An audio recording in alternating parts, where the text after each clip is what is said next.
Vikir van Baskerville, once a loyal hound of the infamous Baskerville family, knelt before the guillotine, betrayed and falsely accused of colluding with the demon clan.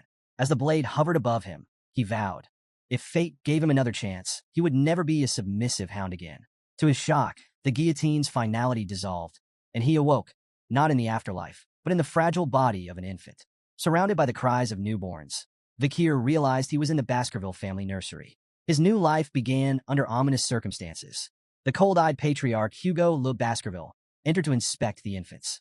Dismissing the others as useless, Hugo's attention fixed on the silent Vikir, whose unyielding gaze betrayed no fear. Intrigued, Hugo ordered him sent to the Cradle of Swords, a deadly trial meant to forge Baskerville heirs. Vikir's hatred for Hugo burned hot. This was the man who had orchestrated his downfall in his past life. Memories of betrayal rushed back. He had been the Baskervilles' expendable pawn, loyal to the core, yet executed for knowing too much. But this time, Vikir would write a different story. Revenge could wait. Survival came first. The Cradle of Swords awaited, a brutal labyrinth of blades where children had to crawl to the Styx River, a mythical waterway said to fortify the body. The first to reach the river would reap its full benefits, while others were left with scraps. Vikir remembered how his siblings had sabotaged him in his past life, denying him the river's blessing. Not this time. Crawling through the razor-sharp maze, his infant body bleeding from countless cuts, Vikir pressed forward. Pain was an old friend, and he embraced it. Against all odds, he reached the river and plunged in. The Styx River's waters burned like molten fire, seeping into his wounds and bones. The agony was unbearable, yet Vikir endured. Compared to the torment of his past life, this was a whisper. Every second submerged strengthened his resolve and body. Outside, attendants panicked as they watched the infant endure far longer than any child before him. Hugo observed with his signature smirk, indifferent to their pleas for intervention. 7 minutes, reported John Barrymore, the family's butler. Hugo chuckled, his amusement tinged with grim expectation. He might not survive, Hugo called out, signaling it was time to surface. But Vikir ignored him. Each second in the river was a rare chance to grow stronger, and he refused to abandon it. The water began to flood his lungs, and his vision blurred. Even as his body screamed for air, his mind chanted a single mantra, endure. Just as darkness threatened to claim him, Hugo pulled Vikir from the Styx River. The patriarch's smug smile betrayed a mix of amusement and satisfaction. Greedy little thing, he mocked. You even try to drink the river. As Hugo examined him, something unusual caught his attention. Vikir already had teeth, an extraordinary trait for a newborn. Intrigued, Hugo turned to the head butler and asked the child's name. Upon hearing it, his smirk deepened. A very greedy son has been born, he mused, half amused, half impressed. Though weak and groggy, Vikir's mind remained razor-sharp. Silently, he vowed to grow stronger in secret and someday tear Hugo apart with his own hands. His hatred didn't stop with Hugo. It extended to the entire Baskerville family. They had tried to erase him once, but this time, he would make them disappear into history. As he lay in the nursery, the memories of his past life seared his thoughts. He was Hugo's illegitimate son, cursed with low status despite his extraordinary talents. By 20, he had proven himself a master of assassination, espionage, and conquest, earning renown despite the family's disdain. Yet to the Baskervilles, he had always been a tool, disposable and replaceable. At 30, when demonic gates unleashed hell upon the world, Vikir became a pillar of resistance, fighting for 5 grueling years. His efforts turned the tide, but instead of recognition, betrayal awaited him. Accused of treachery and silence for knowing too much, his life had ended on the guillotine. This time, however, Vikir vowed that no one, not Hugo, not the Baskervilles, would get the chance to betray him again. As he fully awoke, the power of the Styx River coursed through his veins, giving him a stronger starting point than in his previous life. Yet his thoughts were interrupted by the soft creak of the nursery door. A maid entered, startled to see him awake, muttering about Madam's unusual request to leave something on his bed. Curiosity piqued. Vikir waited until the maid left before inspecting the small box she had placed beside him. The lid creaked open, revealing 2 venomous mambas, their crimson eyes glinting in the dim light. Vikir's sharp mind pieced it together instantly. This gift was an assassination attempt, orchestrated by one of the few women in the Baskerville family addressed as Madam. The motive was obvious: eliminate competition. If Vikir died, the other infants in the nursery might also succumb to the Viper's fangs, removing all potential rivals. Hatred burned in his chest as the snakes lunged at him. With cold precision, Vikir caught the mid-strike, his tiny hands fueled by a lifetime's worth of rage and survival instinct. The venomous creatures writhed in his grip, but were no match for his iron will. By morning, the snakes lay lifeless beside him as Vakir peacefully dozed. The scene sent shockwaves through the Baskerville household. Chaos erupted as the nannies on duty faced brutal interrogations, their failure deemed an unforgivable crime. They were swiftly executed, but the Viper's origins remained a mystery to all, except Vakir. 8 years passed, and Vakir sat in a classroom, half listening as the teacher droned on about the hierarchy of swordsmanship. The students were captivated by the descriptions of the stages. Sword beginner, unable to imbue their blade with mana. Sword expert, capable of infusing a small amount of mana. Sword graduate, their blade shimmered with a liquid-like mana aura. Sword master, the pinnacle of mastery, able to form and shape solid mana freely. The class erupted in awe as the teacher mentioned that Sir Hugo, the family patriarch, was a sword master, the strongest in the Baskerville line. Vakir, however, paid no attention. His thoughts were consumed by his own goals, not Hugo's accolades. His coming-of-age ceremony was fast approaching, and each day brought him closer to the moment he would regain his full power. To him, the question wasn't if he could destroy Hugo, but when. The teacher glanced at Vakir, mistaking his quiet focus for disciplined dedication. Vakir's unmatched endurance in the Styx River and his remarkable physical development made him a standout. The teacher thought Hugo would be pleased. Vakir, however, cared little for Hugo's approval. He was busy calculating how many years he had left to exact his revenge. After class, trouble came in the form of 3 arrogant boys. Identical in every way, but their misplaced bravado, the triplets, Highborough, Middleborough, and Lowborough Le Baskerville, cornered him. Known as Hugo's Trident, they sneered and jeered, calling him Garbage Van and mocking the stories about his legendary feats as a baby. Styx River? Strangling snakes? What a joke, Highborough taunted. The others laughed, feeding off each other's malice. Vakir's sharp memory identified them instantly. These were the same triplets who had betrayed him in his past life, stabbing him in the back when he was on the run from false accusations. At 9 years old, their cruelty was unchecked, but Vakir knew they would grow into dangerous obstacles. He debated whether to deal with them now or bide his time. Highborough, the self-proclaimed leader, pulled out a knife. They say your body's immune to blades, he smirked. Let's test that. Middleborough grabbed Vakir from behind, clamping a hand over his mouth. 3 minutes, he said with a sneer. If he can endure that, I'll eat my hand. The triplets began their experiment, slashing at Vakir with increasing frustration. 1 minute passed, then 3, then 10. No matter how hard they tried, the knife didn't leave a scratch. Annoyed and out of ideas, the triplets let Vakir go. Guess the legend's true, Middleborough muttered. As he released Vakir, he froze, noticing blood on his hand and the absence of a finger. Vakir spat the severed digit onto the ground, his expression calm, almost bored. What are you doing? Middleborough shrieked, his face pale. Vakir's dark smile deepened. You said you'd eat your own hand, he reminded him coldly. Panic gripped the remaining 2 triplets. We need a priest, they yelled, scrambling to find a way to reattach the finger. Vakir wasn't interested. His icy gaze silenced their panic, and he spoke with quiet authority. Leave.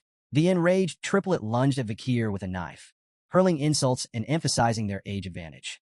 Vakir remained calm, letting the blade strike him, but it failed to pierce his skin.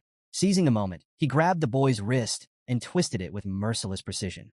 The triplet screamed in pain as Vakir, his voice cold and steady, reminded them that in the Baskerville family, power and talent always trumped age. An evil glint flashed in Vakir's eyes as he taunted them. Shall we continue your little game? Let's see who lasts. He wrenched the boy's arm further, eliciting louder cries. The remaining 2 triplets, frozen in fear, soon snapped into action. One charged at Vakir in a blind fury, only to meet a devastating punch that sent him sprawling across the floor. The third followed suit, lunging in desperation, but Vakir countered effortlessly with a kick to the face, leaving him crumpled beside his brothers.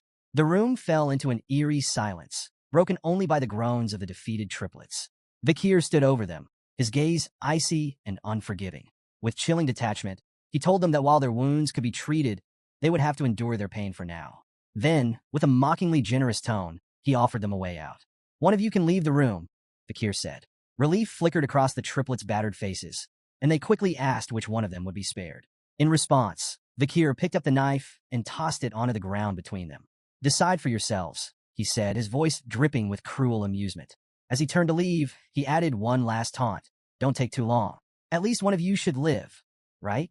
The triplets stared at the knife, then at each other. The realization hit them like a thunderclap. Survival would come at a cost. Desperation overtook reason, and they began to fight, clawing and struggling to claim the blade.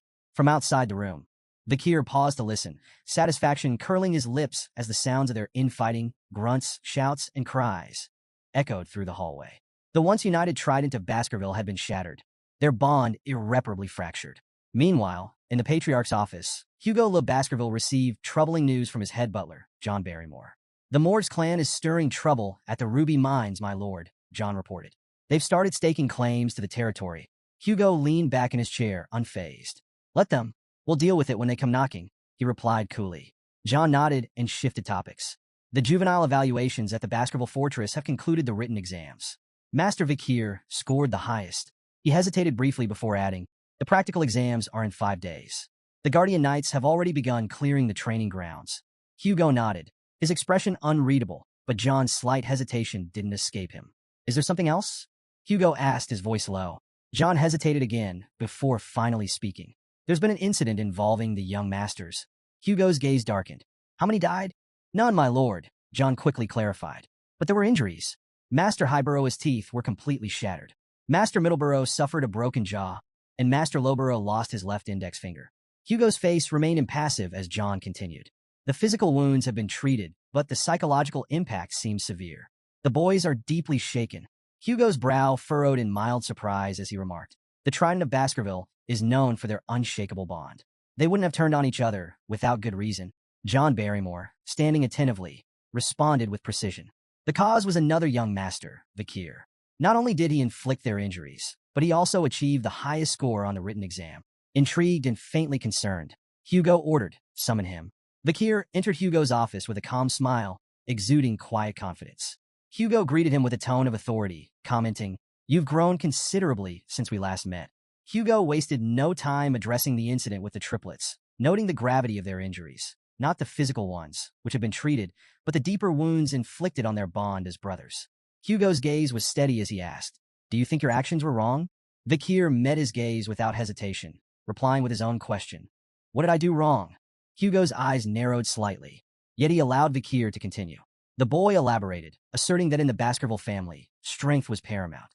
If strength decides all, how can the stronger party ever be in the wrongs? Hugo paused, his expression unreadable, before revealing, "The triplets have already forgiven you." The revelation caught Vikir off guard. "They forgave me?" he echoed, incredulous. An old memory surfaced in Vikir's mind, a scene from his previous life. A young woman, the last survivor of a family annihilated by the Baskervilles, had come to Hugo as a nun. Despite her suffering, she forgave him, citing her faith. Hugo's response, cold and cutting, now rang clearly in Vikir's ears.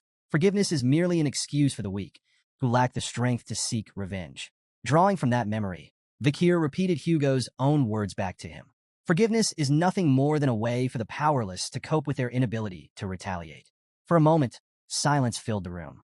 Then Hugo's stern expression softened into approval, his eyes faintly glowing with satisfaction. "You understand," he said simply. Turning to John Barrymore, Hugo issued an unexpected command. "Let him take whatever snacks he wants from the food storage, so long as he can carry them himself." Grateful but cautious, Vikir made a modest request, chocolates. As he turned to leave, Hugo's voice stopped him. "Perform well in the upcoming evaluation," the Patriarch said, his tone sharp yet almost fatherly, "particularly against the direct descendants of the Baskerville bloodline. Don't disappoint me, son." Vikir's lips curled into a faint smile, though his crimson eyes betrayed a simmering hatred. "Understood," he replied, and left with Barrymore. The head butler led Vikir to the storage room, proudly explaining the premium quality of their chocolates. "These are the finest in noble circles," Barrymore said. The Morgs clan spared no effort in procuring them. Before he could continue, Vikir interrupted firmly. "I don't want anything processed." Barrymore, momentarily taken aback, sought clarification. "Cacao beans," Vikir specified. "The ones with the richest aroma." Though puzzled, the butler complied, arranging for a batch of cacao beans to be brought to Vikir. As he placed one in his mouth, a nearby chef offered an explanation. "Those are bloody beans," the chef said, impressed by Vikir's choice. "They're legendary for their potency. Just one bean can produce up to 100 liters of chocolate. Their aroma and yield are unparalleled." The head butler, Barrymore, watched in bemusement as Vikir chewed on the bitter cacao bean without hesitation. Assuming Vikir had an unusual love for chocolate, Barrymore thought the boy's unorthodox request might be a clever ploy to secure more in the future. When the chef offered to process the beans into chocolate and deliver it to his room, Vakir declined, insisting on taking the raw beans with him. The peculiar request left the staff scratching their heads. What none of them realized was that Vakir had no intention of eating chocolate. These cacao beans were tools for a far more devious plan, one that would unfold during the practical exam in 5 days.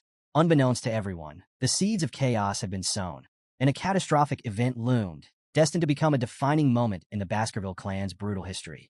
The Baskerville family, infamous as the Berserker family, forged their reputation through relentless trials and ruthless discipline.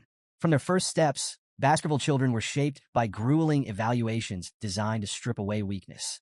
Among the earliest trials was a grueling mountain climb, with rest granted only in carefully rationed breaks. At night, they were forced to sleep beside the corpse of a slain monster, a grisly exercise meant to steel their nerves and prepare them for hostile environments. This unrelenting training produced warriors feared and respected across the land. However, it was at the age of 8 that the true test began, the deadly evaluation, a rite of passage that would cement their place in the Baskerville hierarchy. On the outskirts of Baskerville territory loomed the life-engulfing forest, a treacherous mountain infested with monsters. This foreboding peak was the site of the deadly evaluation. The young hounds, children selected for the trial, gathered at its base, their expressions a mix of determination and fear. Standing before them was Shadow Dog Pavlov Van Baskerville, an instructor renowned for his sharp instincts and formidable aura. He laid out the rules of the exam with cold precision. The task was deceptively simple: survive for 1 month on the mountain while hunting strong monsters. The scoring system, however, demanded both strategy and ruthlessness. Survive the month, 10 points. Avoid permanent injuries, 30 points. Defeat a monster, 70 points. Eliminate a contestant, 50 points. Fulfill all conditions, 90 points. But no one could achieve a perfect 100. Sir Hugo had decreed that perfection bred arrogance, and arrogance was the path to ruin. Additional points could be earned by stealing the badge issued to each participant. However, death carried an unforgiving penalty, 0 points. Pavlov issued a grim warning: do not stray beyond the designated area. While the marked zones were dangerous, they were partially subjugated with monitored monster populations. Beyond these areas lay the mountain's forbidden zones, where unknown horrors prowled. The shadow dogs, acting as examiners and covert supervisors, would observe the participants and minimize casualties where possible. Killing was not forbidden but carried penalties, and the instructors aimed to prevent unnecessary deaths. Yet in the Baskerville family, the line between survival and slaughter was perilously thin. As the young masters gathered at the base of the mountain, anticipation crackled in the air. Whispers rippled through the group, with many casting furtive glances at Vakir. His legendary endurance in the Styx River and the rumored incident with the triplets were hot topics of conversation. Vakir, as composed as ever, remained indifferent to their murmurs, his thoughts focused on the mountain before him. He had been to Le Rouge et Le Noir before and was no stranger to its dangers.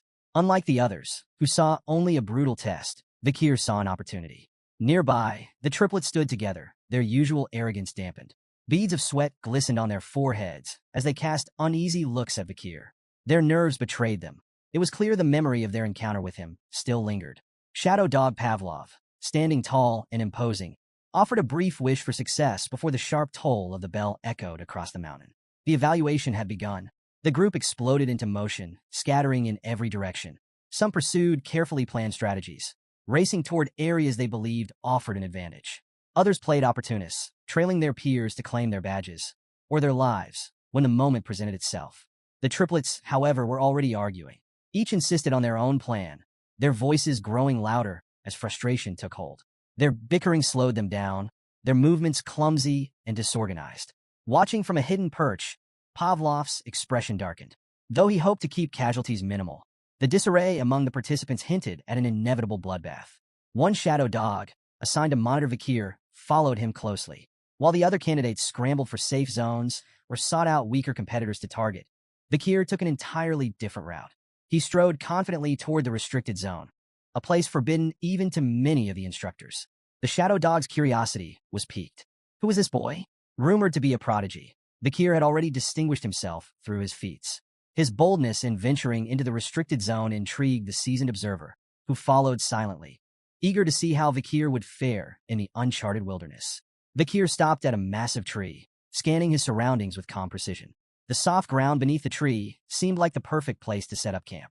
To the Shadow Dog's surprise, Vikir began preparing to rest. While the other candidates battled monsters or plotted to steal badges, Vikir busied himself with mundane tasks, gathering wood, digging small holes, and practicing with a wooden stick. When night fell, he slept peacefully under the tree, completely unbothered by the chaos erupting elsewhere on the mountain. The Shadow Dog grew impatient. Was this boy truly a genius, or just a fraud avoiding the real competition? His so-called strategy seemed like nothing more than camping and cooking. Frustrated by the lack of action, the Shadow Dog eventually decided to abandon his watch, muttering to himself as he left to observe more interesting candidates. As soon as the Shadow Dog was gone, a sly smile crept across Vikir's face. He had been waiting for this moment. Without the observer breathing down his neck, he could finally focus on his real plan. Tossing a handful of bloodied beans into the fire, Vikir leaned back against the tree, reminiscing about the old days when camping like this was second nature. A quiet chuckle escaped him as he muttered to himself, "Finally, that nosy dog is gone." The flames crackled, releasing the potent aroma of the beans into the air. Vikir's preparations were complete. The peaceful facade melted away, replaced by a glint of predatory intent in his crimson eyes. "The real hunt starts now," he whispered, his voice barely audible over the flicker of the fire. A few days into the evaluation, Vikir ventured into the restricted zone, a treacherous area he knew all too well from his past life. His sharp eyes scanned the charred terrain, his senses alert. The acrid scent of burning hung in the air, a clear indicator he was getting close. Scorched roots and smoldering stool confirmed his suspicion. His target was near. Towering before him, wreathed in sulfuric heat, stood a hellhound, a 3-meter-tall monstrosity with flames spewing from its mouth and eyes. The beast radiated terror, its very presence capable of incinerating anything in its path. Known for its relentless brutality, the hellhound burned its victims until nothing but ash remained. With a risk rating of B+, it was a living disaster, a nightmare brought to life. For a brief moment, doubt flickered through Vikir's mind. In his past life, he had barely survived an encounter with one of these creatures at 18. Now, as an 8-year-old, facing it directly would be suicide. But Vikir hadn't come to fight the hellhound head-on. He had a plan.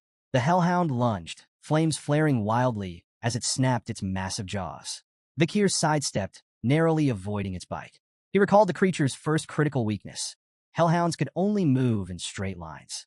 Their immense size and speed made sudden changes in direction impossible. Seizing the opportunity, Vikir quickly poured water onto the ground, creating a shallow puddle. The hellhound skidded to a halt, hesitating as it calculated a detour. "Can't cross water, can you?" Vikir muttered with a smirk.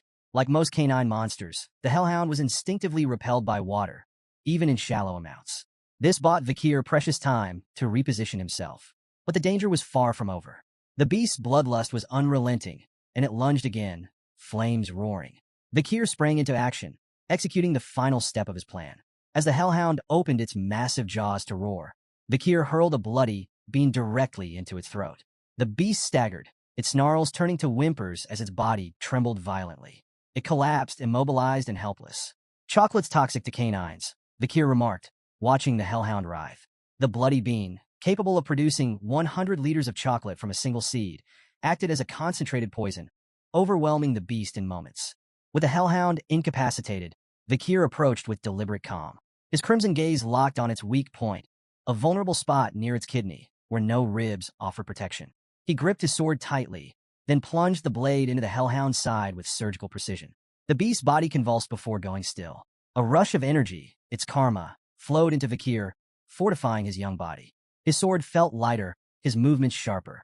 Inch by inch, he could feel himself reclaiming the immense power he had once possessed before his regression, all while still in the body of an 8-year-old.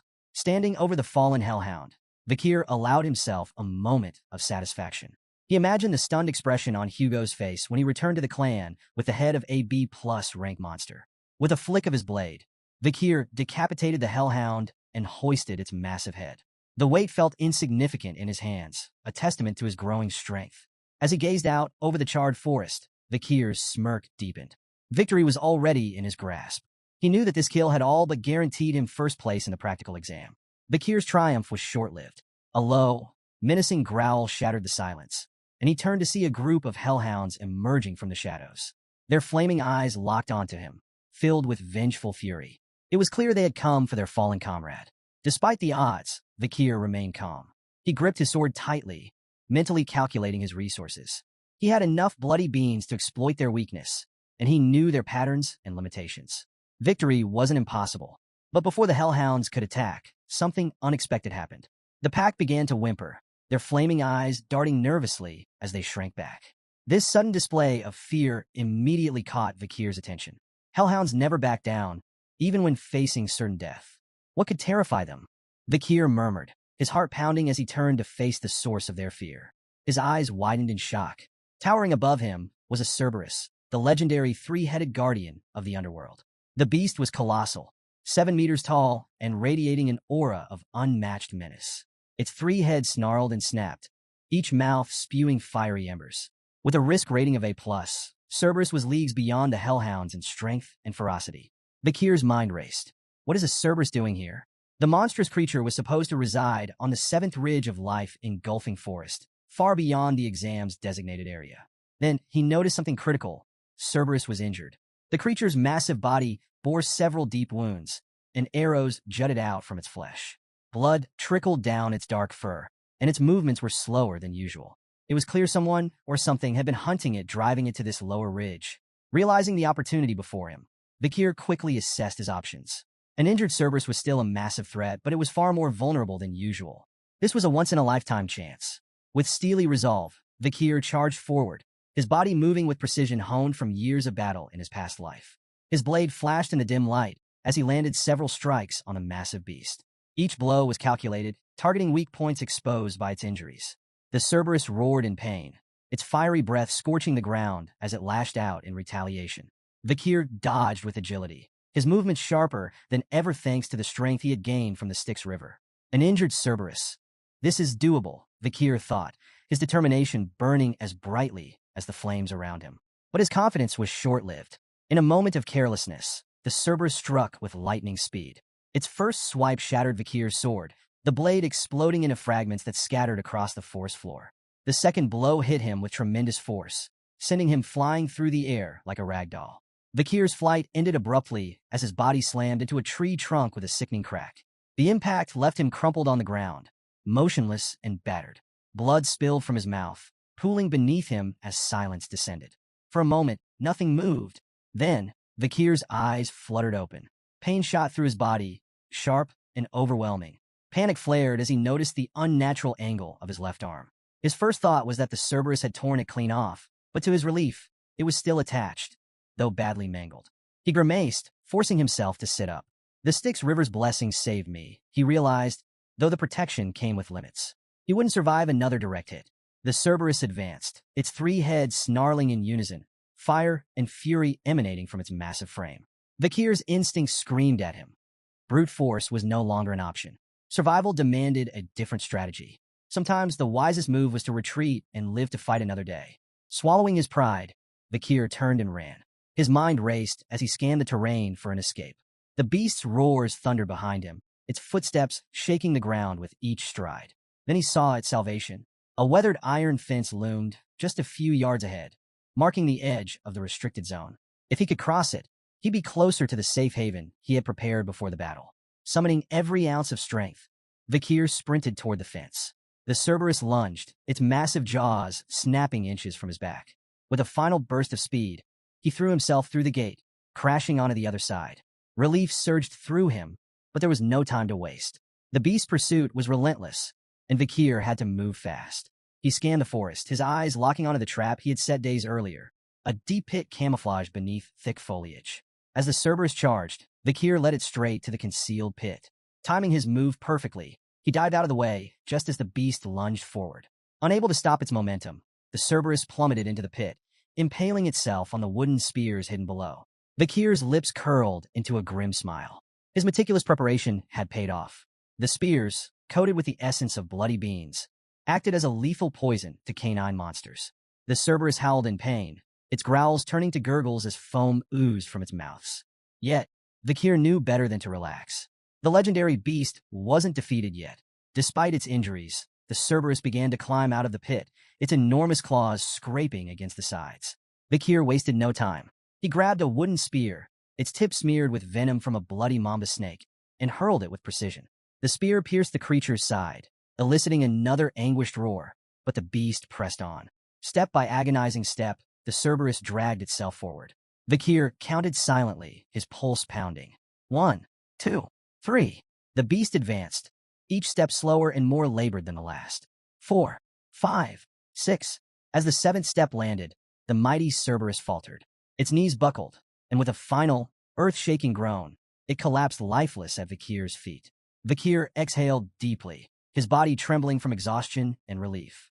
The venom of the bloody mamba, true to its legend, had ensured the creature couldn't take more than 7 steps after being struck. He had hidden the spear long ago, a precaution for the most dire of circumstances.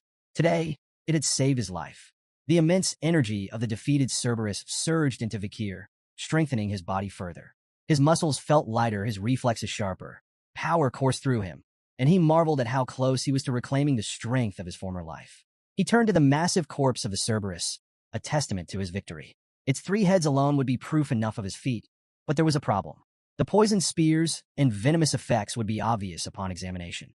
Rumors could spread, undermining his achievement. Vikir considered his options. Transporting the entire corpse was impossible alone, and while the heads were portable, he needed a witness to corroborate the kill. His thoughts drifted to the guardian knight, who had seen him carving the wooden spears days earlier. Perhaps they could vouch for him. A new thought ignited in Vikir's mind. The Cerberus was no ordinary monster. It was a gatekeeper. That could only mean one thing. It had been guarding something, most likely a dungeon. Vikir's pulse quickened. Dungeons were lairs of powerful creatures, brimming with rare artifacts and untold riches. The chance to uncover hidden treasure was too tempting to ignore. Before venturing further, Vikir took a calculated precaution. Scooping up a handful of the Cerberus's foul-smelling feces, he smeared it on his body. The stench was revolting, but it served a purpose, masking his scent from smaller predators that might cross his path. Survival before dignity. Following the Cerberus's trail through the forest, Vikir's experienced eyes spotted the signs.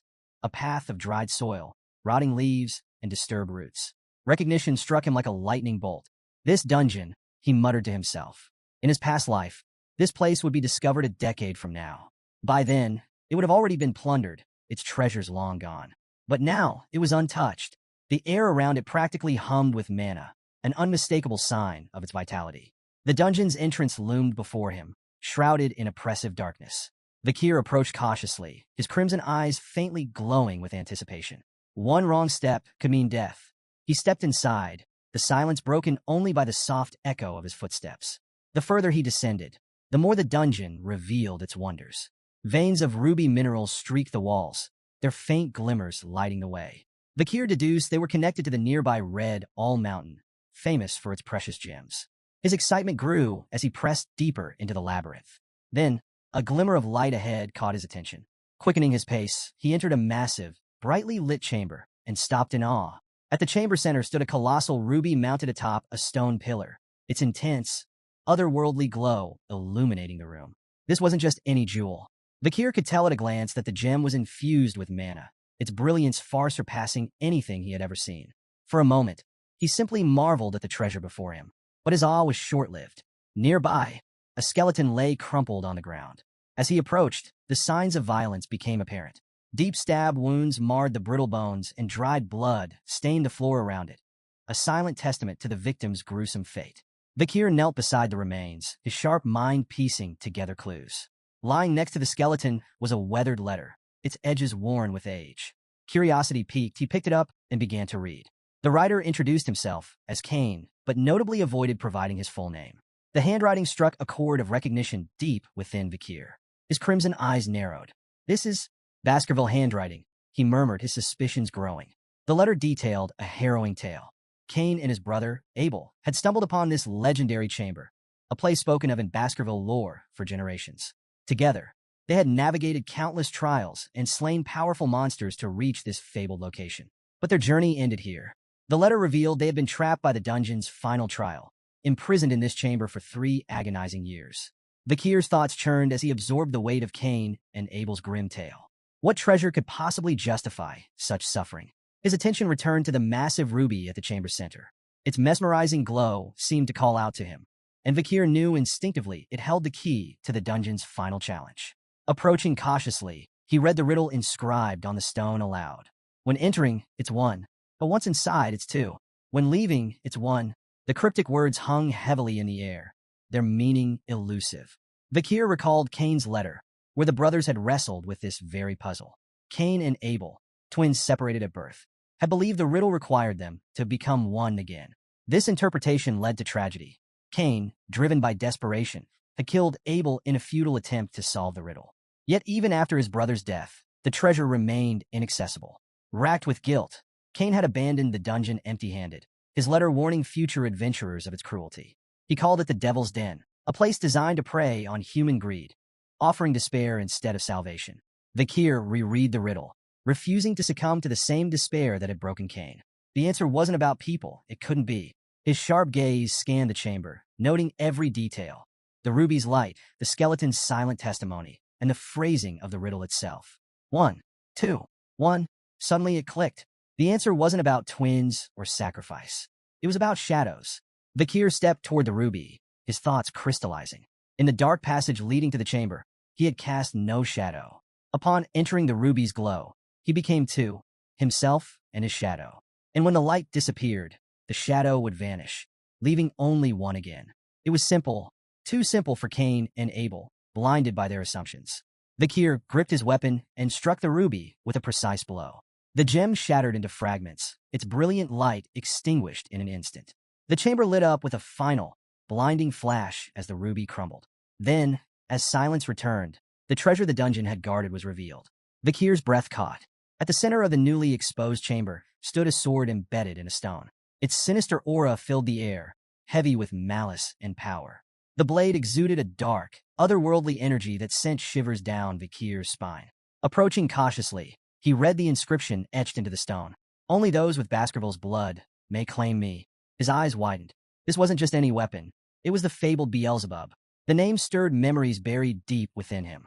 As a child, he had seen illustrations of the gluttonous fly, Beelzebub, in an old picture book.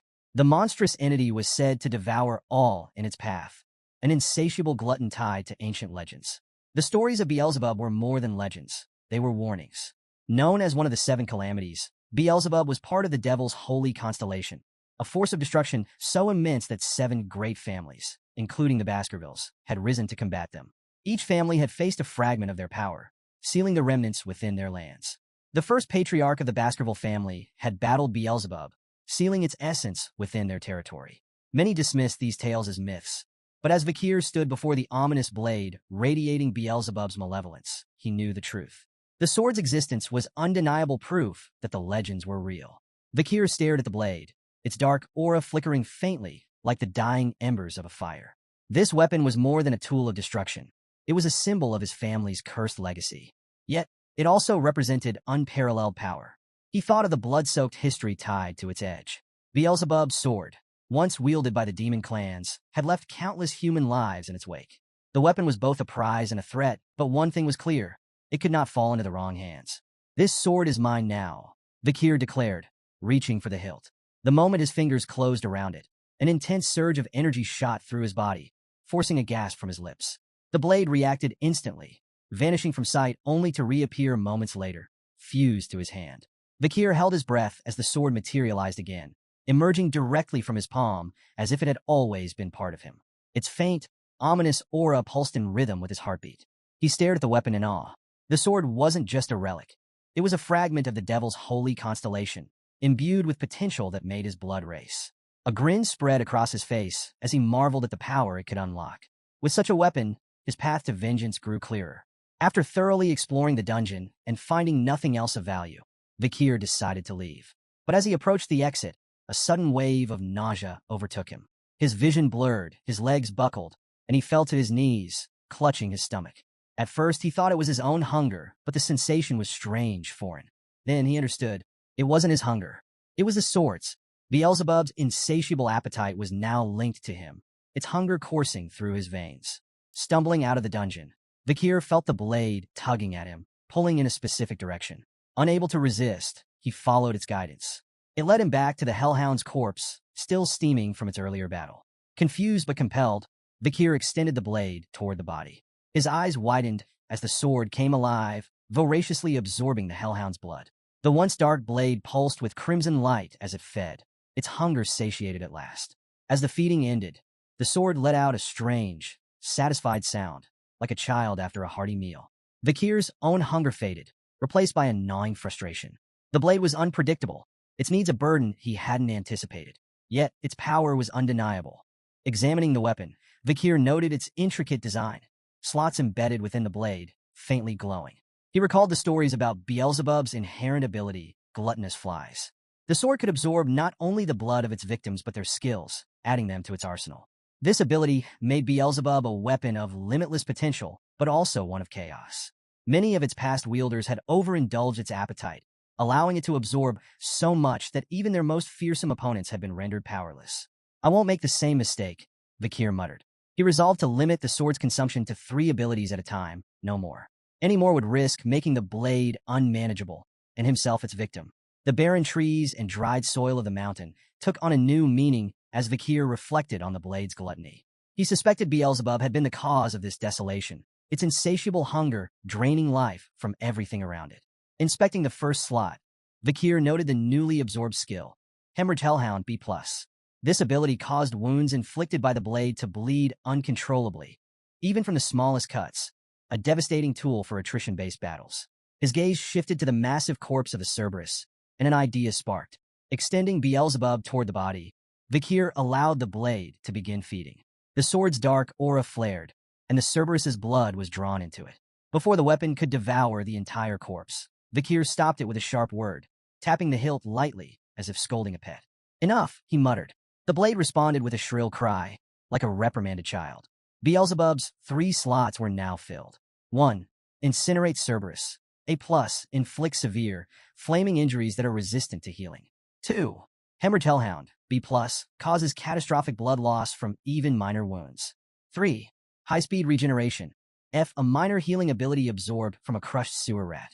Vikir smirked, noting the high-speed regeneration skill. While not as impressive as the others, it could still prove useful in emergencies.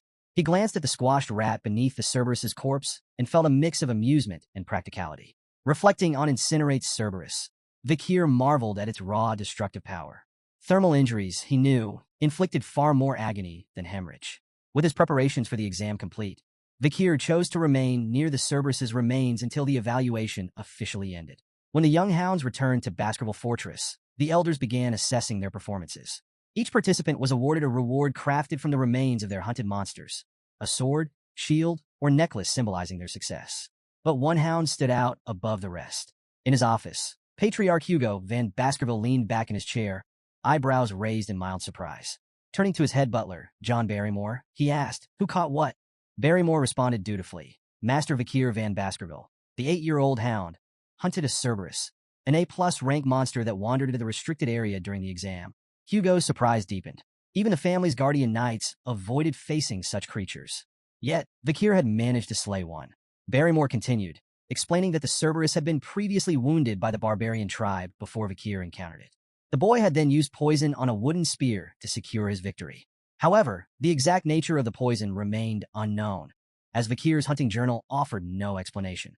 Hugo smirked, intrigued. And why hasn't he clarified this? Barrymore hesitated before answering.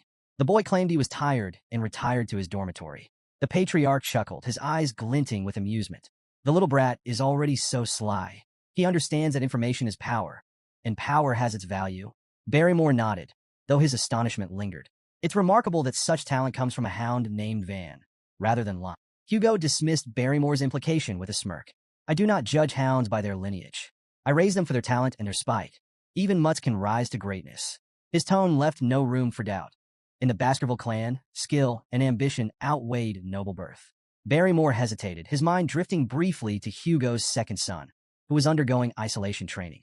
He wondered if Hugo's indifference masked concern, but chose not to voice his thoughts. Instead, he bowed slightly and apologized for his earlier comment. Hugo waved it off. Enough of that. Bring me something to lift my spirits. Shall I summon Master Vikir? Barrymore offered immediately. Hugo nodded, and the butler departed. When Vikir entered the Patriarch's office, his composed, self-assured demeanor didn't escape Barrymore's notice. Hugo, ever direct, wasted no time questioning him about the Cerberus hunt. How did you manage it? Hugo asked. With calm precision, Vikir revealed his use of chocolate as a poison, exploiting its lethal effect on canine monsters. Hugo's eyes briefly widened in surprise, quickly piecing together the implications. The boy's earlier request for chocolate hadn't been a whim. It had been a carefully laid strategy. Barrymore, standing nearby, was equally astonished but kept his focus on the subtle tension between the two. The lack of formal greetings struck him as unusual. Was this how a father and son truly interacted? As the conversation continued, Hugo shifted gears. Why didn't you explain this to Barrymore earlier? Vakir's reply was curt but deliberate. The butler is not my master. Hugo raised an eyebrow, intrigued. Then who is your master? I belong to the clan, Vakir said without hesitation. The master of the clan is my master as well. Hugo smirked faintly, leaning back in his chair. Well said. He congratulated Vakir on his performance during the practical exam and declared that the Cerberus's corpse and all associated materials would belong solely to him. Hugo then announced an additional reward. As the highest scorer, Vakir was entitled to a special privilege, the opportunity to make a wish. Vakir's eyes gleamed at the prospect. Without hesitation, he requested access to the 10,000-book library, one of the largest and most prestigious repositories of knowledge in the Empire. Deep within the Baskerville clan's territory, the library housed forbidden techniques and secrets, accessible only to the Patriarch, the second-in-command, and their direct descendants. Hugo's eyebrows rose at the request. He reminded Vakir of the strict rules governing access, emphasizing that illegitimate children were barred from entry. Vakir, undeterred, replied coolly, if access is denied, I'll accept the decision. Inwardly, however, he was already devising plans to sneak in if necessary. To his astonishment, Hugo granted permission. You may enter, Hugo said, his tone calm but unreadable. Vakir was momentarily speechless, but quickly recovered. Hugo wasn't finished. Specifically, I want you to seek out the Baskerville 6 technique in the 6th restricted zone of the library. Barrymore's composure faltered. The 6th restricted zone was an area even the legitimate children of the family rarely ventured. No illegitimate child had ever been granted access this far, much less given a directive to retrieve such an advanced technique. The weight of the moment wasn't lost on Vakir. While he maintained his composure, his mind raced. Why is he giving me this opportunity? Even so, he reminded himself that the 6th technique, while formidable, was still far below Hugo's level of mastery. Before his regression, Hugo had achieved mastery over the Baskerville 7th technique, wielding the legendary power to bear 9 fangs. It was a feat that made him unparalleled within the clan, solidifying his place at its apex. But Vakir's ambitions extended far beyond the 6th or even the 7th technique. His sights were set on the ultimate prize, the textbook of swordsmanship, the foundational manual created by the first Baskerville Patriarch, who had subdued the 7 great disasters. It contained the teachings that had shaped the clan's unmatched legacy, and Vakir believed it held the key to his success. As Hugo offered a faint smile and wished him good luck, Vakir bowed, expressing his gratitude. Inside, however, he marveled at how Hugo had unknowingly handed him an opportunity of incalculable value. He doesn't realize what he's given me, Vakir thought. But it didn't matter. What mattered was what he would do with it. Arriving at the 10,000-book library for the first time, Vakir stood in awe. Towering shelves filled with ancient tomes stretched endlessly before him, each spine bearing a title that sparked his imagination. He read a few aloud, letting the evocative names linger in the quiet air. Severing incisors, grinding molars, piercing canines, snaggle tooth that embeds twice, wisdom teeth that lay down. These were the forbidden secrets of Baskerville swordsmanship he had long coveted but had been barred from learning in his past life. Yet he understood the logic behind the restrictions. The Baskerville clan had deliberately designed their techniques to cap the progress of their hounds at the 4th technique. It was a safeguard, a leash, ensuring no hound could turn their sharpened fangs against their master. Pressing onward, Vakir's steps were purposeful as he navigated the labyrinth of knowledge. Eventually, he arrived at a section guarded by heavy chains. Behind the iron bindings rested a massive tome, its lock glinting in the dim light. Vakir's crimson eyes narrowed. This is it, the Baskerville 6 technique. For a moment, he couldn't believe it. Hugo had truly granted him access to something he could only dream of in his past life. Unlocking the chains, Vakir smirked. He knew why Hugo had allowed him here, because the Patriarch likely believed number 8-year-old could possibly memorize the book's contents in a single day. But Hugo underestimated him. Before his regression, Vakir had already studied the theories behind the 1st through 4th techniques exhaustively. His obsession had even bred frustration. He had grown sick of those early stages, dissecting them endlessly in his quest to deduce the 5th technique. It was then he realized his past mistake. After drawing the 4th tooth, he hadn't stopped the flow of mana. That single oversight had kept the 5th technique out of his reach. The Baskerville swordsmanship followed a unique progression system. Each technique corresponded to a specific number of fangs. The 1st technique bore 1 fang, the 2nd 2, and so on. With each stage, a distinct red sword energy manifested, a visual representation of the user's mastery. The sixth technique, with its immense power, was a treasure Hugo likely thought Vikir could glimpse but never truly grasp. But Vikir's focus wasn't on the sixth technique itself. He wasn't here for what Hugo expected. His goal was far more audacious: to find a way to transcend his current limitations entirely. Leaving the swordsmanship section, Vikir caught the guards off guard. They stared at him in disbelief. "You're already finished reading?" one asked, incredulous. Another guard, clearly impressed, offered to retrieve more advanced texts from the deeper sections of the library. "You should check out the techniques stored in the restricted zones. That's where the real treasures are." But Vikir declined with a polite nod. "I've completed my task." The guards exchanged amazed glances as Vikir walked away. "Does he even realize how valuable those techniques are?" one whispered. "If it were me, I'd spend every second memorizing them," the other added. Vikir smirked to himself, letting them think what they wished. He knew exactly what he was doing. Amid the dusty shelves of miscellaneous books, Vikir searched for the real treasure he sought. His crimson eyes scanned row after row until they landed on an unassuming, tattered book tucked away in a neglected corner. Its title read, "Lurking Embedded Teeth." The book's worn cover and damaged pages made it appear worthless, a relic forgotten by time. Vikir held it in his hands, his expression calm, but inside his heart raced. He vividly recalled the time before his regression when he had served in the Hound Squad. During a mission, his team had stumbled upon a torn page from a Baskerville swordsmanship textbook. The page bore the unmistakable handwriting of a Baskerville ancestor and contained cryptic hints about a forgotten technique. When the page was brought to Hugo, it sent the patriarch into an obsessive frenzy. Determined to find the original text, Hugo scoured the library for years before finally locating it, within the lurking embedded teeth. The book, hidden among useless texts, contained the writings of a Baskerville ancestor and revealed the existence of the legendary 10th Fong technique. Vikir remembered the carnage that followed. Hugo, captivated by the promise of the 10th Fong, declared war on anyone holding the missing pages.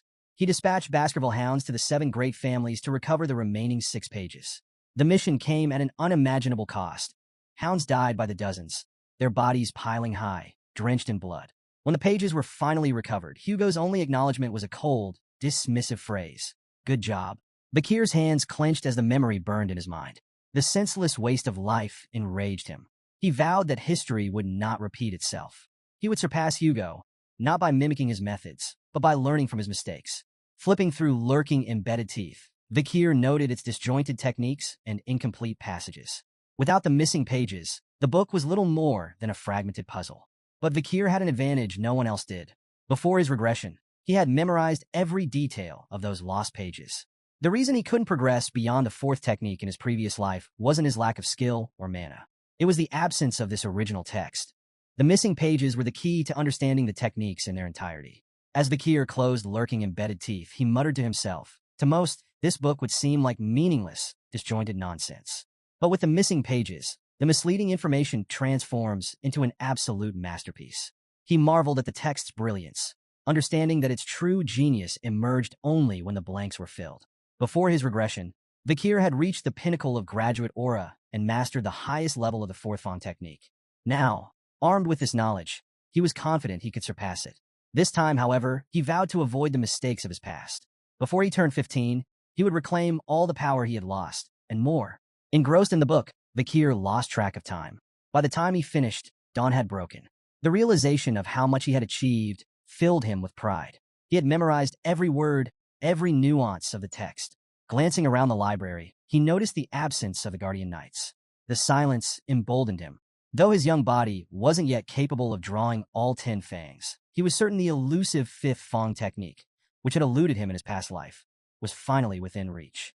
Approaching a nearby statue, Vikir steeled himself, his mind focused and his heart resolute. He began executing the Baskerville sword techniques, unleashing every ounce of power he could summon. First Fong technique, a sharp, decisive strike, its precision cutting cleanly through the air. Second Fong technique, building momentum. Each movement grew more deliberate and deadly. Third Fong technique, forceful and unrelenting. His strikes hammered the statue's surface. Fourth Fong technique, a whirlwind of honed precision, each blow infused with years of dedication. As his sword collided with the statue, Vikir's memories surged. He recalled the brutal struggle to reach graduate aura in his past life, only to have his illegitimate status bar him from progressing further. The direct bloodline of the Baskervilles had ensured he never advanced beyond the 4th technique, crushing his potential with their hostility. But this time was different. With each strike, Vikir channeled his anger, frustration, and defiance into his blade. In his mind, the statue became a vivid image of Hugo's face, taunting him. With a ferocious swing, he unleashed his full force, slicing through the statue in a series of precise, calculated blows. As the dust settled, Vikir stepped back, his breath ragged and his body trembling. For a moment, he stood still, hands gripping his weapon tightly, anticipation coursing through him. Then it came, a hot surge of energy flowing from his heart to his neck. He knew instantly. A triumphant smile spread across his face. He had done it, overwhelmed with emotion. Vikir nearly felt tears welling in his eyes. His success was monumental, but it was the tangible proof that left him awestruck. His canine teeth had begun to grow. In the Baskerville clan, this development symbolized the hound's readiness to draw their fangs against their master. Such a transformation had never occurred at such a young age in the clan's history.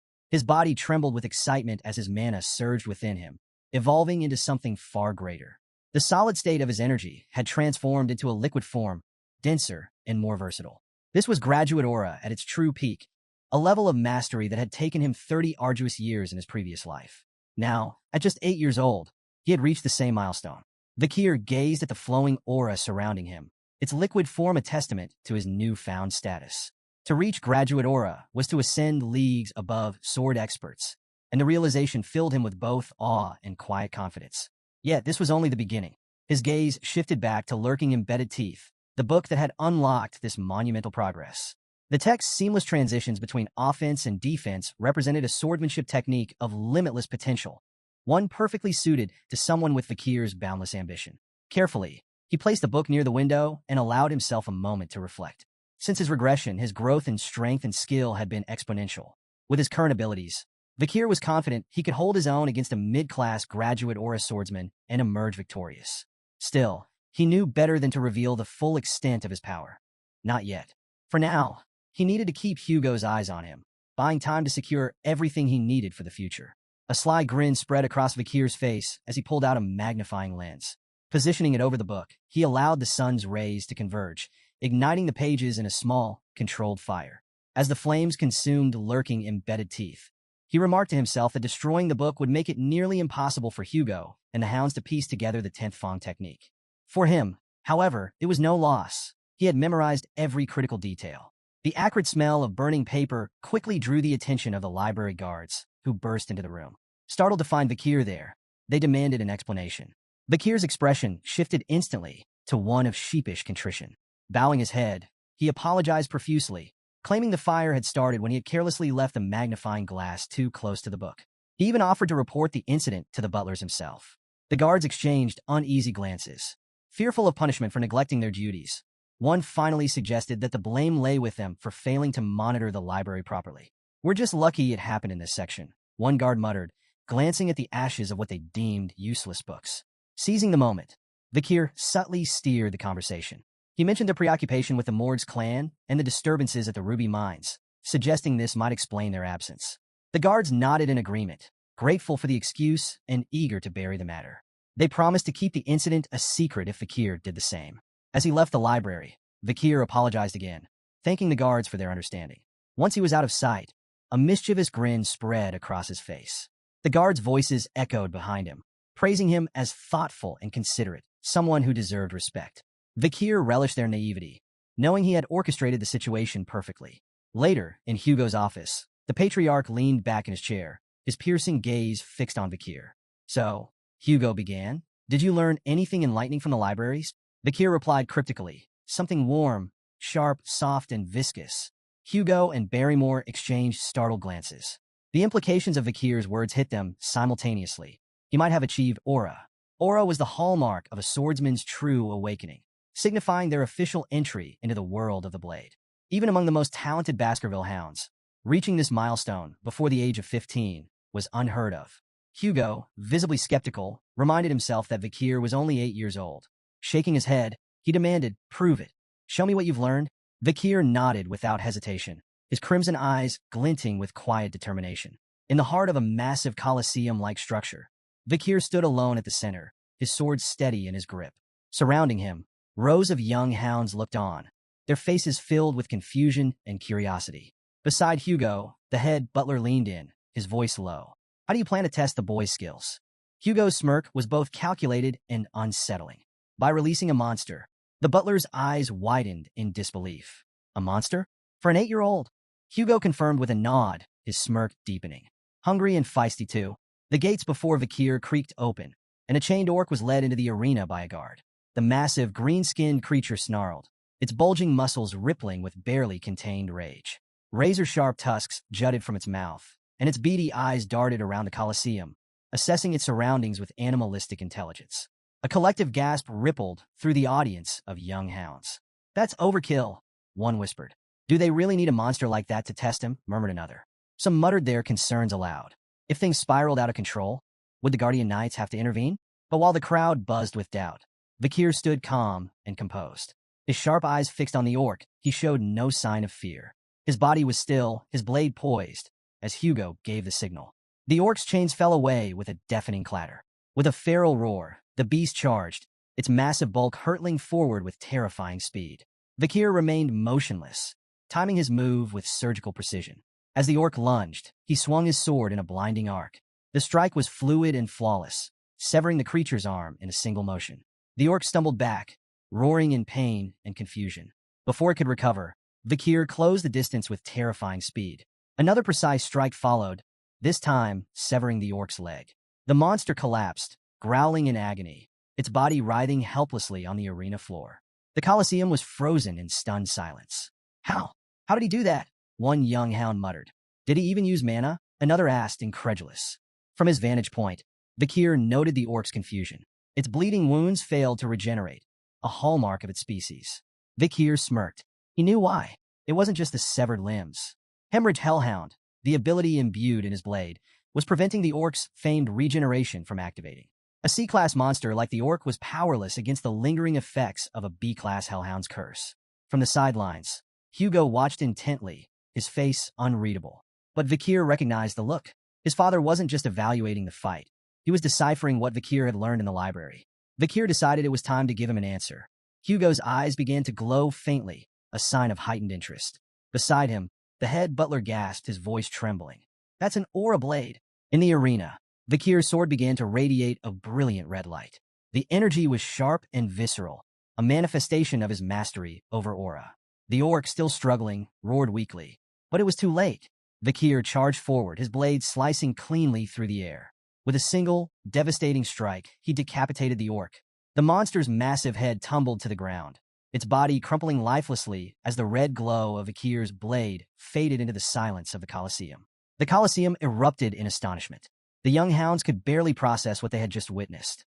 Murmurs rippled through the crowd, growing louder as disbelief turned to admiration. Beside Hugo, the head butler turned, his voice trembling with excitement. It's the aura of a low-class sword expert. We've just witnessed the birth of a genius. There will never be another like him across all the families in the Empire.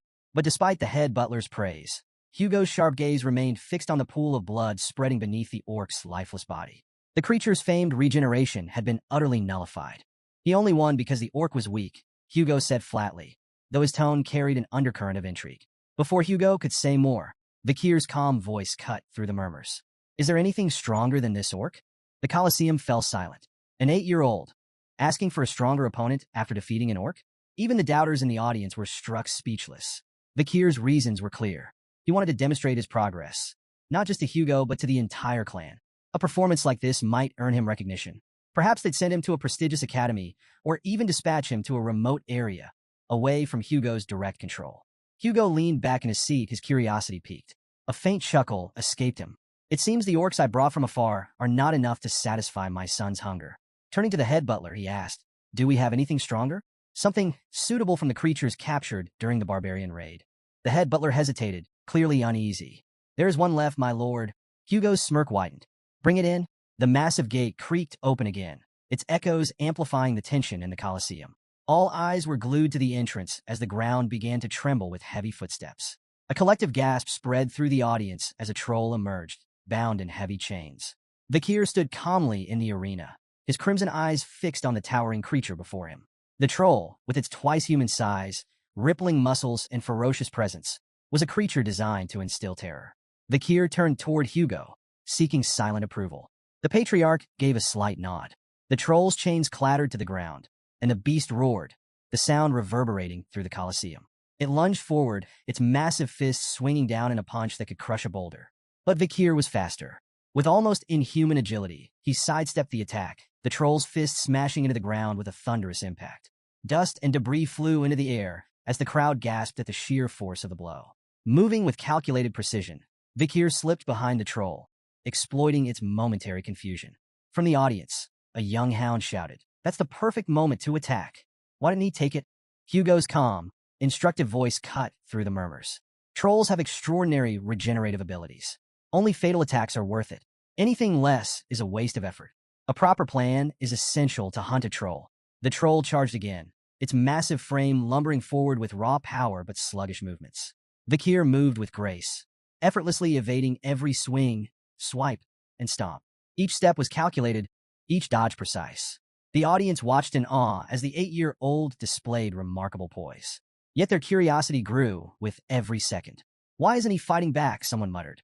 "He's probably trying to tire it out," another speculated. "No," whispered a third. "He's waiting for the perfect moment to strike." Minutes of evasion stretched on, and even Vikir began to feel the tedium of the exchange. Enough, he thought. Time to act. Fully aware that he could end the fight swiftly with his full strength, Vikir deliberately chose a more calculated approach. His goal wasn't just victory, it was to make his progress seem plausible, not overwhelming. As the troll launched another heavy attack, Vikir seized the moment. With a single, precise swing, he sliced deep into the troll's arm, nearly severing it from its shoulder. Gasps rippled through the Colosseum as the audience believed the fight was over.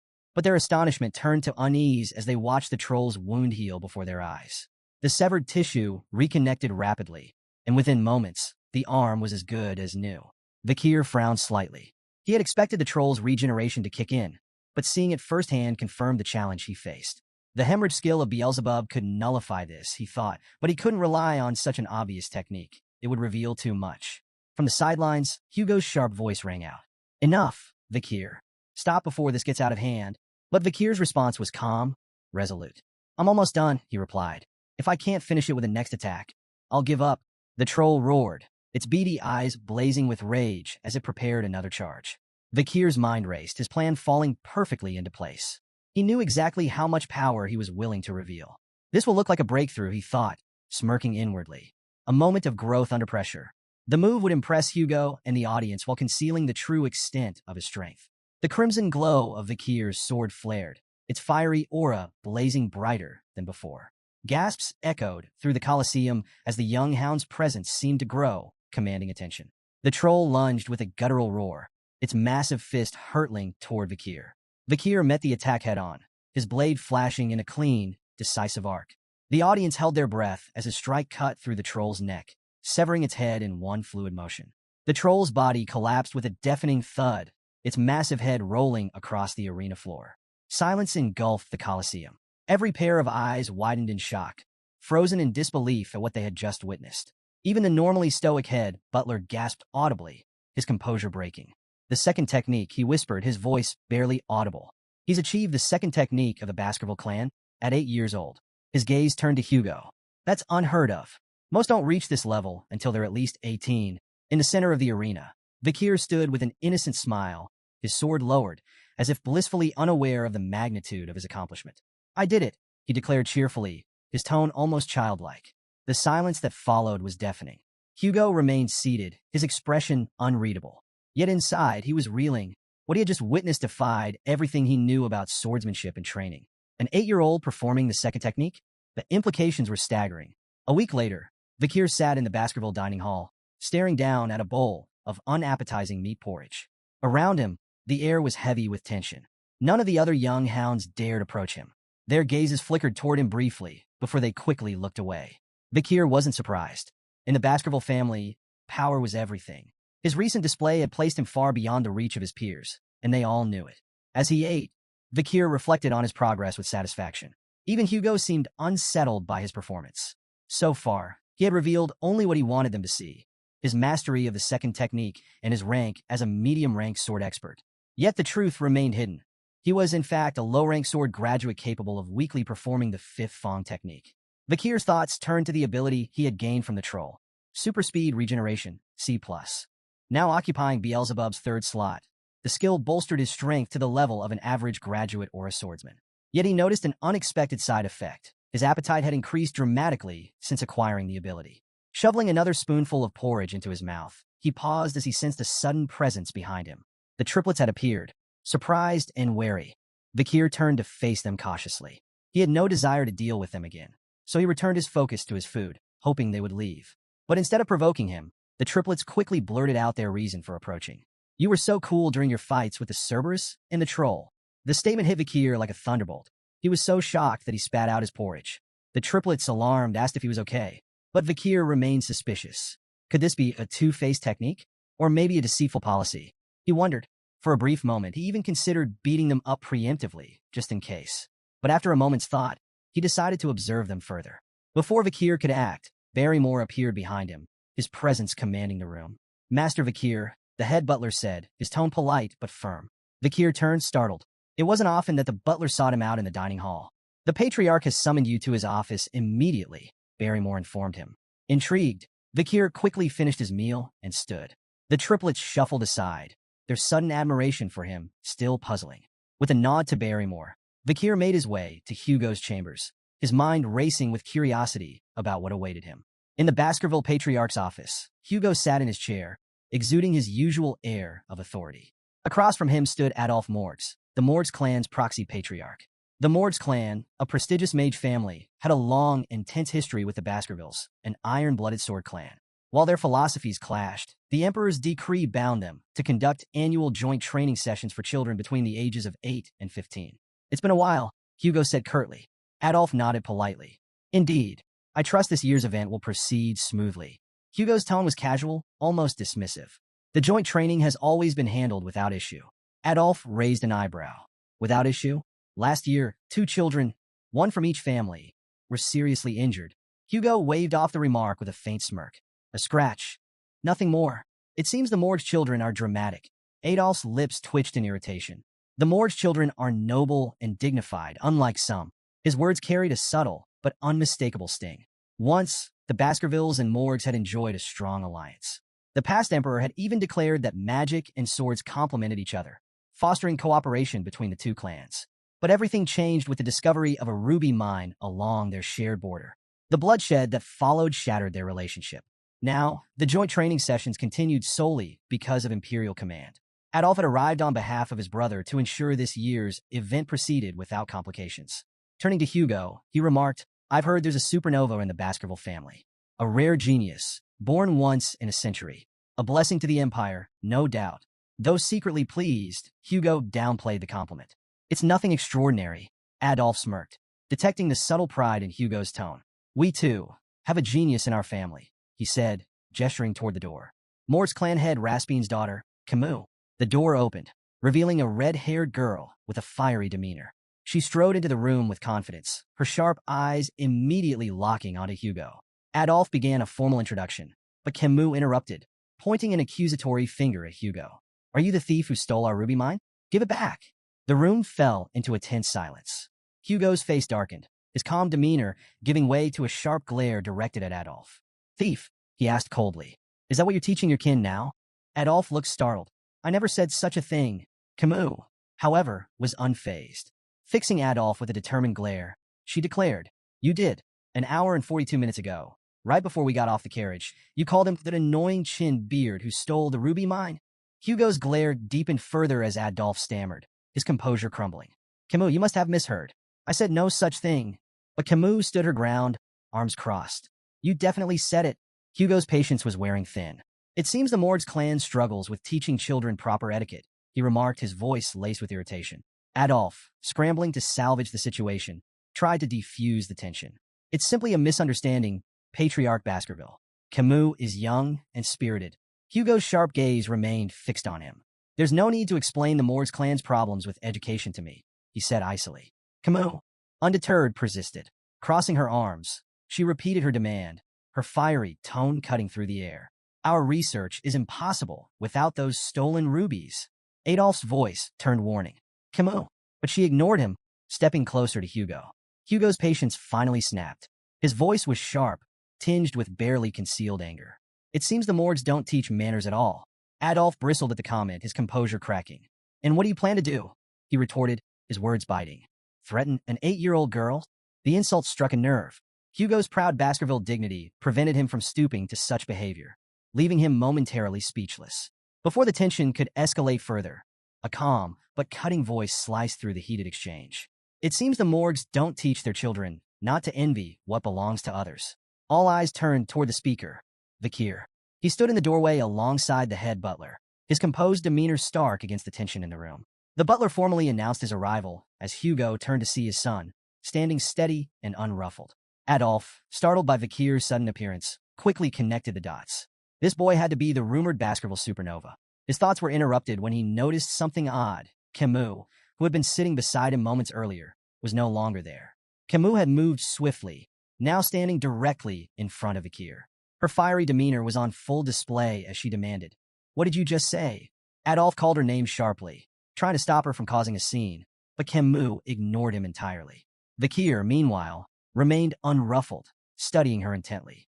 As Vakir observed her, memories of Camus' future self surfaced in his mind. In time, she would rise as the Morgues clan's legendary iron-blooded empress, a figure revered and feared across the empire. Renowned as a genius of geniuses, Camus would create an era of unprecedented power for the Morgues clan.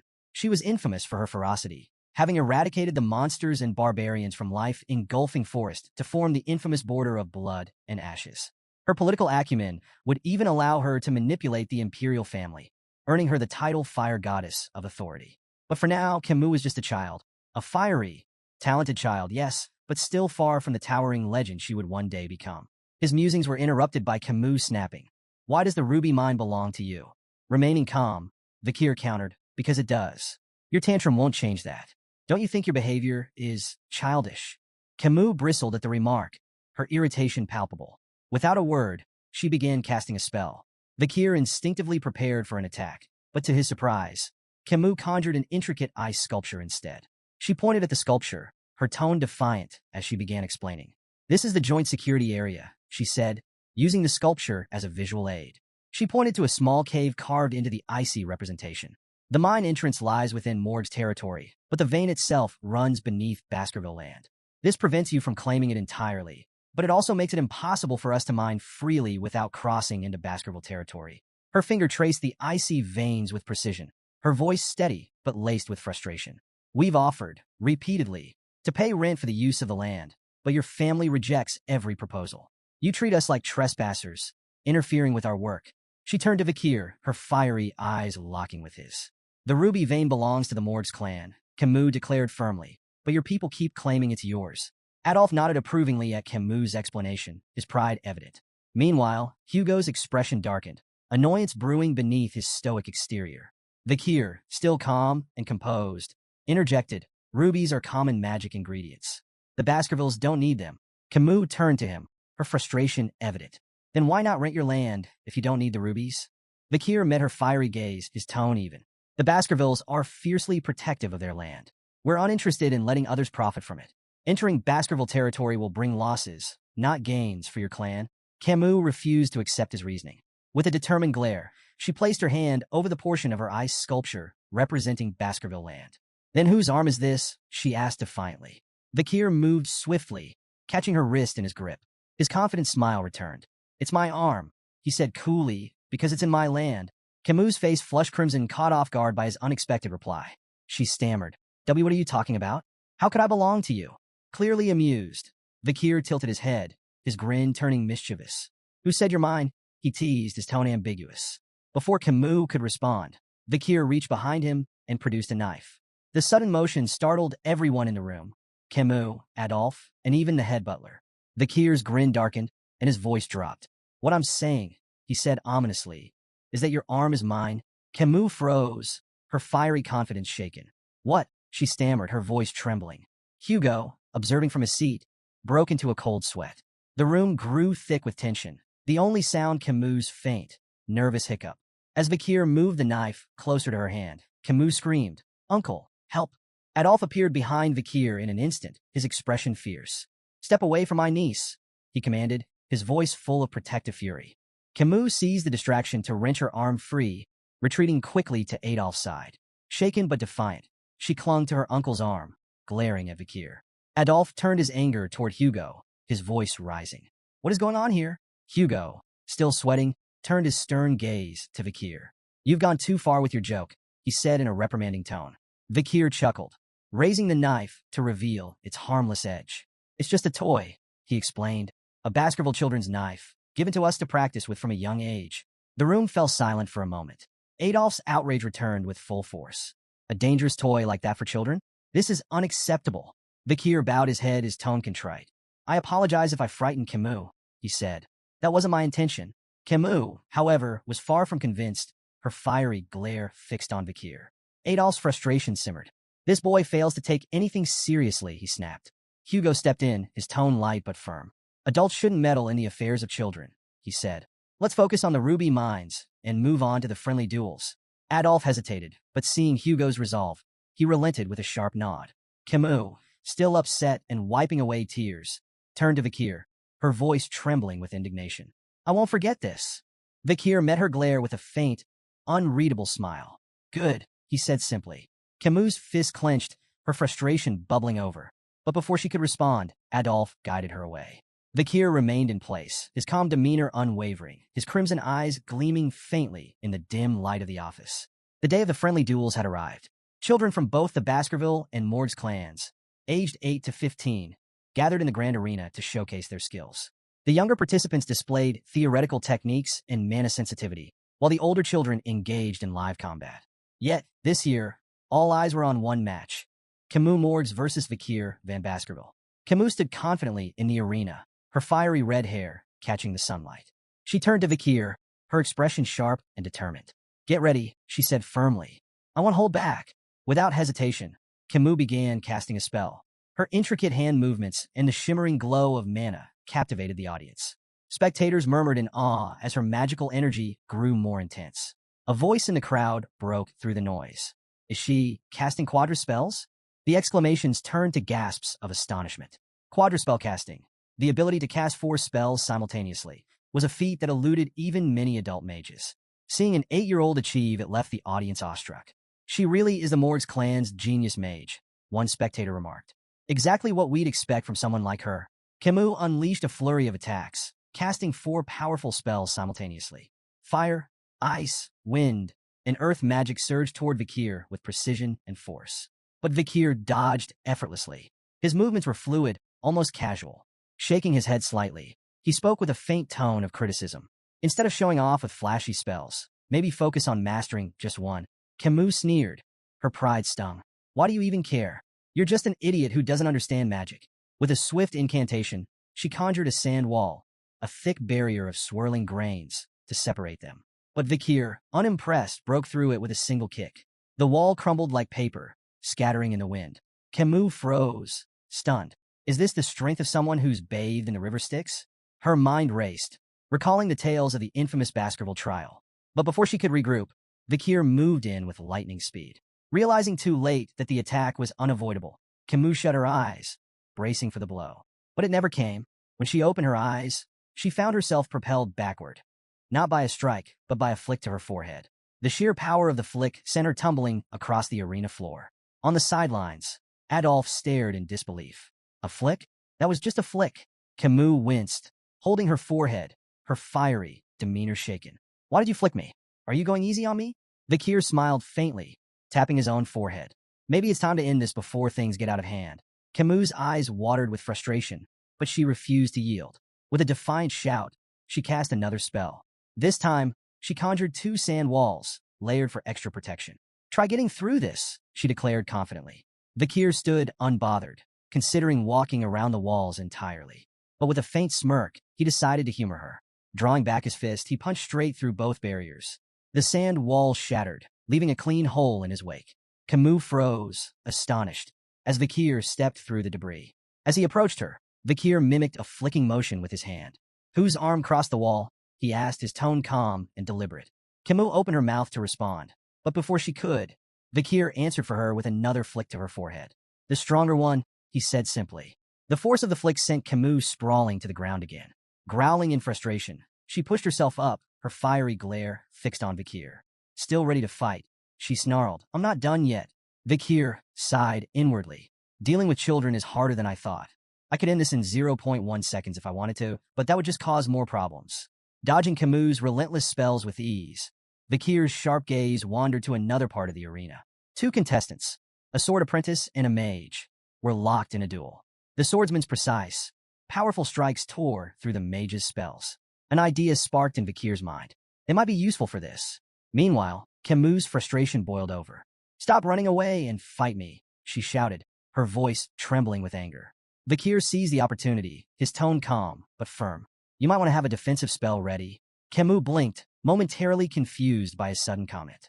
Before she could process his warning, she noticed the mage behind Vikir preparing a large-scale attack.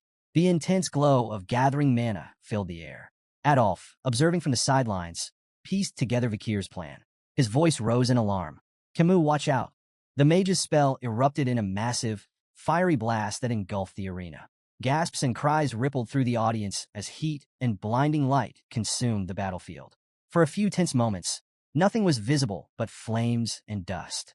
In the chaos, Camus activated a defensive spell just in time, narrowly avoiding serious injury. But as the dust settled, she realized her clothes had been burned away by the flames. The crowd murmured in shock, their whispers growing louder. Camus froze. Tears welled up in her eyes as the horrifying reality sank in. She had been exposed in front of the entire audience. Her hands trembled as she tried to cover herself, humiliation washing over her. She heard her uncle Adolf calling her name, his voice filled with worry. How could this happen?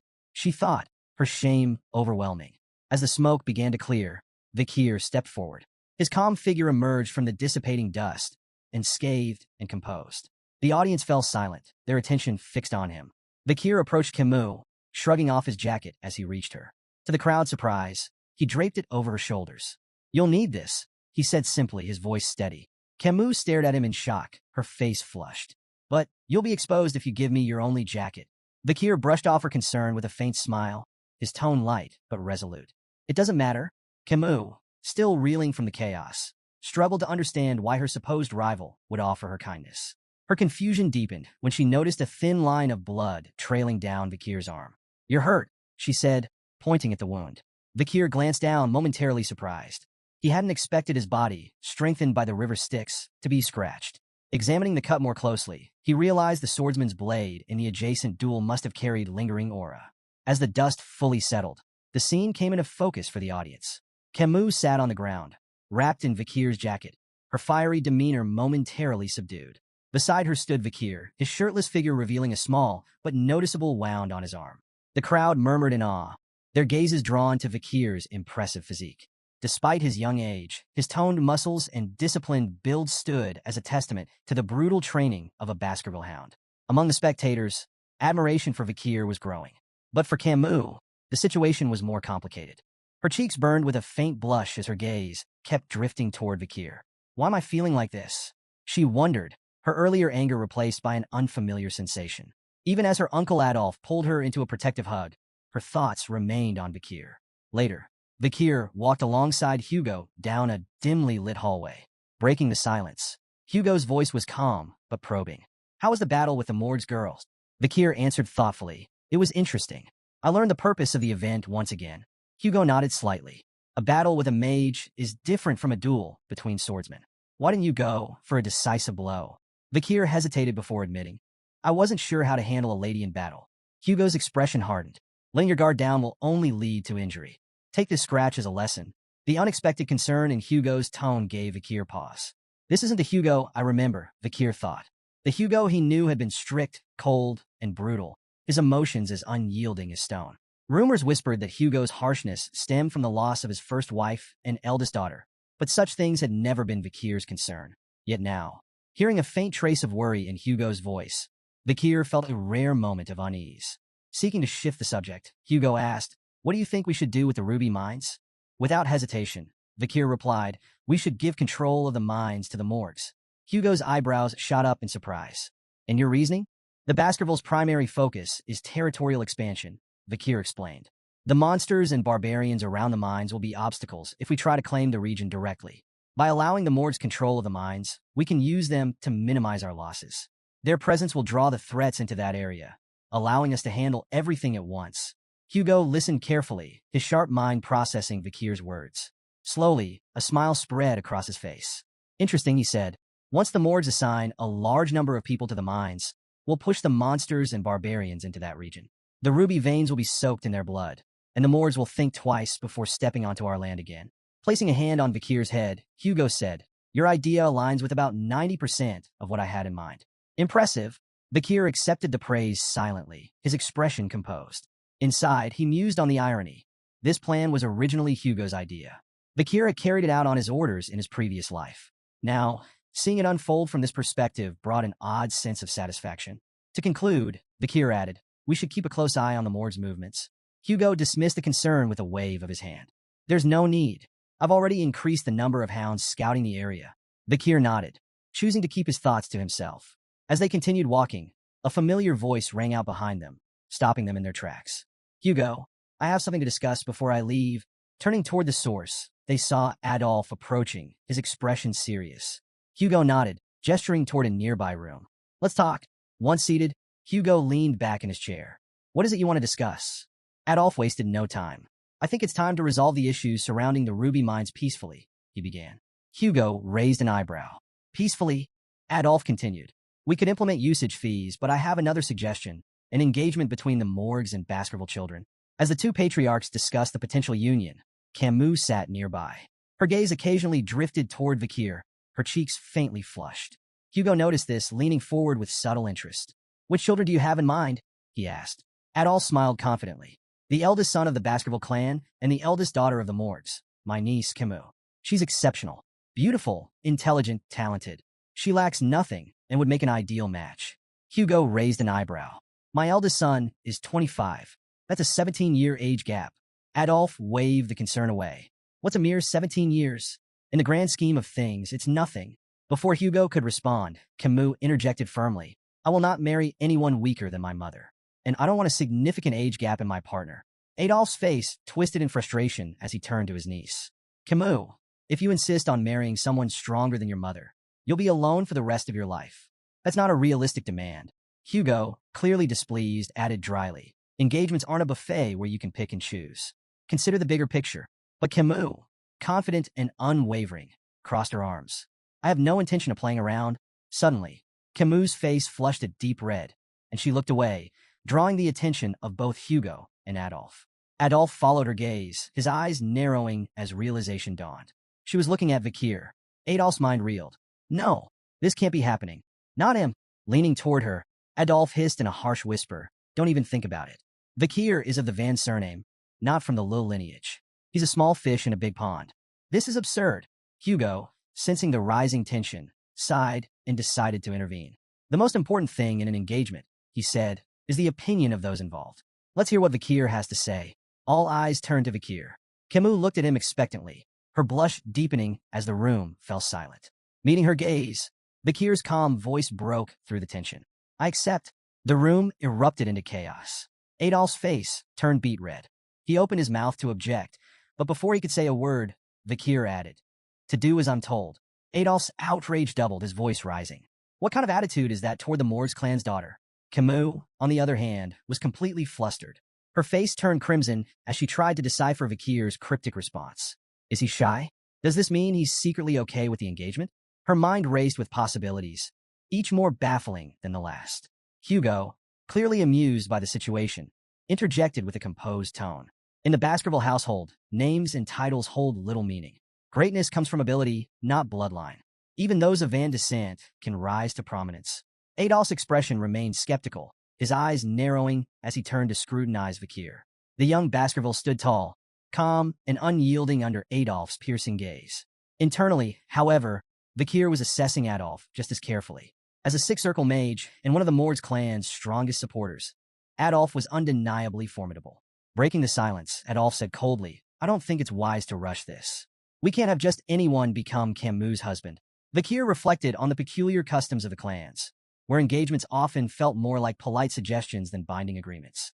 Still, he couldn't help but wonder if Adolf, with his lofty standards, was dissatisfied even with the renowned genius of the Baskerville clan. Adolf's skepticism grew as he stepped closer, placing a firm hand on Vikir's shoulder. He applied pressure, clearly testing the boy. But to Adolf's surprise, Vikir didn't budge. His sturdy frame defied expectations, as though the weight of a six-circle mage was nothing to him. Intrigued, Adolf asked sharply, "Why aren't you responding? Are you even paying attention?" Vikir's blunt reply was like a thunderclap in the room. "I stopped listening after you said it was unwise to say certain things to me." Camus gasped audibly, her eyes wide.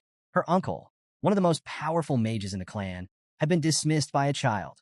Meanwhile, Hugo struggled to stifle his laughter, turning away to hide the smirk threatening to break across his face. Adolf, instead of anger, erupted in a dark, booming laugh. Turning to Hugo, he declared, "I think I need to have a more in-depth conversation with this boy." Hugo raised an eyebrow, suspicious. "What are you planning, Adolf? You're not going to scold an 8-year-old, are you?" Adolf laughed again, the sound echoing ominously. "Not as a deputy patriarch of the Mord's clan. I'm speaking as her uncle. After all, Vikir might one day marry my niece." Camus' face turned crimson. "Uncle, stop it," she pleaded, but Adolf ignored her protests. "These moments are inevitable, Camus," he said, waving her off. Hugo, sensing where this was heading, gave Adolf a skeptical look. "You're serious about this, aren't you?" Adolf nodded, his expression grimly amused. "Completely." Hugo sighed, hesitant but ultimately relenting. "Fine," he said, "but don't take it too far. The last thing we need is a political incident over a conversation."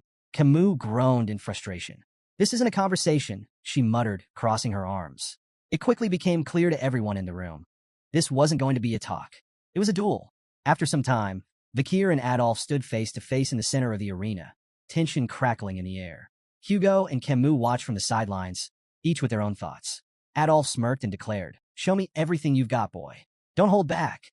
Vikir's confidence barely wavered. "If I actually go all out, you might end up face first on the floor," he mused, suppressing a grin. To kick things off, Adolf performed an intricate spell, seamlessly combining fire, earth, and water magic to create a clay pot. He filled it with water and balanced it on his head with a flourish. "Your challenge," he announced, "is to make even a single drop spill. If you succeed, you win." Vikir raised an eyebrow. "A pot-on-head challenge? This guy's either crazy confident or crazy." Camus leaned toward Hugo. "This is classic Adolf," she explained. "His control is basically unmatched." Vikir analyzed the setup. Charging straight at Adolf might not work, but it'd give him valuable intel. Without hesitation, he lunged forward, sword in hand, aiming directly for his opponent. "Vikir, no!" Camus cried, horrified by his reckless approach. Adolf didn't flinch. He raised a hand, casting a shimmering barrier that effortlessly absorbed Vikir's strike. "Rookie mistake," Adolf said smugly, glancing at Camus. "Why are you helping him? Shield magic makes swordsmen like him obsolete." Vikir clicked his tongue, frustrated but unfazed. Adolf, clearly enjoying himself, launched a series of flashy spells. Fireballs, wind blades, and earth spikes flew toward Vikir, but he dodged them all with cat-like agility. From the sidelines, Camus seethed. "He never used this much magic against me," she shouted. Adolf turned to her, feigning betrayal. "Et2, Camus? My own niece, rooting for the enemy." He returned his gaze to Vikir, playful menace gleaming in his eyes. "You'll pay for that." Hugo stayed quiet, watching intently. Vikir's movements were sharp, his strikes precise. "Let's see how far he can push Adolf," Hugo murmured to himself. Vikir observed Adolf's techniques closely, replaying memories from his past life and adapting them to his current form. Adolf bragged, "No sword can break my shield." But cracks began to form as Vikir struck the same spot over and over, his attacks like a perfectly tuned machine. Adolf's smug grin faltered. Persistent little, before he could finish, Vikir's sword shattered. Adolf immediately regained his composure. "Amateur mistake," he taunted. "You ignored your weapon's durability." But the air shifted. Hugo and Camus exchanged knowing glances as Adolf continued his mockery, oblivious to the danger. Water poured down Adolf's face, soaking him completely. He froze. "What the?" He glared at the shattered pot above him. "How did a shard pierce my shield and the pot?" Vikir, calm and composed, simply shrugged. "Maybe it was too full." Camus stood frozen, cheeks flushed as the weight of the moment hit her. Vikir had defeated her invincible Uncle Adolf. Her thoughts spiraled. "He's amazing. Is this fate?" Images of wedding bells and matching outfits flashed through her mind. Meanwhile, Hugo stood in silent contemplation, his gaze fixed on Vikir. This wasn't just talent or luck. It was raw potential. Am I raising a hound far more powerful than I imagined? 7 grueling years passed. The young hounds, now honed by relentless training, faced their ultimate test, a monstrous horn bear. The beast charged, its roar shaking the ground. In perfect unison, the hounds launched their attack, swords slicing with precision. From the sidelines, their instructor, Staffordshire Baskerville, watched with a calculating eye. "Stop wasting your energy on its vital points," he barked. "Go for the hind legs, slow it down first." The triplets responded instantly, their crimson auras flaring as they executed synchronized strikes. The beast staggered, its movements slowing. Staffordshire nodded in approval. "Good. That's how Baskervilles fight, as a pack." With the monster weakened, the remaining hounds moved in for the kill, finishing it with a coordinated assault. Staffordshire clapped his hands. "Congratulations. You're now lower-ranked sword experts and have mastered the first Baskerville technique."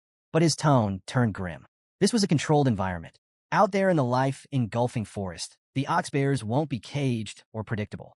One mistake, and you're dead. Your bloodline strength is your lifeline. Don't waste it. His words hung heavy in the air as the young hounds absorbed the harsh truth.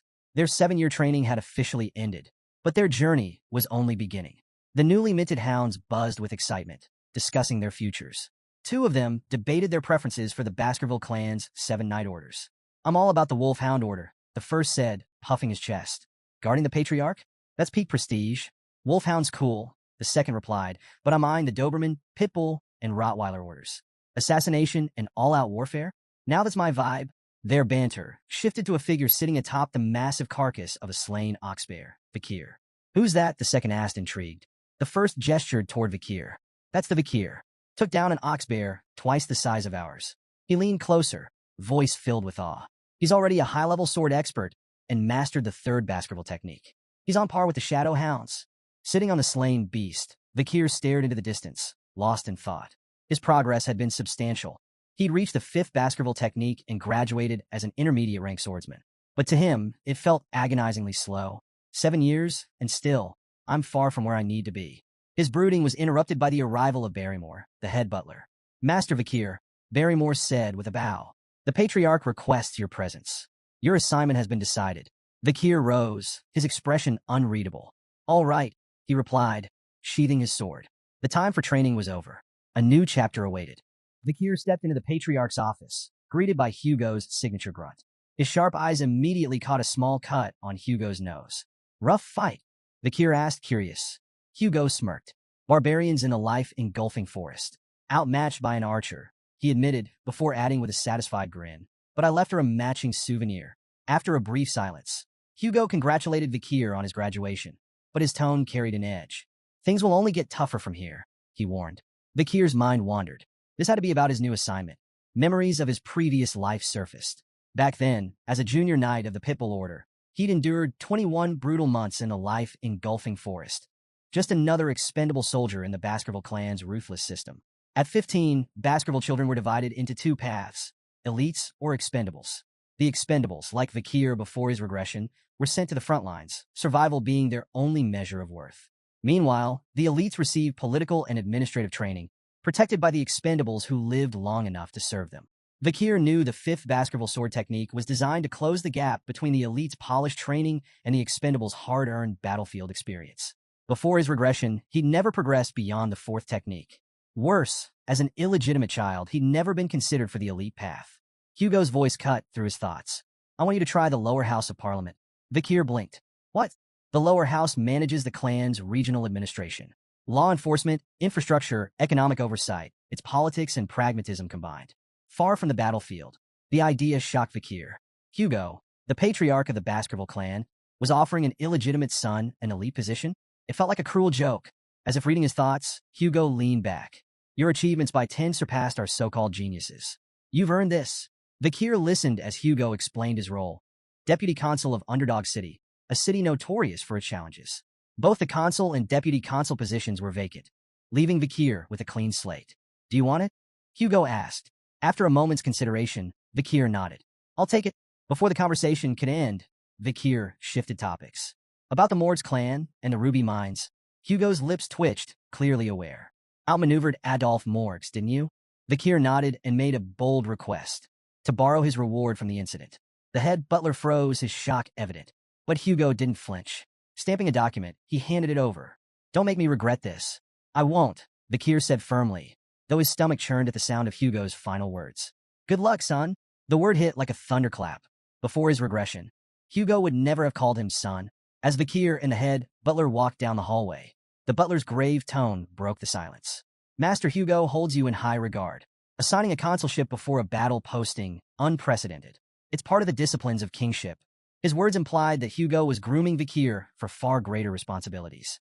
Vikir, however, wasn't one to bask in praise.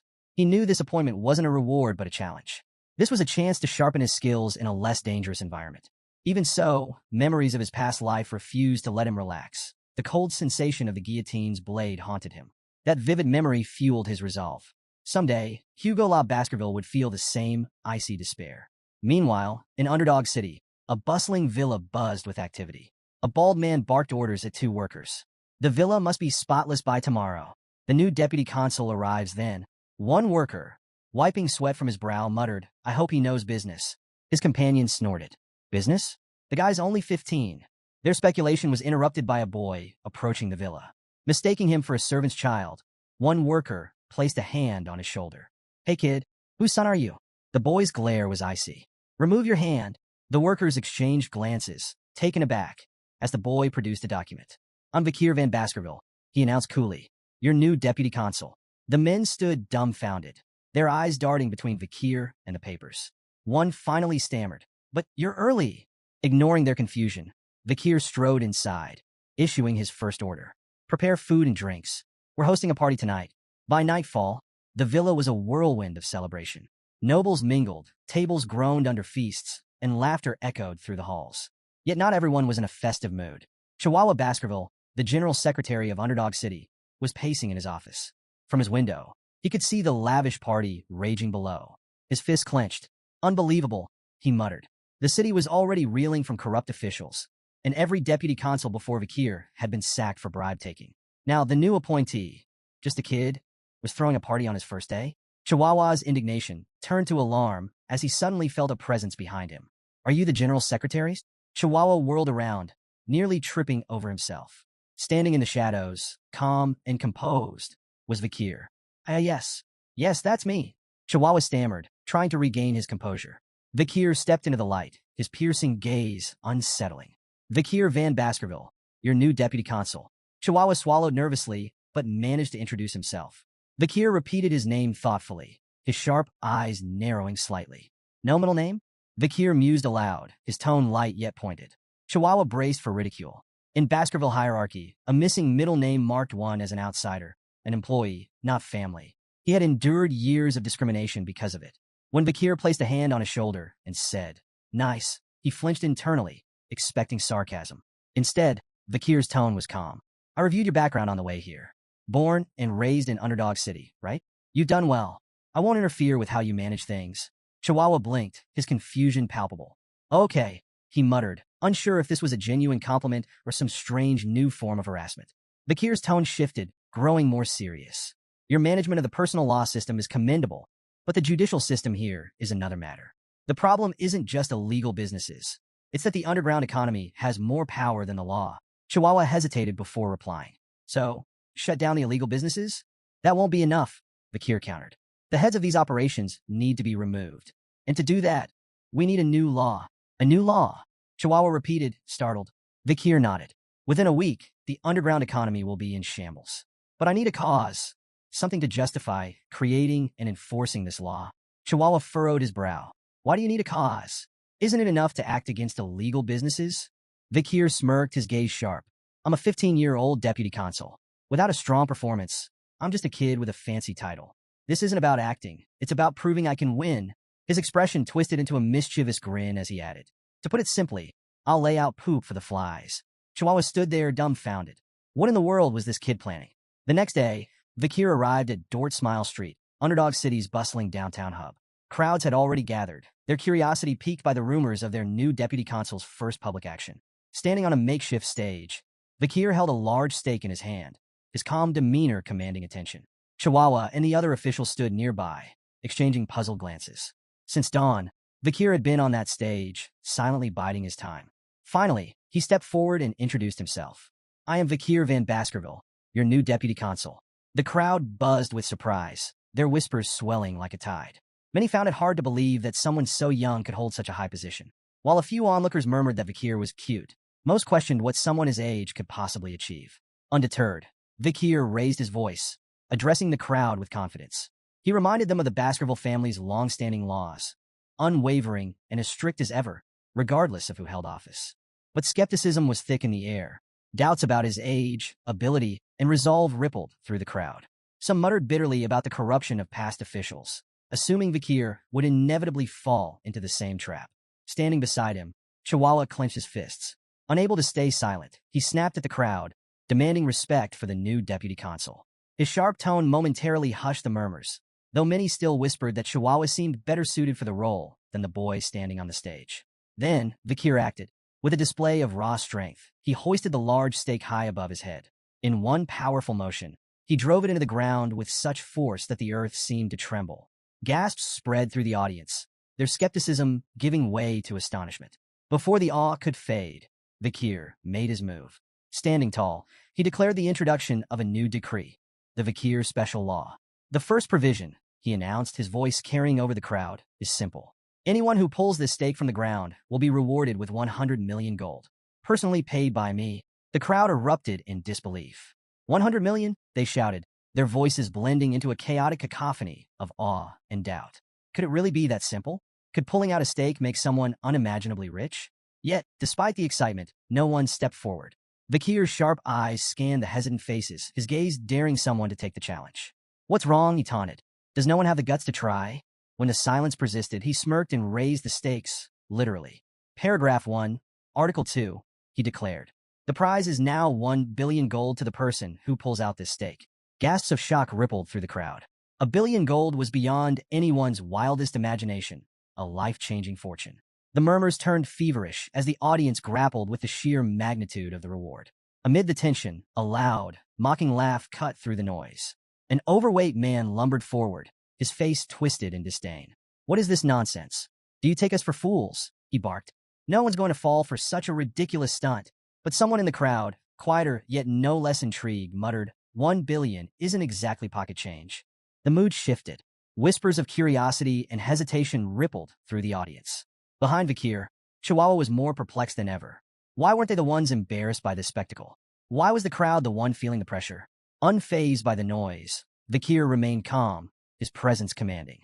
He stepped forward, his voice cutting through the whispers. So, he asked, his tone sharp and direct, is there no one brave enough to accept the challenge? The crowd fell silent once again, the weight of his words hanging heavy in the air. When no one stepped forward, Vikir raised the stakes once more. His calm voice carried over the hushed crowd. The reward is now 10 billion gold. The crowd collectively froze, their disbelief palpable. Whispers rippled through the gathering. This has to be a joke, someone murmured. Don't be stupid, another cautioned. Look at his sword.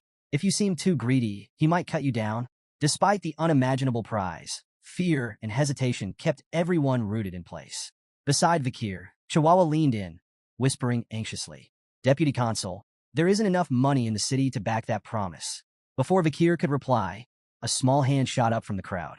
I'll try, said a timid voice. Gasps echoed through the audience. All eyes turned to the source, a frail young girl clutching a basket of flowers. Judy? The flower girl, an old man muttered, stepping forward as if to stop her. Child, don't. But Judy shook her head, determination flickering in her eyes. My mother is sick. I have no choice. The crowd whispered in astonishment as she approached the stage, her movements hesitant yet resolute. Standing before the massive stake, Judy glanced nervously at Vikir, who towered over her with an unreadable expression. Vikir spoke a single word, pull. His voice was calm, devoid of any hint of mockery or encouragement. Judy couldn't tell if he was serious or testing her. With trembling hands, she wrapped her fingers around the stake. Taking a deep breath, she pulled with all her strength. To everyone's shock, the stake slid out effortlessly, as though it had been planted in sand. A stunned silence fell over the crowd.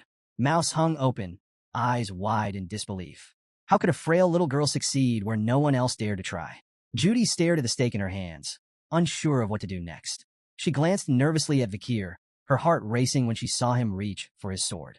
Tears welled up in her eyes as she thought of her sick mother and the consequences of her boldness. But instead of cold steel, something warm and heavy landed in her hands. Startled, she opened her eyes to see Vikir kneeling before her, holding out a small bag. For now, here's 100 million gold, he said calmly. Judy froze, clutching the bag tightly as the weight of his words sank in. Was this real? Bakir rose to his feet, his tone businesslike. Where's your home? He asked. 10 billion gold is too heavy to carry.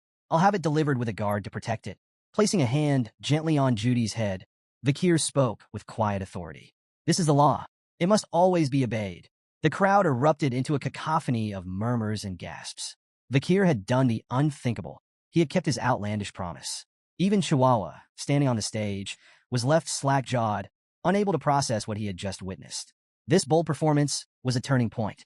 The Bakir special law swept through the city, becoming the talk of Underdog. It overshadowed even the Baskerville clan's long-standing governance law. For the first time, people saw the young deputy consul as more than just a figurehead.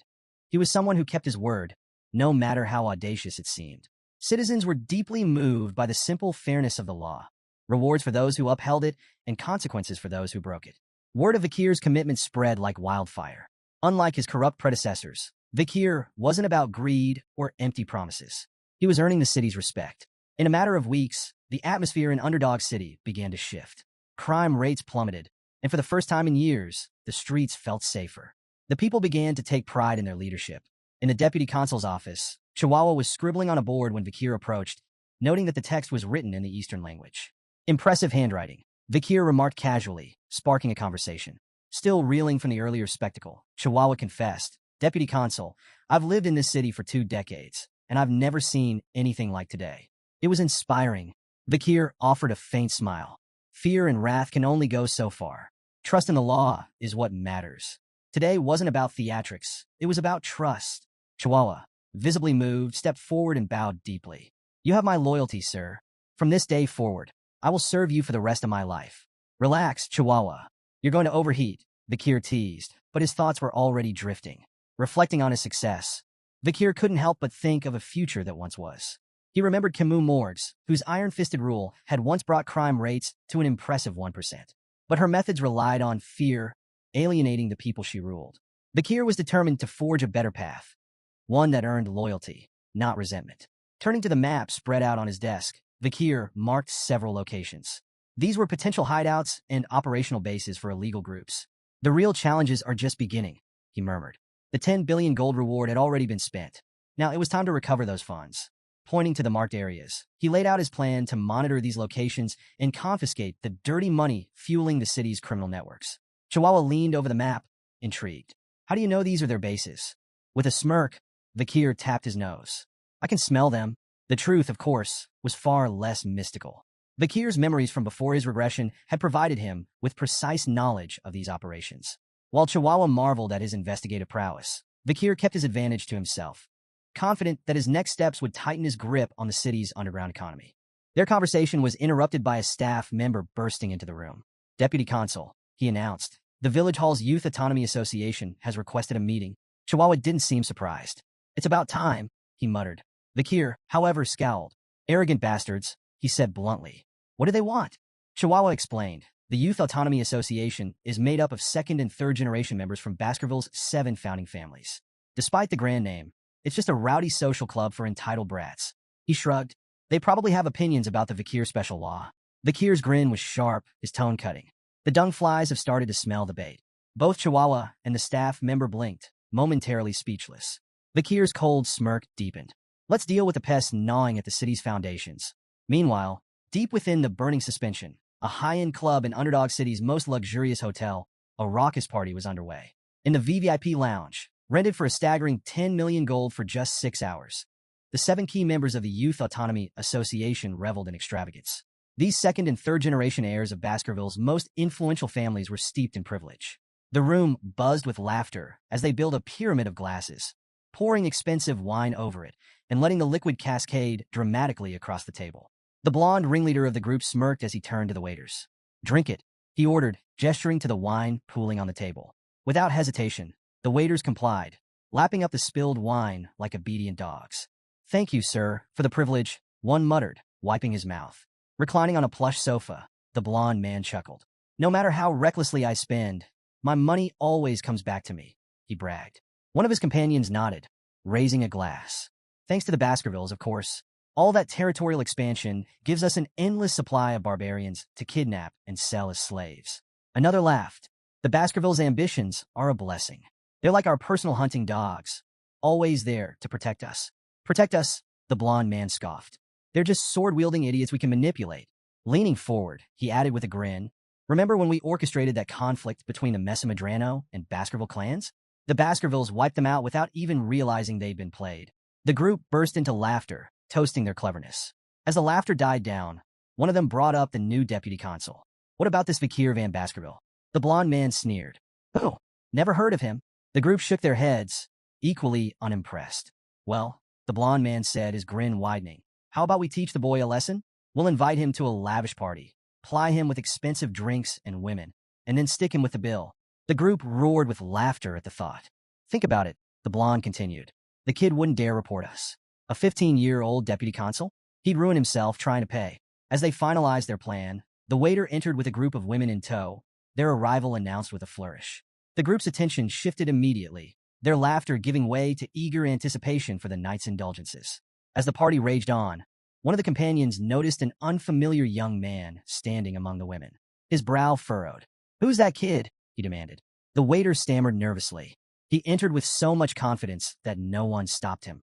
The young man stepped forward, and the room fell silent as recognition began to dawn. It was none other than Vikir himself. The blonde man, smirking to hide his unease, gestured for a waiter to handle the situation. The waiter grabbed Vikir by the hair, yanking him forward. Who do you think you are, barging in here? He snarled. Vikir's cold, glowing eyes froze the room. A tension so thick it felt like suffocating blanketed the space. Without a word, Vikir twisted the waiter's arm at an unnatural angle, eliciting a howl of pain that sent shivers through the group. The companions froze, staring in disbelief as Vikir calmly stepped forward. One of them, his voice shaking, stammered, Deputy Consul Vikir? Why are you here? Vikir's reply was short and cutting. You invited me. The blonde man forced a laugh, his tone overly jovial. Well, isn't this incredible? The Deputy Consul has graced our humble party. What an honor. Vikir didn't respond. He sat silently, his sharp gaze scanning the room as the blonde man leaned in to whisper to a companion. Their hushed tones weren't subtle enough to escape Vikir's trained ears. Let's move ahead with the plan, the blonde man murmured. Keep him here, and when it's over, stick him with the bill. The companion smirked. Let's see if he even tries to fight it. Vikir's patience snapped, slamming his hand down on the table. The entire surface exploded with a deafening crack, sending glass, drinks, and the champagne tower crashing to the floor. The room descended into chaos as the stunned partygoers struggled to process what had just happened. The blonde man's eyes widened in shock. He stared at the shattered remnants of the table, his mind racing. Did he use mana for that? The realization hit him like a blow. Vikir wasn't just a child. He was a trained Baskerville, one of the most dangerous warriors in the territory. One companion, trembling, whispered angrily, "We underestimated him." The blonde man snapped back, "Do something." But the companion shook his head, visibly terrified. "We don't stand a chance." Vikir leaned forward, his hand landing heavily on the shoulder of one of the companions. The man froze under his icy gaze, panic flooding his features. "Well, we'll pay for the drinks ourselves," the man blurted out desperately. Vikir's expression darkened. "Were you planning to make me pay for everything?" His voice was cold, each word a dagger of accusation. The companion's face shifted from panic to regret, realizing the depth of their mistake. Another companion nervously laughed, trying to diffuse the tension. Who would even dare think of doing something so ridiculous?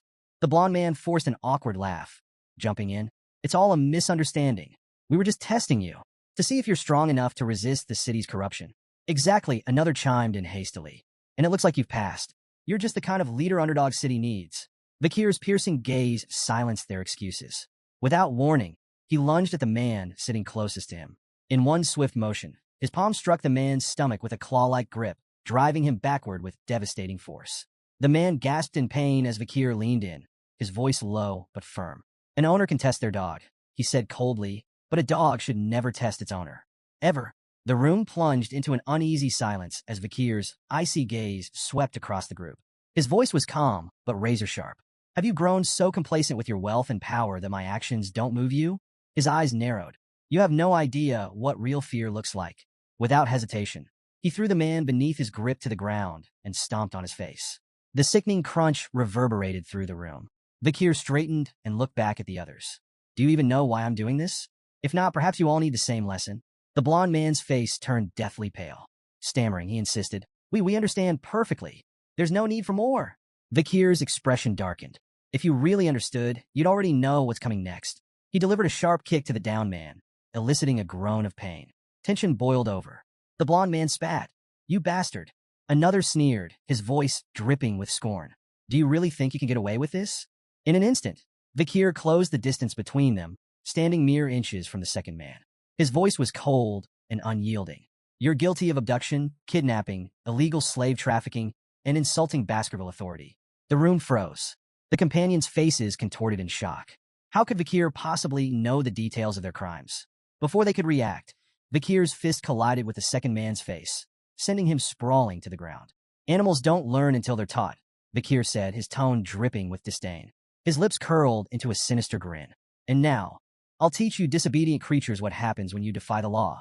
In the dim confines of a prison cell, two figures stood in stark contrast. Vikir, calm and composed, regarded the scene with indifference, while General Secretary Chihuahua looked visibly shaken. Before them, the blond man, his face swollen and bloodied, screamed profanities. His voice echoed harshly off the stone walls. "You think this ends here?" The blond man snarled, venom in his tone. "The moment I'm out of here, I'll have both of your heads on spikes. My father will never forgive this." Chihuahua, unnerved by the outburst, turned to Vikir. "Deputy Consul," he began cautiously, "did you really have to go this far?" Vikir glanced at him, his faint smirk betraying no remorse. "Do you think I overdid it?" Chihuahua's response was emphatic. "Yes. Look at him. He's barely human anymore. You've turned him into a meat bag." Vikir's smile didn't waver. He strode toward the cell, his voice calm but laced with menace. This is nothing. I haven't even started." Chihuahua's unease deepened. "What are you planning?" he asked, his tone wary. Vikir's response was chilling. "I'm going to purge all the corrupt civil servants who've twisted the Baskerville system into something monstrous." He gestured toward the prisoners behind the bars. "Look at them, arrogant smug. They've trampled the clan's authority for far too long. This is what happens when education is neglected." The blond man and his companions, finally grasping the severity of their situation, dropped their bravado. Desperation etched their faces as they begged for mercy, offering Vikir anything he wanted in exchange for their lives. Chihuahua, ever the pragmatist, voiced his concern. "You do realize their families won't sit quietly, right? They may be cowards, but they're bold enough to retaliate if pushed too far. This could spiral out of control." Vikir's confident smile didn't waver as he reassured Chihuahua. "These men are deeply tied to the criminal underworld of Underdog City," he explained. "Their families are just as complicit. None of them would dare raise a complaint. They'd be incriminating themselves." Chihuahua wasn't convinced. "But what about evidence? Without proof, this could blow up in our faces." Vikir's reply was calm and cryptic. "I have ways of finding evidence. And if none exists," he let his words linger before finishing, "I'll create it." Despite his composed demeanor, Vikir's mind was racing with calculations. He wasn't concerned about backlash. The world was shifting, and soon he'd either be sent to battle or depart for the academy. Either way, time was on his side. Standing before the prisoners, Vikir's voice turned icy, each word deliberate and cutting. Human trafficking, kidnapping, bribery, blackmail, assault through intermediaries, murder. The crimes fell from his lips like hammer blows in the stifling silence of the cell. The blond man's desperation mounted. "Where's your proof?" he demanded, his voice cracking. Vikir smirked. "If I presented evidence, would you accept your punishment?" The blond man averted his gaze, the weight of his guilt unmistakable. His defiance crumbled into a silent plea, his expression screaming, "I'll never shame my family, even if I die here." The tense atmosphere broke with the sudden arrival of a bald man carrying a heavy bag. He greeted Vikir with casual ease, as though the grim scene before him was an everyday affair. "Your custom order is ready," he said, placing the bag at Vikir's feet. Vikir nodded in thanks and opened the bag, revealing an array of ominous tools. The bald man watched, a mix of dread and fascination on his face. Finally, he couldn't hold back. "I've been in this business for 30 years, but I've never seen tools like those. Where did you come up with such terrifying devices?" Without looking up, Vikir replied nonchalantly, "I didn't invent them. They were common where I came from." The bald man froze, visibly unsettled. "Where you came from? What hellhole is that?" Vikir chuckled. "Something like that." Then, almost casually, he added, "Want me to teach you how to use them?"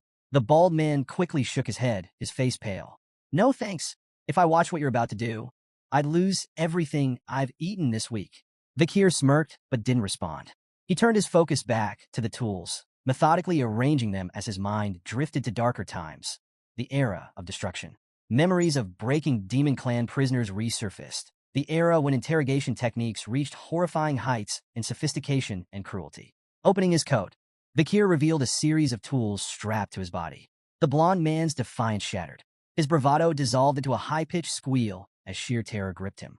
Vakir's expression was cold and unreadable. "What happened to your confidence?" he asked mockingly. "Where's all that tough talk about never confessing?" Buttoning the cuffs of his sleeves with deliberate calm, Vakir added, "Don't say anything just yet. Let's savor this moment. It's nostalgic." The blond man couldn't hold back anymore. Tears streamed down his face, his body trembling uncontrollably as fear consumed him. Rumors of the arrests of the 7 wicked gangs spread like wildfire through Underdog City. In every corner of the city, taverns, markets, and alleys, the topic dominated conversations. At a dimly lit tavern, a group of patrons argued over the shocking news. "Good riddance," one man spat. "Those gangs treated ordinary folks like pests." Another, more skeptical voice chimed in, "Don't get your hopes up. The new deputy consul might make some noise, but he'll release them soon enough. They're too tied to the native families." "But the charges are serious this time," a third patron countered. "They might actually be executed." The room fell into uneasy murmurs as patrons debated whether the children of the native families could truly face such dire consequences. One man leaned in, his voice low but resolute. "Don't underestimate Vakir. This is the same man who burned 10 billion gold just to make a point. If anyone will follow through, it's him." Others scoffed, dismissing the arrests as a political ploy. "It's all for show," a patron said, waving a hand. "The native families will apologize, and the gang members will walk free. It's how things have always been." At first, it seemed those predictions might hold true. The Mablank, Pyre, Luib, Chanel, Daragamu, Hermes, and Prada clans, families tied to the 7 wicked gangs, issued formal apologies to Deputy Consul Vakir. But the apologies fell on deaf ears.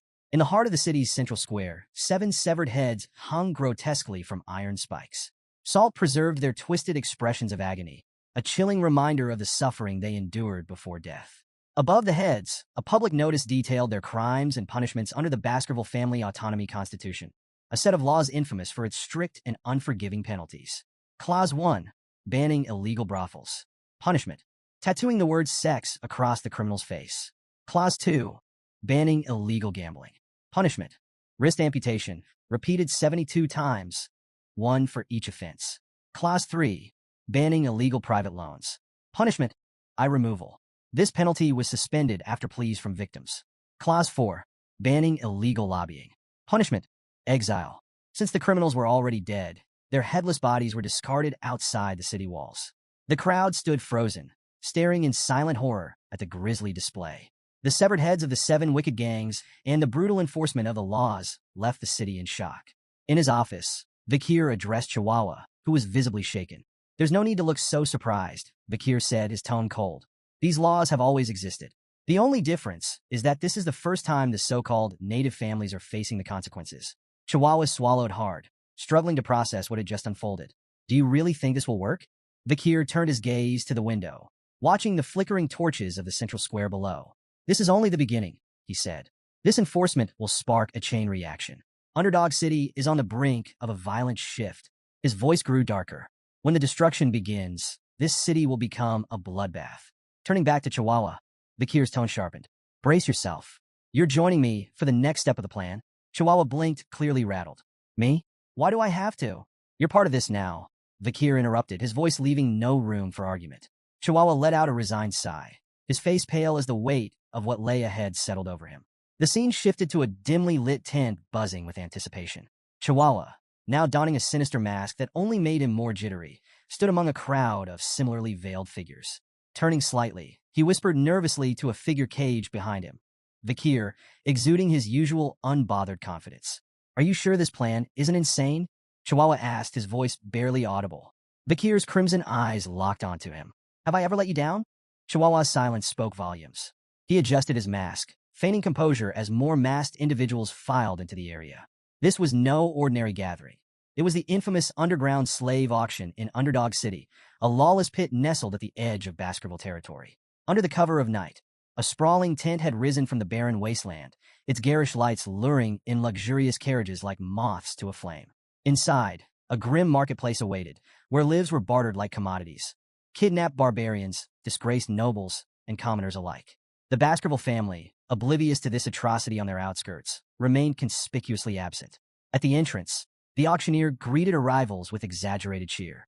His tone shifted slightly upon noticing Chihuahua's group, recognizing the telltale insignias of the Mablin clan, one of the auction's most esteemed customers. "You're here as sellers this time," the auctioneer remarked, glancing at their credentials. "I trust you've brought something to impress. Last time, the clan wasn't exactly thrilled with our offerings." Chihuahua's lips curled into a nervous smirk beneath his mask. "No complaints here. Quality is never a problem."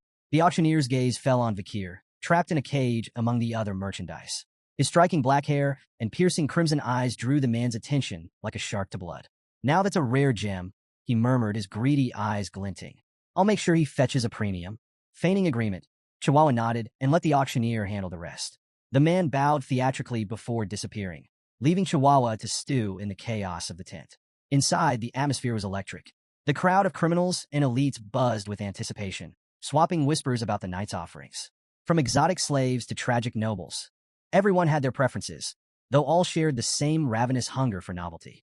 The auctioneer took the stage, his flamboyant energy rivaling that of a carnival barker. "Ladies and gentlemen," he boomed, "our first item, a beast straight from the nightmares of hell itself." With a dramatic flourish, he unveiled an A-rank monster, the Mercy Lego. The crowd gasped as the towering creature, part cow, part devil, growled menacingly. Its 19 hearts made it nearly impossible to kill, a fact the auctioneer didn't fail to exploit. "Every part of this beast is valuable," he announced, listing its leather, meat, bones, and even intestines. "The bidding starts at 100 million gold." Excitement rippled through the audience as the bids climbed. 140 million, 200 million, 250 million. "Sold for 250 million gold," the auctioneer bellowed, slamming his gavel with a theatrical bang. The crowd erupted into applause, eager for the next spectacle.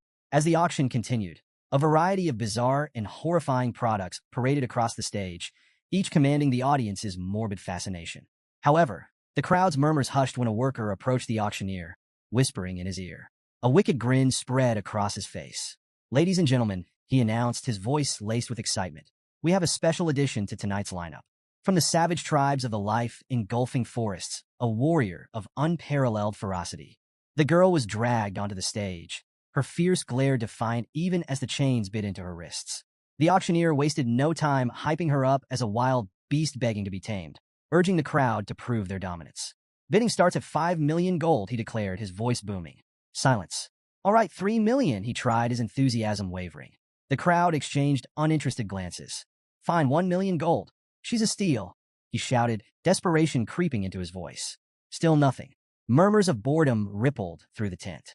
Frustrated, the auctioneer waved the guards over. "Take her away. Let's get to something worth their time." The guard stepped in, but the girl wasn't about to go quietly. She thrashed violently, almost breaking free, until one guard struck her in the stomach. She crumpled to the floor, unconscious, and was unceremoniously dragged backstage. The auctioneer cleared his throat, forcing a smile as he tried to salvage the moment. "Apologies for that little incident, but fear not. I present to you the crown jewel of tonight's auction." The crowd stirred as the spotlight swung to Vakir, seated calmly in his cage. He radiated a quiet, commanding presence that silenced even the most restless attendees. "Behold," the auctioneer proclaimed, "a pure blood with striking black hair and crimson eyes, beauty, strength, and obedience in one perfect package." Before the bidding officially began, a woman in the crowd, smitten by Vakir's striking appearance, raised her hand. 600 million gold. The auctioneer blinked, momentarily caught off guard. "We haven't even announced the starting price." 800 million. Another bidder cut in, a gruff man with an imposing presence. The woman whirled on him, her tone sharp. "Why would you need him?" The man smirked. "I'll make him a gladiator. He'll be worth twice the price by the time I'm done." The two traded barbs as the bids climbed rapidly. 900 million, 1 billion. The tent buzzed with energy until a new contender, masked and silent, raised their plate. Number 99. 6 billion gold. The masked bidder said coolly, silencing the room in an instant. Gasps rippled through the crowd. Someone whispered, "That's Baron Gambino.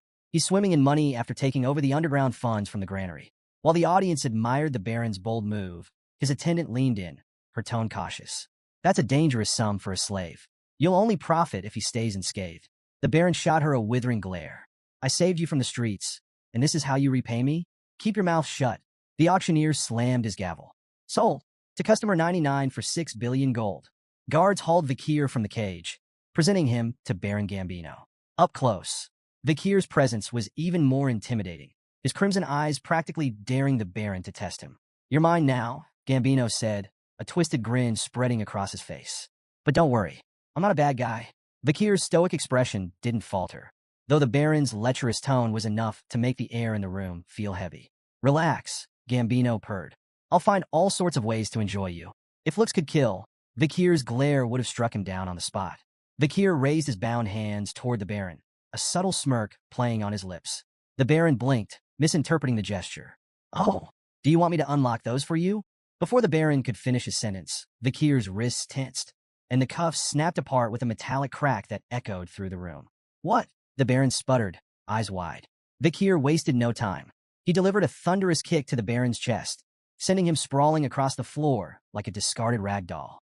Gambino's attendant, Cindy, froze in shock as the Baron writhed on the ground, gasping for air. Striding over, Vikir grabbed the Baron by the back of his collar, lifting him like a sack of grain. "Let's play a game," Vikir said, his voice calm, yet icy. "It's called Spear and Shield. I'm the spear. You're the shield. Let's see how long you last." With that, he slammed the Baron into the floor with bone-crunching force. Gambino screamed, flailing and calling out, "Cindy, do something." But before Cindy could react, the Baron had already gone limp. Vikir released him, standing over his unconscious form. "Game over," Vikir announced, his tone devoid of emotion. The shield failed. The room erupted into murmurs as Vikir reached up and removed his mask. Gasps rippled through the crowd as his identity was revealed. "Vikir van Baskerville," someone exclaimed in disbelief. Cindy stumbled back, her face pale. "A Baskerville here?" Vikir ignored her and crouched near the Baron's crumpled body, inspecting him with cold detachment. "Is he dead?" he asked flatly, as if the answer barely mattered. The crowd broke into whispers. "If he's here, then who's the new deputy consul of Underdog City? Why would a Baskerville hound come to this auction?" Amid the chaos, Chihuahua stood in the shadows, his heart pounding. He stared at Vikir, trying to make sense of what he had just witnessed. This isn't just an incident anymore, he thought, his mind racing. It's a catastrophe. Vikir straightened, surveying the tent with a chilling smile. "A circus," he muttered, his crimson eyes gleaming with menace. "That's what this place is. But don't expect the clowns to survive the show." Tension gripped the room. Vikir stood unarmed at the center, surrounded by a sea of guards. The crowd held its collective breath, unsure if they were about to witness a miracle or a massacre. The auctioneer, his face twisted with fury, shattered the silence. "Kill him," he roared, spittle flying. "I don't care if he's a Baskerville. Take him down." The guards charged, weapons glinting in the harsh light. Vikir's hand flickered. In an instant, Beelzebub, his blade, appeared, shimmering with a deadly red glow. Before the first guard could blink, Vikir moved, a blur of precision and brutality. The first wave of attackers fell in moments, their weapons clattering uselessly to the floor as crimson streaks stained the ground. The crowd recoiled in horror. A guard wielding a massive chain, an iron ball swung it with all his might, the heavy weapon whistling through the air. Vikir sidestepped smoothly and, in one clean motion, severed both the chain and its wielder in a single stroke. The auctioneer's confidence crumbled. His lips trembled as realization dawned. This wasn't just any warrior. It was a graduate, one of the elite Baskerville hounds. "We don't stand a chance," the auctioneer thought, dread washing over him like a tide. From the shadows, Chihuahua muttered under his breath, his eyes wide as he watched Vikir carve through the guards like a force of nature. "I knew he was strong, but this is insane," he whispered, his awe laced with disbelief. Then, chaos shifted gears. A chilling laugh echoed through the room, halting the remaining murmurs. Vikir turned sharply to see the auctioneer holding Chihuahua hostage, a knife pressed tightly against his throat. "Drop your weapon and surrender," the auctioneer barked, his voice trembling with desperation, but full of venom. "Or I'll cut his throat right here and now." All eyes turned to Vikir, waiting for his next move. Vikir stood motionless, his gaze fixed on the auctioneer. His calm demeanor only served to agitate his opponent, who pressed the blade closer, drawing a thin line of blood on Chihuahua's neck. "Deputy Consul," Chihuahua spoke, his voice steady despite the danger. "Don't worry about me. Just do what you need to do." The auctioneer snarled, silencing Chihuahua with a rough shake. But his words had already struck their mark. Vikir's lips curled into an amused smile. "You got guts, Chihuahua," he said lightly. The tension thickened as Vikir reached down, producing a simple flute strapped to his leg. The auctioneer's confidence faltered for a moment, his brow furrowing. "What's that? Some kind of trick?" Ignoring the taunt, Vikir brought the flute to his lips. The high-pitched note that followed sliced through the air like a razor, its intensity rattling the very walls of the auction hall. The crowd clutched their ears, howling in agony as the sound reverberated, unrelenting and merciless. When the noise finally ceased, the room fell into an uneasy silence. The crowd exchanged confused, fearful glances. The auctioneer, sweating but outwardly unaffected, forced a grin. That's it? A cheap scare tactic? He chuckled nervously. Even a graduate can't. His words stopped abruptly. A thin blade pierced his throat from behind, slicing through flesh and bone with terrifying precision. Blood sprayed in an arc as his head rolled to the ground, his lifeless eyes still wide with shock. Behind him stood a hooded figure, their crimson-streaked blade gleaming under the dim lights. Chihuahua froze, unable to process what he had just witnessed. A guard, attempting to regain control, charged at the hooded figure. But the intruder barely moved, flicking their sword with casual ease. The guard's body shredded mid-stride, collapsing in a lifeless heap. As panic spread, more hooded figures emerged from the shadows, dozens of them. They moved with an eerie, synchronized grace, their auras radiating power and malice. Their eyes, cold and unfeeling, swept across the terrified room, freezing everyone in place. "Who are they?" a trembling guard whispered, his voice barely audible. Cindy Wendy, still clinging to the edges of composure, gasped as her eyes locked onto the distinctive insignia on their chests, a pair of razor-sharp teeth. Her face turned pale as she whispered, "The Pitbull Order, the Baskerville Clan's elite, the Annihilation Experts." A wave of dread swept through the crowd as the reality sunk in. Everyone in the room knew the legend of the Pitbull Order, an unstoppable force of graduates trained to kill without hesitation, their loyalty only to the Baskerville Clan. Cindy froze as one of the Pitbull Knights materialized behind her, his blade poised to strike. Her heart thundered in her chest, panic seizing her thoughts. "I can't die here, not like this." But just as the knight's sword began to fall, Vakir's voice cut through the chaos. "Leave her alive." The knight halted instantly, lowering his weapon and kneeling in deference to Vakir. Cindy gasped, her chest heaving as relief washed over her. Vakir's gaze swept coldly across the room. "Rip the rest of them to shreds," he ordered, his tone sharp and unyielding. "But spare those lying still. If anyone flinches, kill them without hesitation." The knight nodded and vanished into the shadows like a specter. The hall erupted into a cacophony of screams as the Pitbull Knights carried out their master's commands with ruthless precision. Blades flashed, flesh tore, and pleas for mercy were silenced in an instant. Amid the slaughter, one trembling man lay prone, desperately willing himself to stay motionless. "Don't move. Don't breathe. Just stay down and maybe, just maybe I'll survive this." A knight loomed over him, an imposing figure radiating lethal intent. "I'll wear the cuffs. I'll do whatever you want," the man sobbed, clutching at the last strands of his life. The knight's voice was cold and devoid of empathy. "We don't carry cuffs." The man stammered, confusion breaking through his terror. "Then, what will you do to me?" The answer came without hesitation. The knight's blade flashed, severing the man's legs in a swift, brutal motion. The man's screams echoed through the hall as the knight moved on, uninterested in his suffering. "Those sentenced to execution don't need legs," he muttered flatly. Meanwhile, a figure puffing on a cigar stepped up beside Vakir. It was Boston Terrier Le Baskerville, the formidable commander of the Pitbull Knights.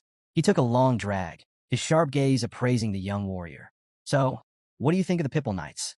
Boston Terrier asked, his tone casual but laced with pride. Vakir gave a curt nod. "They're effective." Boston Terrier smirked. "If you need anything else, just say the word." As he studied Vakir, his thoughts churned. No wonder Brother Hugo is so invested in this kid. At 15, he's already this sharp. Fierce and ruthless, a natural fit for us. Placing a hand on Vakir's head, Boston Terrier grinned. "Come join us. I'll raise you into a proper knight." Vakir hesitated briefly before responding, his tone polite but firm. "I'll think about it." Turning, he added, "I have urgent matters to attend to." Boston Terrier watched him leave, a faint frown tugging at his lips. He's ignoring me, he thought, but instead of irritation, he felt a growing sense of intrigue. That just makes me want him even more. Vakir slipped into the shadowy storeroom, his eyes narrowing as they adjusted to the dim light. "It's here somewhere," he muttered, prowling between crates and barrels with the precision of a predator. In the corner, a hulking safe caught his eye. For a fleeting second, he considered if it held the nobles' contributions. The thought of dragging it to City Hall for some bureaucratic taxation ritual briefly crossed his mind. "Yeah, no," he dismissed, smirking to himself. "I'm not here to play accountant." His attention shifted to a cage covered with a tattered cloth. As he stepped closer, a faint whimper reached his ears. His smirk vanished, replaced by a grim determination. Yanking the cloth away, he revealed a bruised and battered girl huddled inside. She flinched at the sudden exposure, her tear-streaked face a picture of fear and pain. Vikir let out a frustrated sigh, reaching into his pack. "You're lucky I have this," he muttered, pulling out a shimmering potion, a relic from the Pitbull Knights, known for its legendary healing properties. Carefully tilting the vial, he let a few drops trickle into her mouth. The transformation was almost instant. Wounds knitting together, bruises fading like ink washed away. Her eyelids fluttered open, but the sight of Vikir made her retreat further into the cage, trembling. Vikir frowned. "What's with the fear? Do I look like the bad guy here?" The girl remained silent, staring as if weighing her odds of survival. Vikir stood, unlocking the cage with a practiced twist. "Go," he commanded, his tone firm but not unkind. When she didn't move, he switched to halting barbarian. "Run. Away." Her eyes widened slightly, the recognition of her native tongue flickering in her expression. Yet she hesitated, mumbling something in barbarian that sounded soft, almost pleading. Vikir crossed his arms. "Look, I'm not fluent, but this isn't a language test. The exit's that way." He pointed emphatically. Finally, the girl rose, still limping but steadier with each step. At the doorway, she paused and turned back to him, her voice trembling as she spoke again in barbarian. Vikir couldn't make out the words, but the gratitude in her tone was unmistakable. Once she disappeared into the night, Vikir exhaled and pulled another cloth aside. Beneath it lay his real target, the carcass of Mercy Lego, an A-rank monster. Still fresh, he noted, crouching down to inspect the massive beast's remains. A red aura began to shimmer from his hand, and moments later, Beelzebub materialized, a faint grin stretching across its sinister form. "It's been a while, hasn't it?" Vikir said casually, as though addressing an old friend. "An A-rank snack. Try not to take all day. The Pitbull Knights will be here soon, and they don't like to share." Beelzebub let out a guttural, pleased sound, its hunger palpable. The aura around it flared as it descended upon the corpse, feasting with voracious glee. Vikir stood watch, arms crossed, his mind already calculating his next move. As dawn broke, the name Deputy Consul Vikir became the city's most chilling buzzword.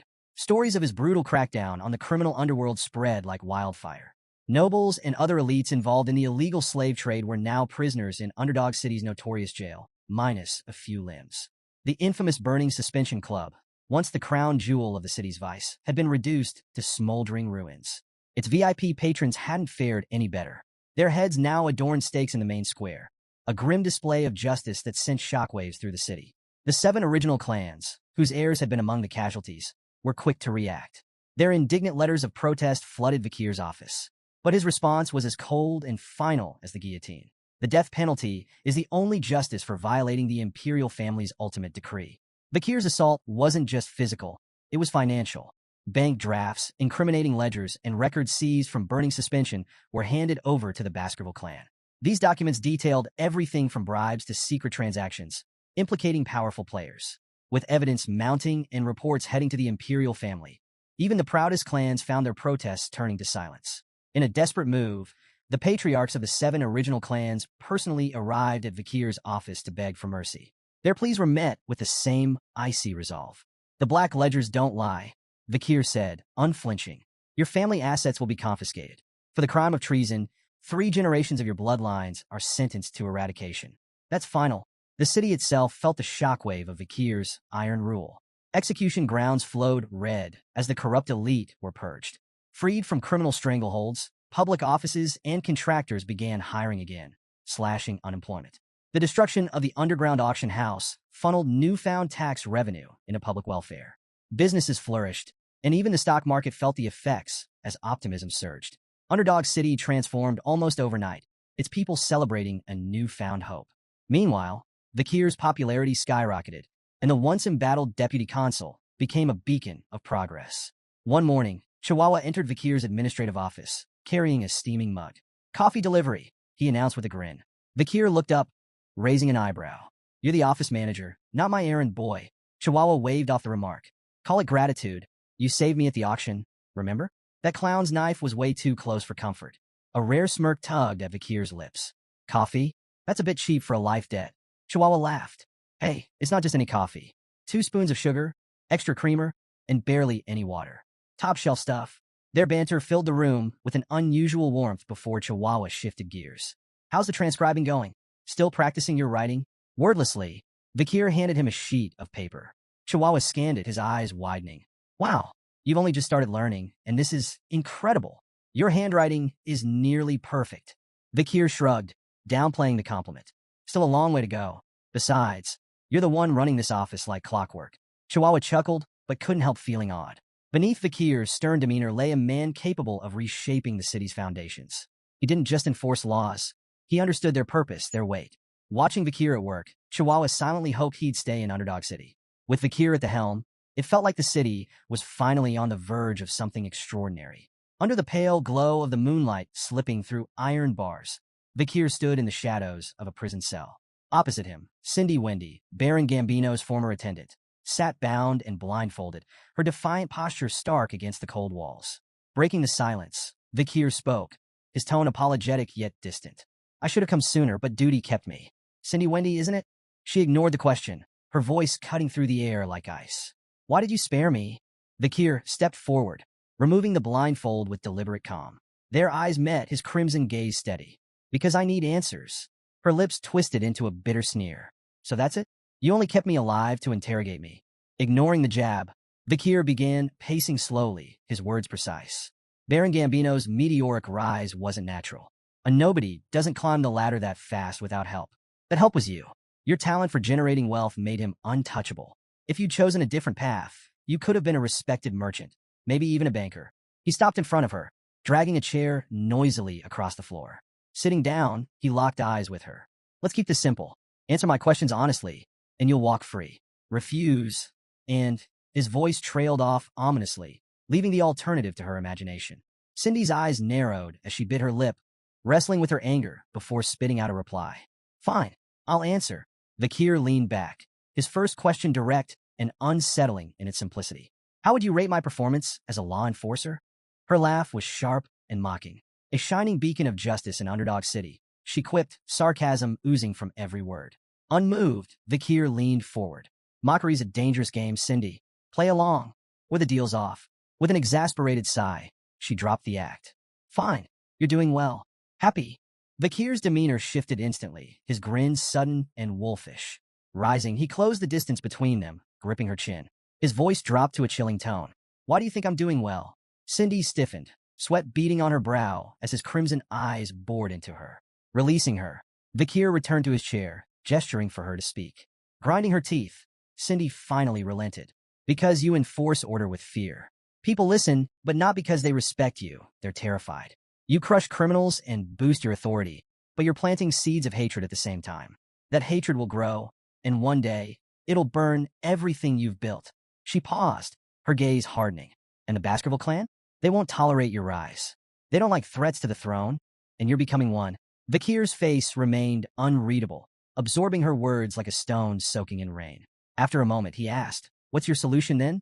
How would you navigate this? Cindy locked eyes with Vikir, her voice calm but firm. If you want to survive, return all your authority and accomplishments here to the Baskerville clan and its leader. Keeping the spotlight on yourself will only make you a target. She paused, then added, Find a place where your power won't draw attention. Somewhere like the life-engulfing forest or the Imperial Academy.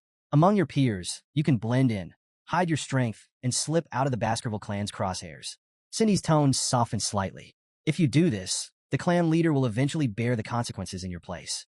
Vikir said nothing at first, his gaze distant. The silence grew heavy, and Cindy's breath hitched as an overwhelming wave of bloodlust radiated from him. The air turned suffocating, the weight of his unspoken menace pressing down like a predator, sizing up its prey. When he finally spoke, his voice was calm, but laced with steel. I understand your suggestion, he said. It's like asking a loyal hunting dog to turn its fangs on its own master. His crimson eyes locked onto hers, the mix of bloodlust and cold calculation behind them unyielding. Yet Cindy, despite the shiver crawling up her spine, held his gaze with an unsettling calm.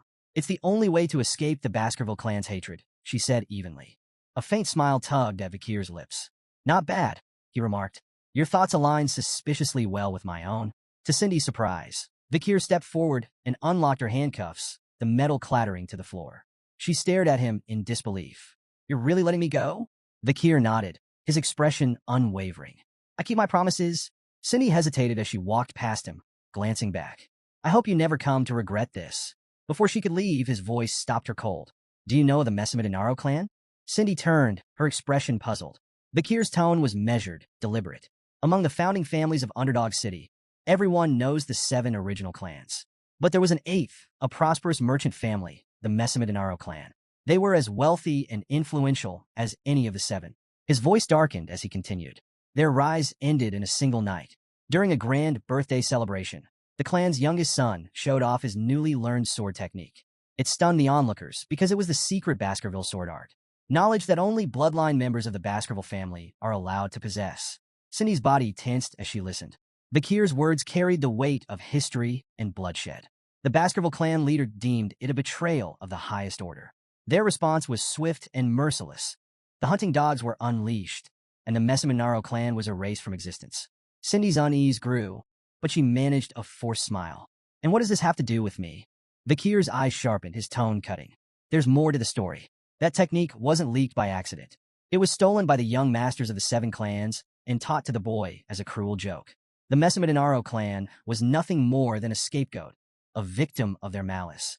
Cindy's forced smile faded entirely as Bakir stepped closer, his voice heavy with grim resolve.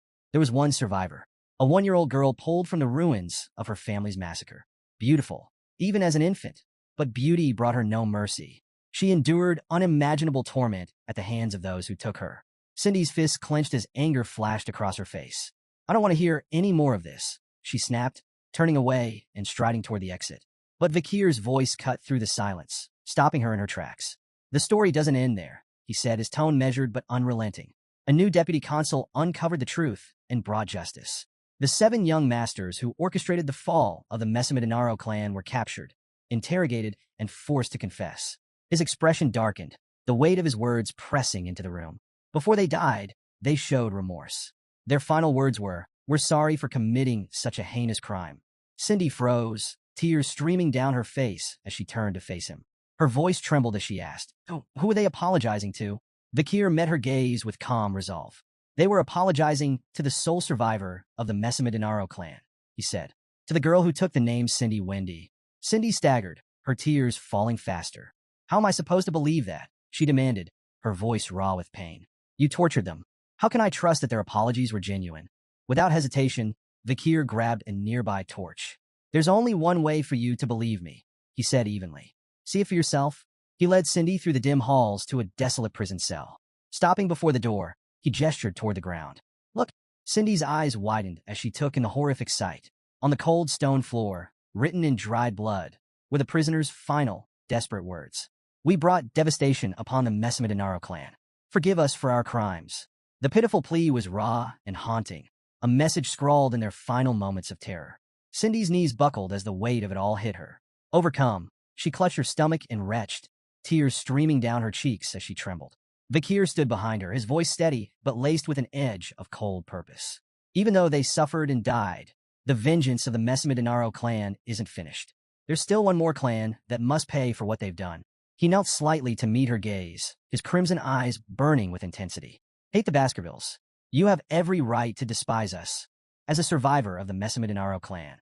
Cindy wiped her mouth with the back of her hand, her tears refusing to stop. "Why are you doing this?" she asked, her voice hoarse. "Why are you helping me? You're a Baskerville yourself." Bakir's lips curled into a faint smirk. "You're asking the wrong question." Cindy pushed herself to her feet, brushing off the dust as she steadied her shaking frame. Without another word, she began to walk away, but at the door, she paused and turned back to him. Her expression was calm now, her voice steady. "I understand," she said quietly. "Bakir Van Baskerville, I owe you a debt." Her tone grew firm, conviction lining every word. "No matter where life takes you, you'll never have to worry about money again. That's my promise." With that, she disappeared into the shadows of the hallway. Bakir stood in silence, watching her go until her footsteps faded into the distance. Then, almost to himself, he muttered with a faint smirk, "I'll hold you to that promise." The next morning, Chihuahua burst into Bakir's quarters, full of energy. "Deputy Consul, it's time to..." He started but froze mid-sentence. The scene before him was something out of a nightmare. Blood-soaked sheets and lifeless bodies scattered across the room. Bakir stirred, stretching lazily before rubbing his eyes. "Good morning," he greeted casually, as though nothing were amiss. Chihuahua's jaw nearly hit the floor. "Good morning. What about?" "All the corpses," he shouted, pointing wildly. Bakir glanced around at the carnage, his expression nonchalant. "Oh, those?" Looks like I killed them in my sleep, he replied with a shrug. Chihuahua stared, utterly horrified. Are you serious? Vikir chuckled lightly. Relax, I'm kidding. As they made their way down the hallway, Chihuahua shot him a wary look. Deputy Consul, I have to ask, what was your childhood like? Vikir smirked, amusement dancing in his crimson eyes. Didn't find my joke funny? That's not what I meant, Chihuahua muttered, exasperated. Vikir's tone turned thoughtful, almost distracted. Lately, I've had some inconveniences. Poison arrows, acid snipers, arson attacks, 2 near misses with runaway carts, the usual. Think I've caught someone's attention? Chihuahua stared at him in disbelief. You're insane. Ignoring the comment, Vikir's mind drifted to Beelzebub, the weapon fused to his arm. His latest skill, Hellish Buffalo's Tough Life, obtained from the illegal auction, had proven incredibly effective despite its risks. With Beelzebub's slots now filled by Burn Injury Cerberus, Hemorrhage Hellhound, and Tough Life Hellish Buffalo, Vikir's body was enhanced beyond recognition. Combined with the River Styx's modifications, his skin had become so resilient that even elite assassins had failed to harm him. But while the power was satisfying, the relentless attempts on his life were becoming more than just an irritation. I need to figure out who's behind these attacks and deal with them, Vikir muttered, his tone sharp. Chihuahua, still processing Vikir's casual recount of near-death experiences, nodded nervously. That sounds like a good idea. As they approached the courtyard, both noticed a carriage waiting nearby. The flag it bore was unmistakable, the Baskerville crest. They've sent someone from the main family, Vikir said, his tone growing serious. The carriage door opened, and a figure stepped out. Chihuahua immediately began sweating bullets, his posture stiff as he whispered to himself. No way. It's really him. Vikir, by contrast, remained calm, his crimson gaze steady. The figure descending from the carriage was none other than John Barrymore, the legendary head butler of the Baskerville household. John greeted Vikir with a warm smile. It's been quite a while, hasn't it? Vikir inclined his head politely. You look well, head butler, he replied. The butler chuckled as he approached. Do I? I've always believed you'd do well since leaving the main residence. Just luck, Vikir replied modestly, his expression betraying little. Nearby, Chihuahua was awestruck. John Barrymore wasn't just a servant.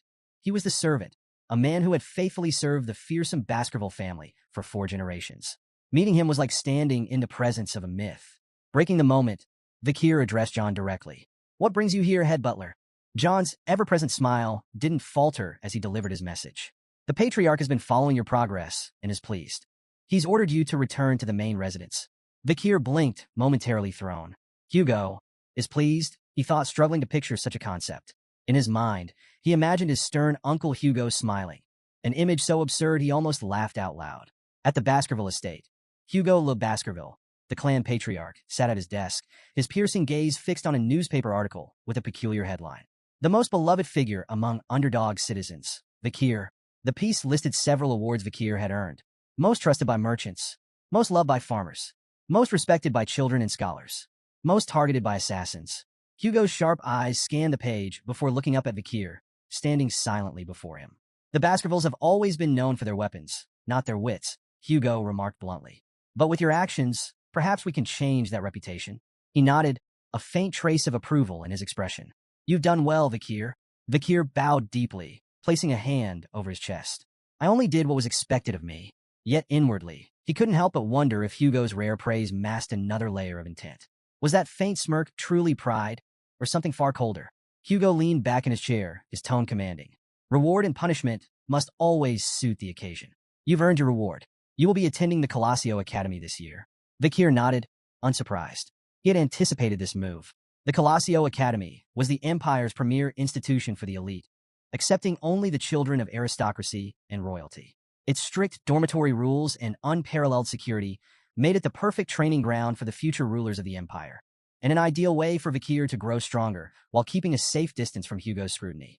Hugo continued, mentioning his intent to send companions with Vikir, but admitted he hadn't decided who. Do you have any siblings you prefer to take with you? He asked. Vikir answered smoothly, Highborough, Middleborough, and Lowborough. We're closest. Internally, he thought of them less as companions and more as reliable punching bags. Hugo nodded, seemingly satisfied. Done. He then asked Vikir if he recalled a plan they had discussed when he was just 8 years old. Vikir's mind immediately went to their joint training with the Morgs. You're referring to the plan to lend the ruby mines to the Morgs and use them to wipe out the barbarians? A smirk spread across Hugo's face. Exactly. And it worked. Intrigued, Vikir pressed for details. Hugo explained that the morgues, seeking Baskerville support for a joint raid, had approached them with humility. The alliance was already yielding promising results. Switching topics, Hugo added one final task before Vakir's departure. Inspect the territory. Ensure the laws you implemented are being upheld. It will be educational. Vakir bowed once more. I'll follow your orders, Patriarch. The next day, Vakir and Chihuahua stood at the city gates. Tears streamed down Chihuahua's face as he waved frantically. Deputy Consul, I'll do my best to manage everything while you're gone. Vakir turned slightly, glancing back at the emotional Chihuahua. Though he said nothing, he silently noted that this parting was likely permanent. As Vakir and his small group traveled farther from the city, the quiet was broken by his voice, sharp and commanding. Come out, now. In an instant, dozens of figures dressed in black emerged from the surrounding trees and rocks, encircling the group. One of them stepped closer to Vakir, removing his head covering to reveal his face. The man stepped forward, removing his hood to reveal a sharp face and an air of confidence. Staffordshire Baskerville, he introduced himself. Knight of the Pitbull Order. Vakir nodded in acknowledgement. Thank you for waiting. I wanted the departure to proceed in an orderly fashion. Staffordshire waved off the apology. No trouble at all. Our mission is to safely escort you to the morgue's family's juvenile fortress. Vakir's expression remained calm as he asked, Any word from my uncle, Boston Terriers? Staffordshire chuckled. He's doing well, but he's been relentless about trying to recruit you into the Pitbull Order ever since the slave auction incident. A faint smirk tugged at Vakir's lips. Internally, he couldn't help but feel uneasy about his uncle's obsession. It bordered on fanatical. The group eventually reached a hilly region where farmers worked the land with quiet diligence. Vakir gestured toward the fields. Is this the territory we lent to the morgues? Staffordshire nodded. That's right. Everything seems peaceful here. No signs of trouble. Vakir's eyes swept across the farmland, his sharp gaze taking in every detail. Though the stated purpose of their mission was a routine inspection, Vakir knew the real goal, to eliminate the barbarians. As they moved on, Staffordshire provided more information. The Morgue's family has assembled quite the force. 3 delegates, 30 members of the lower house parliament, and around 100 unaffiliated mages. Vakir noted the Morgue's efforts, contrasting it with the Baskervilles' modest contribution. Just himself, a dozen knights, and the elite forces stationed on standby beyond the mountains. Hugo's parting words echoed in his mind. Observe the barbarians' way of life. It'll serve you well. The fortress came into view, looming in the distance. Its surroundings were grim. Dead trees littered the landscape, their branches adorned with skeletons swaying in the breeze. Vakir observed the macabre scene. A mage's handiwork, he remarked. Clearly a message from the morgues to the barbarians. Staffordshire shuddered. It's unsettling to say the least. But Vakir's thoughts drifted to Camus morgues. How much had she changed since their last encounter? As they neared the gates, 3 figures appeared on top of the walls. A stern voice called out, State your business. Vakir and Staffordshire looked up, surprised. Standing above them were 3 identical girls, their expressions equally defiant. One stepped forward confidently. No one passes without our permission. The other 2 immediately echoed her words in perfect unison. Vakir sighed inwardly. The 3 flowers. The infamous morgue's triplets, high cis, middle cis, and low cis, were well known for their chaos and unpredictable behavior. People often joked that their combined insanity could rival the gods themselves. Steeling himself, Vakir stepped forward. I am Vakir of the Baskerville Envoy team, here to inspect the territory and strengthen relations. Open the gates. High cis crossed her arms, unimpressed. I need to report to the person in charge first, she said smugly. You'll get your response tomorrow. Irritation flickered across Vakir's face. You're denying me entry into my own land? High cis smirked, and the other 2 followed suit. Tenant protection law, she retorted, her tone dripping with mockery. Don't look down on us just because we're renters. That law, it's from your family after all. Vakir's temple throbbed with annoyance as the mocking tone of High cis grated against his nerves. A familiar red aura flickered faintly around his hand, a reflection of his growing irritation. He exhaled slowly, reining in his anger before it boiled over. Keeping his voice calm, but icy, Vakir replied, I've amended the law. It now allows me to evict tenants I dislike. His words were sharp enough to cut through the tension. Open the gates. Now. A wave of killing intent radiated from Vakir, slamming into the triplets like a physical force. The sudden surge of bloodlust made them hesitate, a flicker of fear flashing across their faces. High cis, recovering quickly, glared at Vakir and sneered. We've heard about the psycho kid running Underdog City, but we've dealt with enough lunatics to know how to handle you. With a swift motion, she cast a spell, aiming it near Vakir. The explosion shook the ground, sending his horse rearing in fright. From above, Lo Sis shouted, "Don't even think about stepping on a morgue's territory without permission." Her insults sharpened. "Stupid swordsman. You think you can handle us? I'd love to see the so-called rising star of the Baskervilles try." Beside Vakir, Staffordshire's expression darkened as he instinctively drew his sword. "This won't end with words," he muttered grimly. Vakir signaled his readiness, a cold resolve settling over him. But before they could act, voices erupted from their group. "These girls don't even know their place." One member spat angrily. Another chimed in, his voice dripping with disdain. "Their words are absurd." The familiarity of the voices caught Vakir's attention. He glanced toward the hooded figures in his group, his thoughts turning. "I've heard those voices before." The morgue's triplets exchanged amused glances, their confidence unshaken. High Sis scoffed. "Mere underlings." Middle Sis smirked. "You think you outrank us?" Low Sis sneered. "You don't even know your place." But the three hooded members of Vakir's group stepped forward, their movements deliberate. "Not us," they declared firmly. In unison, they removed their hoods, revealing their identities. Vakir's eyes narrowed. Of course, it was the Baskerville triplets, High Burrow, Middle Burrow, and Low Burrow. Standing tall and radiating confidence, the triplets pointed toward Vakir and declared in unison, "He is the symbol of Baskerville." Turning to Vakir with matching grins, they added, "Leave this to us." Vakir's expression twisted into one of exasperation. "Great," he muttered, pinching the bridge of his nose. "My annoyance has just doubled." Despite his irritation, the scene unfolded with the over-the-top theatrics only the Baskerville triplets could provide. Vakir, though thoroughly vexed, knew their motives well enough. High Burrow glanced back at Vakir, his tone brimming with gratitude. "Thanks for recommending us to the Academy. Don't worry, we've got this handled." Vakir's thoughts raced as he pieced together their intent. "So, this is about the Academy?" Typical. To him, they were glorified sandbags, clumsy, brainless, but undeniably loyal. With the right training, they could at least be molded into effective soldiers. A faint smirk crossed Vakir's lips as he decided to humor them. "Fine, I'll leave this to you, older brothers." The Baskerville triplets practically glowed with pride at Vakir's begrudging acknowledgement. They stood straighter, their confidence soaring. Meanwhile, Mord's three flowers looked on with disdain. High Sis sneered, her voice dripping with contempt. "Pathetic," clinging to each other like scared little children. The Baskerville triplets, unfazed by the insult, responded in perfect unison by flipping them off. "No, you're the fools," they retorted, their defiance as synchronized as their gestures. High Sis's face twisted with anger, joined by Middle Sis and Low Sis, who bristled at the audacity. "They need to be taught a lesson," High Sis growled, her tone promising retribution. As the tension thickened, Vakir's thoughts wandered to memories of the morgue's triplets before his regression. He remembered them as formidable mages, each with a distinct affinity, water, earth, and nature. Individually strong, their combined magic was devastating, amplifying their spells to an extraordinary level. It was this seamless synergy that earned them the title Morgue's Three Flowers. Proving their reputation, the Morgue's triplets summoned their power, combining magic to create a colossal barrier of intertwining vines and earth. The massive wall loomed over their opponents, its dense structure exuding raw magical energy. High Sis perched atop the barrier, laughing triumphantly. "Let's see you get past this," she jeered, her sisters joining in to mock the Baskervilles. Undeterred, High Burrow drew his sword with a confident smirk. "This," he said coolly, nodding toward the vine wall. "It's nothing." Without hesitation, he executed the Baskerville first technique. His blade cut through the air with precision, slicing the vine barrier apart in one devastating strike. The once imposing wall crumbled into ruin, its shattered remains scattering across the field. From a distance, Staffordshire's eyes widened in admiration. "A flawless execution of the first technique," he murmured, impressed. But High Burrow's victory was short-lived. Before he could fully recover, a vine whip lashed out with blinding speed.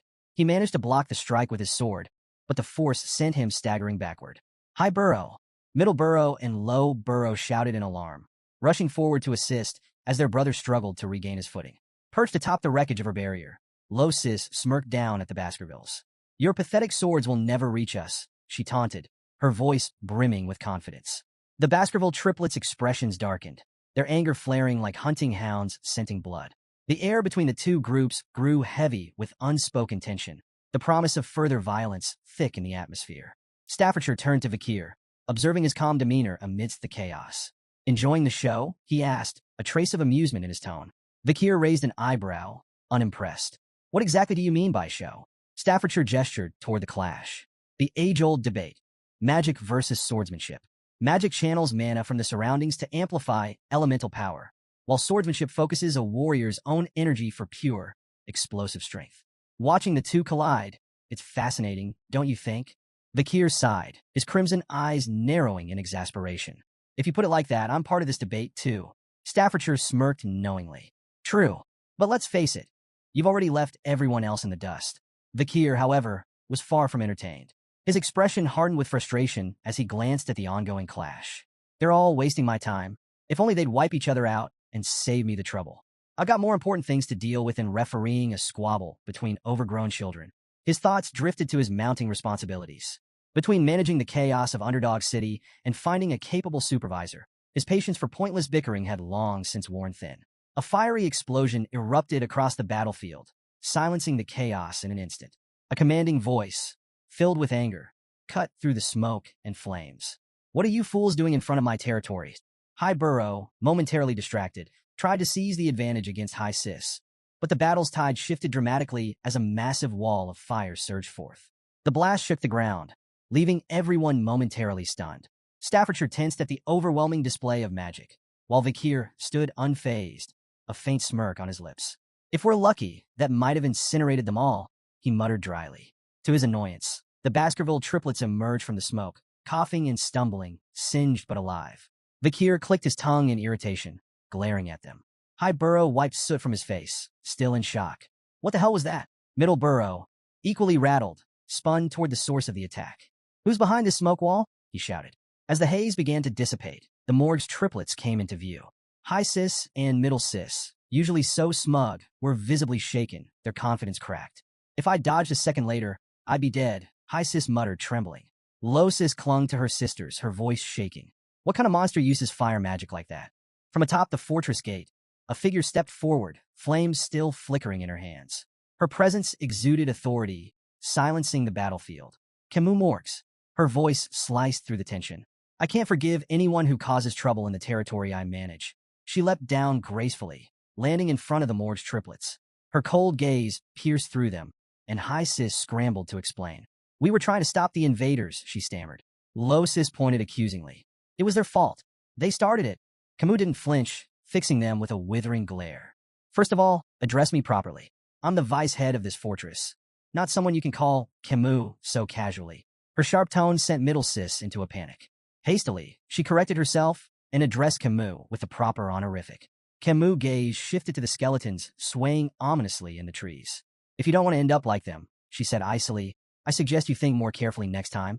Middle Sis squeaked in fear, bowing repeatedly as she apologized on behalf of her sisters. Camus turned her attention to Vakir, her eyes narrowing before recognition dawned. Her expression softened slightly as she approached him, a faint smile tugging at her lips. It's been a long time, she said softly, her voice carrying a touch of warmth. 7 years, hasn't it? Vakir nodded, his expression relaxed. It has, he replied. As Camus studied him, Vakir's gaze briefly lingered on her. She looked more mature now, and he found himself noting her increased allure.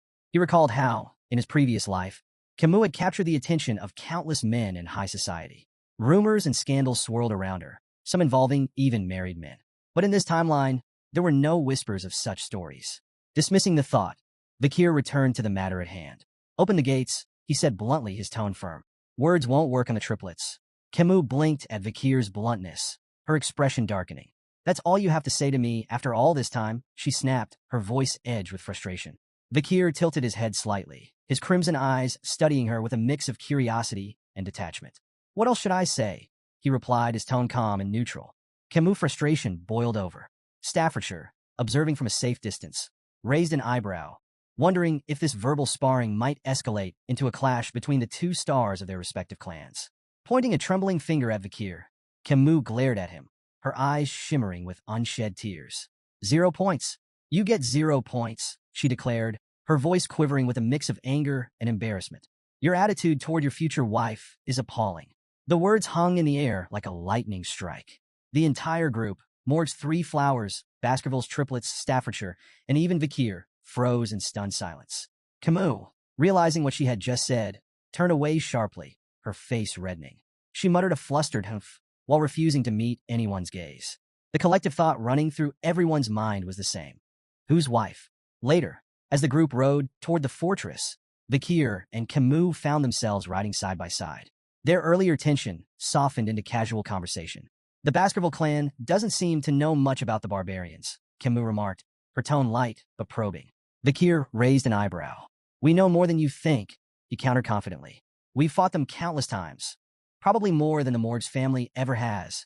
Camus glanced at him sideways, her smirk returning. If that's true, why send those idiots? She asked, gesturing toward the Baskerville triplets in the distance, who were currently bickering over whose sword was shinier. Vikir shrugged. The arrangement was already made with the Morg's family, he replied. The main force is stationed on the other side of the mountain range. You know that. Camus leaned slightly closer, her voice teasing.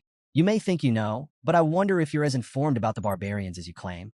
Vikir met her gaze evenly. As the leader of this delegation, it's my duty to know everything. Of course I'm well informed. Camus' expression softened into a faint smile. For someone the clan may have wanted to discard, you seem surprisingly trusted now. The conversation shifted naturally. Which of the barbaric tribes do you find the most troublesome? Camus asked, her curiosity evident. Vikir considered for a moment before answering. The Balak warrior tribe and the Rococo sorcerer tribe, he said. The Balak are unmatched archers. Their skill surpasses even the Empire's best. And no, that's not common knowledge. Camus nodded, impressed. 8 points, she said, evaluating him in her own whimsical way. 8 points? Out of what? Vikir asked, frowning slightly. Camus grinned playfully. Out of 100, of course. You answered well, so you earned points. Vikir gave her a skeptical look, but let it go. Camus continued her peculiar scoring. I don't like overly intelligent men, she declared. They're boring. A little foolishness makes them more interesting. She shifted her gaze to his horse. Your choice of horse? Awful. That massive beast doesn't suit someone of your shorter stature. Her teasing tone carried a playful jab as she deducted 6 points. Then, she critiqued his attire. Your clothes? Bland and uninspired. For points for effort. Noticing that Vikir was entirely ignoring her commentary, she smirked. 1 point for your so-called manners. Finally, her eyes softened as she studied his face. Your face? 99 points, she said, her tone quieter and more sincere. But you lose 1 for that lack of expression control. Vikir let out a heavy sigh, his patience wearing thin. Enough with these pointless evaluations, he said, his tone firm. Camus' eyes narrowed, her tone sharp as she shot back. Pointless? I'm just being stern with my future husband. Vikir froze, confusion flashing across his face. Future husband? What are you even talking about? Camus folded her arms, huffing indignantly. You passed the test, remember? My uncle's test. That duel was to determine if you were worthy to be my husband. Vikir's eyes narrowed as realization set in. She was talking about the duel he had fought 7 years ago against her uncle, a test of his abilities as her potential partner. Camus, her frustration mounting, continued venting. I never agreed to this. That duel ruined my path to marriage. But she sighed heavily, her anger fading into reluctant resignation. A promise is a promise, so I have to follow through. Not that I'm happy about it. Vikir watched her silently, acknowledging her skill as a fire mage, among the best he had ever seen. Finally, he interrupted her rant with a blunt declaration. I've forgotten all about that day. As far as I'm concerned, it never happened. Camus' face turned bright red. Without hesitation, she grabbed her jacket and threw it at him. You idiot, she shouted. You can't just pretend something like that didn't happen. Besides, I'm a genius. I never forget anything I see. Vikir caught the jacket and stared at it, recognizing it instantly. It was the same one he had given her after their duel, 7 years ago, when her clothes had been burned. Camus, still blushing furiously, turned away with a huff. Don't read too much into it, she muttered, and stop saying such nonsense. Vikir examined the jacket more closely, smirking faintly. She returned it unwashed. As they reached the outskirts of the fortress, Camus pointed toward a distant wall. The barbarians ambushed the ruby mine, she explained. They've been pillaging crops and capturing indigenous slaves to sell elsewhere. She gestured toward the massive wall, a towering structure of earth and iron. We had our mages construct that in just 1 month. Vikir studied the wall, his eyes narrowing in appraisal. Impressive. It would have taken several hundred workers over a year to build something like that. Camus nodded, pride evident in her expression. Naturally, but Vikir's gaze lingered on the wall's flaws. Several large holes gaped in the structure, their edges jagged and burned. His expression darkened. Those were they caused by Balak arrows? Camus' expression turned grim. Yes, their arrows are imbued with a strong aura. We've suffered heavy casualties, especially during night guard duty. Those arrows can pierce walls 2 to 3 meters thick. She hesitated before adding, even my uncle wasn't spared. One of their arrows broke through his magic shield and struck his chest. He survived, but his pride didn't. Vakir's brow furrowed as he recalled a similar incident with Hugo, the Baskerville patriarch. A Balak arrow had grazed Hugo's nose bridge, leaving him seething with fury. Do you know who's behind these attacks? Vakir asked, his voice serious. Camus hesitated, her tone uncertain. It's hard to say. Their faces are painted black, so identifying them is nearly impossible. But I think it's a woman. Their conversation was cut short as a mage hurried toward them, addressing Camus with urgency. Vicehead, we've captured a reconnaissance member of the barbarians. Please come quickly. Vakir and Camus exchanged a glance. Curiosity and concern mirrored in their expressions. Following the mage to a large tent, they found a disheveled barbarian restrained and surrounded by guards. Vakir's sharp gaze swept over the captive. After a brief moment, he spoke with certainty. This one's from the Rococo sorcerer tribe. Camus turned to the mage, her expression firm. Have you been able to extract any information from him? The mage shook his head, frustration evident. He's uncooperative. His sorcery makes him resistant to psychic magic. We haven't been able to read his mind. Camus' eyes hardened as she directed her attention to the captive. Tell me about the ambush on the Mords clan's fortress. How many people did you take? The barbarian remained silent, his expression unreadable. Camus' voice sharpened with anger. Among those taken was Rose, a daughter of the Morgs. She's my sixth cousin. Tell me, what have you done with her? A twisted grin spread across the barbarian's face, and he muttered something in his native tongue. Camus frowned, turning to the mage. What did he say? Is there anyone here who can translate? The mage shook his head again. We don't have anyone available who understands his language. Vakir's calm voice broke the tension. I know a little Rococo. Camus raised an eyebrow, surprised. Is there anything you don't know? I'm not fluent, Vakir replied, his tone measured. But I understand the basics. Camus nodded, her voice steady but strained. Then ask him. Ask him where my cousin is. She's 12 years old, with red hair, red eyes, and white skin. Vakir stepped forward, his voice firm, as he questioned the barbarian in his native tongue. The barbarian's grin widened, and he replied curtly, his tone dripping with mockery. Vakir's expression turned grim. He closed his eyes for a moment before looking at Camus. Your cousin is dead, he said quietly. Camus' face contorted with fury and grief, her hands balling into fists. She straightened, her voice cold and resolute.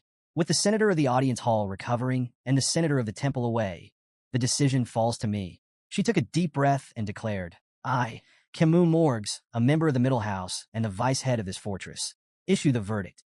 Immediate execution.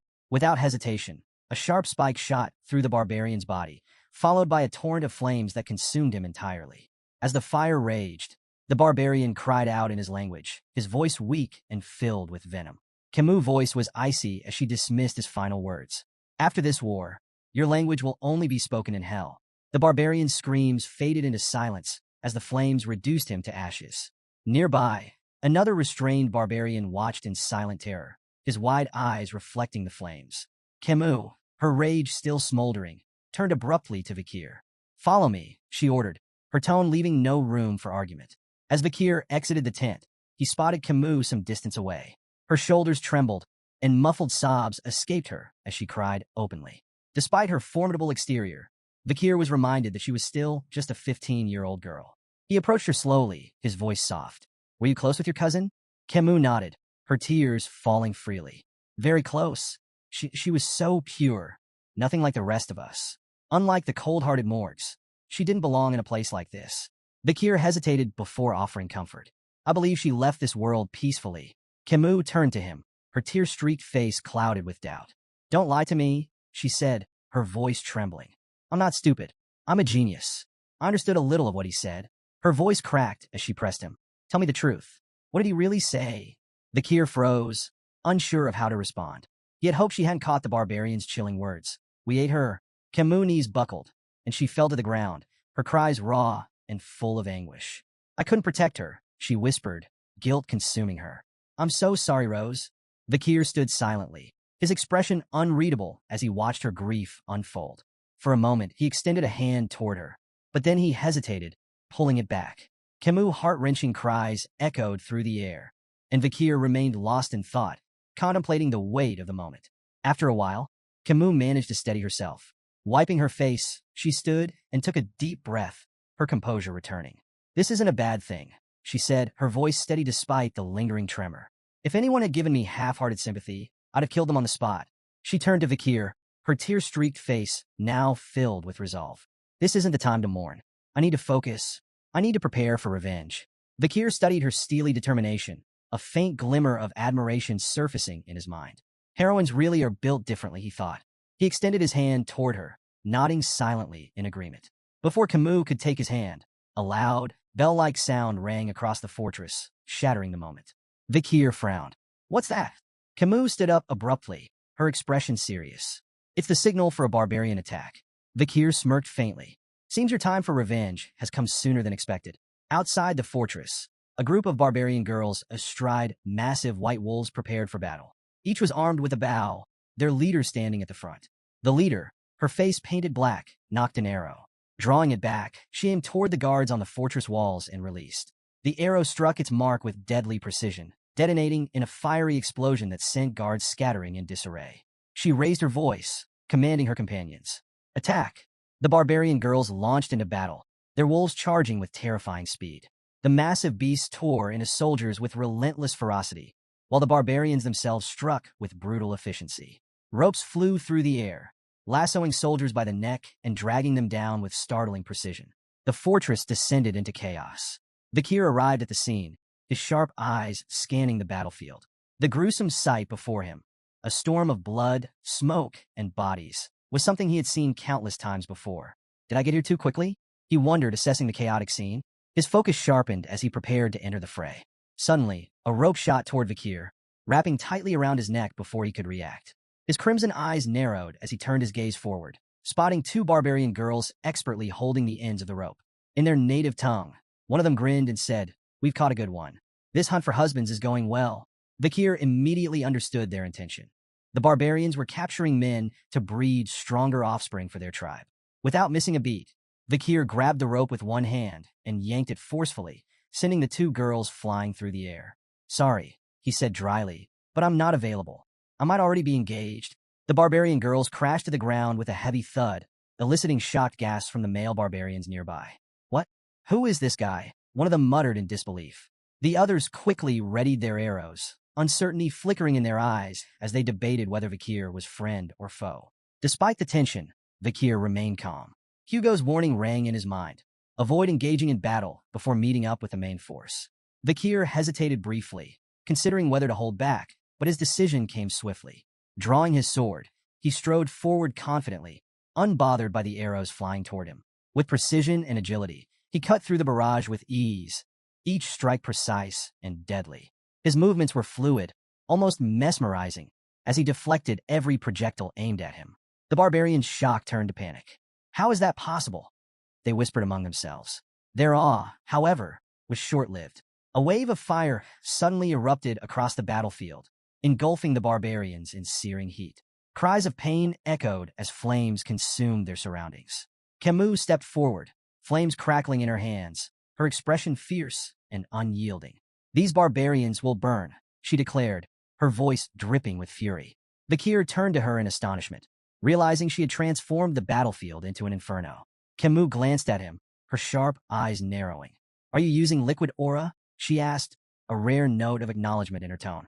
Her words carried weight. "You're the only man I could ever recognize." Vikir responded calmly. "I received orders from the Patriarch to avoid battle until regrouping with the main force." Camus scoffed, undeterred by his explanation. As she began casting more spells, her voice rang with defiance. "An order from the Baskerville Patriarch? Do you think that will stop me?" The intensity of her flames increased as she stepped forward. "A Baskerville should refrain from intervening," she said coldly. "I'll handle this myself. Every last barbarian here will burn." Camus unleashed a series of devastating fire spells, setting the battlefield ablaze. The sheer heat distorted the air as flames roared across the terrain, consuming everything in their path. Vikir watched in astonishment, quickly recognizing her technique. "Burned," a powerful fire spell. His sharp gaze caught the details of her casting. She was using a quadra-casting method, layering 4 simultaneous fire spells to amplify their destruction exponentially. Driven by her rage and thirst for vengeance, Camus poured her all into the attack, leaving a scorched wasteland in her wake. Suddenly, from the shadows, a barbarian perched on a wolf's back raised a blowgun and fired. The poison needle struck Camus in the neck before she could react. Her body stiffened, and she winced as the poison coursed through her veins. Her legs buckled, and she collapsed to the ground, her movements sluggish and uncoordinated. Through blurred vision, she spotted her attacker, the barbarian grinning smugly as he reloaded his blowgun. Vikir observed the scene, clicking his tongue in annoyance. She's more trouble than I thought. A rope shot toward Camus, aiming to ensnare her, but Vikir's hand snapped out, catching him midair with ease. Camus, despite the poison weakening her, managed a faint smile. Nice catch, she murmured. Vikir glanced down at her, his voice blunt. We should retreat. Camus' eyes flashed with defiance. What about the farmlands? The captives? It's wiser to wait for the Baskerville main force, Vikir replied firmly, his tone leaving little room for argument. But Camus shook her head, her resolve unshaken. I won't retreat. I can't. Not after what the barbarians did to my cousin. Vikir sighed, frustration flickering across his face. You need to make a rational decision. Before he could say more, his instincts flared. Spinning on his heel, he ducked just as an arrow whizzed past his head, narrowly missing him. His sharp gaze locked onto the attacker, a barbarian girl with piercing, focused eyes, her bow poised for another shot. Could this be the destructive power Camus mentioned? Vikir wondered, noting the precision of her attack. Lost in thought, Vikir was caught off guard when another barbarian lunged forward, grabbing Camus and retreating swiftly into the chaos. Vikir! Camus cried out, her voice filled with desperation as she was pulled away. Vikir's expression darkened, frustration boiling beneath his calm exterior. Memories surged of a younger Camus Morgs, once held captive by barbarians. He recalled her fierce return, wiping out an entire group of captors and earning the title of queen. Snapping back to the present, Vikir knew he couldn't let history repeat itself. The barbarian girl he had spotted earlier lunged at him with startling agility, breaking his train of thought. Her movements were swift, deliberate, and precise. Vikir evaded her strike, his focus sharpening. To his surprise, she wielded her bow as a melee weapon, swinging it with deadly force. She followed up with a chi-infused kick, catching Vikir off guard and sending him sliding backward across the dirt. Regaining his footing, Vikir quickly assessed the situation. Her technique was far more refined than the other barbarians he'd encountered. She wasn't just another warrior. She was elite. Do I need to go all out? He wondered. Before he could act, the barbarian girl surprised him further. Attempting to speak his language, she said haltingly, We meet again. Vikir's eyes narrowed as recognition dawned. She was the same girl he had freed at the slave auction. Though he had once shown her mercy, he couldn't help but inwardly label her a troublemaker. The girl met his gaze with a sly smirk, as if enjoying the unexpected reunion. Memories of that fateful auction flickered through Vikir's mind, of shattering her chains and granting her freedom. Now, faced with her again, he hesitated. Breaking the tense silence, he asked coldly, Is this how you repay kindness? With revenge.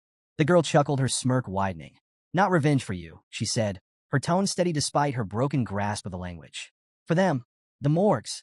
They captured me, enslaved me. I repay them now. Her words were clear. Their paths had crossed by chance, not intent. Mounting her wolf with effortless confidence, she glanced down at him. Your girl, Camus. She's next leader of Morg's clan. She pointed into the distance where the chaos of battle raged. If you want her back, follow. With that, she urged her wolf forward, disappearing into the fray with an air of challenge. Vikir stood still, weighing his options. His crimson eyes burned with resolve as he debated whether to unleash the full extent of his strength. The tense moment was shattered by the arrival of Adolphe Morgs, Camus' uncle, whose imposing presence instantly heightened the tension. Without wasting a second, Adolphe began casting a spell, his voice laced with disdain as he demanded the barbarians return his niece. The ground beneath him fractured, jagged shards of earth flying through the air toward the retreating barbarians. But they were prepared.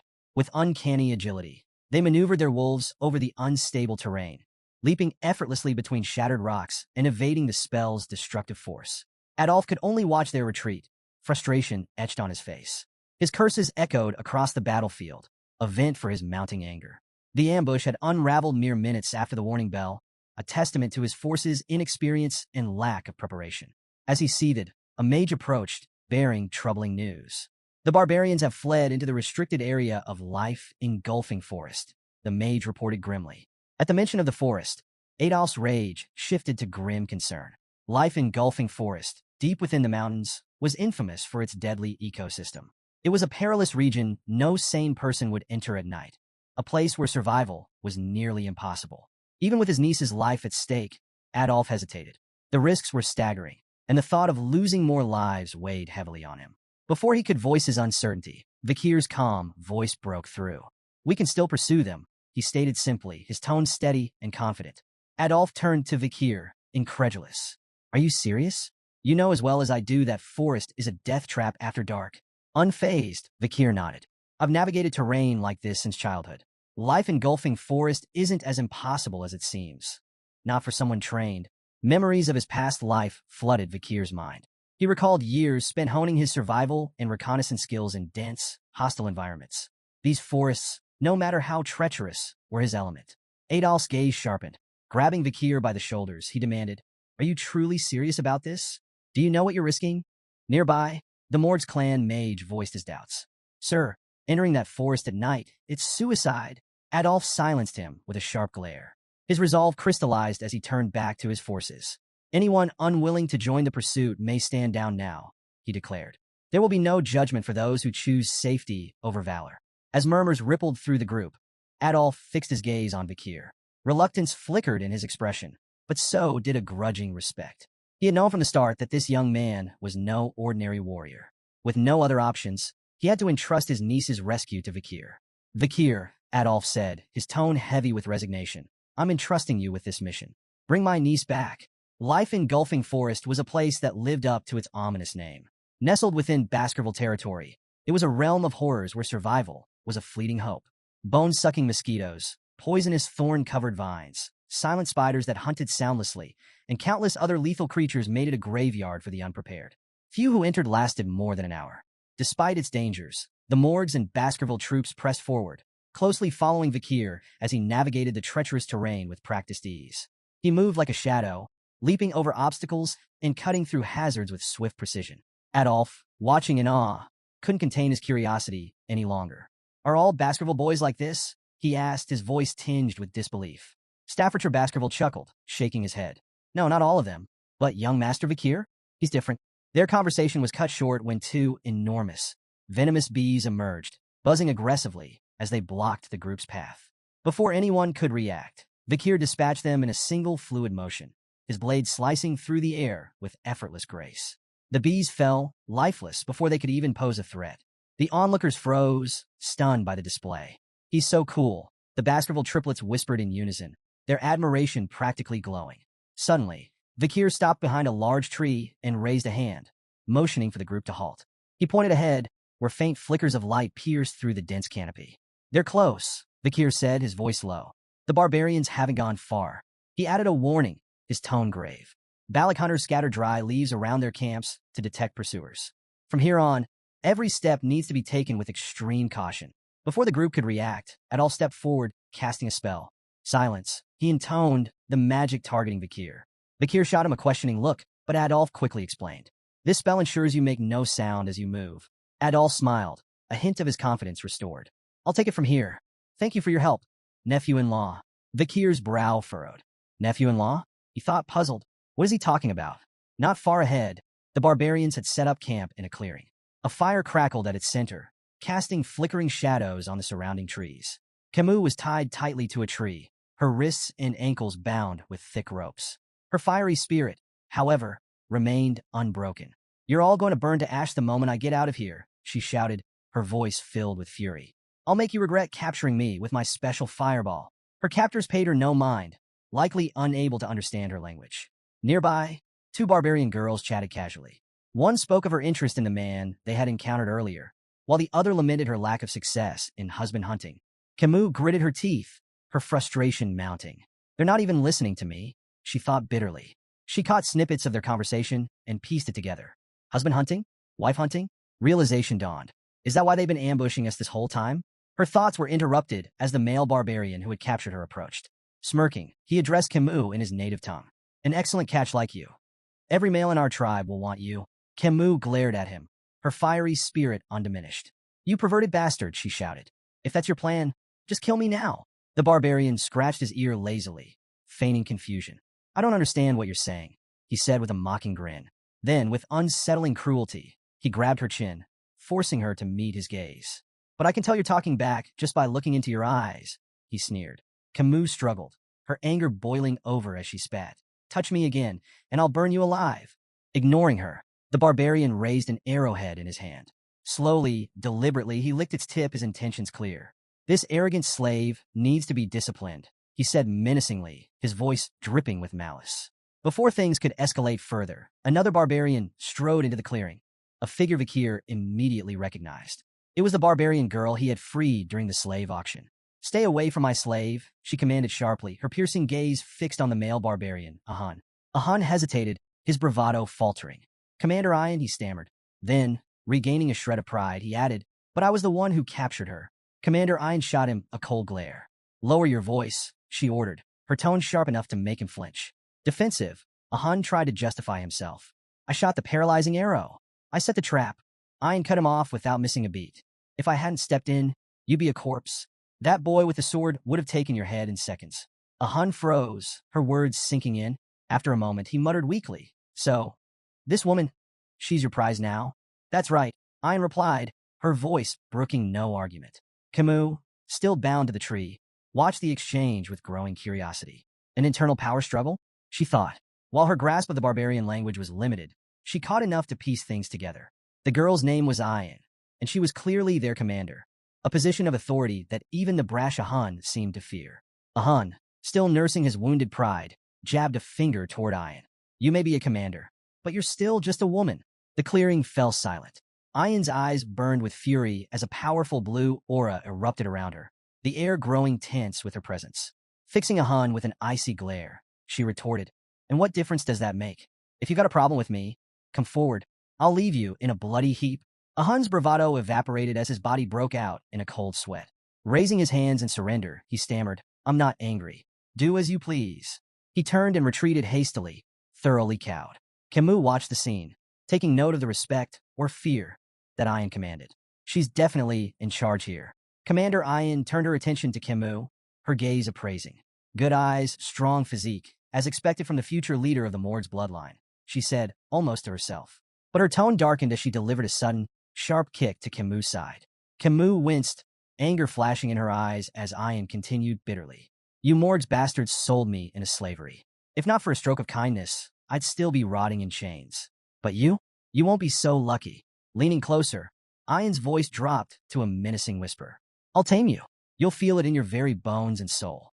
Menial tasks, like licking the space between my toes, will become your new routine." Camus' fiery spirit flared as she gritted her teeth. "You think I'll break that easily? Dream on." Before Ian could respond, a piercing scream shattered the tension. A barbarian behind her burst into flames, his agonized cries echoing through the clearing. "What is this? An explosion?" Ian snapped, spinning around to assess the situation. The burning barbarian collapsed as the fire spread, and the remaining warriors scrambled to arm themselves. "It's an ambush," one of them shouted, panic creeping into their voices. From the roaring inferno, a lone figure emerged. The firelight framed him like an avenging specter, his silhouette cutting an imposing figure against the chaos. "Barbarians," the figure called out, his voice sharp and resolute. "You'll pay for what you've done." Camus' face lit up with relief and joy as she recognized the voice. "Uncle Adolf," she exclaimed, her hope renewed. Amidst the burning wreckage, Adolf Morg stood with flames dancing in his hands, his presence commanding and unyielding. His booming voice cut through the battlefield. "Release my niece immediately, or face annihilation." The barbarians froze, startled by the overwhelming force of the Baskerville and Morg's troops who were now hunting them down with ruthless efficiency. Perched on a tree branch above the chaos, Vikir surveyed the scene. His sharp eyes scanned the battlefield, narrowing in thought. Something felt off. The Balak hunters, renowned for their precision and tactical ambushes, were now scattered and in complete disarray. Below, barbarian girls astride their wolves voiced their frustration, barking orders to one another as they struggled to regroup against the relentless onslaught of the Morgs and Baskerville forces. Adolf's voice thundered once more as he spotted several barbarians attempting to flee. "No one escapes. Eliminate every last one of them." Camus, still tied to a tree, watched the pandemonium unfold with a smug grin. They deserve this, she thought, satisfaction gleaming in her eyes. But her moment of amusement was cut short. A rustling sound behind her caught her attention, and she turned her head sharply, her eyes widening in surprise. "Vikir," she exclaimed, her voice far too loud for the circumstances. Emerging from the shadows behind her, Vikir placed a finger to his lips, signaling for silence. Her loud reaction prompted a sigh of exasperation. With a swift motion, Vikir cut the ropes binding her to the tree and helped her to her feet. You came to save me. Camus beamed, her happiness radiant. Vakir, slightly irritated, replied curtly, do you not understand the meaning of silence? Before they could retreat further, Commander Ian stepped out from the shadows, blocking their path. Her sharp eyes gleamed with anticipation as she regarded Vakir. I expected you to come, Ian said, her voice calm yet brimming with authority. She studied him intently, her words carrying a weight that demanded attention. Your speed, your composure, your determination to save her. Impressive. I won't ask about your past, but you've passed. Vakir frowned at her cryptic remark. Past what? Ian offered no explanation, her attention shifting to Camus. The two locked eyes, their gazes sharp and unyielding. Though no words were exchanged, the intensity of their silent battle spoke volumes. Vakir's grip on Camus tightened, a subtle signal that he was ready for action. Concealing my abilities may no longer be an option, he thought grimly. As he studied Ian more closely, a flicker of recognition stirred in his memory. Could she be related to the one who scarred Hugo's nose? The infamous Balak archer, Night Fox, came to mind. But after observing Ian's movements, Vakir dismissed the thought. No, she's too young and inexperienced. Perhaps she shares the same bloodline. Suddenly, a dart flew through the air, aimed directly at Vakir. Without hesitation, he raised his hand, effortlessly intercepting the projectile. It shattered upon impact, harmlessly falling to the ground. Emerging from the chaos, the barbarian who had kidnapped Camus stepped forward, his eyes wide with disbelief. He had underestimated Vakir, failing to predict his uncanny reflexes. Vakir wasted no time. Sweeping Camus into his arms, he said firmly, things have gotten troublesome. I'll take you to your uncle. Camus' face turned bright red as she stammered. All right. Her embarrassment deepened as she noted his unusually formal tone. Is it the poison making her act like this? She wondered. Vakir moved swiftly through the dense forest, carrying Camus effortlessly toward Adolph's position. Behind them, Commander Ian watched with a conflicted expression. A mix of disappointment and determination etched across her face. Will you come to me willingly one day? She murmured to herself, her voice barely audible over the rustling leaves. As they pressed forward, Vakir glanced down at Camus. Are you sure the poison isn't too severe? He asked, his voice calm but concerned. Camus hesitated, unsure of her condition. I think, maybe it is, she replied uncertainly, her tone betraying her unease. Their exchange was cut short as two barbarians emerged from the shadows, firing arrows in quick succession. Vakir deflected both projectiles with precision, his movements swift and efficient. From a distance, Ian silently raised her bow, her expression cold and resolute. Her sharp eyes locked onto Camus as she knocked an arrow imbued with a bluish aura. Should I eliminate the girl from Morgs? She mused aloud, her voice devoid of emotion. Without hesitation, she released the arrow, its path streaking through the air with deadly accuracy. Vakir's glowing red eyes tracked the arrow as it sped toward them, its trajectory unerringly aimed at Camus. Reacting instinctively, he twisted his body to shield her. Camus, sensing his sudden movement, turned her head just in time to see the arrow close in, only 2 inches from her eye. But the arrow never struck. A shimmering ice wall materialized between them, stopping the projectile in its tracks. Are you hurt, my dear niece? Adolph's voice rang out, laden with worry.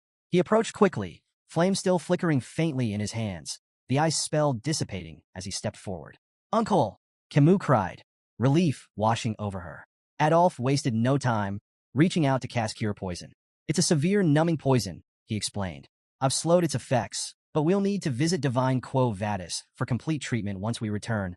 But before the spell could fully take effect, Camus pushed his hands away. Let go for a moment, she demanded, surprising Adolph. He stepped back, confused, only to watch in shock as Camus ran toward Vakir, throwing her arms around him in a tight embrace. Thank you for saving me again, she said, her voice earnest and filled with gratitude. Adolph stood frozen, his eyes wide in disbelief. Tears welled up as he shouted, Camus, I did my best too. Camus turned to him, her expression indignant.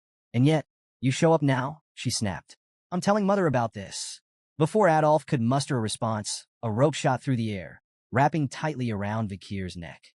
Commander Ian stepped forward, holding the rope firmly. Come with me willingly, she demanded, pulling with all her strength. It'll be easier for both of us. I don't have much time. Despite her efforts, Vakir remained unyielding, his feet firmly planted. Ian's frustration grew as she struggled to comprehend how he could resist so effortlessly. Camus gasped, her recognition immediate. It's you again, she exclaimed, her disbelief evident. Vakir remained calm, his focus unwavering. Gripping the rope with one hand, he broke it effortlessly, snapping it like a twig. Ayan flinched at his strength, but held her ground. Her words, however, lingered in Vikir's mind. No, Tom, what does she mean by that?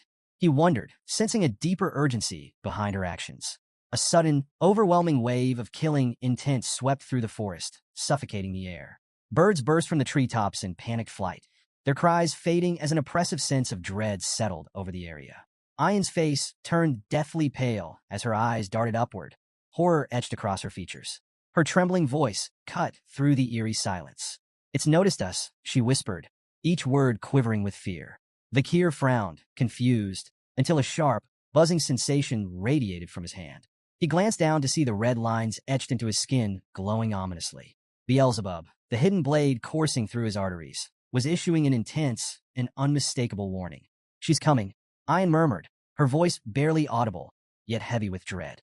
Vikir's expression hardened. "She? Who's she?" he asked, his instincts sharpening. Ayan's cold sweat betrayed her terror as she uttered a single name, her voice barely a whisper. "Madam Eight Legs." From the heart of the forest, a towering pillar-like structure emerged, its form cloaked in darkness and pulsating with an eerie purple aura. The barbarians froze in place, their expressions twisted with fear. "It's the madam! The madam is here!" they screamed, their voices trembling. Camus, still recovering from the earlier events, squinted at the strange structure. "Is that just a pillar?" she asked, her tone uncertain. Vikir's sharp gaze remained fixed on the ominous form. His voice was low and firm. "No, not a pillar." Before their eyes, the pillar began to split apart. 8 long, spindly appendages unfolded with unnatural grace, descending like enormous tree branches. The massive legs anchored themselves into the ground, creating an unholy silhouette that towered over the forest. Adolf, his usual composure shattered, muttered in disbelief.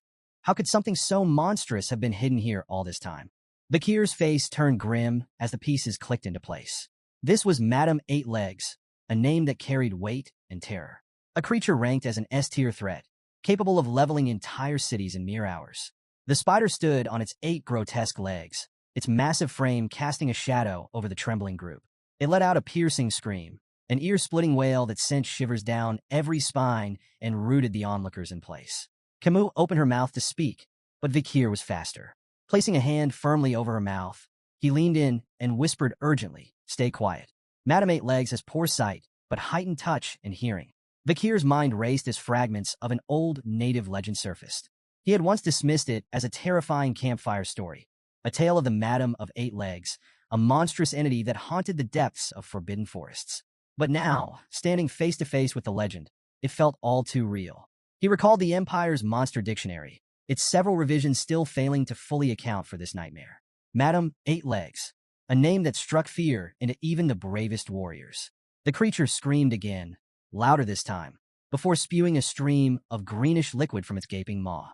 The acidic substance rained down in a deadly cascade, hissing and crackling as it melted through trees and rocks alike. Vikir moved swiftly, dodging the falling poison with calculated precision. Beside him, Adolf reacted just as quickly, flames flickering at his fingertips. He conjured a shimmering barrier that shielded himself and Camus from the deadly rain. The forest floor sizzled as the acid ate away at everything it touched. Not far away, a Hun screamed in terror as drops of the green poison landed on his hair. Panicking, he grabbed a knife and hacked off the affected strands, collapsing to his knees as he panted in fear. Ayn shot him a cold glare, her voice sharp and cutting. "Stop screaming in front of Madam Eight Legs." Her eyes flicked briefly toward the monstrous spider, her tone growing darker. "If you weren't the shaman's grandchild, I'd kill you myself." Turning back to the other barbarians, Ayn barked her orders with steely resolve. "Retreat, all of you." On the other side of the chaos, Adolf, cradling Camus in his arms, echoed the sentiment in a quieter tone. "Make a run for it," he instructed, his voice brooking no argument. The oppressive presence of Madam Eight Legs seemed to pulse through the forest, suffocating any thoughts of resistance. There was no choice but to flee. Madam Eight Legs emitted strange, mocking noises, as if reveling in the chaos. As the various groups scattered, the Balik barbarians splintered into smaller clusters, while the Baskerville and Morg's forces retreated in a more organized formation. The creature's twitching appendages seemed to consider its options before abruptly charging after the Baskerville and Morg's forces. Adolf scowled in frustration, muttering under his breath. "Why is it chasing us?" One of the Morg's mages, brimming with misplaced confidence, stepped forward. "Leave it to me," he declared boldly. Fire attacks are a bug's greatest weakness. The mage began chanting, summoning a massive fire spell. Flames erupted in a brilliant explosion, engulfing Madame Eight Legs in a sea of fire. For a fleeting moment, the mage turned to Adolf with a triumphant grin, ready to boast of his success. But his victory was short-lived. Without warning, one of Madame's massive legs shot through the air, impaling the mage beside him. Blood splattered across the confident mage's face as his expression froze in sheer terror. The fire spell hadn't even scratched the monstrous creature. Madame Eight Legs let out another deafening screech, her massive legs slicing through the terrain as she pressed forward. Adolf, Camus, and Vakir continued their retreat, the forest a nightmare of crashing trees and searing acid. Camus, her voice trembling, stammered, "How is something like that even real?" Meanwhile, Vakir's sharp mind raced. He stopped suddenly, his eyes narrowing as a realization struck him. Without warning, he turned to face Madame Eight Legs, his unexpected movement causing the group to halt in alarm. "Vakir, what are you doing?" Staffordshire shouted, his voice filled with panic. Vakir's tone was firm and unyielding. "If no one acts, we'll all be annihilated." His eyes locked on the monstrous spider. "Someone has to tie down her legs to buy time." Staffordshire immediately volunteered, but Vakir cut him off with a blunt question. "Do you really think you have what it takes to restrain those legs?" Turning to Adolf, Vakir's voice carried urgency. "We can't let Madame Eight Legs follow us back to the territory. If she does, everyone there is as good as dead. I'm the best person for this job." He tightened his grip on his sword, his crimson eyes burning with resolve. Facing Adolf, he added, "There's no time left. Make the call." Camus' voice cracked as she called out to Vakir. "You can't do this." Ignoring her plea, Vakir urged the group to flee. "Run," he said firmly. "Leave this to me." Adolf hesitated, clearly torn. Finally, his expression hardened. "We run," he ordered, signaling the retreat. Camus struggled against him, tears streaming down her face. "Vakir, you promised. You have to come back." Adolf held her back, his voice resolute. He made his choice. Don't waste his sacrifice. As the group retreated, Vakir remained rooted in place, the weight of his decision pressing heavily on his shoulders. His grip on his sword tightened, but he paused, letting out a slow, resigned sigh. He didn't have a personal stake in the survival of Baskerville territory, nor did he believe the Allied forces were capable of stopping Madame Eight Legs' growing power. Yet, amidst the chaos, he saw an opportunity. "If I can feign my death here," Vakir thought, "I'll finally slip out from under Hugo's watchful eye." This deception could buy him the time he needed, time to master the elusive 10th technique. The unrefined skill lingered in his mind like an itch he couldn't scratch, a secret weapon waiting to be perfected. With mastery of the 10th technique, Vakir could refine his control over his power, burying it so deeply that even Hugo would fail to sense it. Then, when the moment was right, he would return to the clan, not as a hound, but as something far more dangerous. A crimson aura radiated from Vakir's hand as Beelzebub emerged, the weapon's menacing energy reflecting his steely resolve. He knew this battle might truly be his last. If he failed to wield every ounce of strength, skill, and cunning at his disposal, Madame Eight Legs would crush him. His crimson eyes burned with intensity as he committed to unleashing everything. The vast mana reserves gifted by the River Styx, the ethereal energy reserved for the highest-ranking Baskerville techniques, and the raw, unrelenting power of Beelzebub. The demonic sword pulsed in his grip, its blade cloaked in a violent red aura. With calculated precision, Vakir dashed toward Madame Eight Legs, his movements swift and deliberate. The monstrous spider loomed above him, her massive form radiating malice. Vakir leaped high into the air, the red glow surrounding him intensifying with each passing second. For a brief moment, he hovered above the creature, locking eyes with Madame Eight Legs. She let out a piercing, otherworldly scream, her legs twitching in agitation. Channeling the Baskerville 5th technique, Vakir descended with blinding speed, his blade aimed at the creature's head. The air around him vibrated with the sheer force of his attack. Madame Eight Legs struggled violently, but her limbs seemed inexplicably rooted to the ground. Vakir's attack slammed into her head with devastating force, driving it deep into the earth. From afar, a radiant red light burst into the sky, illuminating the entire forest like a second dawn. Adolf, clutching Camus tightly, and the Baskerville triplets fled the scene with tears streaming down their faces. The deafening explosion of energy rattled the trees, and Camus, watching the clash unfold, felt a surge of raw emotion. A single tear slipped down her cheek as she screamed, "Vakir!" In the aftermath, silence blanketed the forest. Only the ominous red glow remained, marking the site of the monumental battle. Bakir's vision blurred and shifted. He was no longer in the forest. Instead, he found himself kneeling before a guillotine. The cold steel blade loomed above him as his eyes locked on Hugo La Baskerville. Hugo stood motionless under the moonlight, his face expressionless. Slowly, he raised his hand, signaling the blade to fall. Bakir's cold gaze didn't waver as the blade descended. He watched as his own head rolled to the ground, his final sight the cold, indifferent gazes of the onlookers. Hugo turned and walked away, his back framed by the pale glow of the moon. In the end, Hugo did it, Bakir thought bitterly. But before the thought could take root, his eyes snapped open. Bakir awoke to the sight of an unfamiliar ceiling, his mind clouded with confusion. He lay on a thin mattress, his body wrapped in heavy bandages, and one eye completely covered. Scars crisscrossed his flesh, and a rope was wound tightly around his neck, its rough fibers biting into his skin. Where am I? He wondered, his thoughts sluggish as he tried to make sense of his surroundings. Fragments of the battle against Madame Eight Legs surged to the forefront of his mind. The blinding explosion that had stunned the monstrous creature lingered vividly, possibly the sole reason he was still breathing. Attempting to sit up, a jolt of searing pain shot through his body, forcing him to stop. Every muscle screamed in protest, his veins felt stretched to their limits, and his bones throbbed with fractures. There wasn't a part of him untouched by the brutal encounter.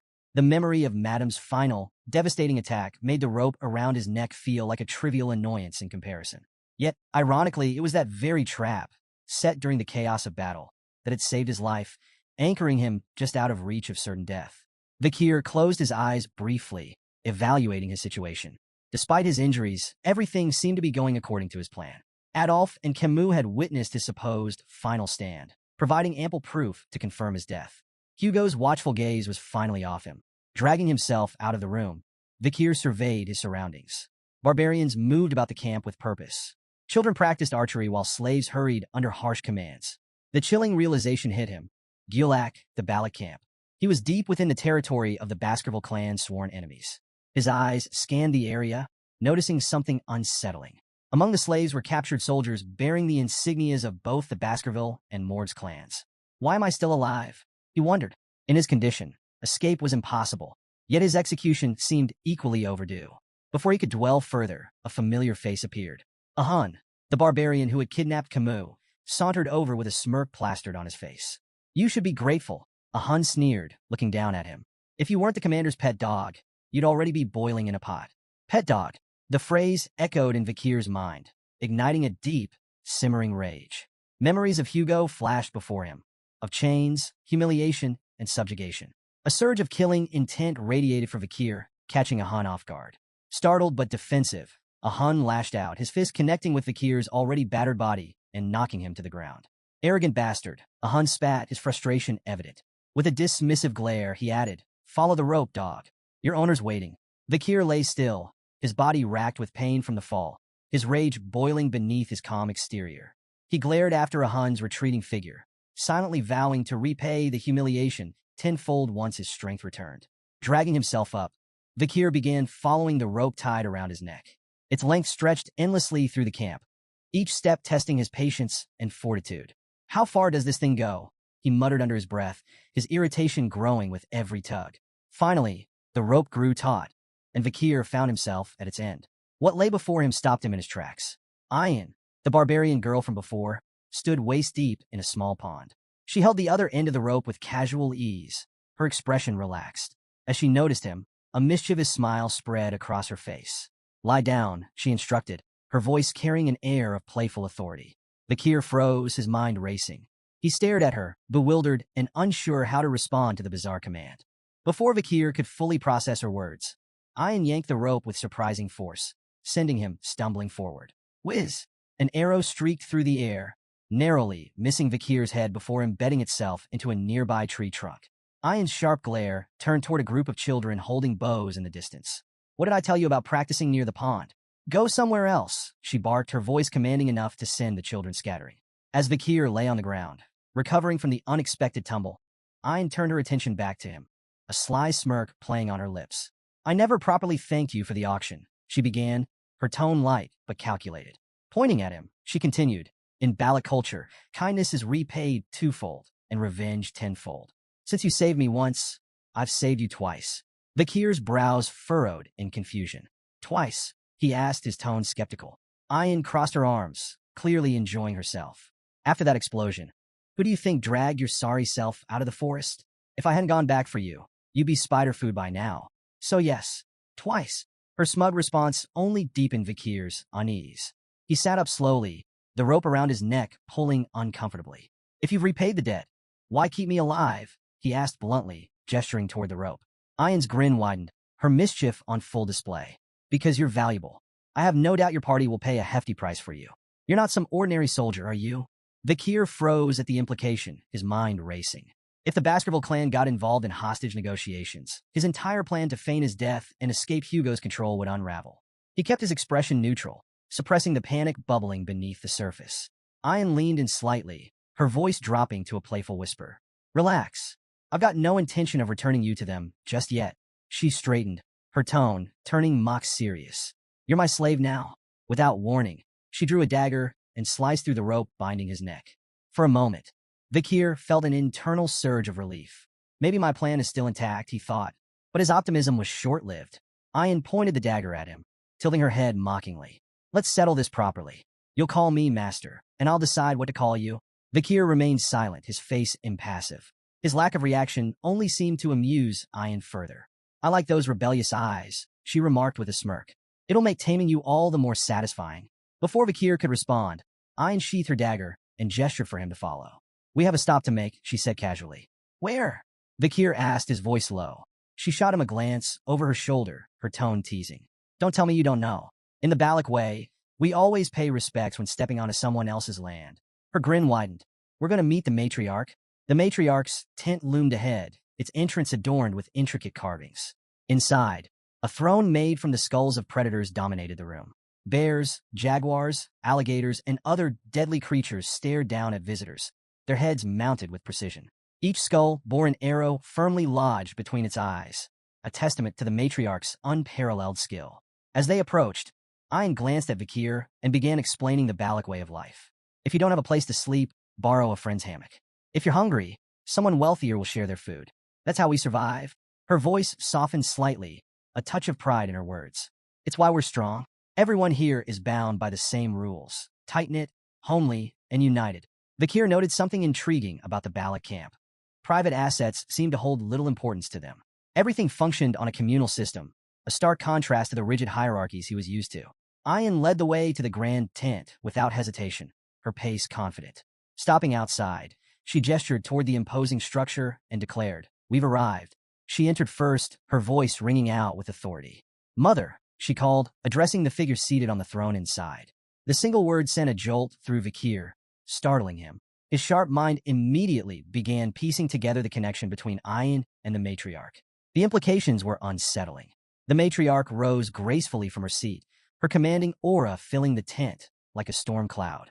Her piercing gaze swept over Ayan before landing on Vikir. So this is the boy we've heard so much about, she said, her tone calm but laced with curiosity. Ayan blinked, taken aback. Mother, I haven't said anything about him, she retorted, her confusion plain. Vikir's eyes narrowed as he silently assessed the situation. The pieces began to fall into place. Ayan was the matriarch's daughter, which explained her high standing among the Balak. His gaze shifted to the matriarch, and recognition dawned. This wasn't just any Balak leader. This was the Night Fox, the infamous female Balak warrior who had left a scar on Hugo La Baskerville's nose.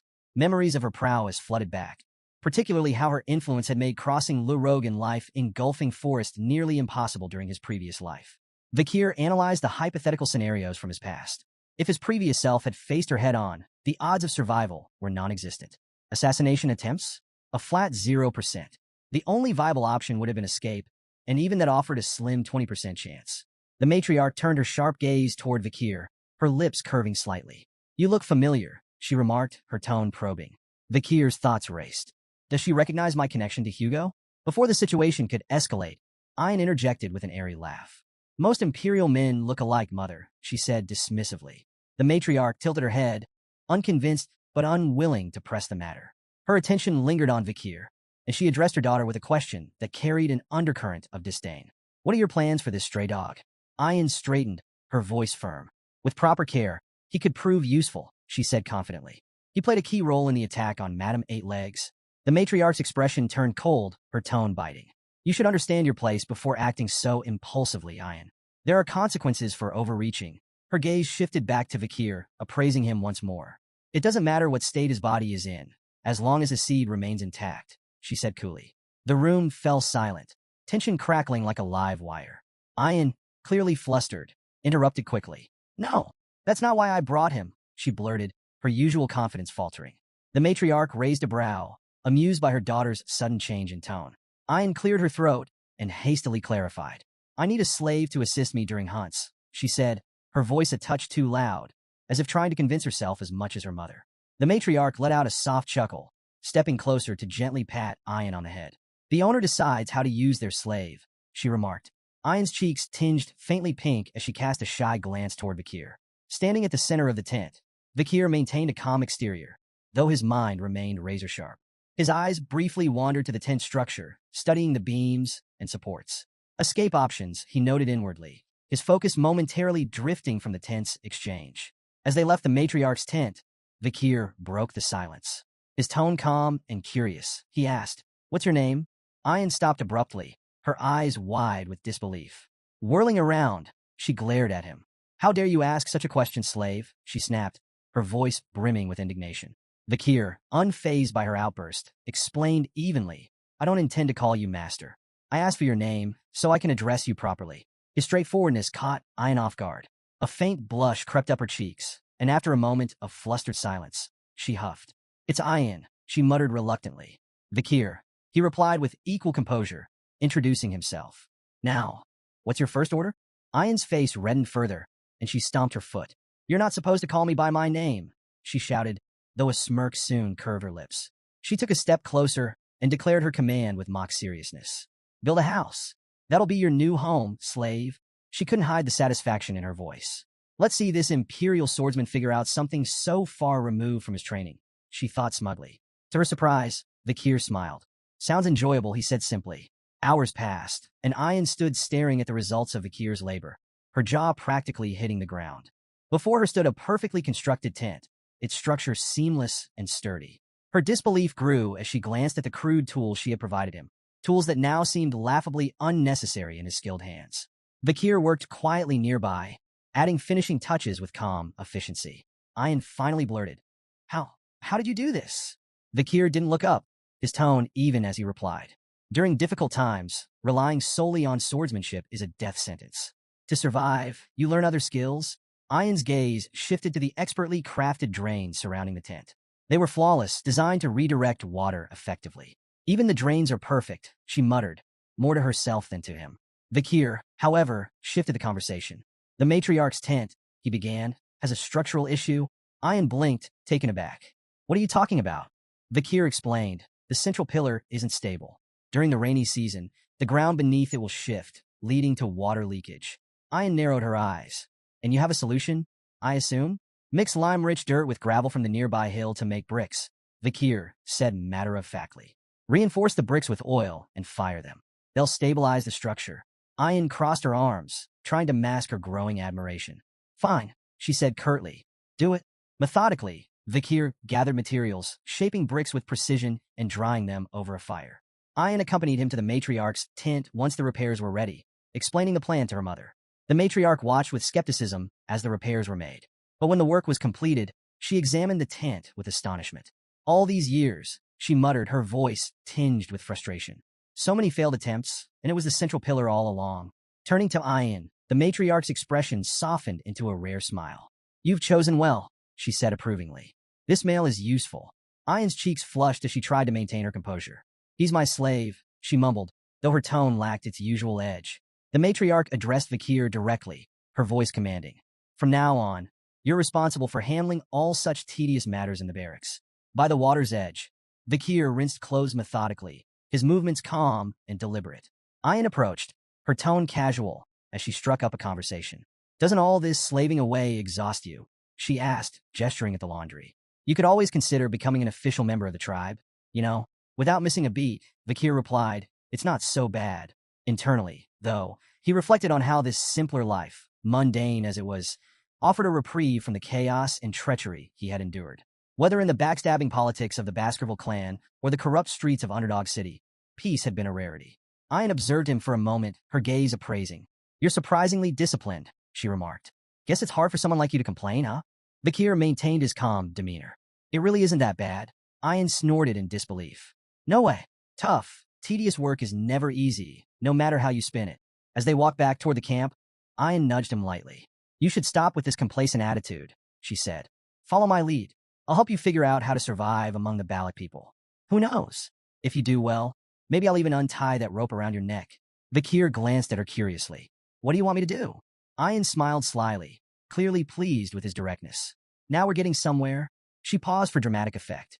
I want you to go on a hunt and bring back some big prey. Intrigued, Vakir pressed her for details.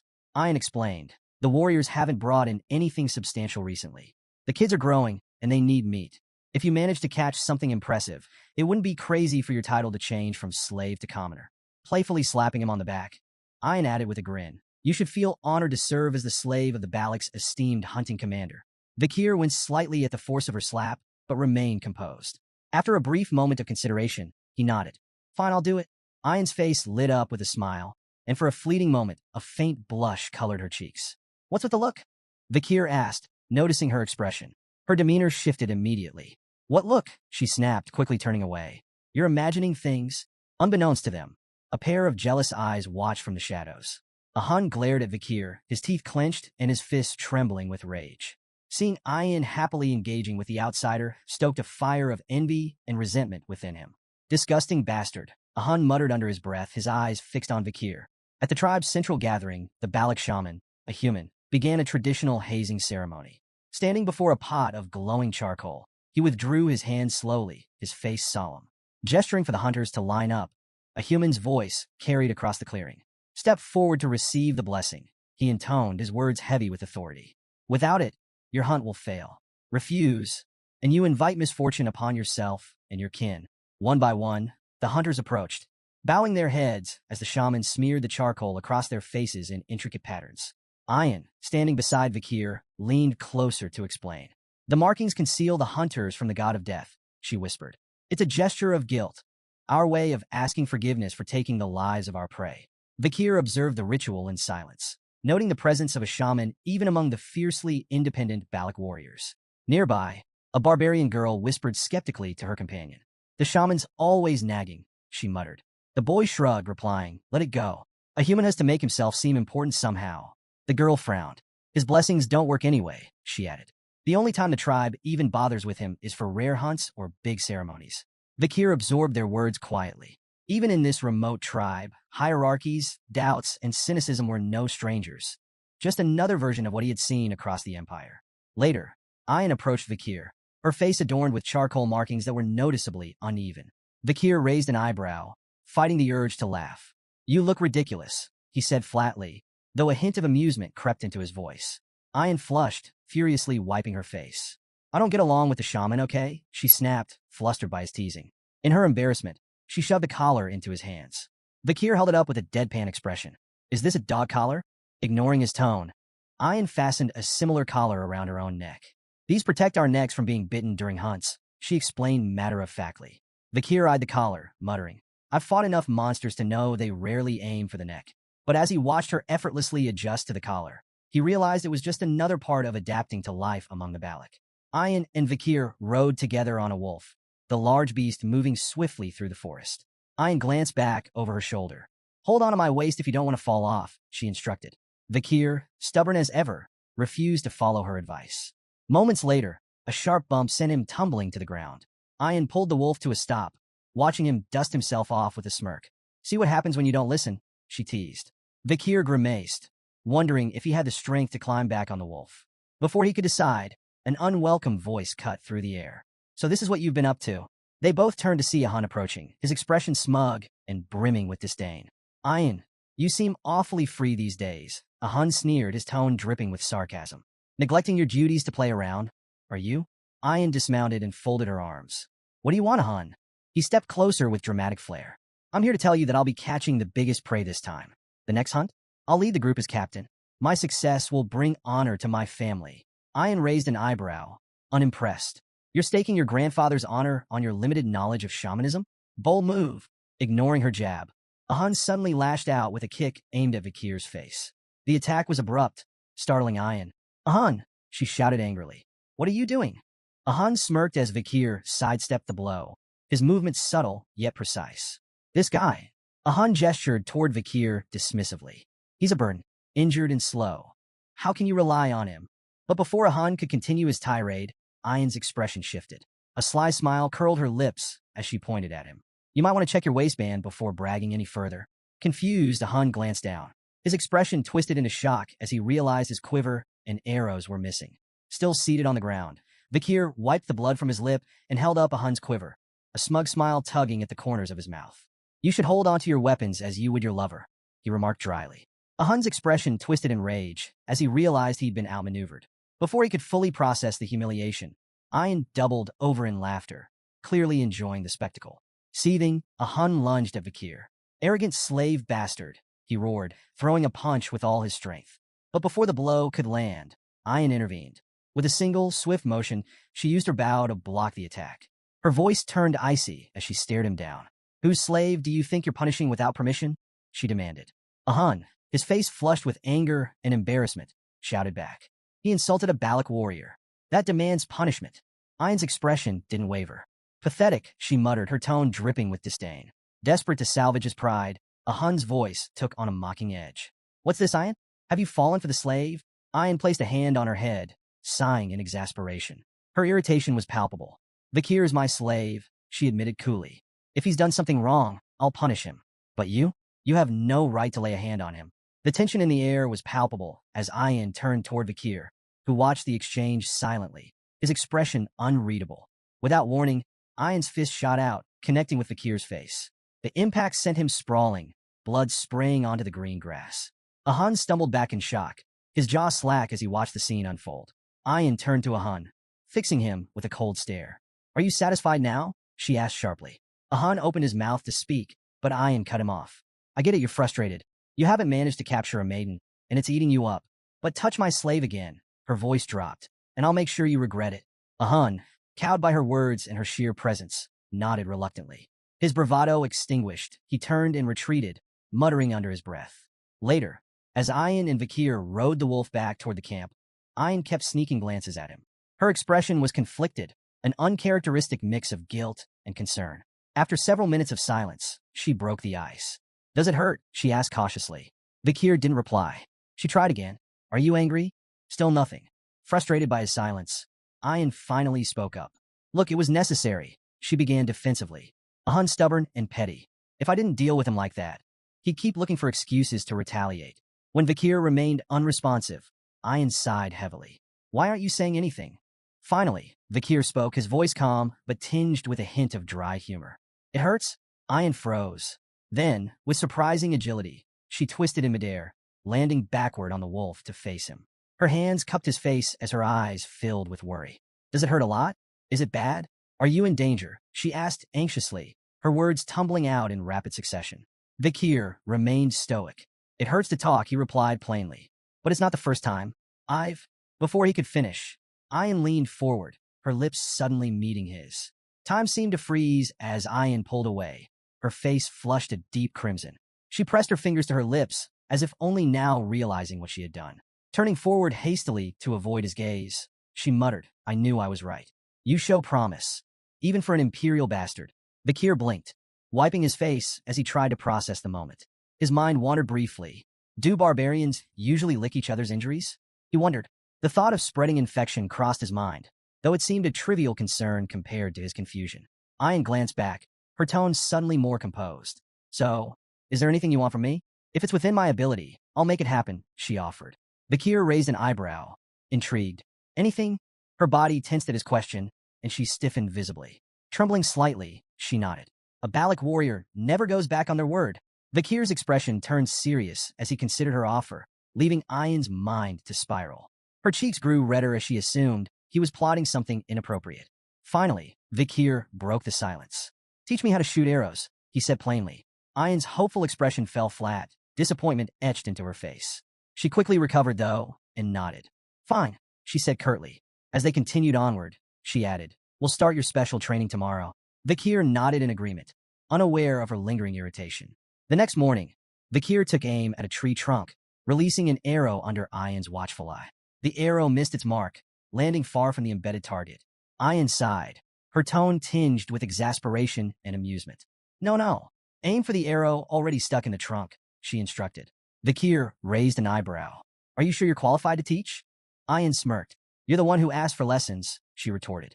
You'll learn properly, or you'll learn nothing at all. She reminded him of the importance of mastering the bow, especially since his injuries prevented him from wielding a sword effectively.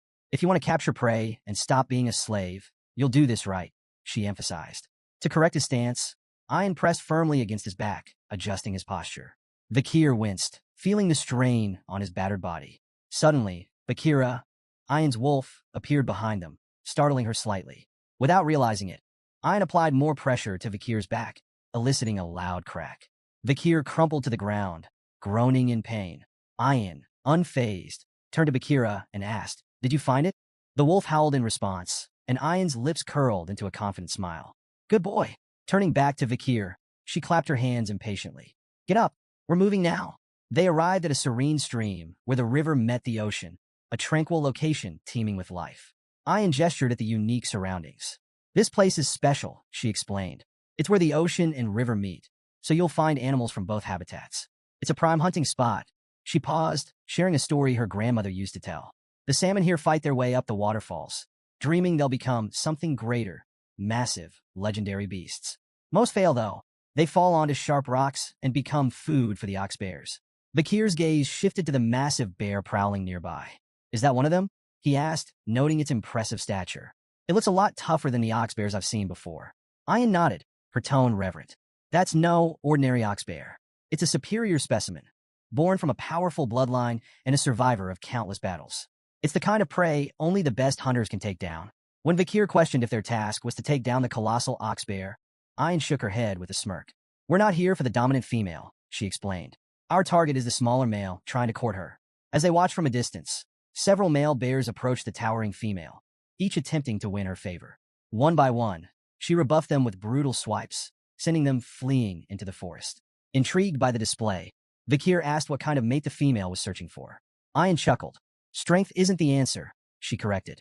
To Vakir's surprise, a much smaller male approached the female. This time, instead of rejecting him, she greeted him with gentle nudges and playful gestures. Ayan explained that female ox bears often preferred weaker males because stronger ones could become dangerously aggressive during mating, sometimes even fatally injuring their partners. It's not about brute force, Ayan added. It's about survival and raising healthy cubs. Drawing a parallel, Ayan noted that the Balak tribe had a similar philosophy. They often sought partners with excellent genes, especially if those partners were weakened from injury or fatigue, as it indicated resilience. Vakir observed the pair of bears wandering off together. Ayan instructed him to wait.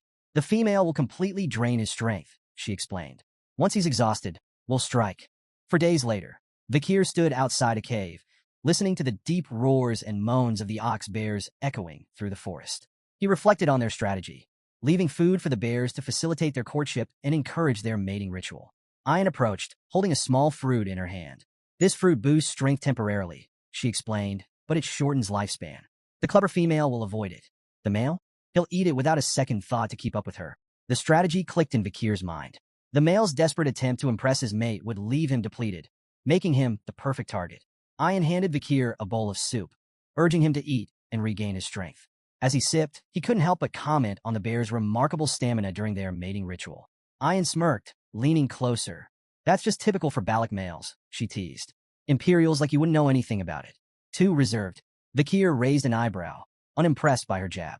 Before he could respond, Ayan leaned in playfully. What about you? Can you match their vigor? His unamused expression deepened, but their exchange was interrupted by a deafening roar from the cave. Ayan immediately straightened, her teasing demeanor gone. It's time, she said sharply. From their vantage point in a nearby tree, Vakir and Ayan watched as the female bear let out another earth-shaking roar, signaling the end of their mating ritual. The exhausted male stumbled out of the cave, his legs shaky, his strength utterly spent. The female emerged moments later, her demeanor entirely different. She charged at the male, swiping at him with ferocious intensity. Vakir watched the aggressive display with fascination. Why does she chase him off after mating? He asked. Ayan explained, her tone matter-of-fact.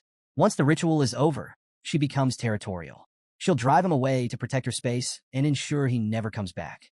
From now on, she's a predator, not a partner.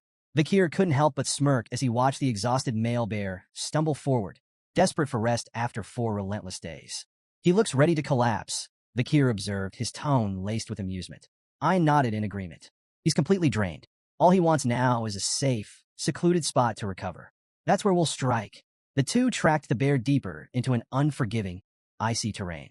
The cold air stung Vakir's skin, the frost cutting deeper than he anticipated. He noted the bear's resilience and commented on its remarkable endurance. Ox bears aren't just brutes, Ein explained. They're smart. They know how to survive.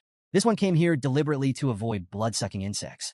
It's calculated, choosing its recovery spot wisely. As the chill seeped further into Vakir's body, his movements became stiffer. Though he tried to hide his discomfort, Ein noticed immediately. She paused and offered a solution. We need to share body warmth, she said, matter-of-factly. If your muscles stiffen, you'll slow us down. Vakir hesitated, reluctant to agree, but the biting cold left him little choice. With a resigned sigh, he relented and hugged Ein from behind. Caught off guard, Ein's face turned crimson. She stammered, quickly rationalizing the situation. This is just a practical decision. I have to keep you healthy. As your master, it's my responsibility. Vakir remained quiet, unsure whether to tease her or let it slide. Their awkward moment was interrupted when Bakira, Ein's wolf, stopped abruptly, his growl low and menacing. The pair froze, their focus sharpening. The tracks, Ein whispered, her tone tense. They've disappeared. Before she could finish her thought, a thunderous growl shattered the silence. The ox bear, having set a trap of its own, lunged from a hidden spot with terrifying speed. Meanwhile, back at the Bala camp, a group of barbarians gathered around a massive boar, its size so impressive it overshadowed anything else brought back that day. A female barbarian, holding 3 modestly sized rabbits, stared at the boar in awe. I thought these would be enough, she said, glancing down at her catch. But compared to that, a male barbarian stepped forward, addressing a Hun with visible admiration. This is incredible, he said, gesturing toward the boar. You've outdone yourself, a Hun. Another chimed in, suggesting that a Hun should be made the tribe's new hunting commander. Even Ein can't handle every Hun alone, he added. The group's attention shifted briefly as someone mentioned Ein's current hunt.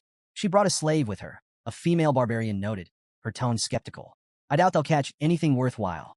A Hun, basking in the praise, dismissed Ein's efforts entirely. That so-called slave is nothing but dead weight, he scoffed. Mark my words, they'll come back empty-handed. I bet they won't even catch a rabbit.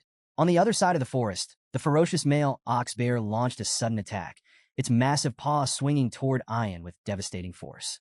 Before the blow could land, Vakir reacted swiftly, pulling her out of harm's way just in time.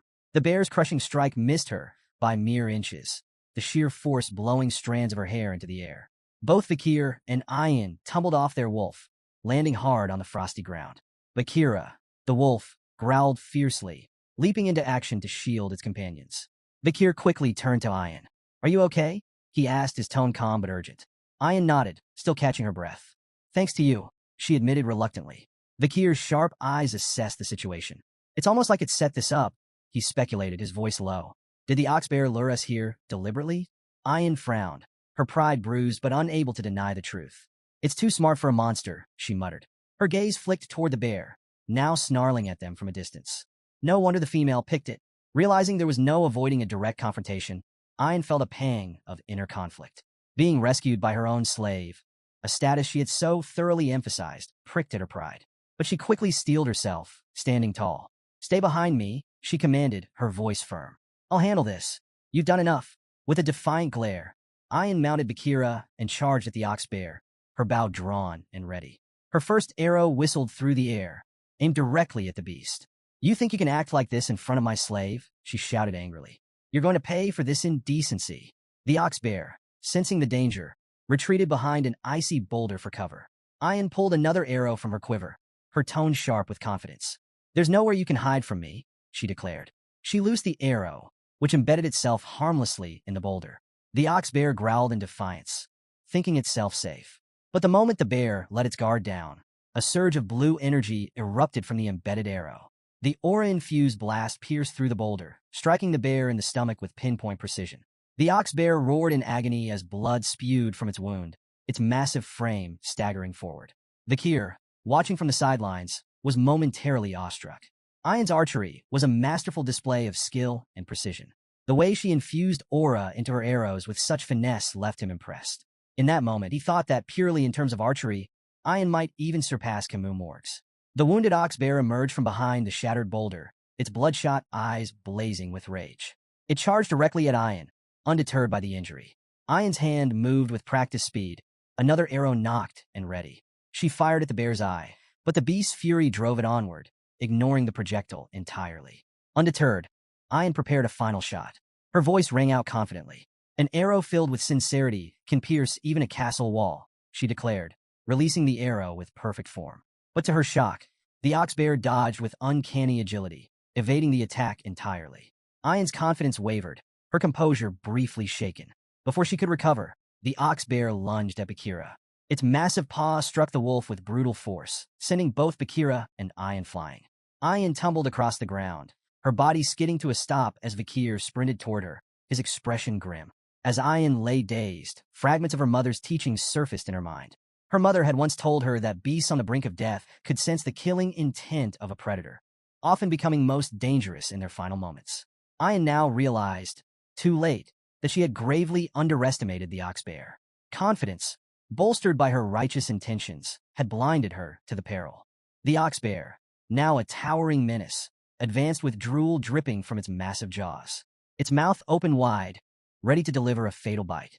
Paralyzed by fear, Ayan closed her eyes and braced for the inevitable. Instead of the crushing jaws of death, however, a familiar voice cut through the chaos. "Are you done demonstrating a master's dignity?" Her eyes flew open, and she saw Vakir standing before her, positioned squarely between her and the ox bear. His calm yet commanding presence sent a shiver down her spine. With a deliberate step forward, Vakir spoke with quiet confidence. "It's my turn now." Thrusting his glowing red hand toward the beast, Vakir summoned Beelzebub, the demonic blade igniting in a blaze of fiery energy. Flames infused with the power of Cerberus roared forth, engulfing the ox bear's head in a hellish inferno. The beast reared back, letting out an agonized roar as the searing heat overwhelmed it. Ayan, frozen in place, could only watch in awe. The sheer ferocity of Vakir's attack left her speechless, her heart racing at the raw display of power. The ox bear staggered, its charred form collapsing lifelessly to the ground. The battle was over. The flames subsided, revealing Vakir's frame. The intense heat had burned away the bandages covering his injuries, exposing his fully healed body, including his once bandaged eye. Ayan's cheeks flushed a deep crimson as she marveled at his strength, her gratitude and amazement impossible to hide. "You saved me again," she murmured softly, her voice barely audible over the crackling of the fire. But her joy quickly turned to concern as Vakir's expression twisted with pain. She rushed forward as he admitted, "I might have overdone it." His legs gave out, and he collapsed to the ground. "Vakir!" Ayan cried, her earlier awe replaced by panic. She knelt by his side, frantically calling his name and trying to rouse him. The memory of his unwavering determination lingered in her mind as she desperately sought a way to help him. Later that night, the Balak tribe gathered around a roaring bonfire, celebrating the success of the hunt. The tantalizing aroma of roasted meat filled the air, and a massive pot of stew bubbled cheerfully over the flames. The villagers danced and sang, their jubilant cries echoing into the night. Off to the side, Ayan and Vakir sat together, each wearing traditional Balak hats. Ayan's voice carried a mix of pride and excitement as she explained the significance of their victory. "The ox bear wasn't just any prey," she said, her chest puffed with pride. "It was both strong and intelligent, a worthy opponent. Catching it has made us the stars of this pillaging ceremony." Vakir, stoic as ever, didn't seem particularly moved by the festivities. His indifferent expression earned him a sharp glare from Ayan. "You could at least pretend to care," she huffed, crossing her arms. Her gaze shifted to the other side of the gathering, where a Hun sat glumly next to the small, sluggish boar he'd caught. The sight filled Ayan with satisfaction, and a faint smirk tugged at her lips. "That boar," she said, tilting her chin toward it. "Compared to our ox bear, it's nothing. You'd think he would have caught something more impressive, given how much he brags." Despite her playful scolding, Vakir caught the unmistakable glimmer of pride in her eyes. For the first time that evening, a faint smile flickered across his lips. Ayan turned to a Hun, her eyes practically begging for backup. "Say something, a Hun?" A Hun, clearly irritated, shoved a bowl toward Vakir, sneering. "Here, slave. Eat." Vakir glanced at the bowl's measly portion of meat and raised an eyebrow. "This is it? Why so little?" A Hun rolled his eyes. tradition. The more honor you earn, the less you eat. You should be grateful for your honor. Ian stepped in with a smirk.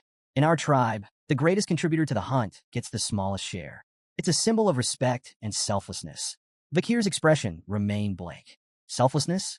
Sounds like a bad trade. Meat's a lot tastier than some imaginary points on the honor board. Ian laughed, clearly entertained by a Hun's growing frustration. Vakir, however, stared at his hands, deep in thought. The 600-kilogram hammer from Beelzebub lingered in his mind. Could he actually increase his weight by 600 kilograms while holding his breath? It seemed absurd. Then again, so did most of his life lately.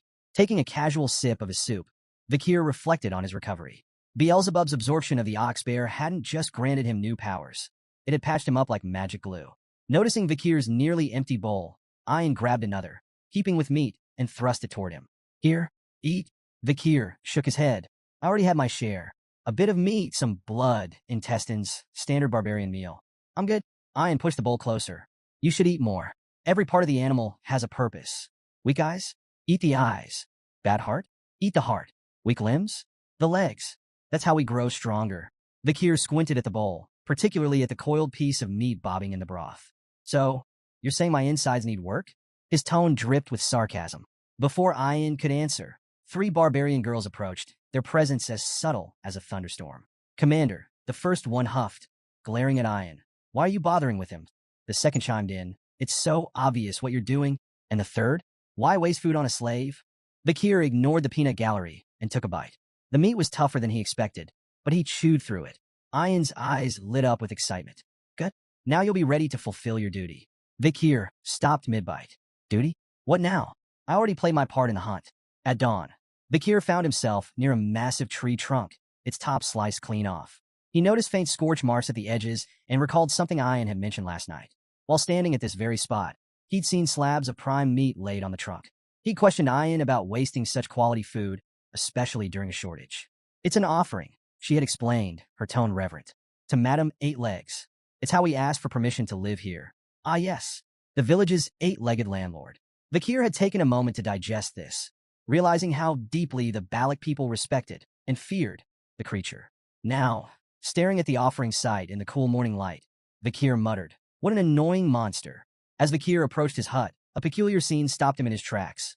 A line of barbarian girls, chattering like eager festival-goers. He blinked, trying to piece together the reason for the commotion. Was there a special event he hadn't been told about? One girl proudly announced she'd been in line since dawn. Another gloated about snagging a spot near the front. A third bragged about staying up all night to ensure a place. Amid the chatter, a few speculated about the previous day's hunt. Maybe a village woman will be chosen as Vakir's wife, one suggested starry-eyed. After all, he did take down an ox bear. Before Vakir could back away unnoticed, Ian appeared, a freshly hunted deer slung over her shoulder. Spotting the crowd, her expression soured. What's this nonsense? She barked. Go home. He's already spoken for. The girls gasped and immediately began protesting.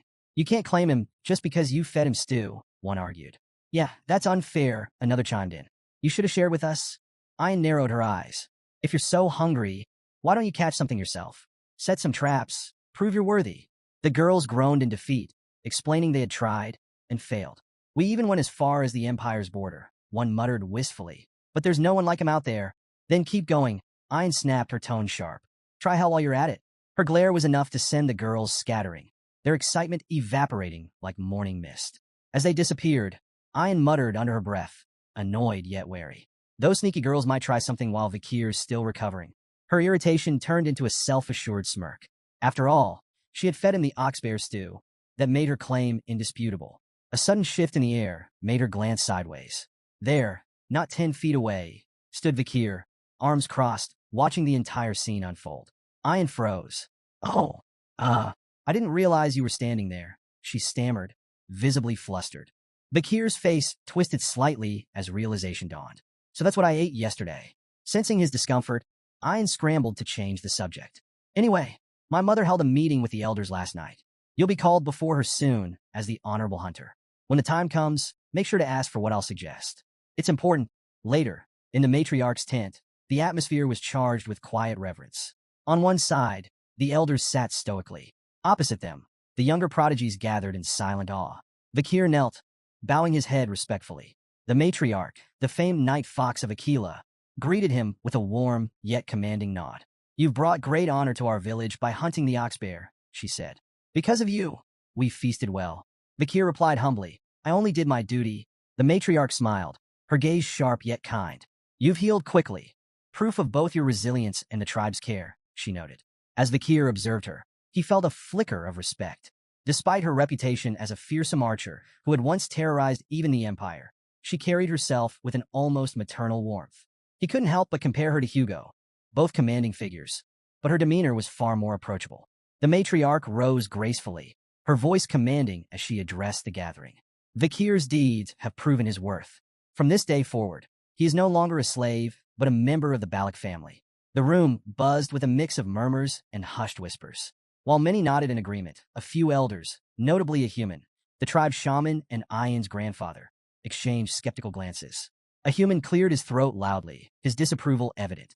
The matriarch ignored the undercurrent of dissent, her tone steady. "As a member of our family, you have earned a reward. Speak your desire." She paused, her lips curling into a teasing smile. "Perhaps a maiden to share your life? I would gladly bless such a union. Or, if that's not your interest, perhaps a loyal servant instead?" Ian, standing nearby, subtly gestured to Vakir with discreet hand signs. Her message was clear. Stick to the plan. Vakir locked eyes with her briefly, before closing his own in thought. When he reopened them, his voice was calm, yet firm as he spoke. "I request to bathe in a hero's spring." A heavy silence blanketed the room. The weight of his words hung in the air like a thundercloud. The matriarch's playful demeanor vanished, replaced by a sharp, calculating expression. Her gaze bore into Vakir. "Do you understand what you're asking?" she asked, her voice cold. Before Vakir could reply, a human stood abruptly, his voice booming with anger. "Such arrogance! Do you truly believe yourself worthy of the hero's spring?" He turned to the matriarch, his tone seething. "This place is sacred, reserved for the strongest warriors of the Balak. His request is nothing but an insult." The room erupted in murmurs as other elders chimed in. One elder slammed his fist on the ground. "The hero's spring is not for outsiders. This is a privilege for our finest warriors, not some commoner." But Ian stepped forward, her voice cutting through the commotion. "Enough," she declared. "Vakir has proven himself more than worthy. None of you can deny his strength. He captured the ox bear during the pillaging ceremony, a feat even our most seasoned warriors have failed to achieve." The room quieted as her words resonated. The matriarch's piercing gaze shifted to Vakir. "Do you truly understand the significance of the hero's spring?" Without hesitation, Vakir nodded. "I do. It is no ordinary shrine. Its waters can heal wounds, internal and external alike. Only the mightiest warriors are granted access to its power." The matriarch listened, her expression unreadable. Around her, the elders resumed their debate. "The hero's spring must remain exclusive," one elder argued fiercely.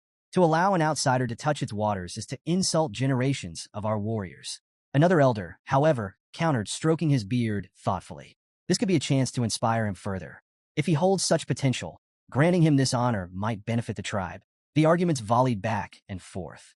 Some elders feared tarnishing the spring's legacy, while others acknowledged Vakir's feats and the value of rewarding his contributions. The matriarch's expression tightened, her frustration flickering. She wanted to honor Vakir's bold request, but could feel the weight of tradition and a human's staunch opposition pressing down on her. Just then, a sudden bell rang out, cutting through the tense atmosphere like a blade. Vakir's eyes narrowed as his gaze darted toward the sound. "What's the meaning of that bell? An attack?" Ian shook her head. "No, that signals a guest's arrival. Not a threat."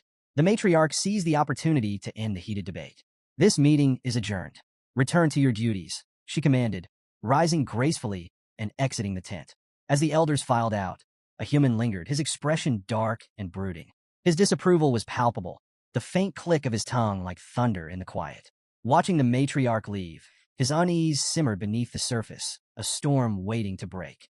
Vakir's attention shifted to the growing commotion outside. "Is that the guest you were talking about?" he asked Ian, gesturing toward the group setting up nearby. She nodded.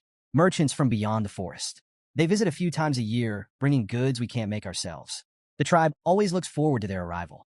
Vakir's sharp gaze fixed on a symbol emblazoned on one of the merchant banners.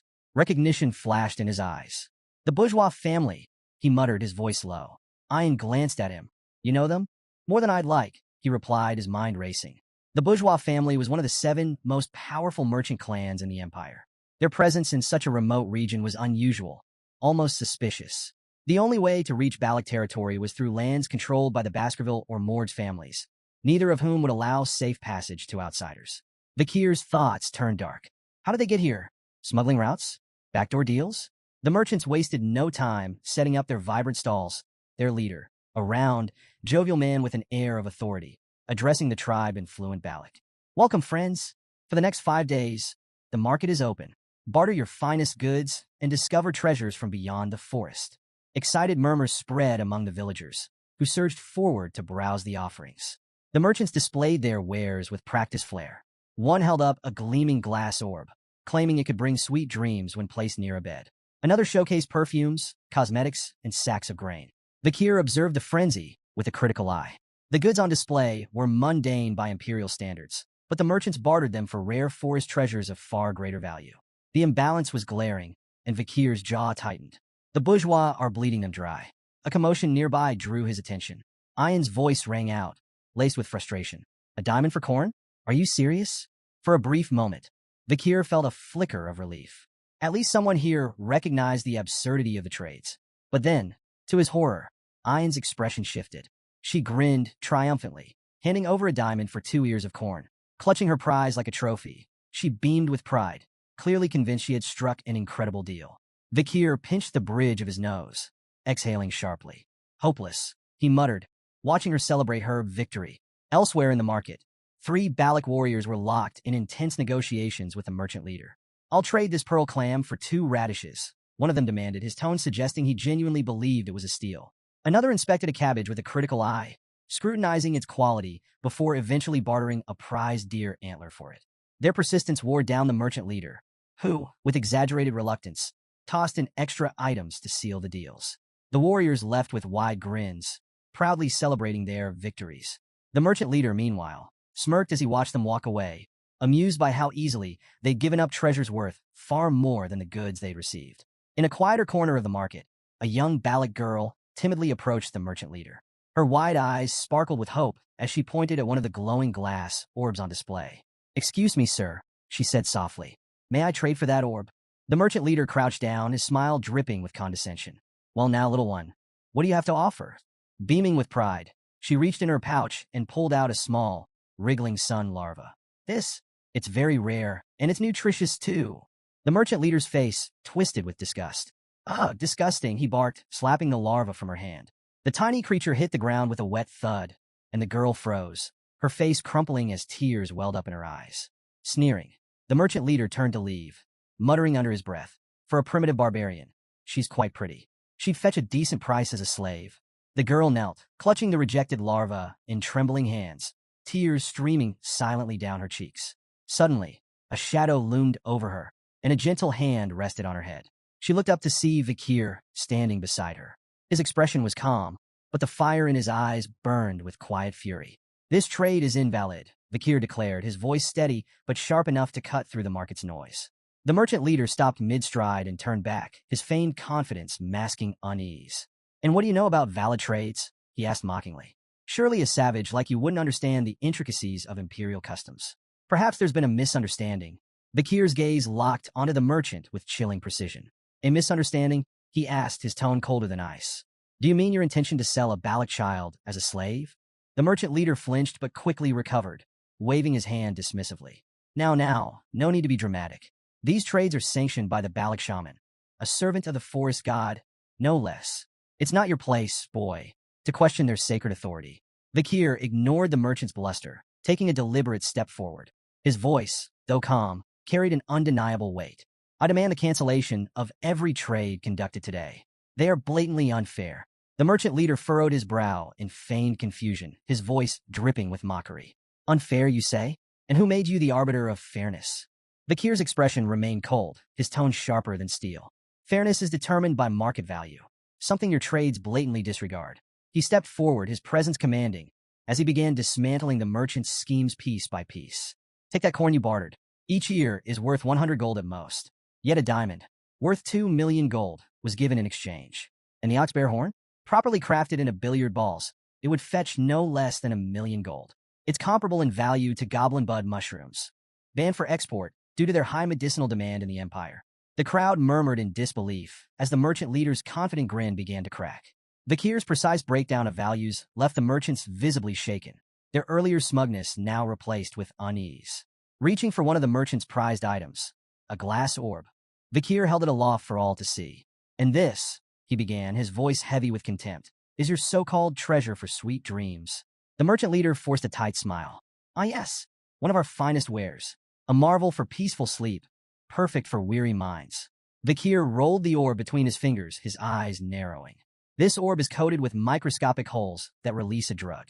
It's banned in the Empire for its devastating effects. While it may induce dreams at first, prolonged exposure destroys the mind, leaving its users broken." Without warning, he crushed the orb in his hand. The crowd gasped as shards fell to the ground, releasing a fine, powdery mist into the air. "This isn't a treasure," Vikir continued, his voice hard as iron. "It's poison, and you've been spreading it under the guise of trade." The merchant leader stumbled backward, his pale face glistening with sweat. Nearby, one of his associates leaned in, whispering frantically, "Who is this boy? How does he know so much?" The leader swallowed hard, his voice barely audible. "Someone who knows far too much." Ayan's voice cut through the tense silence like a whip. "What did you mean by poison bodies and harm?" she demanded, her fury palpable. Vikir gave her a single nod, confirming her worst suspicions. Ayan's expression darkened further, and her rage turned toward the merchant leader. "How dare you poison our people?" she roared, her voice trembling with indignation. "You've been deceiving the Balak without fear or consequence, haven't you?" The merchant leader raised his hands, stammering as he searched for a defense. But before he could speak, a sharp whistle pierced the air. Ayan's arrow struck true, embedding itself in his shoulder. The leader screamed in pain, clutching the wound as blood seeped through his fingers. His face contorted in agony as he staggered back, tears springing to his eyes. "You cowards preyed on us with your lies and poisons." Ayan snarled, her bow drawn and ready for another shot. The merchant leader glared at her, his voice weak but venomous. "You'll regret this," he spat, his words barely audible over his labored breathing. His companions wasted no time. Scrambling to their feet, they shouted frantic orders to pack their goods. The merchants hastily mounted their horses, clutching whatever they could as they fled into the night, leaving behind shattered wares and stunned villagers. Vikir watched the merchants flee into the shadows of the forest. He turned to Ayan, his expression calm but questioning. "You're letting them escape?" he asked. "You know they'll regroup to recover their losses. Why not end it now?" Ayan lowered her bow, a cold glint in her eyes. "Sometimes you don't kill the beast outright," she said sharply. "You wound it, let it run, and it'll lead you back to the pack. Then you take them all down in one strike." Vikir considered her strategy, his gaze shifting back to the fading silhouettes. The merchant leader, still clutching his bleeding shoulder, cursed and spat promises of revenge as he stumbled deeper into the forest with his group. The merchants eventually reached a hidden mercenary camp nestled in the woods. The firelight cast flickering shadows over the assembled fighters, their sharp weapons glinting ominously. The merchant leader, now seething with a mix of pain and humiliation, wasted no time ranting. "Those savages," he roared. "They humiliated us. They stole everything." The mercenary leader leaned lazily against a tree, his piercing eyes shining in the light of the campfire. Lighting a cigarette, he smirked. "Sounds like words won't get you far with that lot," he drawled, exhaling a cloud of smoke. "You hired us to handle your dirty work, didn't you? So we'll handle it. Either we wipe them out or drag them back in chains. It's your call." The merchant leader hesitated, his earlier bravado now tempered by the reality of the Balak's strength. "You don't understand," he said, his voice wavering. "The Balaks aren't ordinary. You'll need everything you've got to defeat them." The mercenary leader chuckled, flicking ash from his cigarette. "If you're that scared, why'd you bother hiring us in the first place? You're paying for results, so let us do our job. And remember," he added, his tone darkening, "our deal still stands. We get a cut of your profits. If things go south, we'll help ourselves to the spoils." Reluctantly, the merchant leader nodded. "Fine, just make them pay for what they did." The mercenaries began preparing for their ambush, whispering strategies under the cover of night. One passed a matchstick to his companion, who lit a cigarette, then handed it to a third man eager to do the same. "Hold up," the second man warned. "Only two to a match. You know the superstition. Third man gets bad luck." The third mercenary scoffed, lighting his cigarette anyway. "Superstitions for fools," he muttered. The words barely left his lips when an arrow whistled through the air, striking him clean through the forehead. He dropped like a stone, cigarette still smoldering between his fingers. "What the second man began, but his words were cut short as a second arrow slammed into his skull. The camp erupted in chaos, but the mercenary leader remained oblivious. He continued regaling the merchant leader with stories of past exploits, boasting about how many Baloks he had captured and sold into slavery. The merchant leader's horrified expression brought his tale to an abrupt halt. He turned just in time to see an arrow embed itself squarely into his forehead. The mercenary leader collapsed without a sound, his life ending mid-sentence. Panic spread through the camp like wildfire. The merchant leader, shaking with fear, screamed at the remaining mercenaries. "Put out the fires! Extinguish your cigarettes! They can see us!" From a hidden vantage point, Ayn lowered her bow, her expression fierce and unrelenting. "Aim for their heads," she ordered her warriors, her voice calm, yet deadly. The Balak archers obeyed with chilling precision, each shot delivering swift and silent retribution. Vakir surveyed the chaos, his expression betraying a rare flicker of surprise. Turning to Ayn, he asked, "How are your warriors hitting their marks so perfectly in this light?" Ayn smirked. "Balak eyes are sharp, even in the dark. The glow of their cigarettes and firelight makes them easy targets." Before Vakir could respond, a Hun appeared, dragging barrels behind him. His usual smirk was firmly in place. "Still playing the obedient slave, I see," he taunted. Vakir corrected him with a cool tone. "I'm no longer a slave. I'm a commoner now." A Hun shrugged dismissively. "Doesn't change much, does it? Commoner, slave, it's all the same to me." Amidst the flaming chaos, one mercenary stood his ground, raising his shield to deflect incoming arrows. "Mages, form up! Shields, cover the front! Prepare for a counterattack," he barked, his voice cutting through the panic. But before they could regroup, a strange sight drew their attention. Two arrows embedded in nearby trees held a barrel aloft, suspended by thick ropes. More barrels began to appear, dangling from the trees, all tied by expertly aimed arrows. "What kind of trickery is this?" a mercenary shouted, his voice edged with panic. One soldier sniffed the air and muttered, "It's alcohol." His realization was cut short as a volley of flaming arrows rained down. The suspended barrels exploded in a fiery inferno, engulfing the camp in a massive blaze.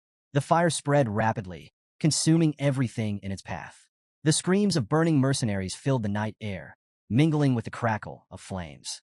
Hidden behind a tree, the merchant leader's face twisted in horror. "They're using oil barrels as weapons," he muttered, his voice trembling. "Launching them with arrows? How?" A rustling noise behind him made him freeze. Turning slowly, he saw a shadowy figure emerging from the darkness. His heart raced as he recognized the crimson glow of Balak eyes.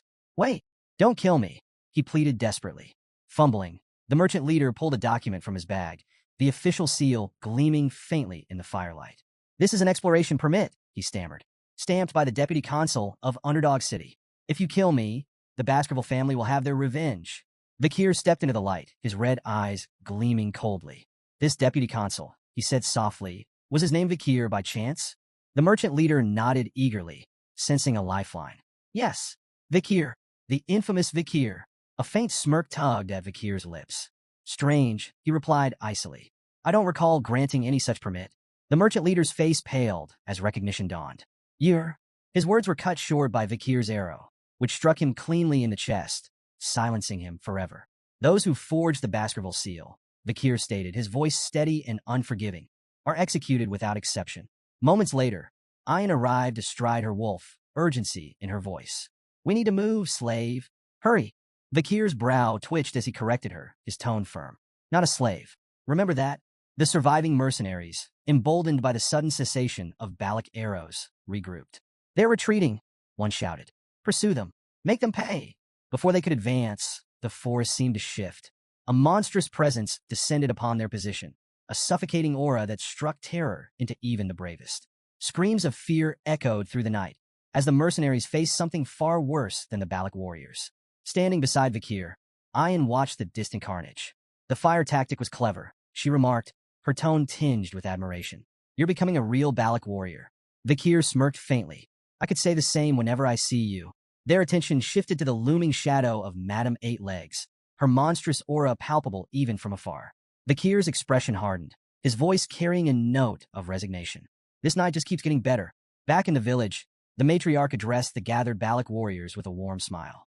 Placing a hand on Vakir's shoulder, she declared, "For your many achievements, resolving our food shortage, minimizing casualties with clever tactics, uncovering the truth behind the warriors' ailments, and exposing the merchant's deceit, I grant you permission to enter the hero's spring." The crowd murmured in approval as she added, Tonight's full moon marks a sacred time. Ayan, guide Vikir to the spring.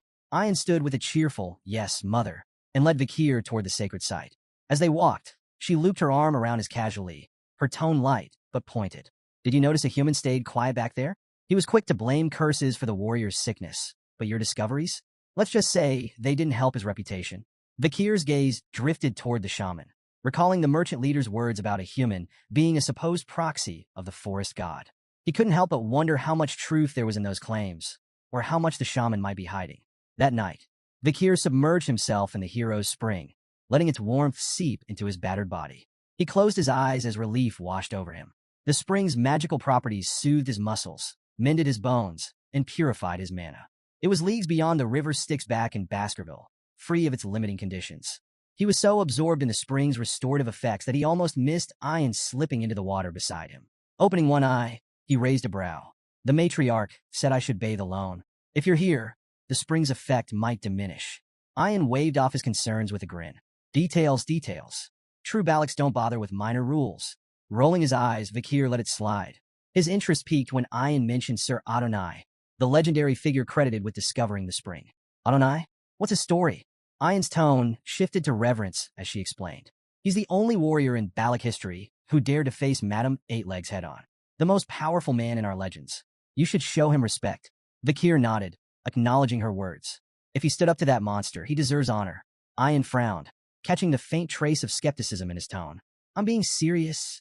You're impossible to talk to sometimes. She huffed and turned away, muttering about how frustrating outsiders could be. Her irritation softened as she thought back to her mother's earlier words. The matriarch had spoken of Vikir's transformation, from a slave to a respected commoner with a growing reputation. With the hero's spring aiding his recovery, her mother had said, he might become the man he's destined to be. He wouldn't make a bad husband. Ayan's face flushed as she stole a glance at Vikir, her resolve strengthening. Today, I'm going to make him mine, she thought with determination. Breaking the silence, Ayan shifted the conversation, trying to mask her embarrassment. You know, I was aware of those merchants' shady profits, she said confidently. If you hadn't stepped in, I would have handled it myself. Vikir smirked knowingly, which only flustered her further. Her cheeks burned as she blurted, I really do know the price difference between diamonds and corn in the Empire. Curious to test her claim, Vikir asked Ayan to explain the actual exchange rate of diamonds to corn in the Empire. 20 corns per diamond, she declared confidently, only to falter at Vikir's silent stare. Quickly revising, she added, fine, 30 corns. Final answer. Vikir raised a brow before calmly revealing the truth. The staggering amount of corn 1 diamond could fetch. Ayan's jaw dropped. That's insane, she exclaimed, quickly clapping a hand over her mouth. Trying to save face, she mumbled, well, the Empire's logic is just weird. What could they possibly need all those shiny rocks for anyway? Unmoved by her evasions, Vikir shifted the focus. None of that matters. What does matter is this. Choose how you address me. My name or slave. I don't like ambiguity. Ayan blinked at his seriousness, her demeanor softening. Standing, she moved closer to him, her piercing gaze locking onto his. You don't like ambiguity, huh? She said softly. Gently, she took hold of his chin, tilting his face to meet hers. Her playful smirk turned intent as she leaned in closer. Then I won't call you slave, and I won't call you Vikir, either. Her voice dropped to a whisper, teasingly. What I want to call you is... Suddenly, their moment was shattered by the splash of children joyfully diving into the spring. Commander, they shouted as they ran toward Ayan, completely ignoring the tension in the air. Vikir's brother. Vikir. Ayan spun around, startled. How did you even get here? She demanded, her exasperation drowned out by their laughter and splashing. Vikir glanced at the commotion, only half listening. Her unfinished words lingered in his mind. If it's not my name or slave, then what does she want to call me? Ayan's temper flared as the kids splashed around. You rascals. If you keep playing here, the spring's effects will be ruined. But Vikir smirked, his tone laced with amusement. Didn't someone say a true Balac doesn't bother with minor rules? The children immediately took his side, chiming in with playful glee. Yes, stingy Ayan? One of the older children stepped forward, his serious tone contrasting with the chaos. It was the matriarch's command, he explained. She said the sick children should use the spring. It'll help heal the damage caused by the merchant's drugs. Ayan froze, her expression shifting to one of realization. Mother planned this, she muttered, her tone exasperated. Of course she did. Nearby, a small girl shyly approached Vikir, her brother by her side. Thank you for helping my sister, the boy said, his voice filled with gratitude. The girl nodded, adding a soft, Thank you. Ahan, who had been observing the scene in silence, stepped forward hesitantly. His face was tight with frustration, but his voice was sincere. I misunderstood you, Vikir. I'm sorry. Vikir's response was simple and unimpressed. Yeah, Ayan threw her hands up in disbelief. We're apologizing here. Is ya all you have to say? Unfazed, Vikir shrugged. Ahan's got too much anger in him. Better he learns to manage that first. Ayan's warm smile lingered as she glanced at Vikir, a light blush spreading across her face. We still have so much time together, she thought, feeling a quiet contentment. With a cheerful grin, she called out, Congratulations on officially becoming one of us, Vikir. After some time, a loud thud broke the peace as a solid punch sent Ahan sprawling to the ground. He groaned, clutching his face, blood trickling from his nose. Standing over him was none other than Vikir van Baskerville, now a striking 17-year-old. You're more of a crybaby than I thought, Vikir said with faint amusement. Ahan gritted his teeth, wiping the blood from his nose as he scrambled to his feet. Don't walk away. Let's go another round. But Vikir had already turned, his calm demeanor unshaken.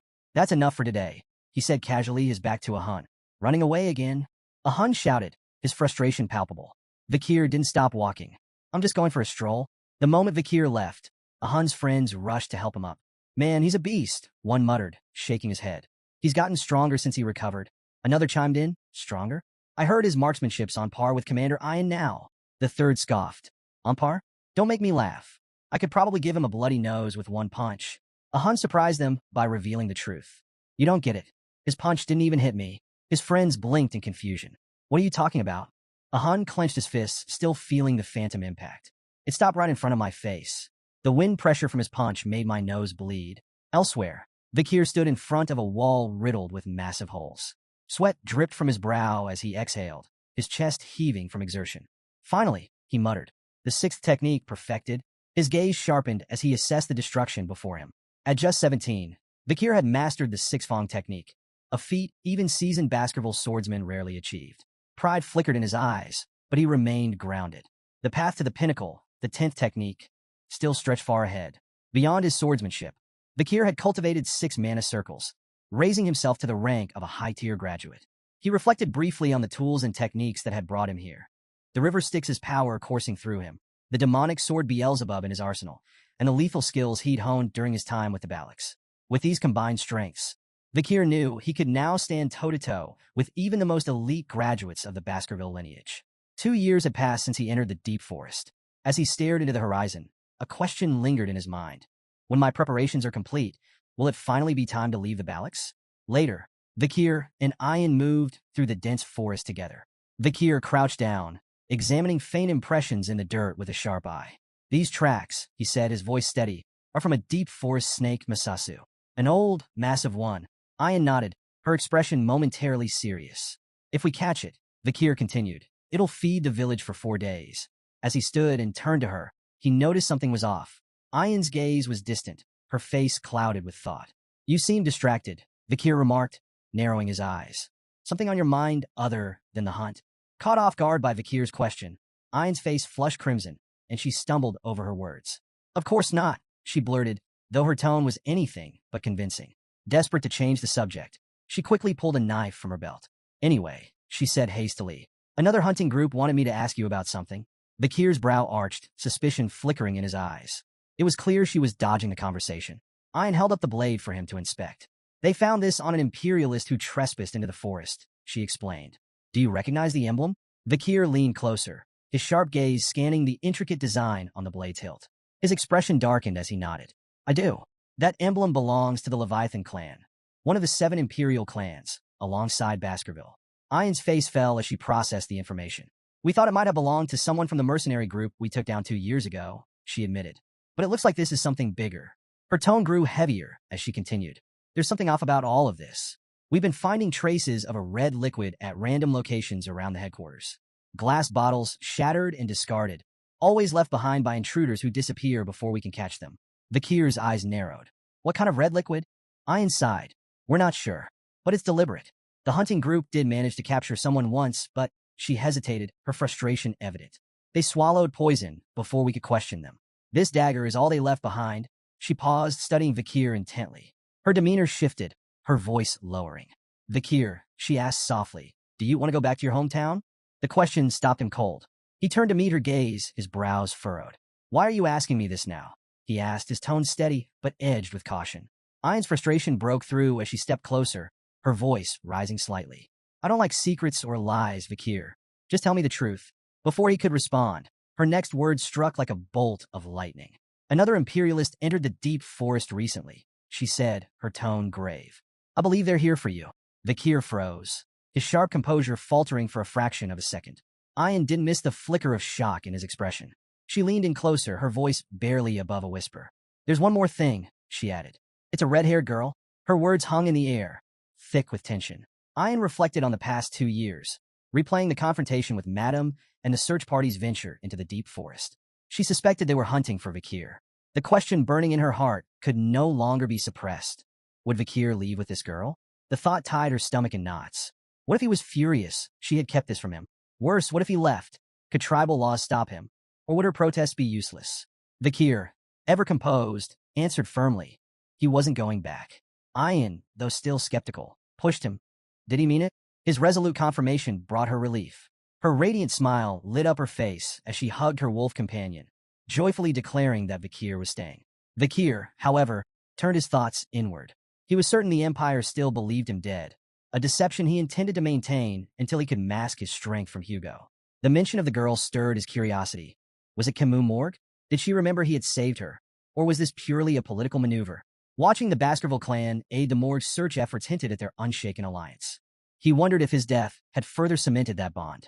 Regardless, it reinforced his resolve to one day venture beyond the forest and uncover the truths awaiting him.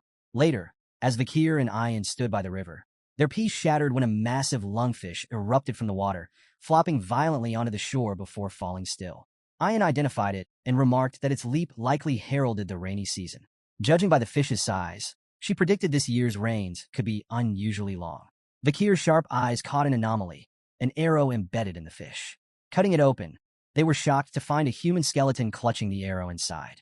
Ayan, after a closer look, deduced it might belong to someone from the Loco tribe.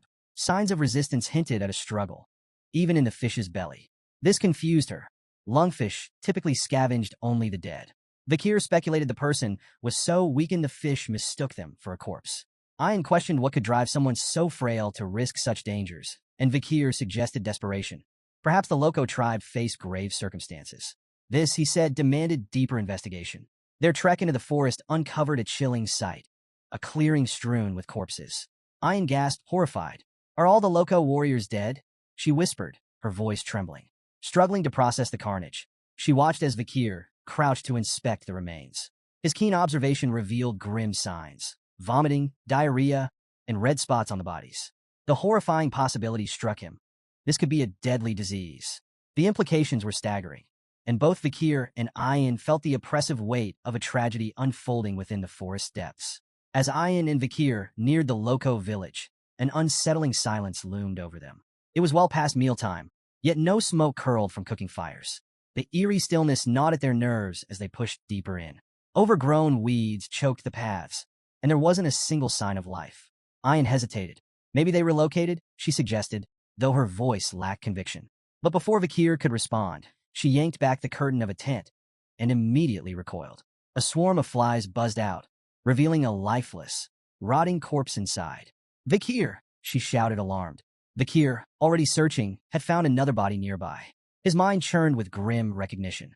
Before his regression, a deadly plague, the Red Death, had ravaged these lands. Victims suffered red blotches, violent vomiting, and agonizing pain before succumbing to a slow, excruciating demise. The disease had spread so viciously it even reached the Empire, leaving devastation in its wake. Ayan's face paled. "We need to leave. This village is cursed." Vakir, unfazed, corrected her. "It's not a curse. It's an infectious disease." "That's even worse," she snapped. He reassured her that it wasn't highly contagious, though she didn't look convinced. Hesitantly, she asked, "Are you sure it's not a curse?" "If you're scared, leave," he replied, his tone indifferent. Ayan's expression darkened. "What if you die?" Vakir shrugged. "Then I die." She gaped at him. "How can you say that so casually?" Vakir ignored her outrage, analyzing the scene instead. Not all the Loco people were dead.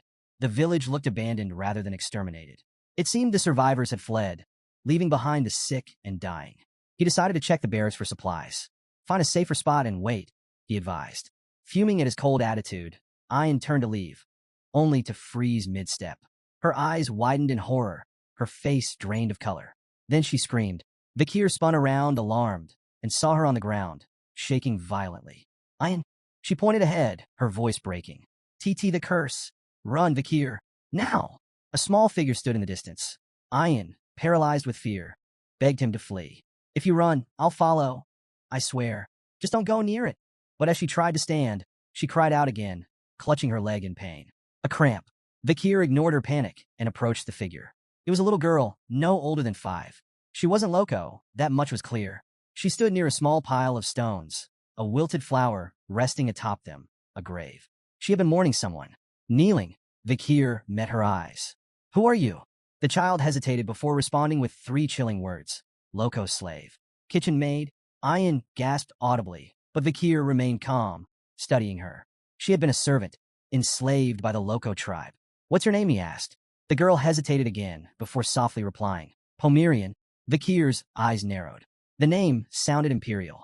Was she a kidnapped noble? Then she completed her introduction, words that sent a shock through his entire body. Pomerian Le Baskerville. Vikir froze. Within the Baskerville clan, middle names carried immense weight. The extended family bore Van, but Lum was exclusive to those of direct lineage, reserved for male heirs. In the rare case of female descendants, they too carried the name Le. That meant Pomerian was a direct descendant of Hugo Baskerville. Ayan's voice cut through his spiraling thoughts. She pointed at the pendant hanging from Pomerian's neck, its etching unmistakable, the Baskerville crest. Vikir seized the pendant, startling the girl, who clutched it protectively. Ignoring her reaction, he flipped it open. His blood boiled. Inside was a portrait of Hugo. A storm of emotions surged through him. Rage, confusion, disbelief. His grip on the pendant tightened as he turned to the trembling child. Where did you get this? His voice was sharp, demanding. Pomerian flinched, holding the pendant closer to her chest. Ayan quickly intervened. You're scaring her, she said, stepping between them. Try smiling. Vikir exhaled sharply. He was losing control. After a deep breath, he forced a smile. The result was so unnatural that Ayan actually looked impressed. Kneeling, he spoke again, this time softer. Who are they? He asked, pointing to the images inside the pendant. Pomerian hesitated before responding. My mother, grandmother, and grandfather. Vikir's mind raced. He recalled something Butler Barrymore, the longtime Baskerville butler, had once said about Hugo's past. Before becoming the cold, ruthless tyrant of the Baskerville clan, Hugo had been a devoted husband to his first wife, Roxana, and a loving father to their only daughter, Penelope. But tragedy struck when barbarians kidnapped Penelope. Desperate, Hugo moved the entire Baskerville clan to the remote Lenore Mountains, near barbarian lands, and sent out countless hounds in search of her. Yet no trace of Penelope was ever found. Her loss shattered him. The once devoted father became the infamous executioner of the empire, a man who hated barbarians with an unquenchable fury. At the time, Vikir had dismissed the story as a tragic legend. But now, the truth stood before him. Pomerian was Penelope's daughter, which meant she was Hugo Baskerville's granddaughter. The irony was almost poetic. Hugo, the man who despised barbarians more than anything, had a half-barbarian granddaughter. Vikir smirked. He could only imagine Hugo's face when he learned the truth. But that was a problem for later. For now, he ruffled Pomerian's hair. You've been through a lot, haven't you? He said gently. The girl studied him, uncertain. Then, with quiet fascination, she whispered, Your hair and eyes, they look like my mother's. Vikir chuckled. All Baskerville hounds tend to look alike. He smirked and added, Guess that makes me your uncle. Pomerian's eyes widened. Uncle, a memory flickered in her mind. Mother told me, if I ever saw someone with red eyes, I should follow them. Vikir arched a brow. Oh, and what do you think? Pomerian hesitated. Then, with sudden determination, she clung to him. I'll go with you. And just like that, 2 stragglers of the iron-blooded sword clan crossed paths, bound by fate. The next morning, Pomerian peeked out from the tent, rubbing her sleepy eyes. Spotting Vikir preparing to leave, she immediately trotted over. Where are you going? Vikir slung his weapon over his back. A meeting. The clan's matriarch called for it. Without hesitation, Pomerian ran up to him, arms outstretched. I'm coming too. Before he could refuse, she climbed into his arms, clinging to him like a stubborn little monkey. Vikir sighed, realizing there was no point in arguing. She wasn't afraid of much, except being left behind. As he carried her on his back, his thoughts drifted to the road ahead. The Balak village wasn't a place for a child.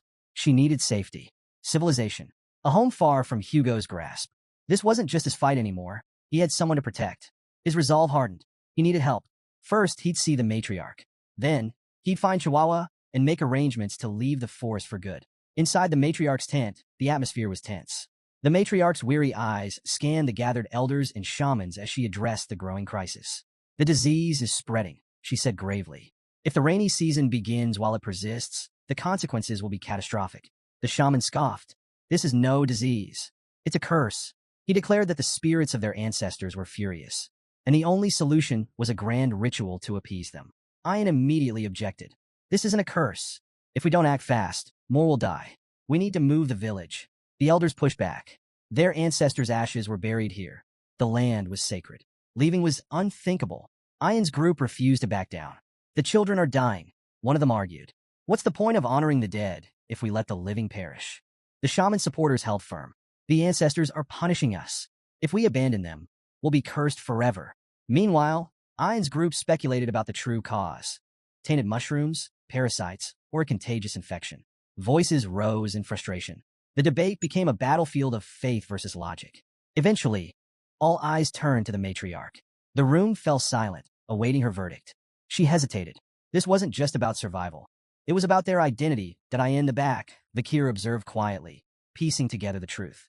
He had seen this before, the Red Death. It was as ruthless as the Black Death that had once devastated the Empire. Two figures had once played key roles in stopping its spread.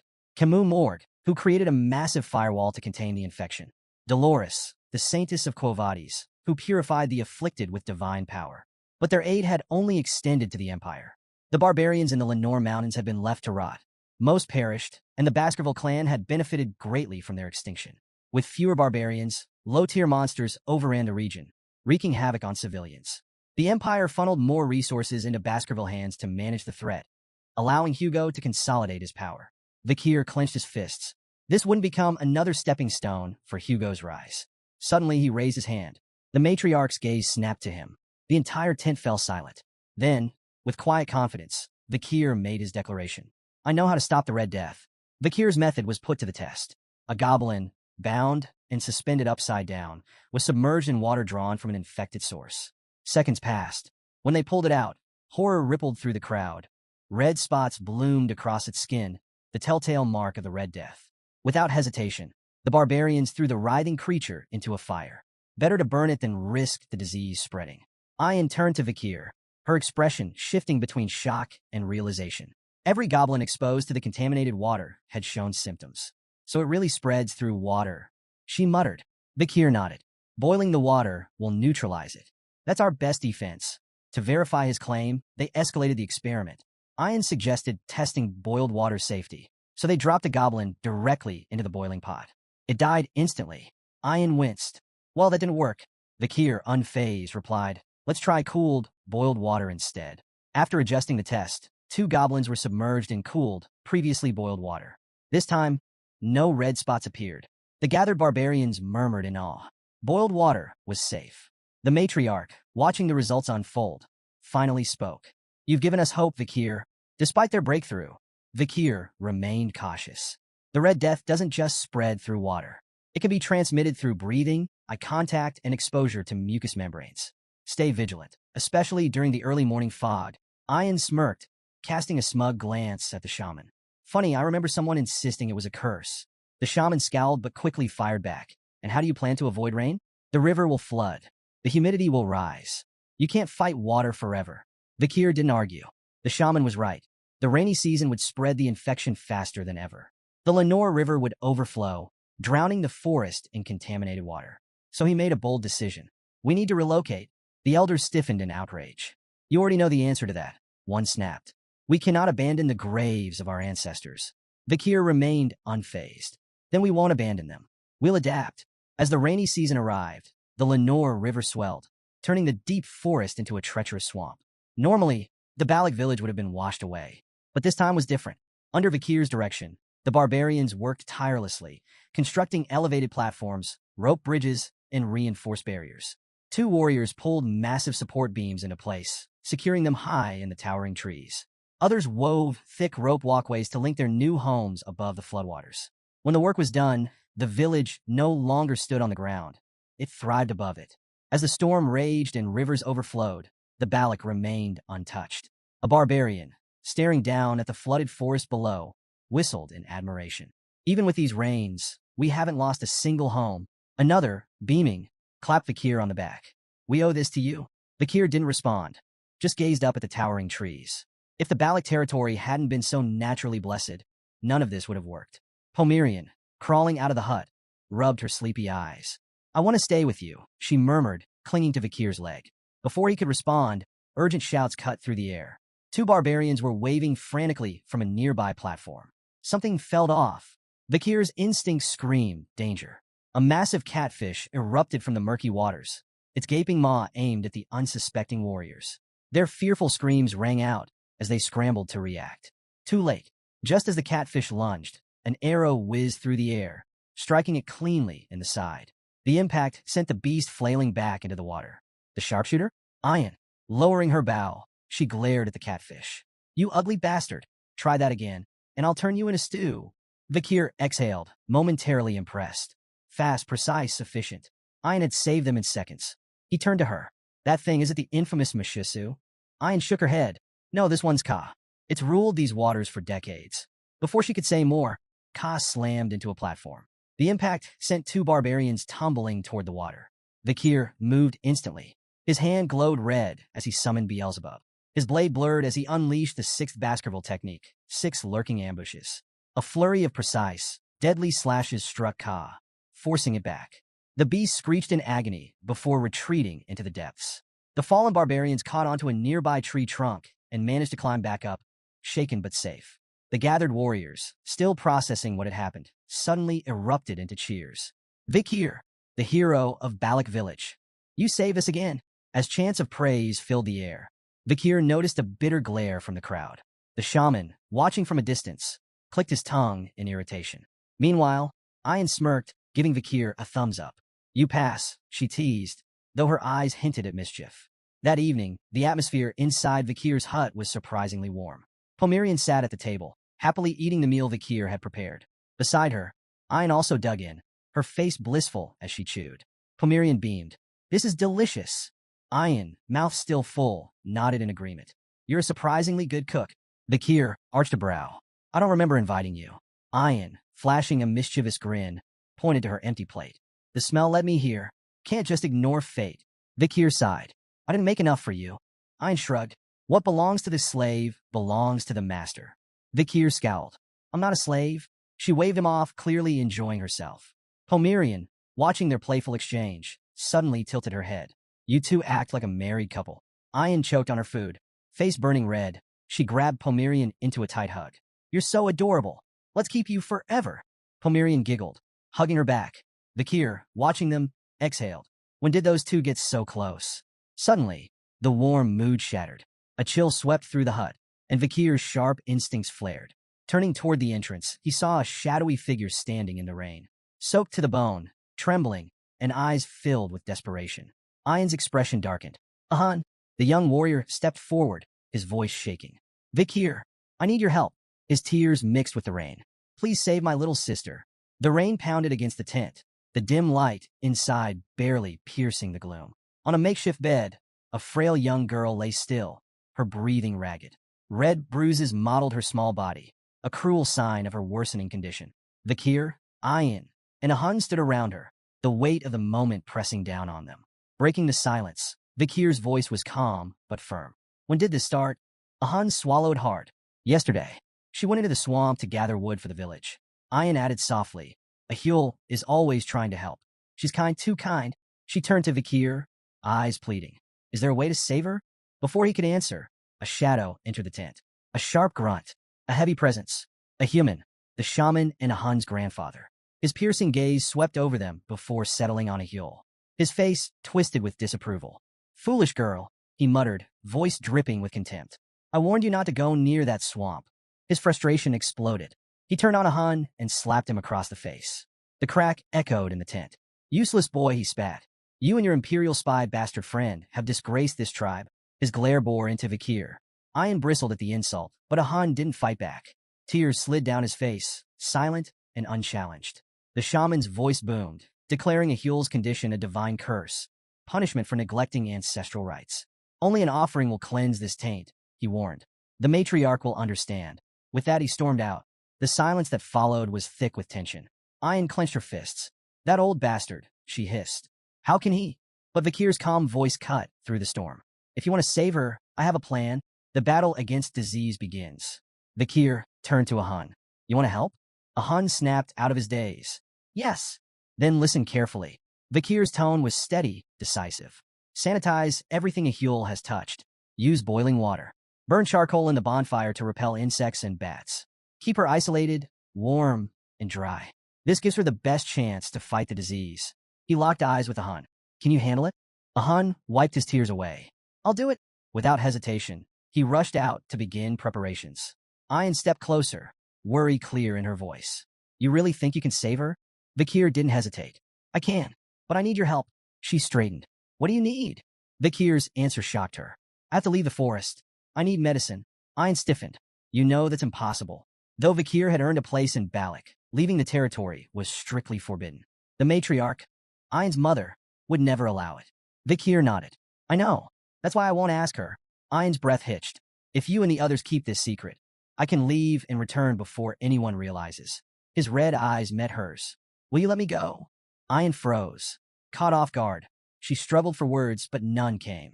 The rain poured harder, flooding the forest, washing over everything in its path. Vakir pressed forward, leaping across floating planks in the rising water. Then he stopped. He glanced back. Ayan was following him. His voice cut through the storm. Why are you following me? You agreed to let me go. Ayan's expression remained firm. Then let's go together. Vakir's brow furrowed. You'll slow me down? She didn't budge. At least tell me where you're going. No. Her frustration flared. Then why are you taking Pomerian? Vakir fell silent. Ayan hesitated, then spoke the truth she had buried. I've noticed things about you, Vakir. Your sword that comes from your arm. Your knowledge of the Red Death. But I never asked. She clenched her fists. I was afraid. Her voice trembled. I was afraid that if I pushed for answers, you'd disappear. She looked away. Finally, she whispered, You'll come back, right? Eyes shut. She braced herself for an answer she didn't want to hear. A moment passed. Then his calm voice reached her. I will come back. She opened her eyes. He was gone. Rain blurred her vision as she muttered softly. You'd better keep your promise.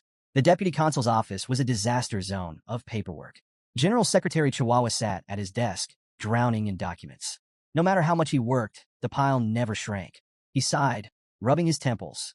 Back when the deputy consul was alive, things were just as exhausting, but at least they felt meaningful. Nostalgia settled over him. His late superior's memory weighed heavily on his heart. I miss him.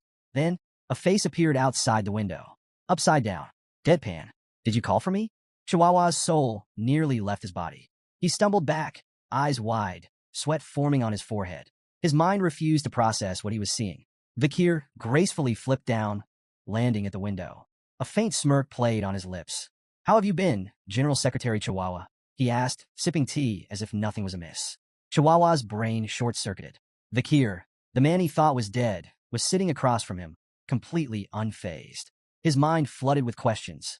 Had Vakir fought some monstrous entity in the deep forest? Had he been gravely injured? Had he been living among barbarians? Yet, as Vakir calmly sipped his tea, completely at ease, Chihuahua's confusion only deepened. Finally, Chihuahua found his voice. You're really alive? His voice wavered between disbelief and relief. You're not some ghost haunting me, right? Vakir chuckled. You've been frozen in shock for a while now. Chihuahua swallowed hard. You little... His voice cracked before he could finish. Tears welled up in his eyes. He didn't care how or why Vakir was alive. Damn it, he muttered, wiping his face. You have no idea how relieved I am. But as his eyes landed on Pomerian, his relief turned into something else. His brows furrowed. Wait a minute. He leaned in, squinting at the child. Red eyes, dark hair, uncanny resemblance. His face paled. Vakir, is this your daughter? Clearing the misunderstanding. Vakir sighed, already expecting this. She's not my daughter, he said bluntly. We just share the same bloodline. Chihuahua exhaled in relief. Oh, thank God. I thought you'd. He stopped, realizing there was still a lot of new information to process. Still, with his emotions finally settling, he wiped his face and shifted into business mode. Vakir's expression grew serious. I need you to take care of Pomerian while I'm gone. Chihuahua's eyes widened. She's a Baskerville. I need her to receive a proper education, Vakir continued. Chihuahua straightened, taking the request seriously. It's been a while since you've given me a direct order, he mused. Don't worry, I'll handle it. However, Vikir had another concern. Can you handle the city alone? Chihuahua sighed. I won't lie. It's been hell. Vikir nodded. Then get help. Try Cindy Wendy, Mrs. Sam, or Mag Juno. Chihuahua flinched at the first name. Cindy Wendy? He grimaced. That criminal you let go 2 years ago? I don't even know where to find her. Vikir smirked. You will. He reminded Chihuahua about the flower girl Judy. I gave her 10 billion before disappearing. She had no other support, so she's likely still in the city. If Cindy Wendy stayed with her, you'll find her there. Chihuahua rubbed his temples. You're telling me to track down a crime lord through a random flower girl? If Cindy refuses to help, Vikir added, tell her I'm alive. Chihuahua's brow arched. You think that'll work? Vikir leaned back. She owes me a favor. She won't refuse. A grin spread across Chihuahua's face. I like this plan. A promise left unfulfilled. As the conversation wrapped up, Chihuahua hesitated. When will you be back? Vikir gave a faint smile. When my mission is done. He turned to the rainy city skyline, deep in thought. There was still a promise he needed to keep. And if his hunch was correct, the cure for the Red Death could be found with just a single drop of holy water from a certain clan. Pomerian stirred awake, blinking groggily. Then, spotting Chihuahua's beard, she reached out and tugged.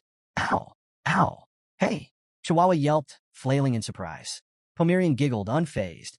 Vikir, standing near the window, barely glanced back. His mind was already elsewhere.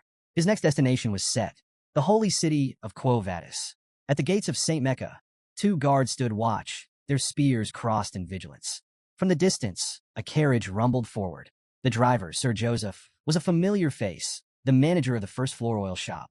State your cargo, one guard ordered. Joseph sighed dramatically, waving a document. Oil, as usual. The guards weren't convinced. One stepped forward. We need to inspect the barrels.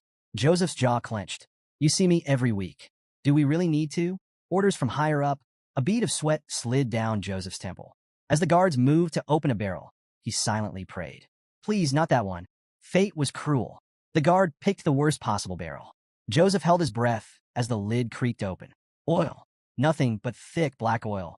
The guard, satisfied, closed the barrel. You're clear. Joseph exhaled, barely suppressing his relief. Welcome to St. Mecca. Move along. As the carriage rolled into the city, Joseph made his way to a secluded alley. Glancing over his shoulder, he checked the barrels once more. Then, in a low whisper, he murmured, It's safe. A shadow emerges. A metallic clink rang through the silence. Joseph's heart nearly stopped. The same barrel the guards had inspected suddenly lurched. The dented lid clattered to the ground. And from inside, a figure slowly emerged. Drenched in oil, face hidden beneath a crow mask. Completely silent. Joseph swallowed hard. His voice shook. See, can I leave now? He stammered. I did what you asked. The crow-masked figure tilted its head. Then, in a voice that sent chills down Joseph's spine, Wait. Joseph froze. The figure handed him a bag. Inside were 3 tokens, ox, bear, and canine. Joseph's relief was immediate. Thank you, he stuttered. But the mysterious figure was already gone, disappearing into the alley shadows. Joseph stood there, still gripping the bag. Then, a thought crept into his mind. This man had stayed submerged in oil for 2 hours. His expression twisted into unease. Was that guy even human? Under the dim glow of the crescent moon, the masked crowman stood atop a towering spire, observing the city teeming with life below. Pulling off the mask, he revealed himself as none other than Vikir. The memory of his unorthodox infiltration lingered, immersing himself in oil for hours to mask his scent. It had been a trial, reminding him of the river Styx, though far less grim. Despite the discomfort, his plan was successful. He was now within the heart of the Quo Vadis clan stronghold. St. Mecca, the sanctum of the Quo Vadis clan, housed 160,000 devout souls. Bound by stringent religious laws, its citizens renounced material desires and maintained an eerie discipline. Even if gold littered the streets, they would pass by without a glance. This facade of harmony, rooted in rigid control, struck Vikir as oppressive. The solemn toll of a bell shattered his musings. High above, the bell tower stood as a silent sentinel. At its signal, the bustling city froze. Citizens halted mid-stride, bowed their heads, and shut their eyes in unison, uttering prayers as the air grew heavy with reverence. Their white garments seemed to glow in the evening light, a sea of purity that hid any individual expression. Weaving through the immobile crowd, Vikir felt like a shadow slipping between statues, his mind preoccupied with the suffocating devotion that gripped this city. As darkness fell, he approached a secluded well. From his jacket, He produced a small glass vial, its contents ominously swirling under the moonlight. Tipping it into the well, he released the bacteria responsible for the Red Death. It was a calculated gamble. In a city as devout and disciplined as St. Mecca, the outbreak would force authorities into swift containment, avoiding a catastrophic death toll. The Red Death's chaos, however, would sow the seeds of distrust and division. The sound of soft footsteps jolted him from his task. 3 children stood a short distance away, their wide eyes fixed on him. Whispering among themselves, they debated whether to approach or run. Vakir's sharp gaze pinned them in place, and a cold fear crept over them. "Stay away from the well," he commanded, his voice low and foreboding. "It's cursed. Anyone who drinks from it will be claimed by death." The children's faces turned pale, and with a shared scream, they bolted into the night, convinced they'd encountered a ghostly specter. Satisfied they wouldn't return, Vakir added a theatrical touch. He hurled a dagger near the well, murmuring that it bore the marks of the Leviathan clan, known for their mastery of poisons and treachery. As the blade lodged into the ground, Vakir's mind raced. The Leviathan clan's presence in the spread of the Red Death was plausible. Their enmity with the Kovades clan made them prime suspects, and the resulting blame could ignite tensions into a full-blown war. A slow grin crept across his face. The board was set, and the first pieces were moving. With his groundwork laid, Vakir turned his attention to his next objective. The hour was near for the city's sacred ritual involving holy water. His destination? A meeting with Saintess Dolores herself. Under the pale moonlight, a grand mansion shimmered like a beacon, drawing hopeful souls to its gates. A restless crowd gathered, their voices a chorus of desperation and reverence. Rumors swirled. Within these walls resided the Saintess, a healer of miracles. The sick, the wounded, and the desperate all yearned for her divine touch. Suddenly, a calm yet commanding voice echoed from within. "Why have you come at this hour?" The crowd hushed instantly, recognizing the voice of the Saintess. A ripple of excitement spread as nobles and merchants pushed forward, each eager to flaunt their wealth and influence, hoping to secure an audience.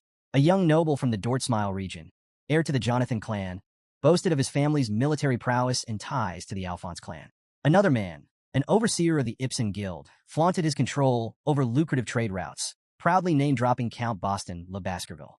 But the grandest offer came from an aging noble who, in desperation, promised a granary, a beachfront villa, and even an exclusive fleet of carriages, all in exchange for her blessings.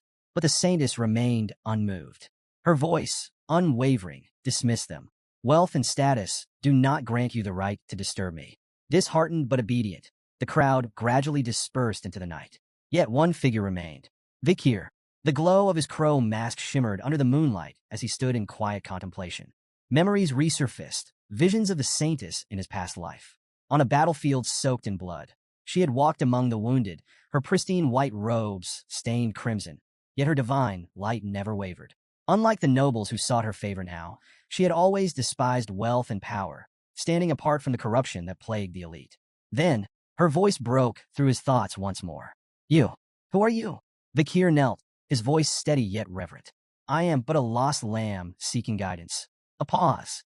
Then, with a slow creak, the door opened, and golden light poured out, illuminating the darkness. "Enter," she commanded. Stepping inside, Vakir was met with a breathtaking sight. The grand hall glowed with a warm, celestial radiance. At its center, an ornate fountain stood, adorned with an angelic statue, its water shimmering like liquid gold. The Saintess's voice resonated from the fountain itself. "Tell me, lost one, how did you lose your way?" For a brief moment, Vakir considered the possibility that the Saintess would refuse to meet him in person. Given his masked appearance, it wasn't an unreasonable assumption. Still, he remained composed and carefully placed a leather pouch on the fountain's edge. "The slums are plagued by an epidemic," he stated plainly. "This water, it's tainted with a dark energy." He stepped back, waiting. If the Saintess truly possessed divine power, she would sense the malevolence within. But the chamber remained eerily silent. Then her voice cut through the air like a blade. "You lie." The accusation barely settled before the chamber filled with the sound of approaching footsteps. Knights emerged from the upper level, positioning themselves like sentinels above him. The atmosphere turned heavy, their leader stepping forward with an air of cold authority. "Your words are far too bold for someone claiming to be a lost lamb," he remarked, his gaze sharp. "Who are you really?" Vakir remained silent, but recognition flickered in his eyes. Pietro Kovades, an old comrade from his past life, known for his unshakable sense of justice and ruthlessness in pursuit of it. Pietro had mastered interrogation techniques so brutal that demons might have taken notes. Vakir himself had learned a thing or two from him, enough to break the infamous 7 young masters of Underdog City. Finally, Vakir spoke. I didn't expect to see you here. Pietro's eyes narrowed, but he showed no sign of familiarity. Instead, he acknowledged the epidemic report with skepticism. And yet, here you stand, masked like a thief in the night, he countered. Remove it. Show your face. That is the proper way to meet the Saintess. Vakir ignored the demand and turned toward the exit. My task is done, he said, moving to leave. A blur. Something sliced past him, grazing his mask before embedding into the ground. Vakir halted, his eyes flicking to Pietro, who now held an open book in his hand. His voice was calm, but firm. I can't let someone so suspicious walk away. Vakir's mind raced. The attack, it wasn't just paper. Pietro had infused the scripture itself with divine energy, turning sacred verses into weapons. The ingenuity of it intrigued him. Holy pages as projectiles? Now that's creative. Before he could dwell on it further, Pietro moved. In one fluid motion, he leapt from the upper floor, landing directly in Vakir's path. These pouches of tainted water, Pietro said, eyes locked onto him. You could be the one spreading the disease. Vakir let out a low chuckle. If that were true, why would I report it? Pietro remained unfazed. A smokescreen, a way to lure the Saintess out. Vakir kept his face unreadable, but inwardly, he had to admit, Pietro wasn't wrong. Without warning, another flurry of scripture-infused pages shot toward him. Vakir moved instantly, twisting through the assault with precise, calculated steps. Pages cut through the air, glowing with divine radiance, yet not a single one touched him.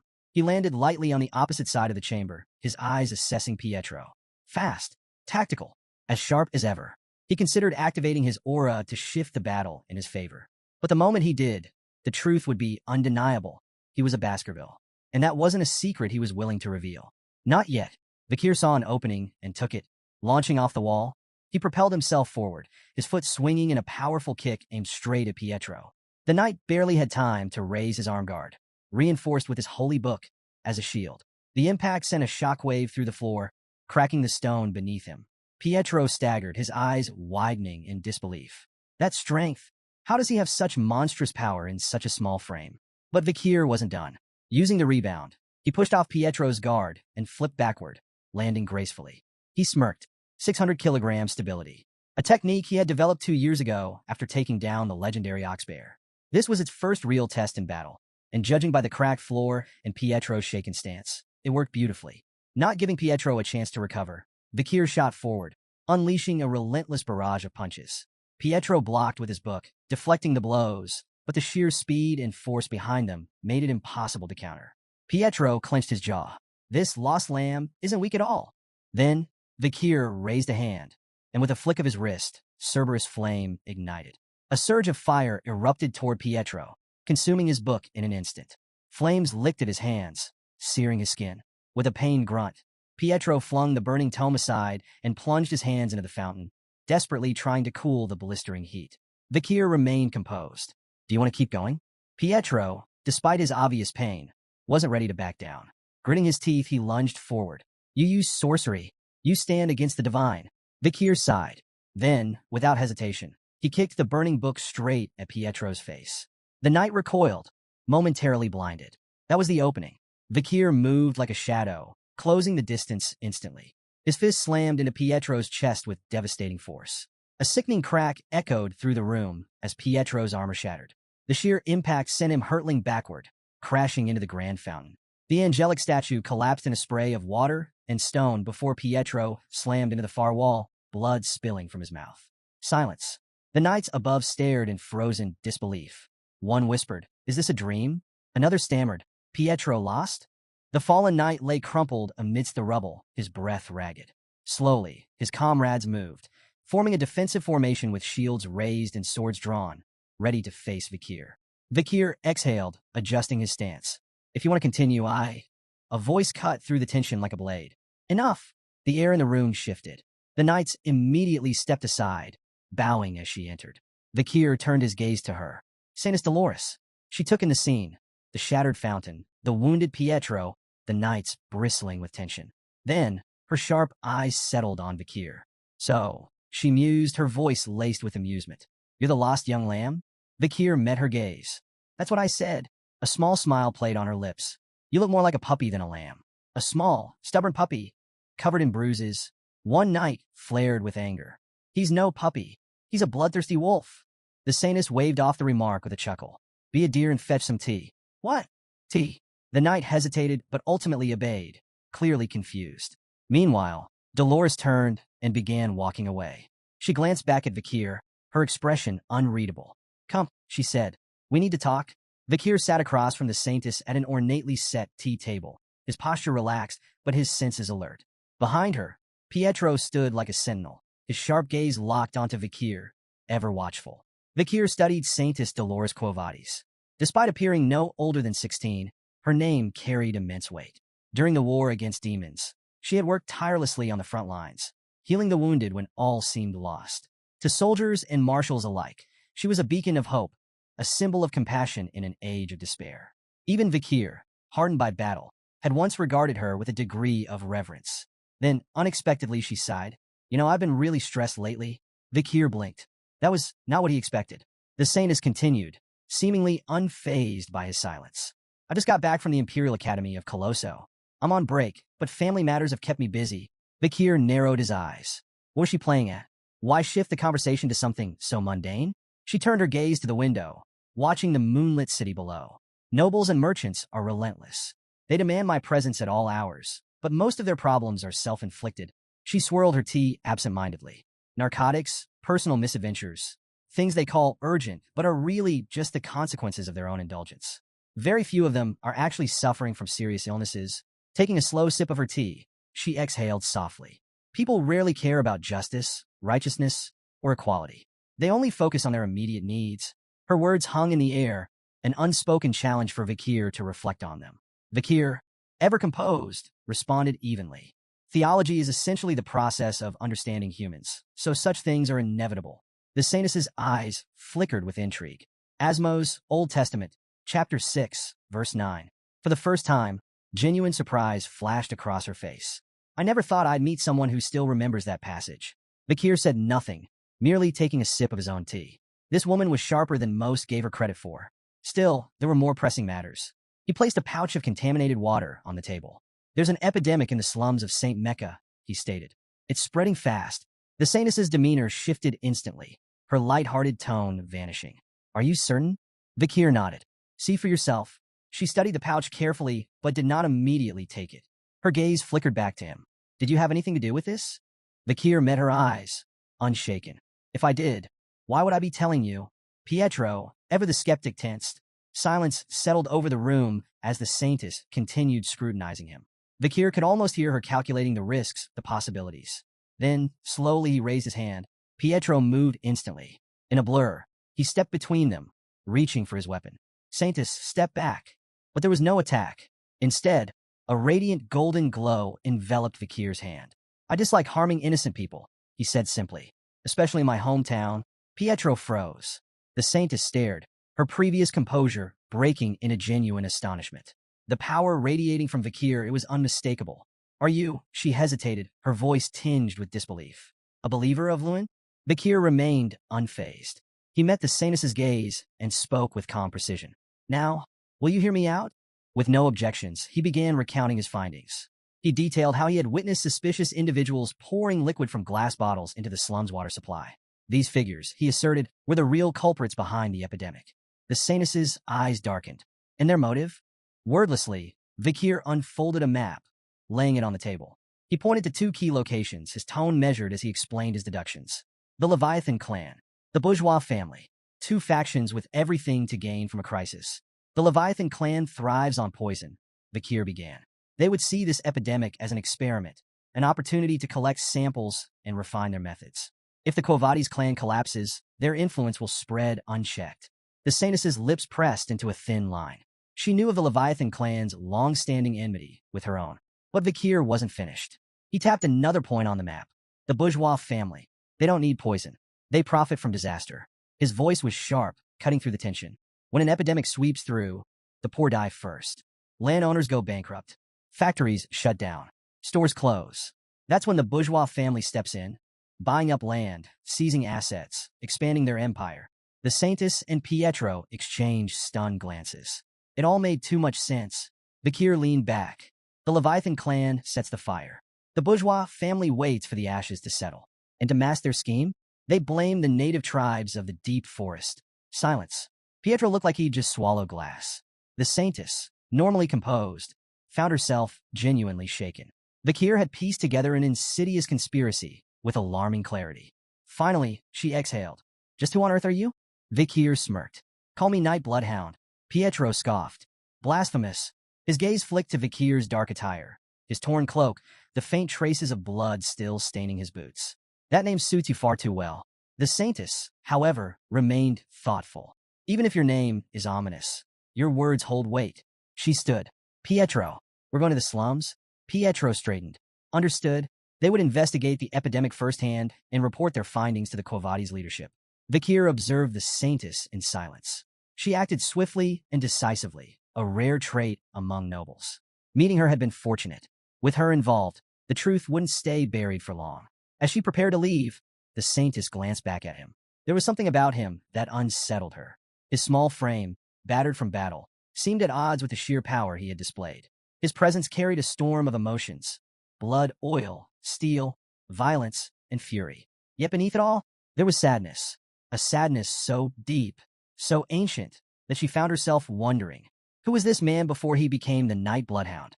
When they arrived at a small church deep in the slums, the air was thick with desperation. The moment the saintess stepped inside, the sisters rushed to her, their faces streaked with tears. Saintess, please, save them. The sight that met her eyes was devastating. Rows of infected lay writhing in agony, their bodies marked by the telltale signs of the disease. Their groans of suffering filled the sacred space, mixing with the scent of damp straw and fevered sweat. The saintess's hands trembled. Night Bloodhound was right. The epidemic was real, and it was spreading. Bakir stood beside her, his expression unreadable. Guilt gnawed at him. He had set this chain of events in motion, knowing innocent people would suffer. It was a calculated risk, but it didn't make it any easier to watch. Still, one thing brought him relief. There were no children among the afflicted. His earlier deception, the cursed well, had worked. The children had stayed away. At least some lives had been spared.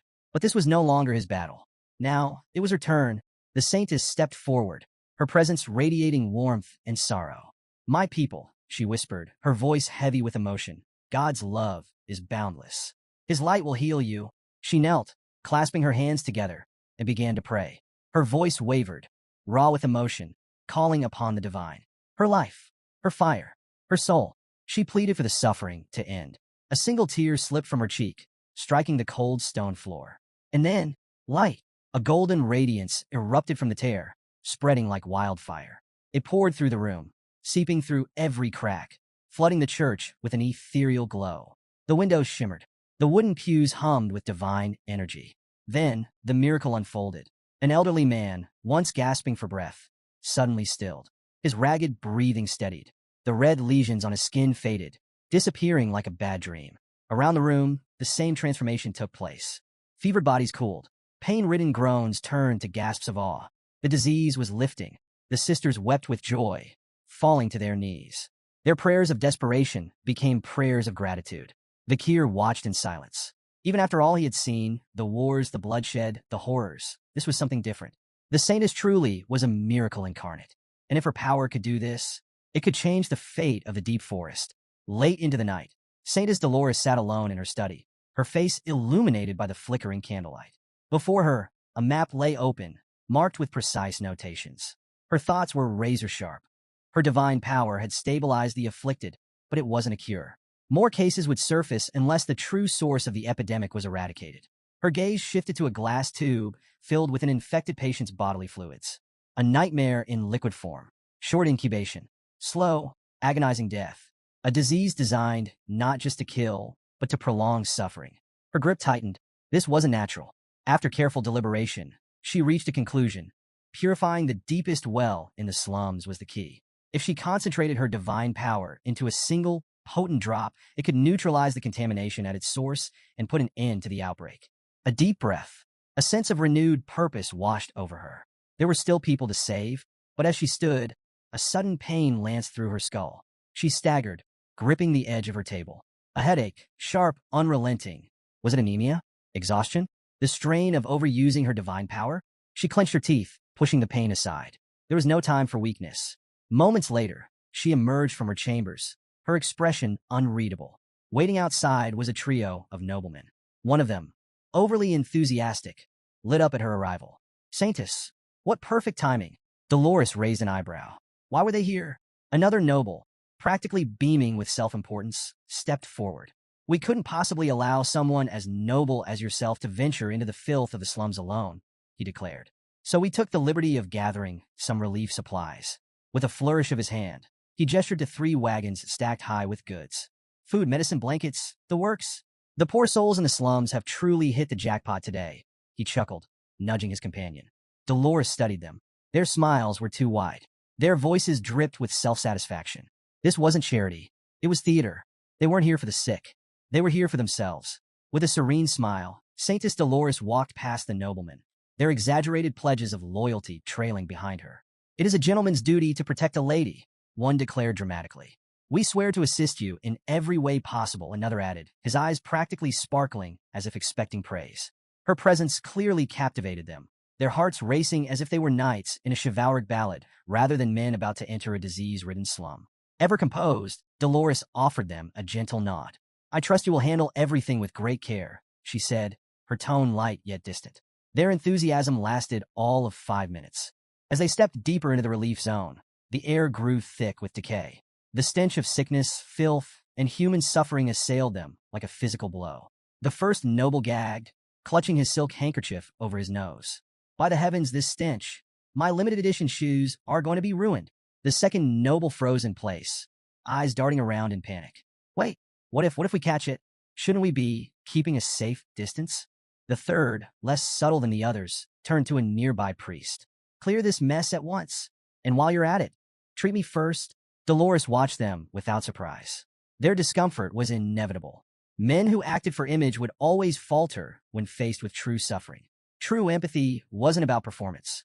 It was about grace, kindness, and sacrifice, a lesson these men had yet to learn. Her thoughts were interrupted as she turned her gaze toward a nearby tent. A heavy, ominous aura lingered around it. Inside lay the most critical patients, those fighting not just the disease but despair itself. The suffering within that tent was unimaginable. Without hesitation, Dolores approached.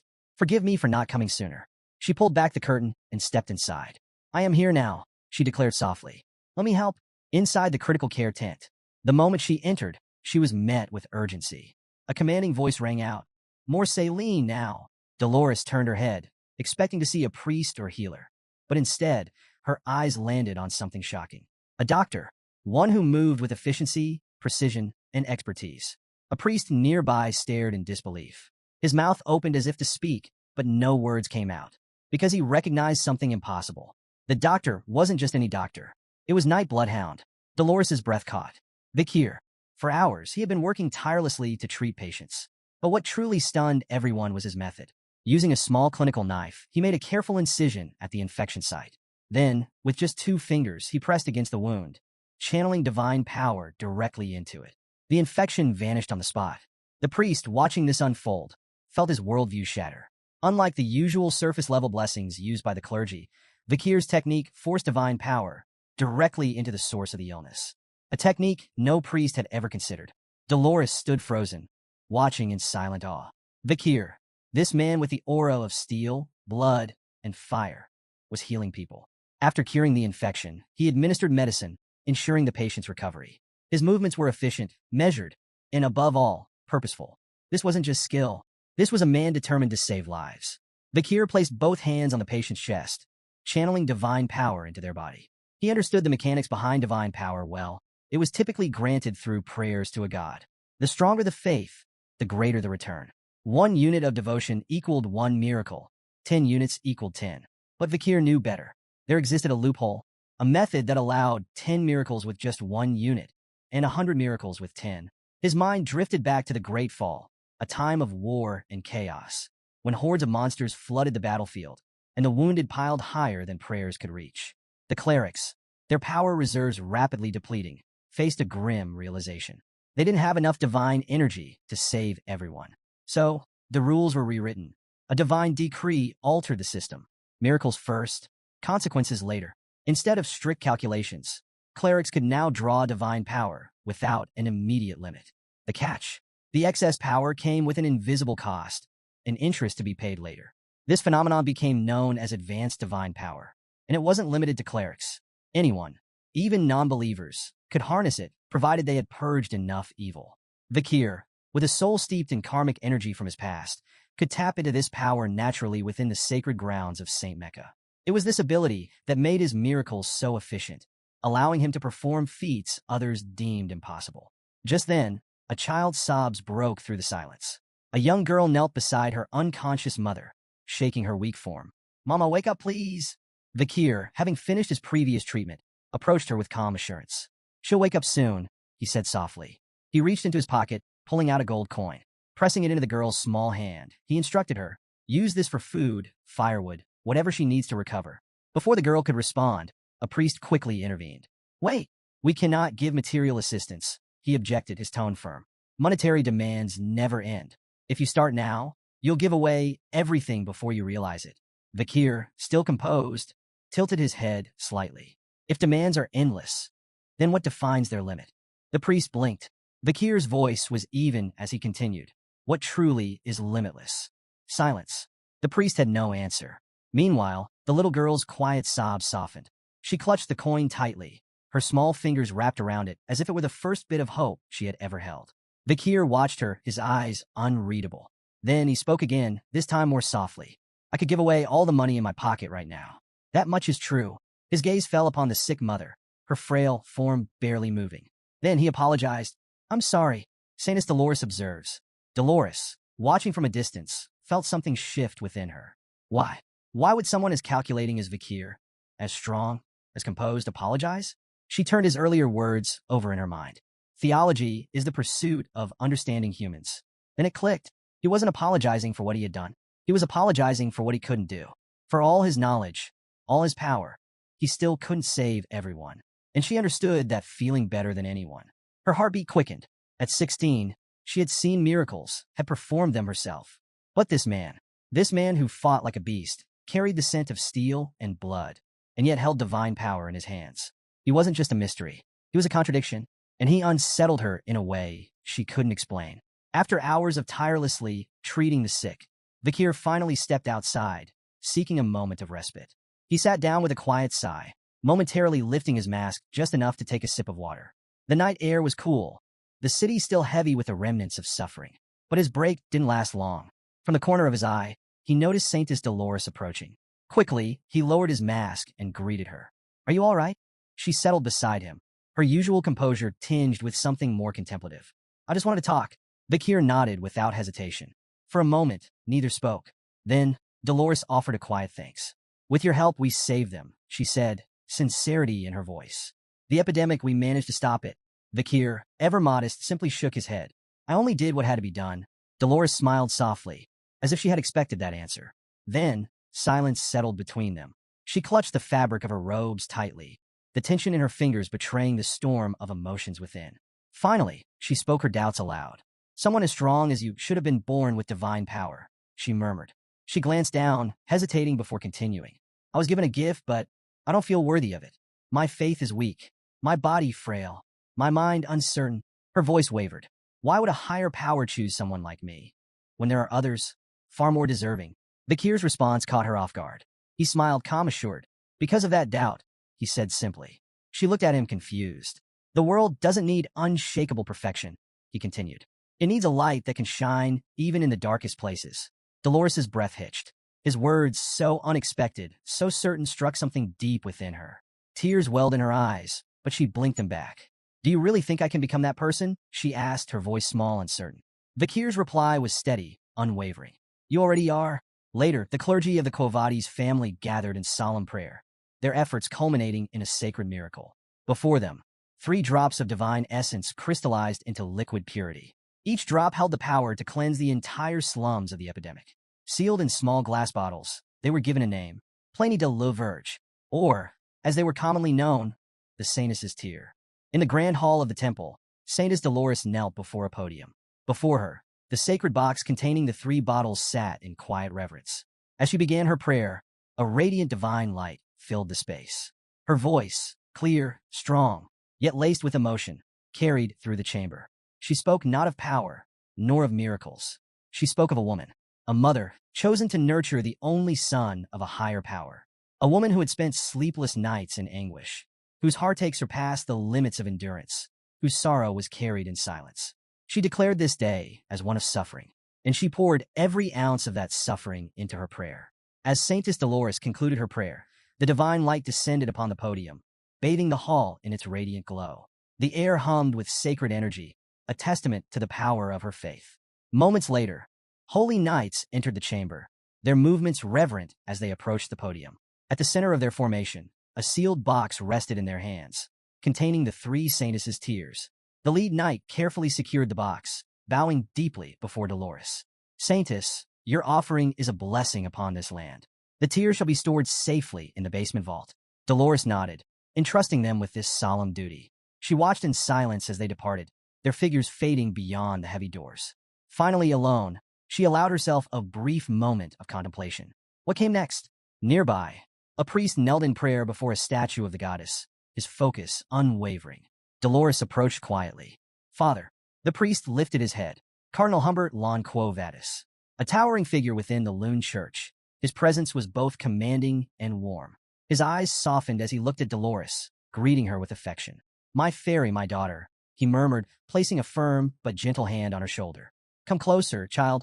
She obeyed, bowing her head slightly. With a smile, the cardinal praised her efforts. The offering you have made this time is remarkable, fitting of your station. Dolores humbly accepted his praise, her tone measured. Your generosity knows no bounds, Father. The cardinal gestured for her to continue. Tell me, what have you learned of this plague? Dolores began outlining their plan. We will use the saintess's tear to purify the contaminated waters beneath St. Mecca. At this, the cardinal leaned forward, interest sharp. Have you identified the source? We have, Dolores confirmed. She explained. An unregistered well in the slums. Rumors had spread among the children. A spirit's curse. But upon investigation, they had found more than superstition. From beneath her robes, Dolores unwrapped a cloth bundle, revealing several objects placed before the cardinal. A dagger, a glass bottle, and an emblem. The cardinal's expression darkened. He picked up the emblem, his fingers tightening around it.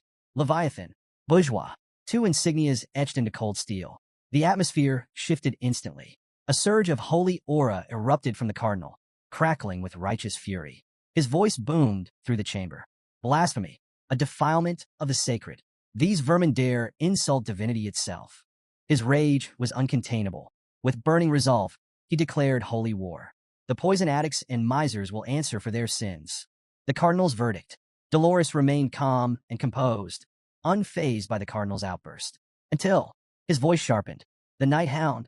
Dolores's breath hitched, her eyes flickering with surprise. He is a prime suspect, the cardinal continued, his tone commanding. Find him. Capture him. We will extract everything he knows. Dolores clenched her fists beneath her robes. Vakir, Night Bloodhound, was now a target. The cardinal's eyes widened in shock as Saintess Dolores abruptly raised her voice, her usual composure breaking for the first time. The Night Hound is innocent, she declared. The room fell into a stunned silence. She pressed on, her voice unwavering. He worked tirelessly to treat the sick. Without him, countless more would have died. A man who saves lives is not a man of evil. The cardinal's expression darkened. For a moment, he said nothing, studying her. Then he smiled. Not warmly, not kindly. It was the smile of a man who believed he understood something no one else did. I see what's truly happening. Dolores stiffened. His cryptic words unsettled her. Then he raised his hand toward the heavens. No matter your protests, the truth remains. His voice rang with divine authority. The Night Hound is to blame. Dolores clenched her fists. This was the first time she had ever openly opposed him. And to the cardinal, that defiance was proof enough. With a final gleam in his eye, he declared his verdict. I will personally interrogate the Night Hound, and I will uncover everything. Then, a wave of overwhelming pressure burst forth from Cardinal Humbert, rippling through the cathedral. A radiant beam of divine light shot skyward, piercing the night like a holy decree. The entire city of St. Mecca was bathed in its glow. Dolores gasped, staggering back. The intensity of his power was suffocating. The cardinal turned to her, his tone final. Your opposition is meaningless. Then came the words that made her blood run cold. The paladins have already been dispatched. At a modest inn where Vakir had been staying, a group of holy knights surrounded his room. Their movements were precise, calculated. Using a series of silent hand signals, they coordinated their approach. One knight exhaled sharply, then raised his foot. Bang! The door splintered open. Knight Hound, you are accused of orchestrating the Red Death. Their declaration rang through the room, but there was no response. No shadow moved. No figure stirred. The knights exchanged looks. The room was empty. The cure was gone. The stolen Sainus' tear. Back at the cathedral, a priest rushed in, breathless. The cardinal turned, unshaken. Speak. The priest hesitated, then delivered the news. One of the Sainus' tears is missing. Dolores felt a bead of sweat trickle down her temple. Had this been the real reason for the Night Hound's presence in St. Mecca? Had he been after the tear all along? Far above the city, atop a watchtower overlooking St. Mecca, a lone figure stood beneath the moonlight. Vikir. In his gloved hand, the missing Saintus' tears shimmered under the pale glow. A faint smirk crossed his lips. Tucking the bottle securely into his pouch, he murmured a quiet, amused thanks. A generous gift. Then he vanished into the shadows. Ayan stood perched on the edge of a jagged cliff, her bow drawn tight as she faced off against a monstrous Cerberus. The beast, its hide already bristling with embedded arrows, snarled menacingly. Each of its 3 heads locked onto her with unnerving precision. Nearby, a barbarian attempted to draw its attention with a thunderous shout, but the Cerberus remained fixated on Ayan, forcing her into a desperate retreat. Step by step, she edged backward, the rocky ground beneath her feet crumbling precariously. Then, in an instant, the cliff betrayed her footing. She plunged downward, smashing through tree branches during her chaotic descent. The brittle limbs offered no salvation, snapping one by one as she hurtled toward the forest floor. With a bone-jarring crash, she landed, her body racked with pain. Moments later, she stirred, her consciousness returning in a haze. Faint voices reached her ears, muffled and unintelligible, as her vision slowly adjusted. 2 figures stood nearby, men who appeared to be traveling merchants. One of them regarded her injured form with indifference, while the other bore a predatory smile, his eyes betraying a dangerous curiosity. Time passed, and Ayan awoke to find herself in a far grimmer scenario. Her trembling hands clutched a sword, the rough wood of a barricade pressing against her back. There was no way out. Encircling her was an unruly crowd of masked spectators, their jeering voices merging into a thunderous chorus. Their energy fed the suffocating tension in the air as her opponent stepped into the fray, a towering figure, his body marked by scars that told of countless battles. His sinister grin promised a fight that would end badly for her. With a chilling crack of his knuckles, he signaled the beginning of their brutal confrontation. The man charged at Ayan with a roar, his movements fueled by overconfidence. Though fear gripped her, Ayan's instincts kicked in. She dodged his initial assault with a nimble leap and struck back, the edge of her blade slicing into his shoulder. Her brief success, however, was met with indifference. Barely registering the wound, her opponent retaliated with raw, overwhelming strength. He seized her by the leg midair and hurled her like a rag doll against the unforgiving wooden wall. The impact left her gasping as a spray of blood escaped her lips, pain radiating through her battered frame. The crowd roared with delight, their masked faces lit with cruel amusement. To them, this wasn't a fight. It was a show, and Ayan's suffering was the highlight of their entertainment. Her body crumpled to the cold, unforgiving ground, her tears mixing with the dirt as humiliation and despair consumed her. Her opponent's triumphant shout echoed through the arena, stoking the crowd's frenzy. But as darkness threatened to claim her spirit, a spark of resolve ignited deep within. Faint images of her family, her mother's gentle smile, the warmth of home, flickered in her mind. With sheer determination, Ayan forced herself to rise. Every muscle in her body screamed in protest, but she ignored the searing pain, clawing her way back to her feet. The once indifferent crowd hushed for a moment, their murmurs swelling as they took notice of her defiance. Their masked faces turned toward her with renewed interest, curiosity flickering in their cruel eyes. What had seemed like a one-sided spectacle now carried an unexpected twist. Standing tall despite her wounds, Ayan smeared a mixture of blood and dirt across her face, a silent declaration of her unbroken will. Her gaze locked onto her opponent, unwavering and resolute. The energy in the arena shifted, the spectators leaning forward, hungry for more. If they had thought she would crumble, they had been mistaken. She wasn't done yet. No matter the odds, she was ready to fight. Years later, the fire that had once burned so fiercely within Ayan had dimmed to mere embers. Behind the cold steel bars of a prison cell, she sat motionless, her spirit shackled as much as her body. The defiance that had once gleamed in her eyes was now dulled by hopelessness. Even the cherished memories of her family, which had once given her strength, had faded into distant, unreachable echoes. The weight of despair pressed down on her, suffocating and unrelenting. The heavy silence of the cell was suddenly broken by an unexpected sound. Ayan's eyes snapped open, her gaze landing on a small glass tube lying before her, its remnants of elixir glistening faintly. Instinctively, she recoiled, unease creeping into her bones. Then, she noticed a shadowed figure standing just beyond the bars. As he stepped closer, recognition struck her like a thunderbolt. It was Vakir. Without hesitation, he unlocked her cell door. His voice, rough and commanding in the barbarian tongue, carried a simple order: leave. Ayan awoke with a gasp, her chest heaving as she was pulled from the depths of the nightmare. Tears streamed down her face, the lingering weight of her torment pressing heavily upon her. But as she blinked away the remnants of the dream, she realized she wasn't in a prison. Instead, she lay cradled in her mother's lap, the warmth of the matriarch's presence anchoring her to reality. With gentle concern, her mother asked if she had been dreaming. She mentioned that even in her sleep, Ayan had called out for Vakir. But the nightmare was not the only thing haunting her. Trembling, Ayan confided in her mother, her voice breaking under the weight of her suffering. A deep, unrelenting pain burned within her chest, her body racked with an agonizing dryness that felt as though it was suffocating her from the inside. Fear crept into her words as she admitted the terrible thought that had taken root in her mind. Was she afflicted with the Red Death? Through choked sobs, she confessed the unbearable truth. The pain was so overwhelming that it made her regret ever being born into this world. The matriarch's expression softened with sorrow, yet her touch remained steady and reassuring. Placing a comforting hand on her daughter's trembling form, she began to speak, her voice gentle and soothing, weaving a tale meant to mend the cracks in Ayan's wounded spirit. The matriarch's voice softened as she delved into a story from long ago, a memory woven with both joy and sorrow. She spoke of a time when she and Ayan's father had planted a tiny seed together. He had buried it in the soil, while she had diligently watered it each day. Before long, the seed sprouted, growing into a vibrant, beautiful flower. When the time came, they harvested the blossoms, extracting their sap and smoking it. What followed was a blissful euphoria, a fleeting moment of pure happiness. And it was during this time of joy that Ayan had come into their lives. But as the matriarch continued, the warmth in her tone faded. The story took a darker turn. Because of a grave misdeed, Ayan's father had faced a terrible fate, executed at the hands of her own grandfather. The matriarch paused, watching as pain flickered across her daughter's face.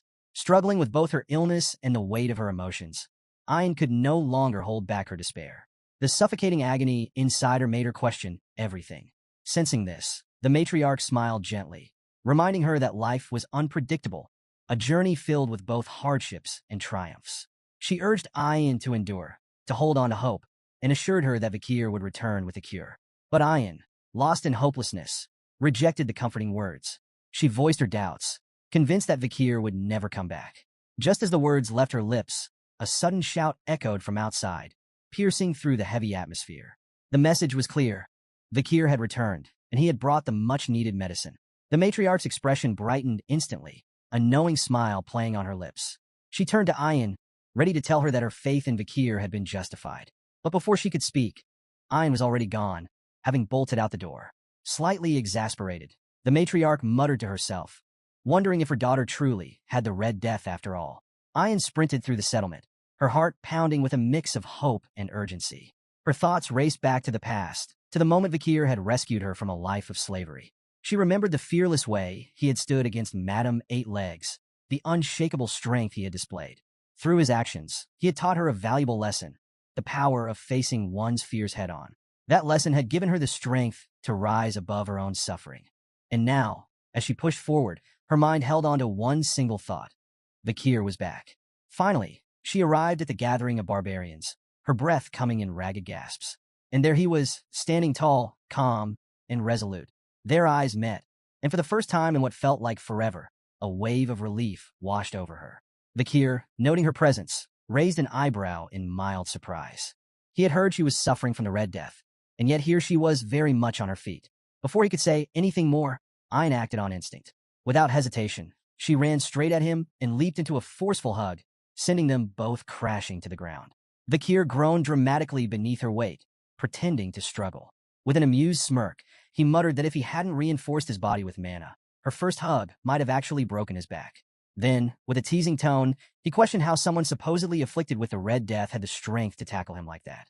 Still clinging tightly to him, Ayn admitted with a soft smile that the moment she heard he had returned, her body had felt lighter. Vakir studied her, his confusion evident, but as he took in her expression, bright, full of relief, he let out a breath and asked if she was truly all right. Ayn nodded, her joy unmistakable. She admitted that perhaps she was only pretending to feel better, but at this moment, she had never been happier. Then, with a beaming smile, she welcomed him back. Vakir's expression softened, warmth flickering in his eyes. "I'm back," he replied. Inside a dimly lit tent, the atmosphere was thick with tension. Yahello lay on a crude bed, her breath shallow and labored, her condition worsening by the second. Around her, worried barbarians stood in anxious silence, their expressions etched with fear. Vakir knelt beside her, his gaze steady as he reached into his pouch and retrieved a small vial. The Sanus's tear. The moment he uncorked it, a brilliant golden radiance spilled forth, bathing the tent in a warm, ethereal glow. The light cascaded over Yahello, enveloping her in its healing aura. All eyes were locked onto her frail body as, miraculously, the red spots marring her skin began to vanish. Gasps of disbelief filled the space, followed by murmurs of awe. The once hopeless barbarians watched as Yahello's ragged breathing steadied, her complexion regaining its natural color. The Red Death, which had plagued her so mercilessly, was gone. A wave of gratitude surged through the group, their voices rising in praise. To them, Vakir was no longer just a warrior. He was the bringer of salvation. But Vakir had no time for accolades. His focus remained sharp. Turning to Ayn, he asked how many among their tribe had been infected. She responded grimly, Yahello had been one of 30. His expression darkened as he pressed further, inquiring about the state of other tribes. Ayn's answer was even more troubling. Many clans were teetering on the brink of devastation. Vakir quickly did the math. If the disease had spread as widely as suspected, there could be as many as 10,000 infected individuals across the land. Wasting no time, he instructed Ayn to send word to every tribe, telling them to gather their sick. The battle against the Red Death was far from over.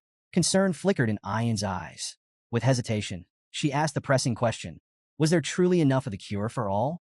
Vakir's response was calm, unwavering. More than enough, he assured her. But beyond survival, he saw an opportunity. This was their chance to showcase their tribe's strength and capabilities to the rest of the land. His words carried weight, filling the barbarians with awe. Whispers of admiration spread like wildfire. Vakir was proving himself to be nothing short of extraordinary. However, he wasn't done yet. Shifting gears, he brought up another pressing matter, a formidable swamp monster known as Ka. Without much fanfare, he revealed that he had slain the beast during his journey. With his usual practicality, he instructed the barbarians to retrieve its carcass for food. More stunned murmurs rippled through the crowd. One by one, they realized just how far beyond their own abilities Vakir truly was. But there was no time for idolization. Keeping the group focused, Vakir issued the next directive. The tribes were to gather near the river catchment area for the next phase of the plan. Before long, the various barbarian tribes assembled by the riverbank, their leaders and warriors standing in anticipation. All eyes were on Vakir, who stood at the forefront, the Sanus's tear in his grasp. With measured precision, he poured the sacred liquid into the flowing waters. The moment it touched the river, a radiant golden light burst forth, illuminating the water as it surged downstream.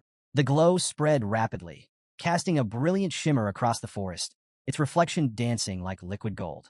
Vakir turned to the gathered leaders, his voice steady as he addressed them. The water had been purified. Now, all the infected had to do was drink.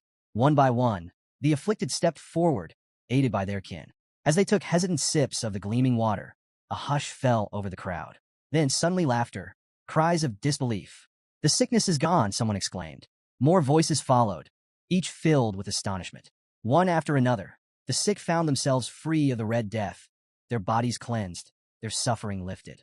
The weight of despair that had loomed over the tribes evaporated, replaced by a wave of joyous celebration. Cheers erupted across the riverbank, the sound of victory echoing through the forest. Vakir turned to the matriarch, his voice calm and assured as he explained the extent of the purification process. The river's catchment area was now carrying the cure far and wide, ensuring that the bacteria responsible for the Red Death would soon be eradicated entirely. The matriarch listened intently, her expression shifting from admiration to deep respect. Then, with a thoughtful nod, she spoke, suggesting that Vakir be named the tribe's shaman. Before he could decline, the ground suddenly trembled beneath them. A thunderous thud shook the earth as one of the tribal leaders stomped his foot with overwhelming force, causing a visible crack to form in the dirt. Silence fell. All eyes turned to the source of the commotion. With a booming voice, the leader addressed the gathered tribes, his words carrying the weight of history itself. People of the deep forest, what is the name of the hero who purified our land? A beat of silence. Then, as one, the barbarians pounded their feet in rhythm and roared. Vikir!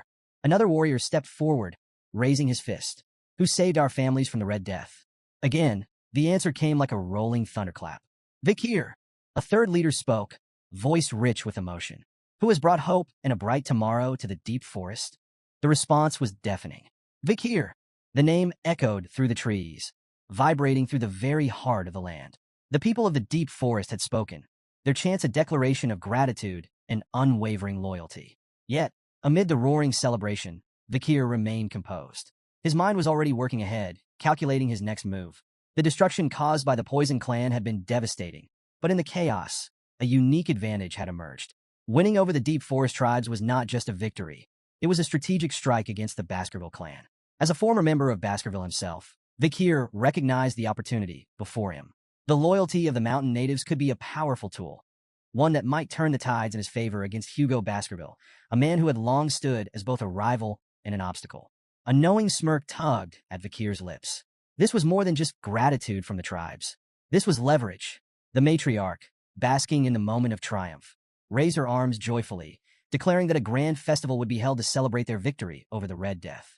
But before the cheers could swell, Vikir raised a hand, his voice steady but commanding.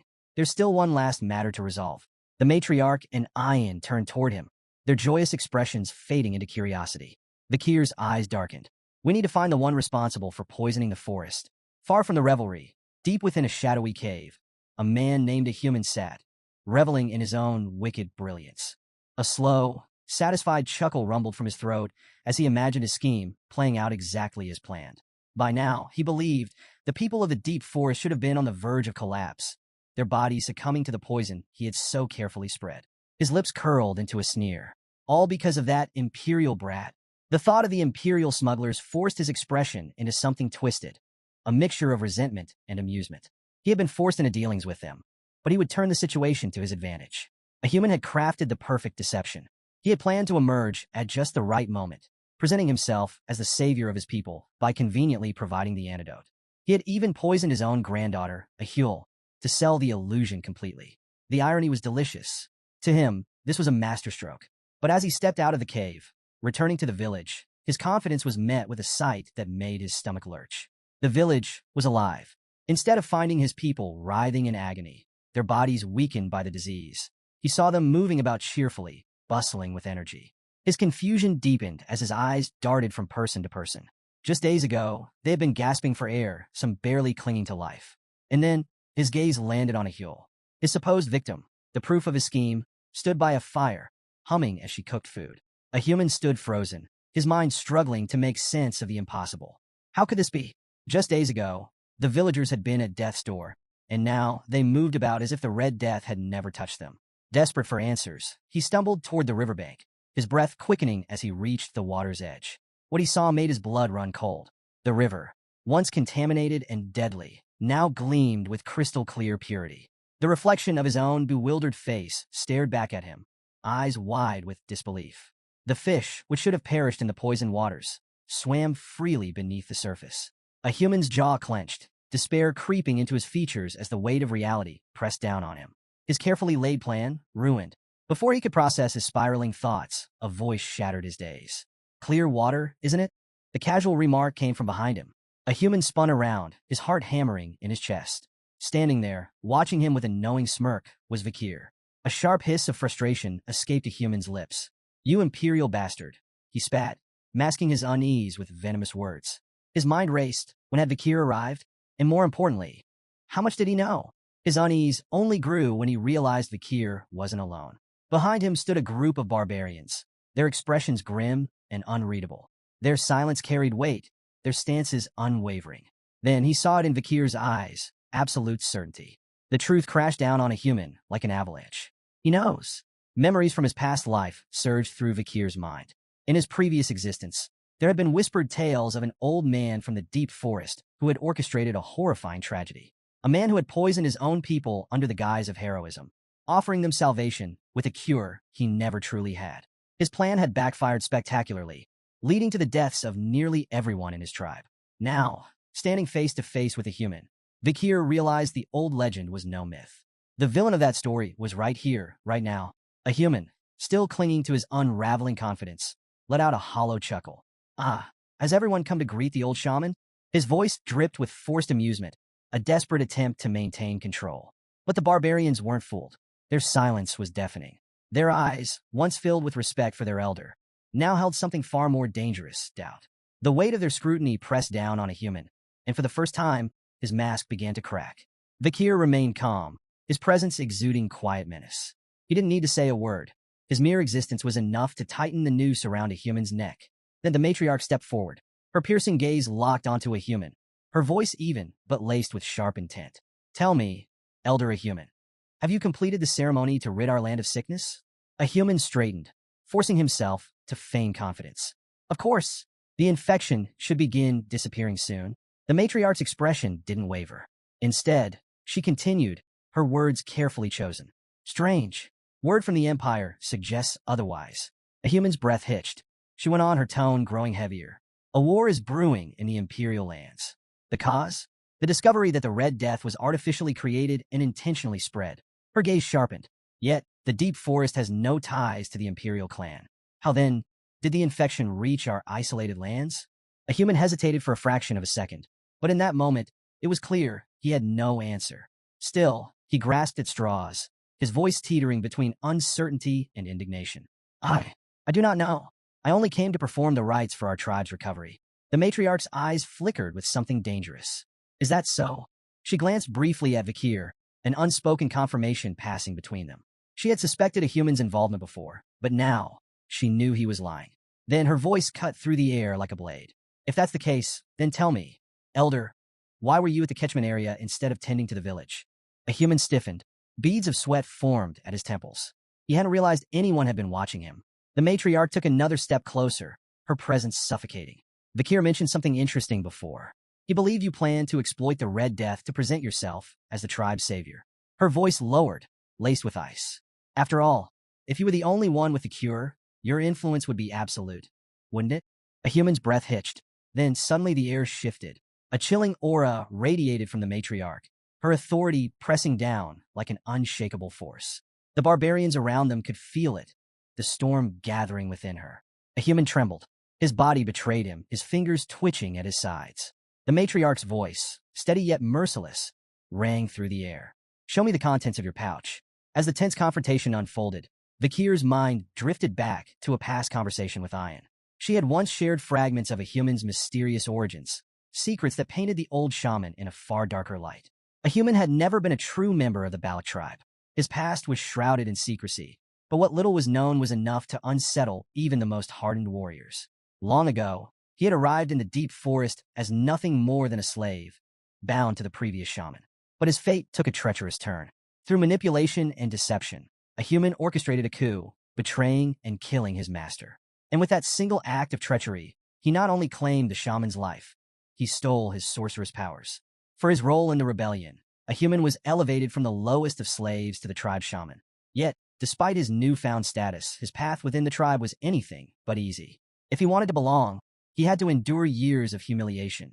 He was made to handle the filthiest tasks, from cleaning excrement to serving as live bait for dangerous hunts. Only after enduring years of degradation and proving his worth did he finally secure the tribe's respect in his old age. Now, standing before the trembling shaman, Vikir wondered, had those years of suffering twisted a human into what he was today? Had his desperation for power driven him to defy even the matriarch, scheming to claim control over the entire forest? Vikir's thoughts were interrupted as the matriarch's voice rang out, sharp and commanding. A human. The pouch.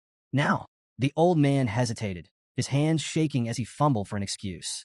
It's nothing but flour. Something I saved for after the ceremony, he stammered. With great effort, he reached for the pouch, intending to prove his innocence. But his trembling hands betrayed him. The pouch slipped. Time seemed to slow as it tumbled through the air, then splashed into the river. A stunned silence followed. The barbarians watched, wide-eyed, as the pouch dissolved into the water, its contents washing away before anyone could examine them. A human's eyes widened in horror. Panic flashed across his face before he forced himself into a nervous laugh, attempting to wave off the incident. On my old man's tremors. A foolish mistake, he muttered, though the unease in his voice was unmistakable. But it was too late. No one believed it was an accident. The matriarch's gaze hardened as she turned to him. Strange, she mused, her voice cool and deliberate. Why would you throw it into the river? A human's breath hitched. Vakir remained unfazed. Unfortunate, he remarked casually. Without the pouch, we can't verify its contents using conventional means. A human's face twisted with anger. His calm facade crumbled, and in a desperate attempt to shift the blame, he pointed an accusing finger at Vakir. This is a setup, he snarled. You've been scheming against me from the start. Matriarch, I demand you punish this imperial wretch for disrespecting an honorable shaman. The matriarch regarded him with an unreadable expression. Then, after a pause, she spoke, her tone eerily calm. You are right, human. Accusations without proof cannot be acted upon. A human's lips curled into a smug grin. She continued, since you are so certain of your innocence, then I will ensure your honor and pride remain intact. A human straightened, believing he had successfully turned the situation in his favor. But his confidence shattered when the matriarch uttered two simple words. Call the Iliad. A ripple of murmurs spread through the gathered barbarians. A human's stomach dropped. The Iliad, a sacred ballad tradition, a trial by combat, invoked when words alone could not settle a dispute. In an Iliad might determine truth. The victor was deemed competent and righteous, while the loser was proven unworthy, either exiled in disgrace or in some cases executed for their failure. Ayan, standing to the side, smirked. You always stress the importance of tradition, don't you, a human? She remarked, her voice laced with quiet mockery. Now's the perfect time to uphold it. A human clenched his fists, cursing his misfortune. He had no choice but to accept. But then an idea struck him. Time. He needed time to prepare. He cleared his throat and forced a nod. Very well, he conceded, masking his panic. Let us hold the Iliad in 4 days, on the night of the full moon. Vakir's voice cut through the air like a knife. No. A human stiffened. Vakir's lips curled into a knowing smile. Tradition states that the challenger has the right to set the date. His gaze locked onto a human, like a predator eyeing cornered prey. I choose now. The barbarians erupted in gasps and murmurs. A human paled. Vakir's plan had worked flawlessly. He had maneuvered a human into a trial he couldn't escape, and with no time to scheme, no allies to call upon, and no tricks left to play, the old shaman was trapped. Near the summit of the mountain, the Balak tribe gathered beneath the watchful gaze of their ancestors. The warriors' circle had been drawn, marking the sacred battleground where justice would be decided.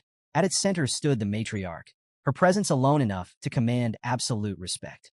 With a solemn tone, she declared the commencement of the Iliad, reminding all present that any attempt to flee would be met with swift execution by the warriors stationed nearby. Behind her loomed the mighty Warriors' Mountain, where the graves of their forebears rested. She called upon the spirits of the ancestors, urging both combatants to fight with honor and prove their righteousness in battle. The crowd buzzed with anticipation, their voices swelling as they cheered for Vakir. Ayan, her eyes gleaming with excitement, cupped her hands around her mouth and shouted, Finish him in one strike, Vakir. Her enthusiasm spread like wildfire, and soon the entire tribe echoed her sentiment, chanting his name with fervor. On the opposite side of the circle, a human clenched his jaw, resentment boiling beneath his skin. The complete lack of support stung more than he cared to admit. Gritting his teeth, he bit his finger, letting droplets of blood fall to the earth. At once, 3 skeletal warriors clawed their way out of the ground, their hollow eyes burning with eerie light. A human ordered them to cover his blind spots, ensuring he would always be aware of Vakir's movements.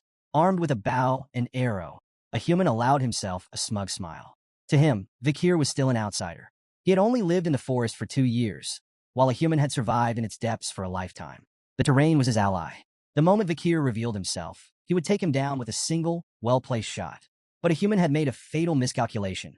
Vakir had no intention of playing by his rules. Hanging upside down from a high tree branch, Vakir watched a human from above, his presence undetected. His breathing was steady, his gaze calculating. The ability that made this possible, Silent Heal, was one he had acquired after defeating the master of the swamp. A technique perfected by assassins. It allowed him to move without making a single sound. Even the faintest breath of disturbed air was erased, rendering him a shadow among shadows. Below him, a human remained blissfully unaware, still lost in his own overconfidence. Then, with the precision of a striking serpent, Vakir moved. He dropped silently into the midst of the skeletal warriors, his blade already in motion before his feet even touched the ground.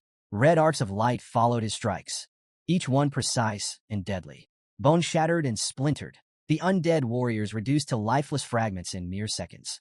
A human, unaware that his summoned guards had already been obliterated, maintained his smirk, still believing Vakir was hiding in fear.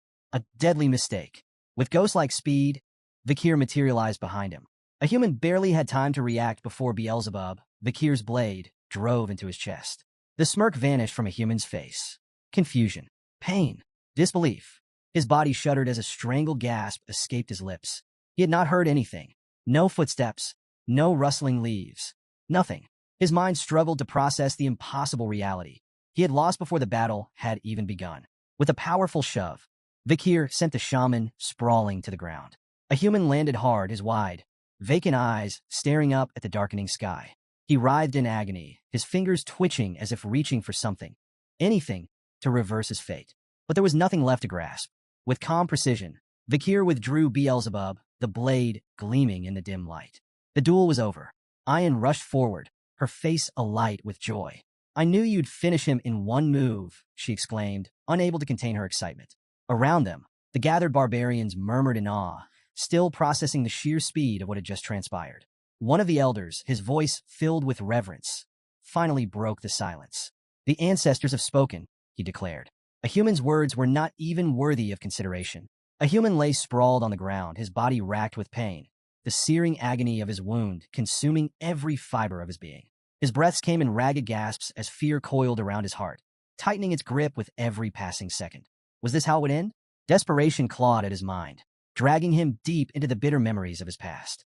The humiliation he had endured, the years spent groveling for acceptance in the Balak tribe, the injustice of it all, it crashed over him like a tidal wave.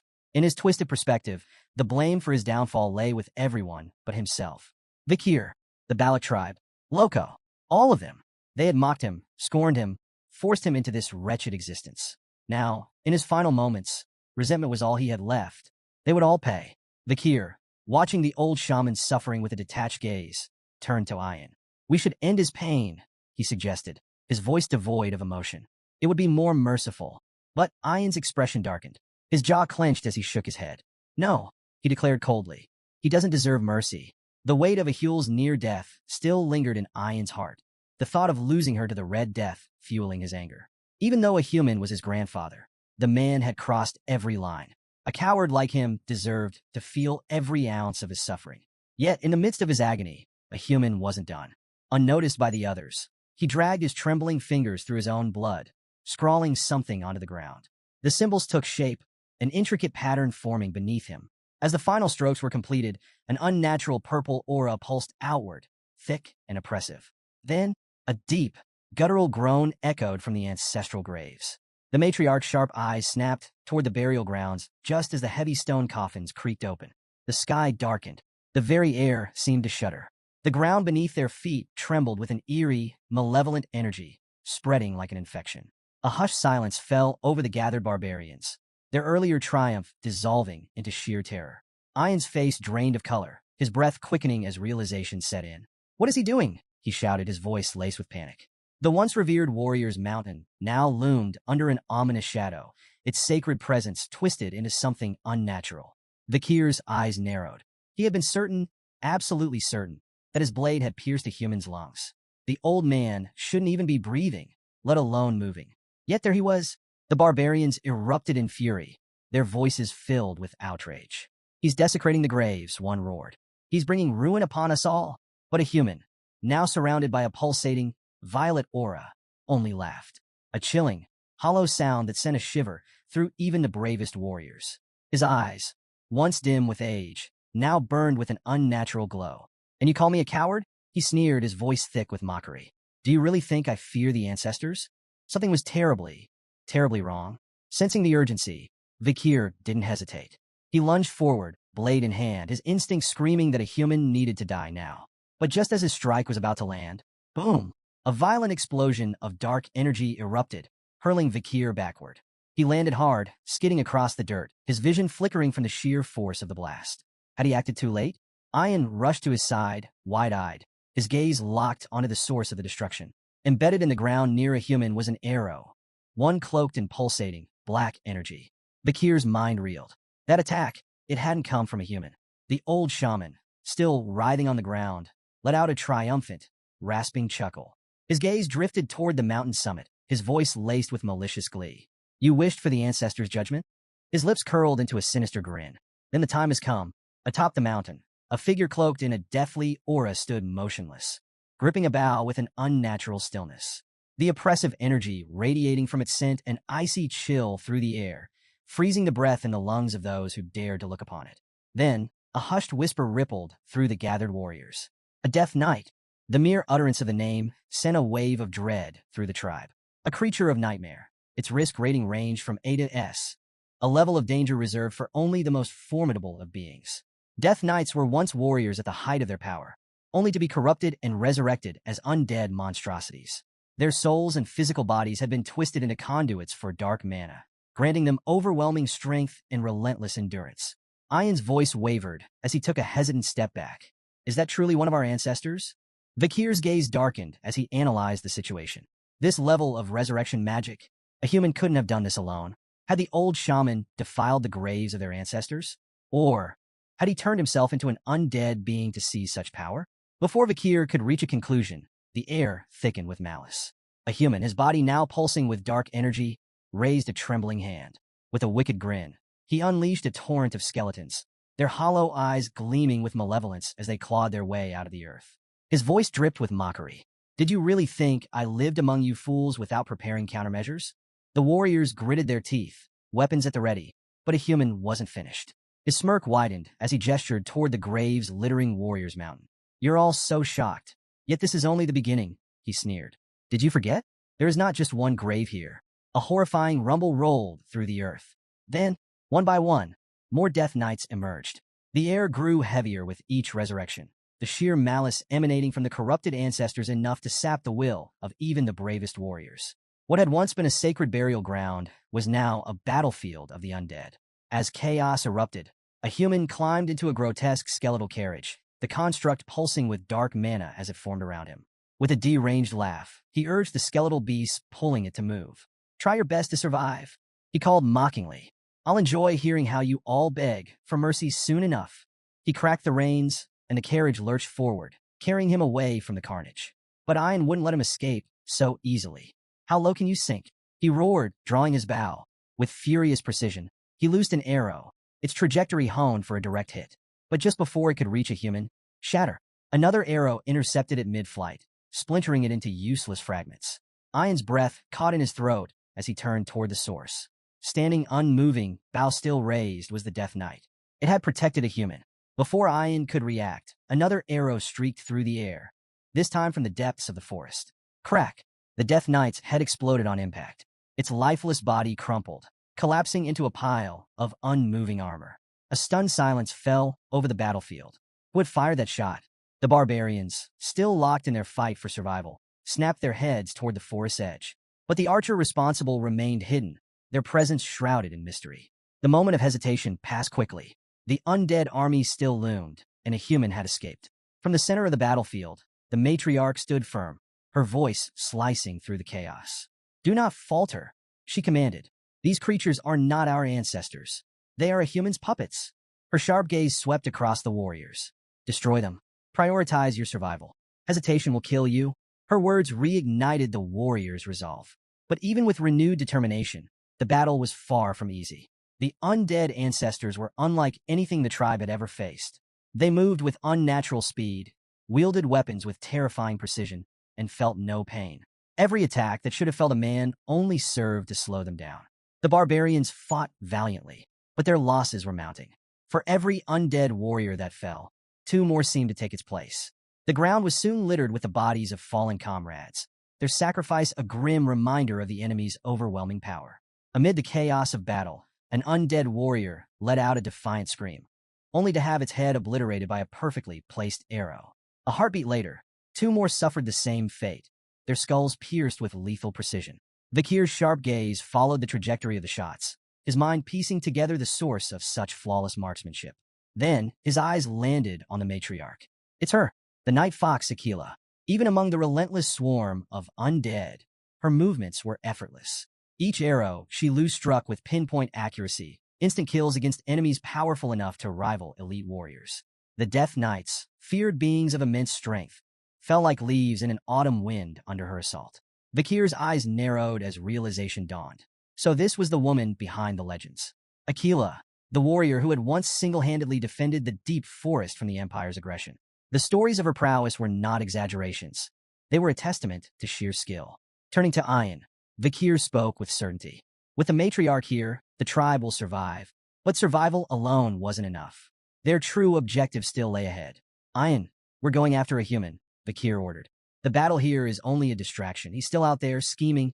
Without hesitation, the two warriors vanished into the forest. Meanwhile, a human moved deeper into the wilderness, his laughter ringing through the trees as he fled. His thoughts churned with bitterness. Fools, all of them. The Balak tribe would rue the day they cast him aside. Along the way, he turned to a skeletal minion trailing behind him. Go, he commanded, voice low and urgent. The creature nodded and disappeared into the shadows, carrying out a mysterious task. A human sneered. The tribe might have Aquila, but even she wouldn't be able to stop what he had planned. She's a genius, he admitted under his breath, his tone laced with both admiration and resentment. The strongest leader in our history. But no matter how brilliant she was, no matter how skilled, she wouldn't be able to handle this trap. Vikir and Ayan moved swiftly, tracking a human through the dense forest. At last they found him. In a hidden clearing, a human sat in the center of an elaborate magic circle, chanting in a low, guttural voice. The air around him pulsed with dark energy. Towering stone pillars, worn with age, surrounded the ritual site, their surfaces etched with ominous markings. Vikir's gaze swept across the scene, his mind racing. This wasn't just some improvised spell. This was ancient. Turning to Ayan, he asked, "Do you know what this place is?" Ayan shook her head, her expression tense. "I don't know the specifics," she admitted. "But whatever he's doing, we can't let it continue." Without hesitation, she drew an arrow, aura flickering around its shaft. "I'll kill him here and now." She let the arrow fly. It streaked toward a human, slicing through the air with deadly speed. But just before it struck, "I'm done." A human's triumphant shout sent a chill down Ayan's spine. The ground beneath them shook. Then, from within the earth, a hand shot up. Snap! With impossible speed, it caught Ayan's arrow between its fingers. Ayan's heart nearly stopped. The air around them darkened. A wave of oppressive energy crashed over the clearing, suffocating and vast. A human staggered to his feet, his face alight with glee. "It worked," he whispered, before turning toward Vikir and Ayan with a wide, deranged grin. "You're too late." Vikir's grip on his sword tightened as a human stepped aside, revealing what had risen from the ritual circle. A lone figure stood amidst the swirling dark mana. Tall, imposing, wrapped in an aura of unfathomable power. A human spread his arms in a grand gesture, his voice dripping with triumph. "Behold!" A heavy silence filled the clearing as he spoke the name. The divine archer, Adonai. Ayan's blood ran cold. She knew that name. It wasn't just a legend, it was history. Adonai, the mythical archer of unparalleled skill. The warrior revered by generations. The protector of the deep forest, whose arrows had once rained death upon the enemies of their people. And now, he stood before them, corrupted, undead, summoned by a human to serve as his puppet. Vikir stood frozen, his mind racing as he processed the horrifying reality before him. Adonai, the legendary archer of the Balak. Now nothing more than an undead puppet, twisted by a human sorcery. Before he could react further, Adonai moved. Within human speed, the Death Knight notched an arrow and let it fly. The projectile sliced through the air with terrifying precision, its sheer force warping the very space around it. Too fast. Instinct took over. Vikir whipped Beelzebub into position, meeting the arrow in midair. Steel clashed against enchanted wood, and the impact sent a violent tremor through his entire arm. The deflected arrow veered off course. Then, boom! The moment it struck a nearby tree, the entire trunk exploded. Shrapnel and splintered bark rained down like deadly shrapnel. The very earth beneath them shook, the blast carving a smoldering crater into the battlefield. Vikir staggered, his mind reeling. Aura-infused arrows.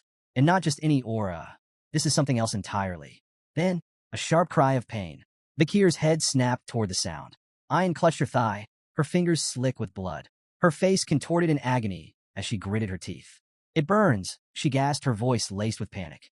Vikir's eyes narrowed as he inspected the wound. The bleeding wasn't normal. The flesh around it was corroding. Poison. Then it clicked. He had heard the stories, legends of Adonai's battle against Madame Eight Legs, a monstrous arachnid feared even among the deep forest warriors. The bow Adonai wielded, it had been crafted from that very creature's remains. And now, its venomous essence still lingered within its arrows. Before Vakir could fully process the revelation, Adonai attacked again. Another barrage rained down. Vakir moved, deflecting each shot with Beelzebub. Every impact sent bone-rattling shockwaves through his arms. The ground beneath them cracked and burned from the force of each explosion. But something was changing. Vakir's movements slowed. His breaths became more labored. His grip on Beelzebub tightened as the blade groaned under the relentless strain. Too strong. Too fast. Ian, watching him struggle, screamed, "Stop protecting me. Run away and save yourself." Vakir didn't even glance at her. His stance remained firm. There is no retreat. A human's laughter rang through the chaos, dripping with venomous glee. "Fools," he sneered. "Your resistance is meaningless." Adonai finished them. The death knight obeyed. With calculated precision, Adonai drew another arrow. This time, the aura around it darkened, twisting into something even deadlier. A single shot, brimming with the power to end everything in its path. Vakir clenched his jaw, his battered body screaming in protest as he prepared for one final deflection. But before the arrow could strike, something changed. A shadow moved. Then snap. In an instant, the deadly projectile stopped. It didn't explode. It didn't shatter. It had been caught by a single hand. A hush fell over the battlefield. Vakir, Ian, a human, even Adonai, stared in stunned silence. Then from the shadows she emerged, the matriarch Aquila. She stood between them and certain death, her grip firm around Adonai's arrow. Then without a word she crushed it. The aura-infused shaft splintered like fragile glass, crumbling into nothing. Her piercing gaze lifted, locking onto Adonai. With calm authority, her voice carried across the battlefield. "This ends now." The deadly energy around them seemed to recoil, as if even the dark forces at play recognized who she was. A human, watching from his skeletal carriage, felt an unnatural chill crawl up his spine. Then, the matriarch's gaze shifted to him. Her expression remained unreadable, but when she spoke again, her voice was laced with an icy finality that sent pure dread coursing through a human's veins. "Let's have a talk." Ian, caught between shock and overwhelming relief, called out to his mother. "Matriarch." His voice trembled as he struggled to process her sudden arrival. Aquila, standing tall amidst the battlefield's chaos, responded with calm certainty. "I sense the disturbance," she said, her tone unwavering. This level of aura couldn't be ignored. Her gaze swept across the destruction, the shattered earth, the smoldering craters left by Adonai's arrows, the warriors still locked in battle against the undead. Yes, she had made the right call. A human, still reeling from her presence, took an unsteady step back. His lips parted in disbelief, his once mighty confidence crumbling beneath the weight of her gaze. "Aquila?" He barely managed to choke out her name, his voice raw with fear.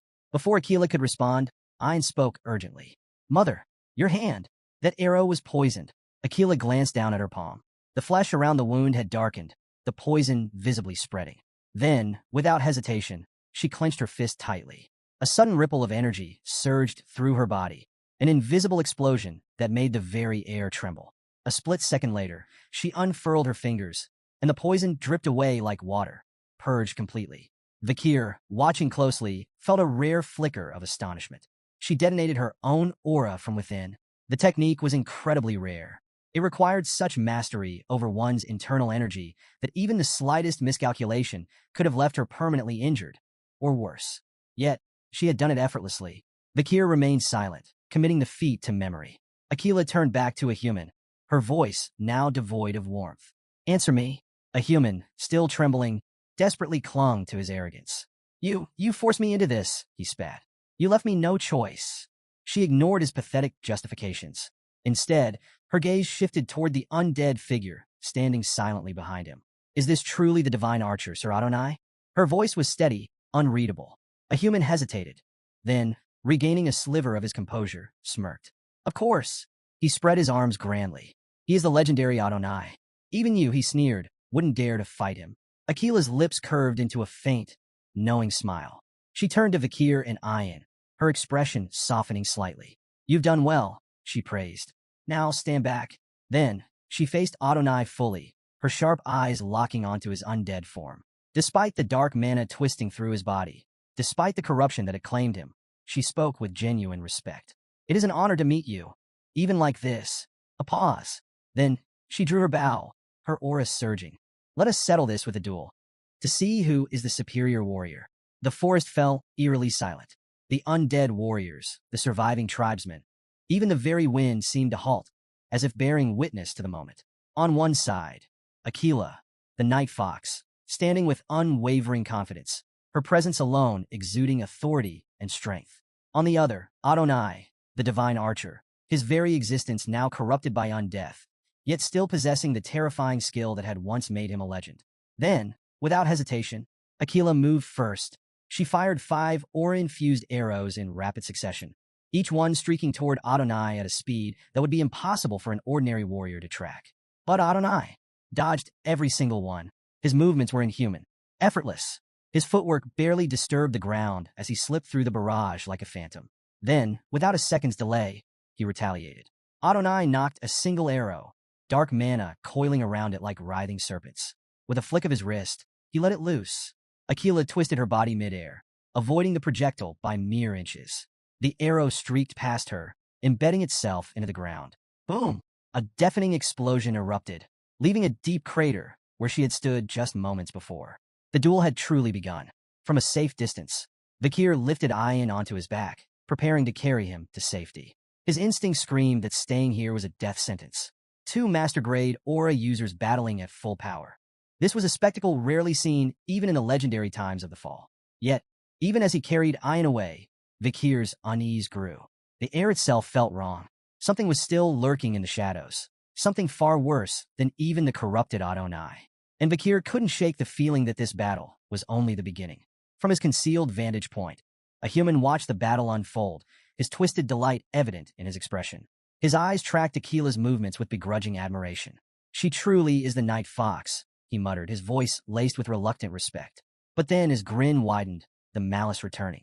Still, he sneered, she will fall. Because he is already dead. His laughter grew louder, unrestrained, reveling in the cruel truth of the battle. Adonai is no longer bound by mortal limits, he continued.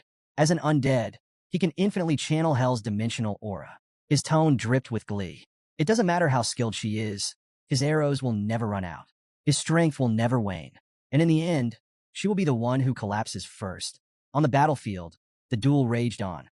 Despite her mastery, Aquila was beginning to sustain injuries. Small gashes marred her arms and legs, her breathing growing heavier with each exchange. This isn't sustainable. Her mind worked rapidly, analyzing every movement, every attack. Adonai's precision was absolute.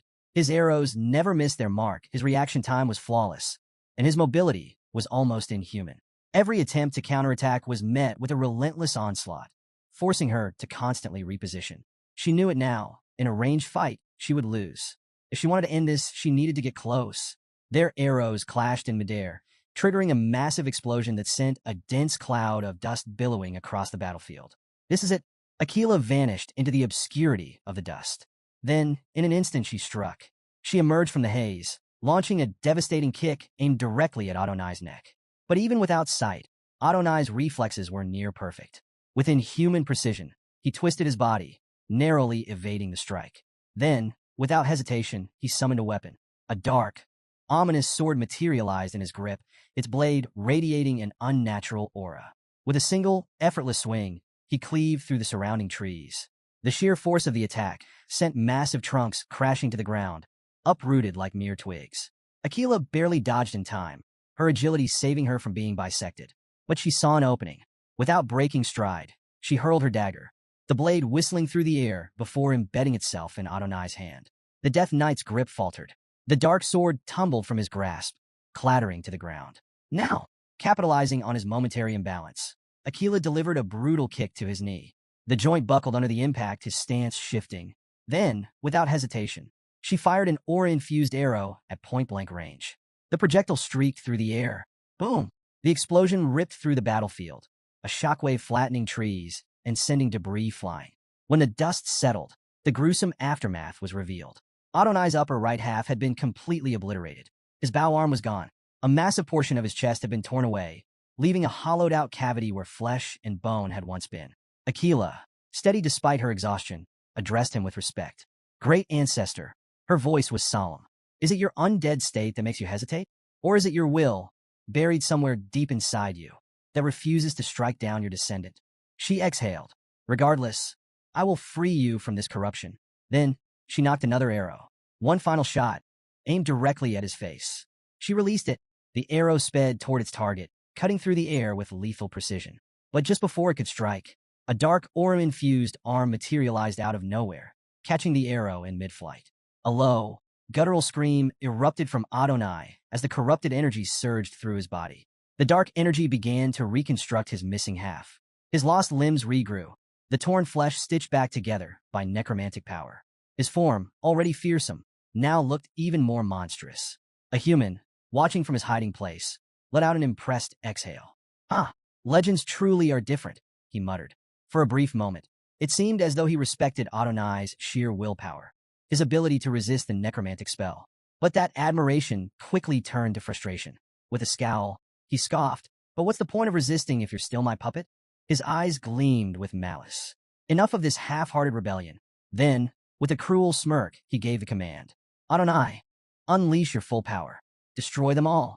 With blinding speed, Vikir closed the distance that Akila's sharp voice cut through the battlefield, her frustration clear. She knew what was happening, but Adonai, now fully engulfed in dark aura, let out a blood-curdling scream. The transformation had completed. The air around him twisted, pulsating with raw, oppressive energy. His once noble presence had vanished, replaced by something sinister, something unnatural. A human, relishing the chaos, chuckled darkly. That thing before you, he mocked. That's no longer Adonai. Then, a new disturbance rippled through the forest. Thunderous booms echoed across the battlefield. The ground trembled as three colossal Irank monsters emerged from the depths of the woods, drawn to the overwhelming energy of the fight. Towering and savage, their massive forms radiated raw destruction, their piercing eyes locked onto the scene before them. But they never got the chance to act. Without hesitation, Adonai moved. In the blink of an eye, 3 arrows left his bow, each infused with immeasurable power. Then, silence. The monsters froze. Their bodies shuddered for a split second. Then, all at once, they collapsed. 3 unstoppable beasts, annihilated before they could even take a step. Akila stood motionless, her breath caught in her throat. She hadn't even seen the arrows. The realization sent a chill through her. I couldn't react, not even slightly. A human's lips curled into a delighted sneer, though even he looked momentarily shaken. I knew he was strong, he muttered, half to himself. But this? Even I didn't expect him to eliminate them so easily. Then, regaining his composure, he turned back to Akila, malice dripping from his tone. Well then, he grinned. Why don't we see what he can do against you? He raised his hand. Adonai, finish her. Without hesitation, the Death Knight obeyed. A barrage of arrows streaked toward Akila, each one carrying the venomous essence of Madame Eight Legs. The sheer speed and precision of the attack made them impossible to fully dodge. Akila moved, her reflexes still extraordinary. She twisted, ducked, and weaved between the incoming projectiles, her footwork flawless. But something was wrong. A creeping numbness spread through her limbs.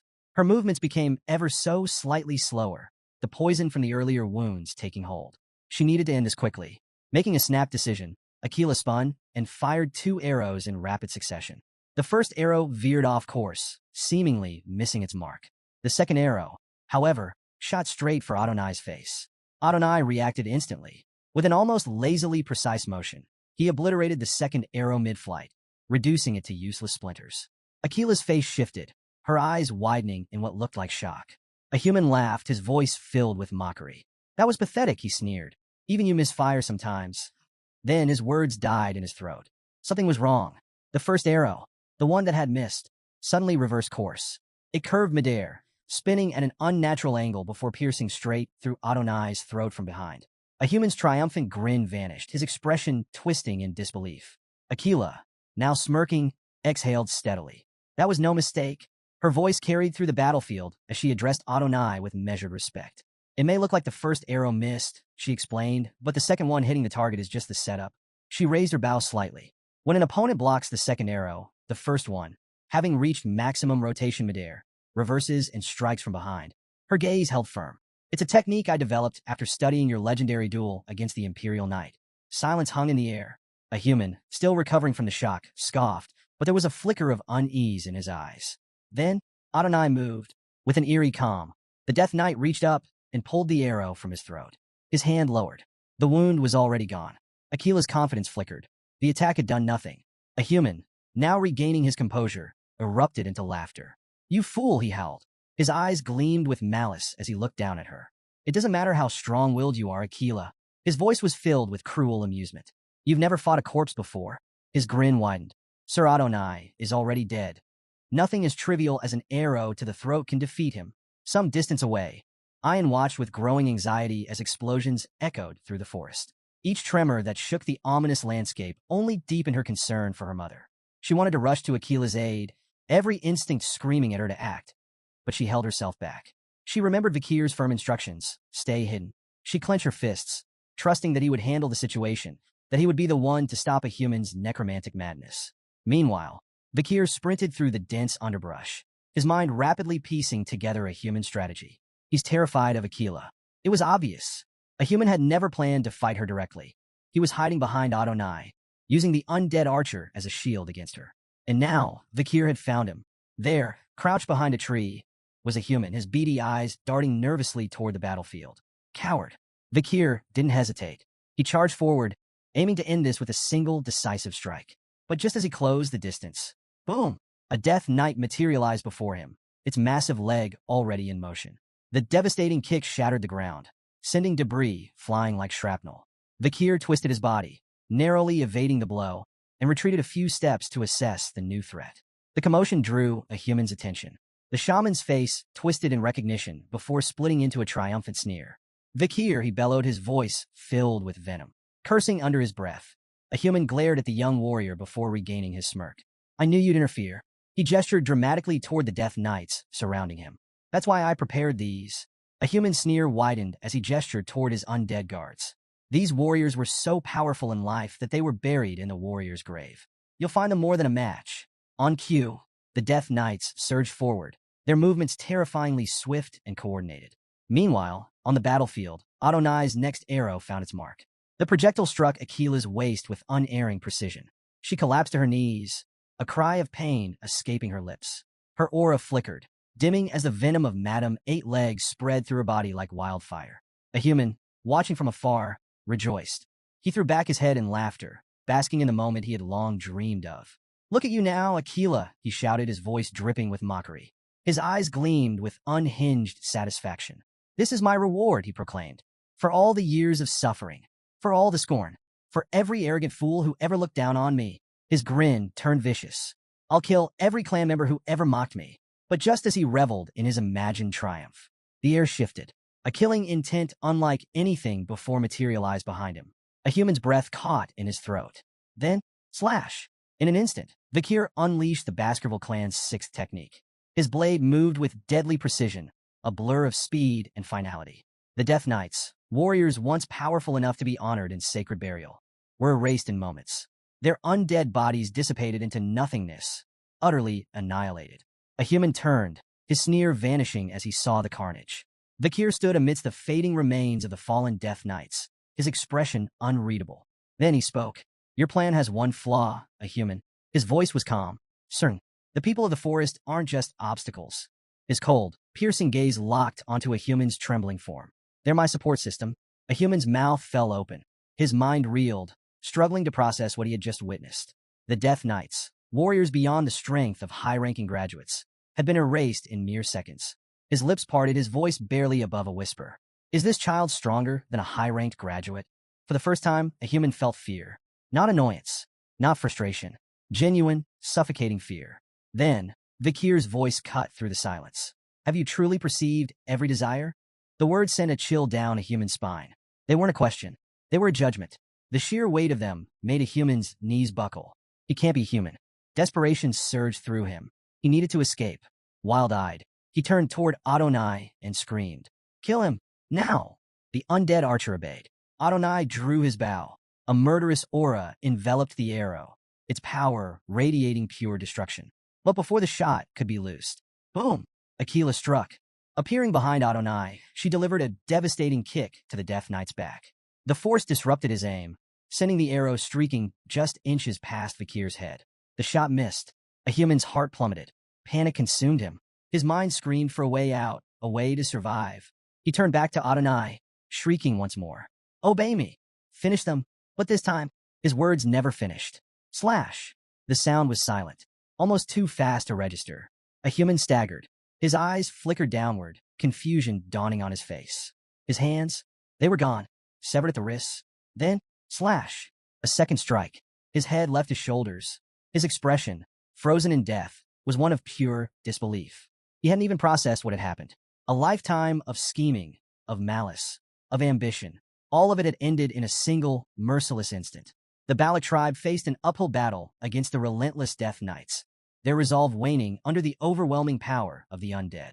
Amid the chaos, a young girl's bow was shattered by a Death Knight, which then prepared to use it against her.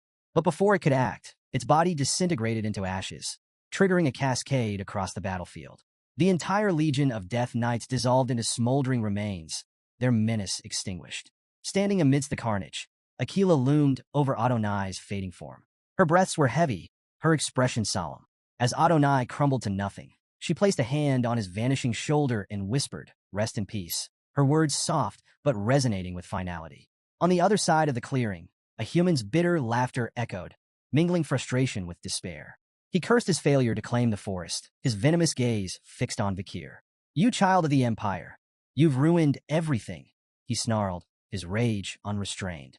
Vakir met his tirade with calm indifference, though his thoughts briefly wandered. For all of a human's dark ambition, his mastery over necromancy was unparalleled. Commanding Death Knights and subjugating Adonai had required immense power. Vakir pondered what a human might have achieved had he chosen the path of a true shaman instead of succumbing to corruption. The moment passed as a human, defiant to the end, bellowed a final threat. "This isn't the end. You'll regret driving me out." Yet his declaration was cut short by an arrow that struck his forehead, ending his twisted saga. Vakir turned to see Ahun, bow in hand, his breathing labored. Ahun approached, guilt etched into his features. "If only I had listened earlier," he confessed, his voice heavy with regret. Vakir placed a firm hand on Ahun's shoulder, his tone steady. "It wasn't your fault. You did well." With a human defeated, relief rippled through the group. Zir suggested they return to the village, and the survivors set off, eager to leave the horrors behind. But their relief turned to dismay when they arrived to find the village reduced to ruins. Where life once thrived, only wreckage remained, strewn like forgotten remnants of a shattered past. A stunned silence enveloped the group until Ayan's trembling voice broke it. "What happened here?" she asked, disbelief and dread lacing her words. The matriarch, her face ashen, explained that those who hadn't joined the Iliad had stayed in the village. Ahul stepped forward, her voice quivering as she revealed the culprit, Madame Eight Legs. Ayan froze. "Madam? She came here?" The revelation hit like a thunderclap. Desperately, she rushed to check on her sister, hoping against hope for her safety. Meanwhile, Vakir, standing apart, puzzled over the monster's sudden aggression. Madame Eight Legs had remained dormant until now. Why had she unleashed such destruction during their battle with a human? Ahul pointed toward the ceremonial tent of their grandfather, recounting how smoke had risen from it moments before the rampage. Vakir followed her gaze, investigating the site. Among the charred remains, he identified a burned plant used to attract insects, an intentional act by a human to summon Madame Eight Legs. Even in death, a human's malice had left its mark. Back in the devastated village, the matriarch slammed her fist against a boulder, the impact echoing her fury. Her voice shook with rage as she cursed a human's treachery, her frustration boiling over. A subordinate rushed to her side, concerned as her injury worsened, but she waved them off, refusing to show weakness. Gritting her teeth, she steadied herself and declared, "We can rebuild. We can hunt again." Her focus then shifted to the survivors, ordering the uninjured warriors to tend to the fallen and search for those still clinging to life. Not far away, Ayan knelt beside her wounded wolf, Bakira. The loyal beast trembled, its leg rendered useless by Madame's venom. Tears streamed down Ayan's face as she held Bakira close, whispering apologies for leaving him to face such danger alone. Madame Eight Legs was no ordinary monster. To the tribes, she wasn't just a beast, but a force of nature, an unstoppable calamity that inspired pure terror. Revenge wasn't an option. Survival was the only goal. Yet, while despair settled over the village, Vakir's sharp mind was already working through a plan. Later that night, beneath the cover of darkness, Vakir entered matriarch Aquila's tent. She turned to face him, her expression wary yet composed. "What brings you here, Vakir?" she asked. Unfazed, Vakir met her gaze. I need to know more about Madam Eight Legs. Akila's eyes narrowed. And why this sudden interest? Without a word, Vakir produced a worn document and laid it before her. I found this in the Loco tribe's village, he explained. It's a record detailing Madam Eight Legs. Her venom, witness reports from battles against other monsters, even the location of her lair. Akila's brow furrowed as she scanned the document. Vakir continued, his tone unwavering. But even after reading it, I still don't understand.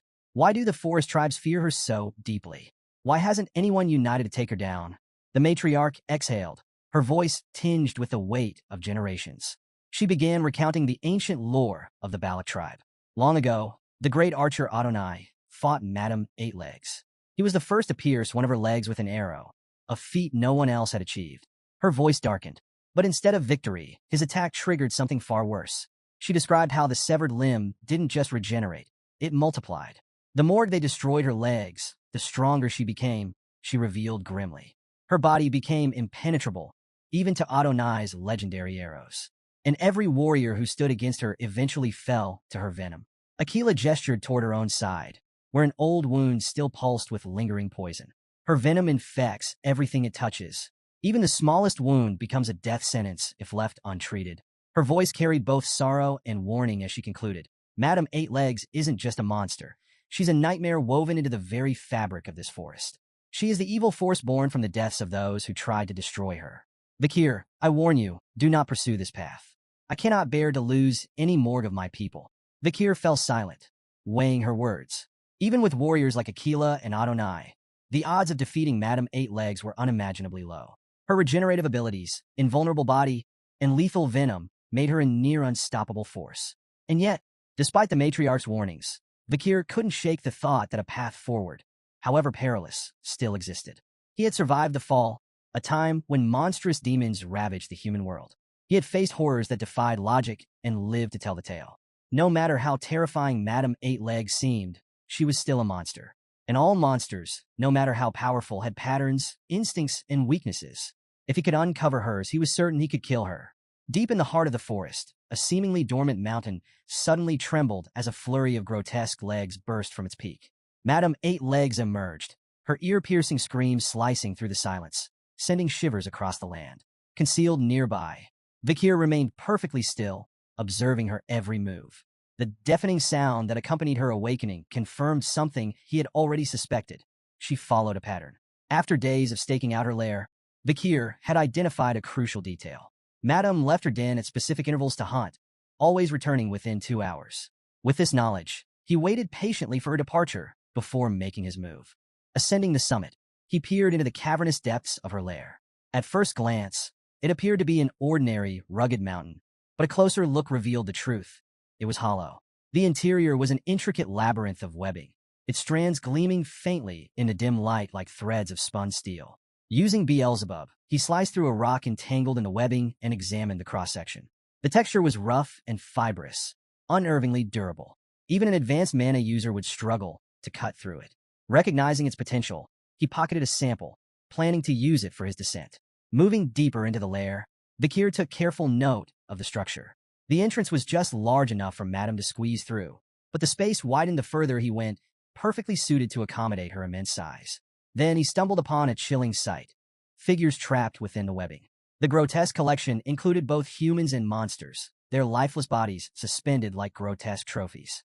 Some remained eerily intact, their expressions frozen in terror, while others had decayed beyond recognition. Whether they were meant as warnings, food storage, or simply a grim display of power, Vakir couldn't say.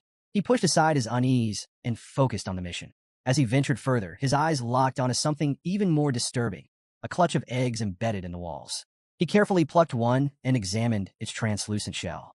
There was no doubt, these were Madame's eggs, the very same kind that had spawned the spider demons responsible for the world's collapse.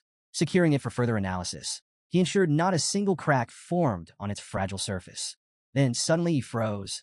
A familiar, dreadful sound echoed through the cavern. Madame had returned. Her colossal form loomed at the entrance, massive legs clinging to the walls as her many eyes scanned the lair. Vakir flattened himself against layers of webbing, barely daring to breathe. Her movements were slow, deliberate, searching. Had she sensed him? Was it instinct? For what felt like an eternity, she lingered, Then, just as suddenly as she arrived, she skittered away, vanishing into the darkness. Vikir exhaled silently. His Mashu skill, which muffled sound, had likely saved his life.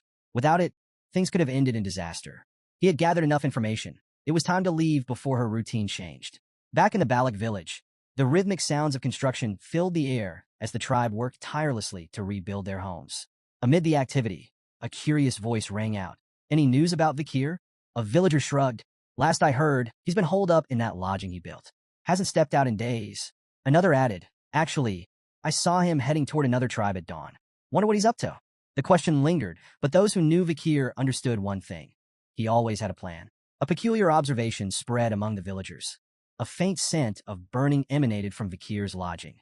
Some grew curious, whispering about what he could be working on, while others dismissed their concerns, trusting in his meticulous nature. But there was a more pressing matter at hand. Vikir had yet to meet with Commander Ayan. Standing outside his tent, Ayan called out, her voice carrying a mix of concern and determination. She mentioned that her mother had told her about his inquiries regarding Madame Eightlegs. With teary eyes, she pleaded with him not to attempt the impossible. No warrior had ever survived a battle against a monstrous being. Then, she shared heartbreaking news. Bakira, her loyal wolf, had lost a leg. Madame's venom had made amputation the only option. Her voice trembled as she admitted, "He might never run like before. If something happens to you too, I don't think I could bear it." Before she could finish, Vikir's voice rang out from inside. "Come in." Hesitant but curious, Ayan stepped into the tent and froze. The walls were covered in pinned documents, maps, and diagrams. Samples of spider web, shed skin, and even an egg were arranged meticulously on a table. "These are records," Vikir explained, "collected from different tribes across the forest. They document Madame Eightlegs, her habits, her weaknesses, everything I could learn from my time inside her lair." Ayan's breath caught. "You went inside her cave?" Alarm surged through her voice. "Are you planning to fight her?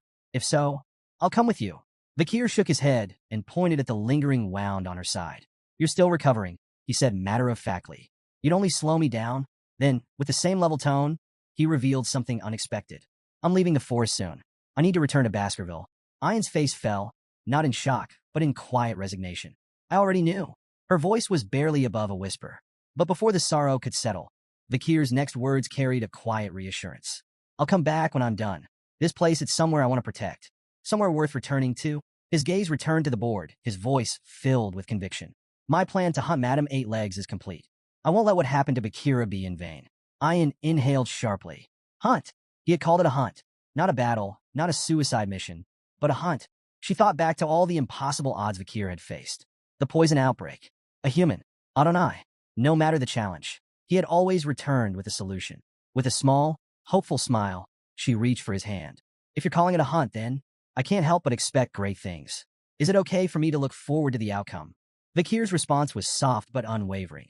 "It's more than okay. You should." As night fell, heavy rain poured over the forest, drumming against the earth. Amid the downpour, Vikir stood face to face with a giant salamander. The creature lunged, jaws snapping, but Vikir didn't flinch. With a single, precise swing of Beelzebub, he sliced through its arm effortlessly. The salamander howled, its severed limb falling to the soaked ground, only for a new one to regenerate in moments. Vikir's cold gaze didn't waver. This was exactly what he needed to confirm. If the creature's head remained intact, its regeneration would continue indefinitely. He tightened his grip on his weapon. "This is the last thing I need to confront, madam." Fixing his unyielding stare on the beast, Vikir stepped forward and declared, "Give me your regeneration." Back in the village, Ahun wiped the sweat from his brow, admiring the sturdy house he had just finished building. One of his friends, clearly impressed, let out a whistle. "Since when were you good at building houses?" Another pointed at the structure and asked, "Is this for Vikir?" Ahun grinned with pride. "Of course. Vikir's like a brother to me. Building this house is just part of my brotherly duty." His heartfelt declaration earned laughter from his friends, who couldn't resist teasing him. "Brotherly duty? Weren't you the one who couldn't stand him at first?" Ahun brushed off their jabs, crossing his arms. "That was before. Look around. The village is back to how it was, all thanks to him." Feeling eager to share the news, the group made their way toward Vikir's tent, only to find it empty. One friend shrugged. "Maybe he's out." Ahun frowned slightly. "I really wanted to see his reaction." Another friend chuckled, more skeptical. "Do you really think Vikir is capable of looking touched?" From a distance, Ayan watched the scene unfold, a bittersweet smile on her lips. Unlike the others, She knew exactly where Vakir had gone. The day everyone had been dreading had finally arrived. Lowering her head, she knelt in quiet prayer to the spirit of the forest, seeking blessings for the warrior who had set out to face disaster itself. Far from the warmth of the village, Vakir stood at the edge of Madame Eight-Legs' lair, his gaze locked onto the dark clouds swirling above. Rain loomed on the horizon, but he hardly noticed. His mind was razor-sharp, his focus unshaken. He had accounted for every variable, every contingency, and now the hunt was about to begin. Without hesitation, Vakir leapt into the cavern. His voice rang out, firm and resolute. The hunt begins. Inside, Madame Eight-Legs lay in deep slumber, her grotesque form curled in eerie stillness. The air was thick with the scent of venom, and the faint hum of her breathing reverberated through the lair. She had no idea her doom had arrived. Moving with precision, Vakir activated the Baskerville clan's sixth technique. In one swift, decisive strike, he severed one of her legs. A deafening, inhuman scream tore through the cavern. Madame Eight-Legs lurched awake, her body writhing in agony. But just as the ancient records described, her severed limb regenerated instantly, splitting into two new legs. Vakir's eyes narrowed. Confirmed. Madame shrieked and lashed out, her freshly grown legs thrashing in a violent frenzy. The force of her movements sent tremors through the lair, but Vakir was already in motion. Plan 1. Execute. Like a phantom, he weaved through the chaos, striking again and again. Each precise slash cut through another limb, each attack triggering another agonized wail. Madame retaliated, spewing venom in every direction, her movements growing erratic. Vakir dodged effortlessly at first, until a single drop of venom grazed his arm. Searing pain tore through his body. A sharp exhale escaped his lips as the poison spread with terrifying speed. Even with his training, the burning sensation threatened to overwhelm him. He clenched his jaw. One hit was already too much. He couldn't afford another. Ignoring the pain, Vakir adjusted his stance. This was only the beginning, and he was ready. Vakir, feeling the venom ravage his bloodstream, made a split-second decision. Without hesitation, he severed his own poisoned arm. Madame Eight-Legs recoiled, her countless eyes widening in genuine shock. But before she could process what had happened, his arm regenerated before her very eyes. Standing tall, unshaken, Vakir met her gaze and smirked. Don't look so surprised. I'm in the same position as you now. Then, he charged. The battle that followed was nothing short of relentless. Vakir focused on severing Madame's legs one by one, moving like a blur to evade her attacks. But no matter how fast he was, even he couldn't dodge everything. One of Madame's massive limbs smashed into him with devastating force, completely obliterating his arm and leg. But even as he fell, he adapted. Rolling onto one of her massive limbs, he used the momentum to slow his descent, just enough time for his body to regenerate. Then, without missing a beat, he attacked again. The cycle continued, a brutal, endless loop of destruction and regeneration. Madame doubled her legs each time they were severed, while Vakir's limbs reformed over and over. But while she was growing stronger, he was draining himself. Vakir had long since lost count of how many times his body had repaired itself. Each cycle took a greater toll on him. Fatigue crept into his muscles. His breathing grew heavier. But then, something changed. As the battle raged on, Madame's severed legs piled up around them. Too many legs. Too much mass. Vakir, panting, suddenly grinned. With newfound determination, he lunged for the webbing above, using it to pull himself toward the top of the lair. Madame, sensing something was wrong, tried to follow. But she couldn't. Her own legs, her greatest strength, had become her downfall. She had too many limbs, too much bulk. Instead of climbing smoothly, she became tangled in her own grotesque mass. Vakir looked down at her struggling form, his smirk widening. You see, he said, voice calm despite the chaos. This was my plan all along. I never intended to match your power. I wanted you to keep multiplying your legs. Madame hissed in fury, but the truth was undeniable. Vakir continued, his voice cutting through the cavern. Your ability to regenerate seems godlike, doesn't it? But it's a curse if you keep duplicating the same limb. Now, you can't even move properly. Enraged, Madame Eight-Legs unleashed a web attack, massive strands flying toward him. But Vakir had already anticipated it. Dodging effortlessly, he summoned Beelzebub, revealing what he had known all along. Your webs resist normal fire, he said, but they burn like dry wood when exposed to purple hellfire from the underworld. He gestured around the cavern, his eyes gleaming. In this place, he pointed to the gas-filled air, thick with the decay of corpses. It's the perfect fuel for a firestorm. Standing atop the massive corpse of a rotting bear, Vakir drove Beelzebub deep into its skull. With a final chilling grin, he whispered, "You've been drunk on power for too long. You've stacked up too much karma. Now it's time to pay for it." Then he ignited the hellfire. The moment the purple flames erupted, the cavern exploded into a raging inferno. The accumulated gas ignited instantly, triggering a massive chain reaction. Fire surged through the lair, devouring everything in its path.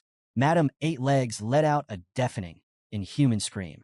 Her once impenetrable domain collapsed around her, turning into an unescapable death trap. The firestorm was absolute. Days earlier, Vakir sat at his study table, his mind working through the intricate puzzle of Madame Eight Legs' behavior. One memory stood out, an encounter with a Cerberus that had been driven from its territory. At the time, he had dismissed it as an isolated event. But now, as he pieced everything together, the truth became clear. The tribes hadn't just migrated to the mountain out of necessity. They had been forced there. Madame Eight Legs had been systematically expanding her territory, slowly but deliberately pushing the barbarians and the forest creatures farther away. But why? Then it clicked. She had been running from her greatest weakness, hellfire. By using the creatures of the forest as a buffer, she had cleverly ensured that no one ever got close enough to discover this fatal flaw.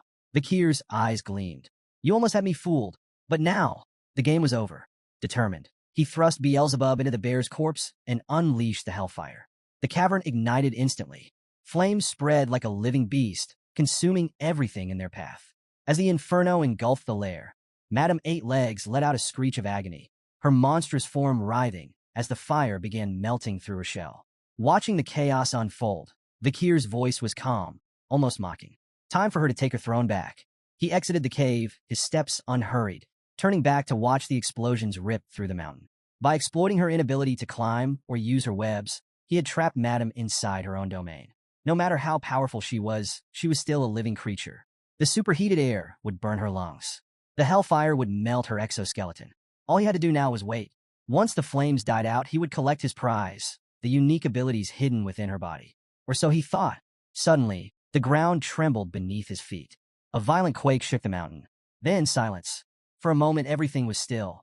And then, the entire mountain erupted in a catastrophic explosion. Vakir's eyes widened. From the wreckage, Madame Eight Legs emerged.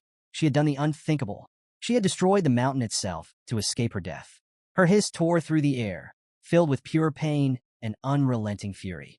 Then, she unleashed a torrent of poison, the venom exploding outward in all directions.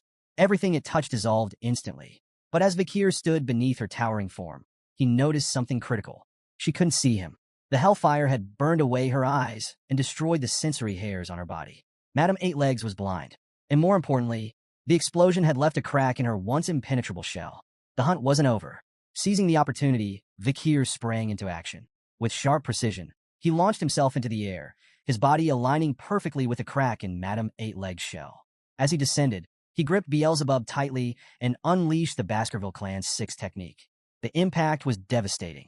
A guttural, pain-filled scream erupted from Madame as the force of the blow sent shockwaves through her colossal frame. Vakir, thrown back by the sheer recoil, landed safely, immediately assessing the damage. The crack had deepened, but it still wasn't enough. A single strike wouldn't finish her. Undeterred, Vakir steeled himself, preparing for another assault. His exhaustion was mounting, but his resolve remained unshaken. Then the unthinkable happened. Before his very eyes, Madame's charred skin peeled away, only to regenerate moments later. Her burned eyes reformed, her wounds vanished. She had restored herself, selectively. Vakir barely had time to process this before one of her massive legs smashed into him, sending him hurtling through the dense forest. Crash! His body slammed into the ground, pain exploding through his limbs. His legs were completely obliterated. Breathing heavily, he tried to regenerate, but something was wrong. His healing was slowing. Fatigue clawed at him, draining what little energy he had left. Every attempt to restore himself felt sluggish, strained. Lying there, he realized his mistake. He had underestimated her. He had assumed her regeneration worked like his own, but it didn't. She wasn't just healing. She was evolving. Madame closed in, her monstrous form looming over him, her many eyes glistening with newfound malice. Vakir panted, his mind racing. He needed a plan fast. Then, suddenly, a voice. Cold, sharp, ruthless. It echoed in his head, cutting through the chaos like a dagger. "What are you doing here?" The words dripped with contempt. "Why waste your time fighting this monster? You should have already left the forest to fulfill your true goal. Then, from the depths of his mind, a figure emerged. His older self, a specter from his past life, radiating a chilling aura. The past Fakir stood over him, his expression unreadable, but his eyes burned with disdain. Your only thoughts, the older Fakir intoned, should be about revenge. A name surfaced. Hugo. His throat slit. His despair. His downfall. That was your purpose. The past self stepped forward, his presence suffocating. You've grown dull, weak, sluggish since entering this forest. His voice was laced with disappointment. Do you even remember the hatred that once consumed you? Or has this place softened you? Each word cut deep. The older Fakir didn't stop. We were never meant to be free. We existed to complete the mission, no matter the cost. He sneered, his tone venomous. That was the only time we ever felt fulfilled. As the older Fakir continued his tirade, his expression twisted. Not just with anger, but with something deeper. Despair. Regret. His voice dropped to a raw, bitter tone. When I was beheaded by Hugo, he admitted, I realized how futile and vain my life had been. My existence as a tool, a weapon, was meaningless. His ghostly form trembled with rage. Yet here you are, messing up the plan, ruining everything. You exist for one reason, to kill Hugo and destroy Baskerville. Nothing else matters. Fakir, still lying on the ground, grappled with these accusations. Was it true? Had he ever truly defied Hugo's will in his past life? His mind searched through the fragments of his old memories. And then he found it. There had been one moment, one fleeting instance, long ago, when he had gazed into the forest and, for the briefest second, entertained the thought of breaking away from his team. But that moment had vanished as quickly as it came. He had remained behind his comrades, following orders like the obedient bloodhound Hugo had trained him to be. I was never free, he realized. I simply followed the path dictated by my chains. Yet now, something stirred deep within him. A spark, a defiance he had never allowed himself to feel before. His jaw tightened. His fingers clenched the dirt beneath him. No more. The words came out quietly at first, but inside, they roared like wildfire. He wouldn't be bound by Hugo's orders. He wouldn't be shackled by the thirst for revenge. He would forge his own path. With newfound clarity, Fakir embraced the regret he had carried since the moment of his execution. He wouldn't waste this second chance repeating his past mistakes. I am not just a hunter chasing prey. I am my own master. A piercing scream shattered his thoughts. Madame Eight Legs, enraged beyond reason, lunged forward, one of her massive legs crashing down toward him. But this time, Fakir was ready. His eyes blazed with determination. His body, battered and exhausted, moved on instinct. Just as her leg struck, he exploded into motion. Dirt flew as he launched himself forward, dodging by mere inches. The ground where he once lay was obliterated, but he wasn't running anymore. As he moved, his mind wrestled with a single truth. The two sides of himself were colliding. The side that craved revenge against Hugo, and the side that longed to protect the home and people he had come to cherish. Both desires burned fiercely inside him, and now they merged into one, a singular, unbreakable conviction, to live life on his own terms, to take control of his fate. As Madame's colossal leg came crashing down again, he steeled himself, ready to fight, ready to win. Then, an arrow streaked through the air. It struck Madame's leg, shattering it on impact. A second arrow followed, then a third. A barrage of arrows rained down, each one striking with unrelenting precision. Madame shrieked in agony. Fakir, startled, turned his gaze toward a distant hill. There, standing side by side, were two familiar figures. Ian, the matriarch, both armed with bows, their expressions fierce. From the hill, Ian's voice rang out. I won't let that thing take my chosen husband candidate. Fakir nearly choked, but before he could react, Ian raised her bow high, her words igniting the warriors behind her. The Balak warriors, armed and ready, surged forward. Their weapons gleamed under the stormy sky, their battle cries echoing through the forest. The fight wasn't his alone anymore. They had come to fight for him, for their hero of the forest. Arrows rained down relentlessly, piercing Madame Eight Legs' body as her frustrated hisses filled the air. Meanwhile, Fakir's legs regenerated, restoring his full mobility. Reinvigorated, he moved with unwavering determination. He climbed onto Madame's massive back, his focus locked onto the crack in her shell, the key to her downfall. Though Ian's reckless interference irritated him, he couldn't deny the truth. She had saved him. Under his breath, he muttered, "You saved me." Then he pressed forward. Reaching the weakened spot, he gripped Beelzebub tightly and drove it in with all his strength. A thunderous explosion erupted on impact, sending tremors through the battlefield. But when the dust settled, Vikir's eyes narrowed. Her armor was far stronger than expected. One strike wouldn't be enough. Still, he refused to despair. With his resolve burning brighter than ever, he prepared for another assault. But then, Madame went berserk.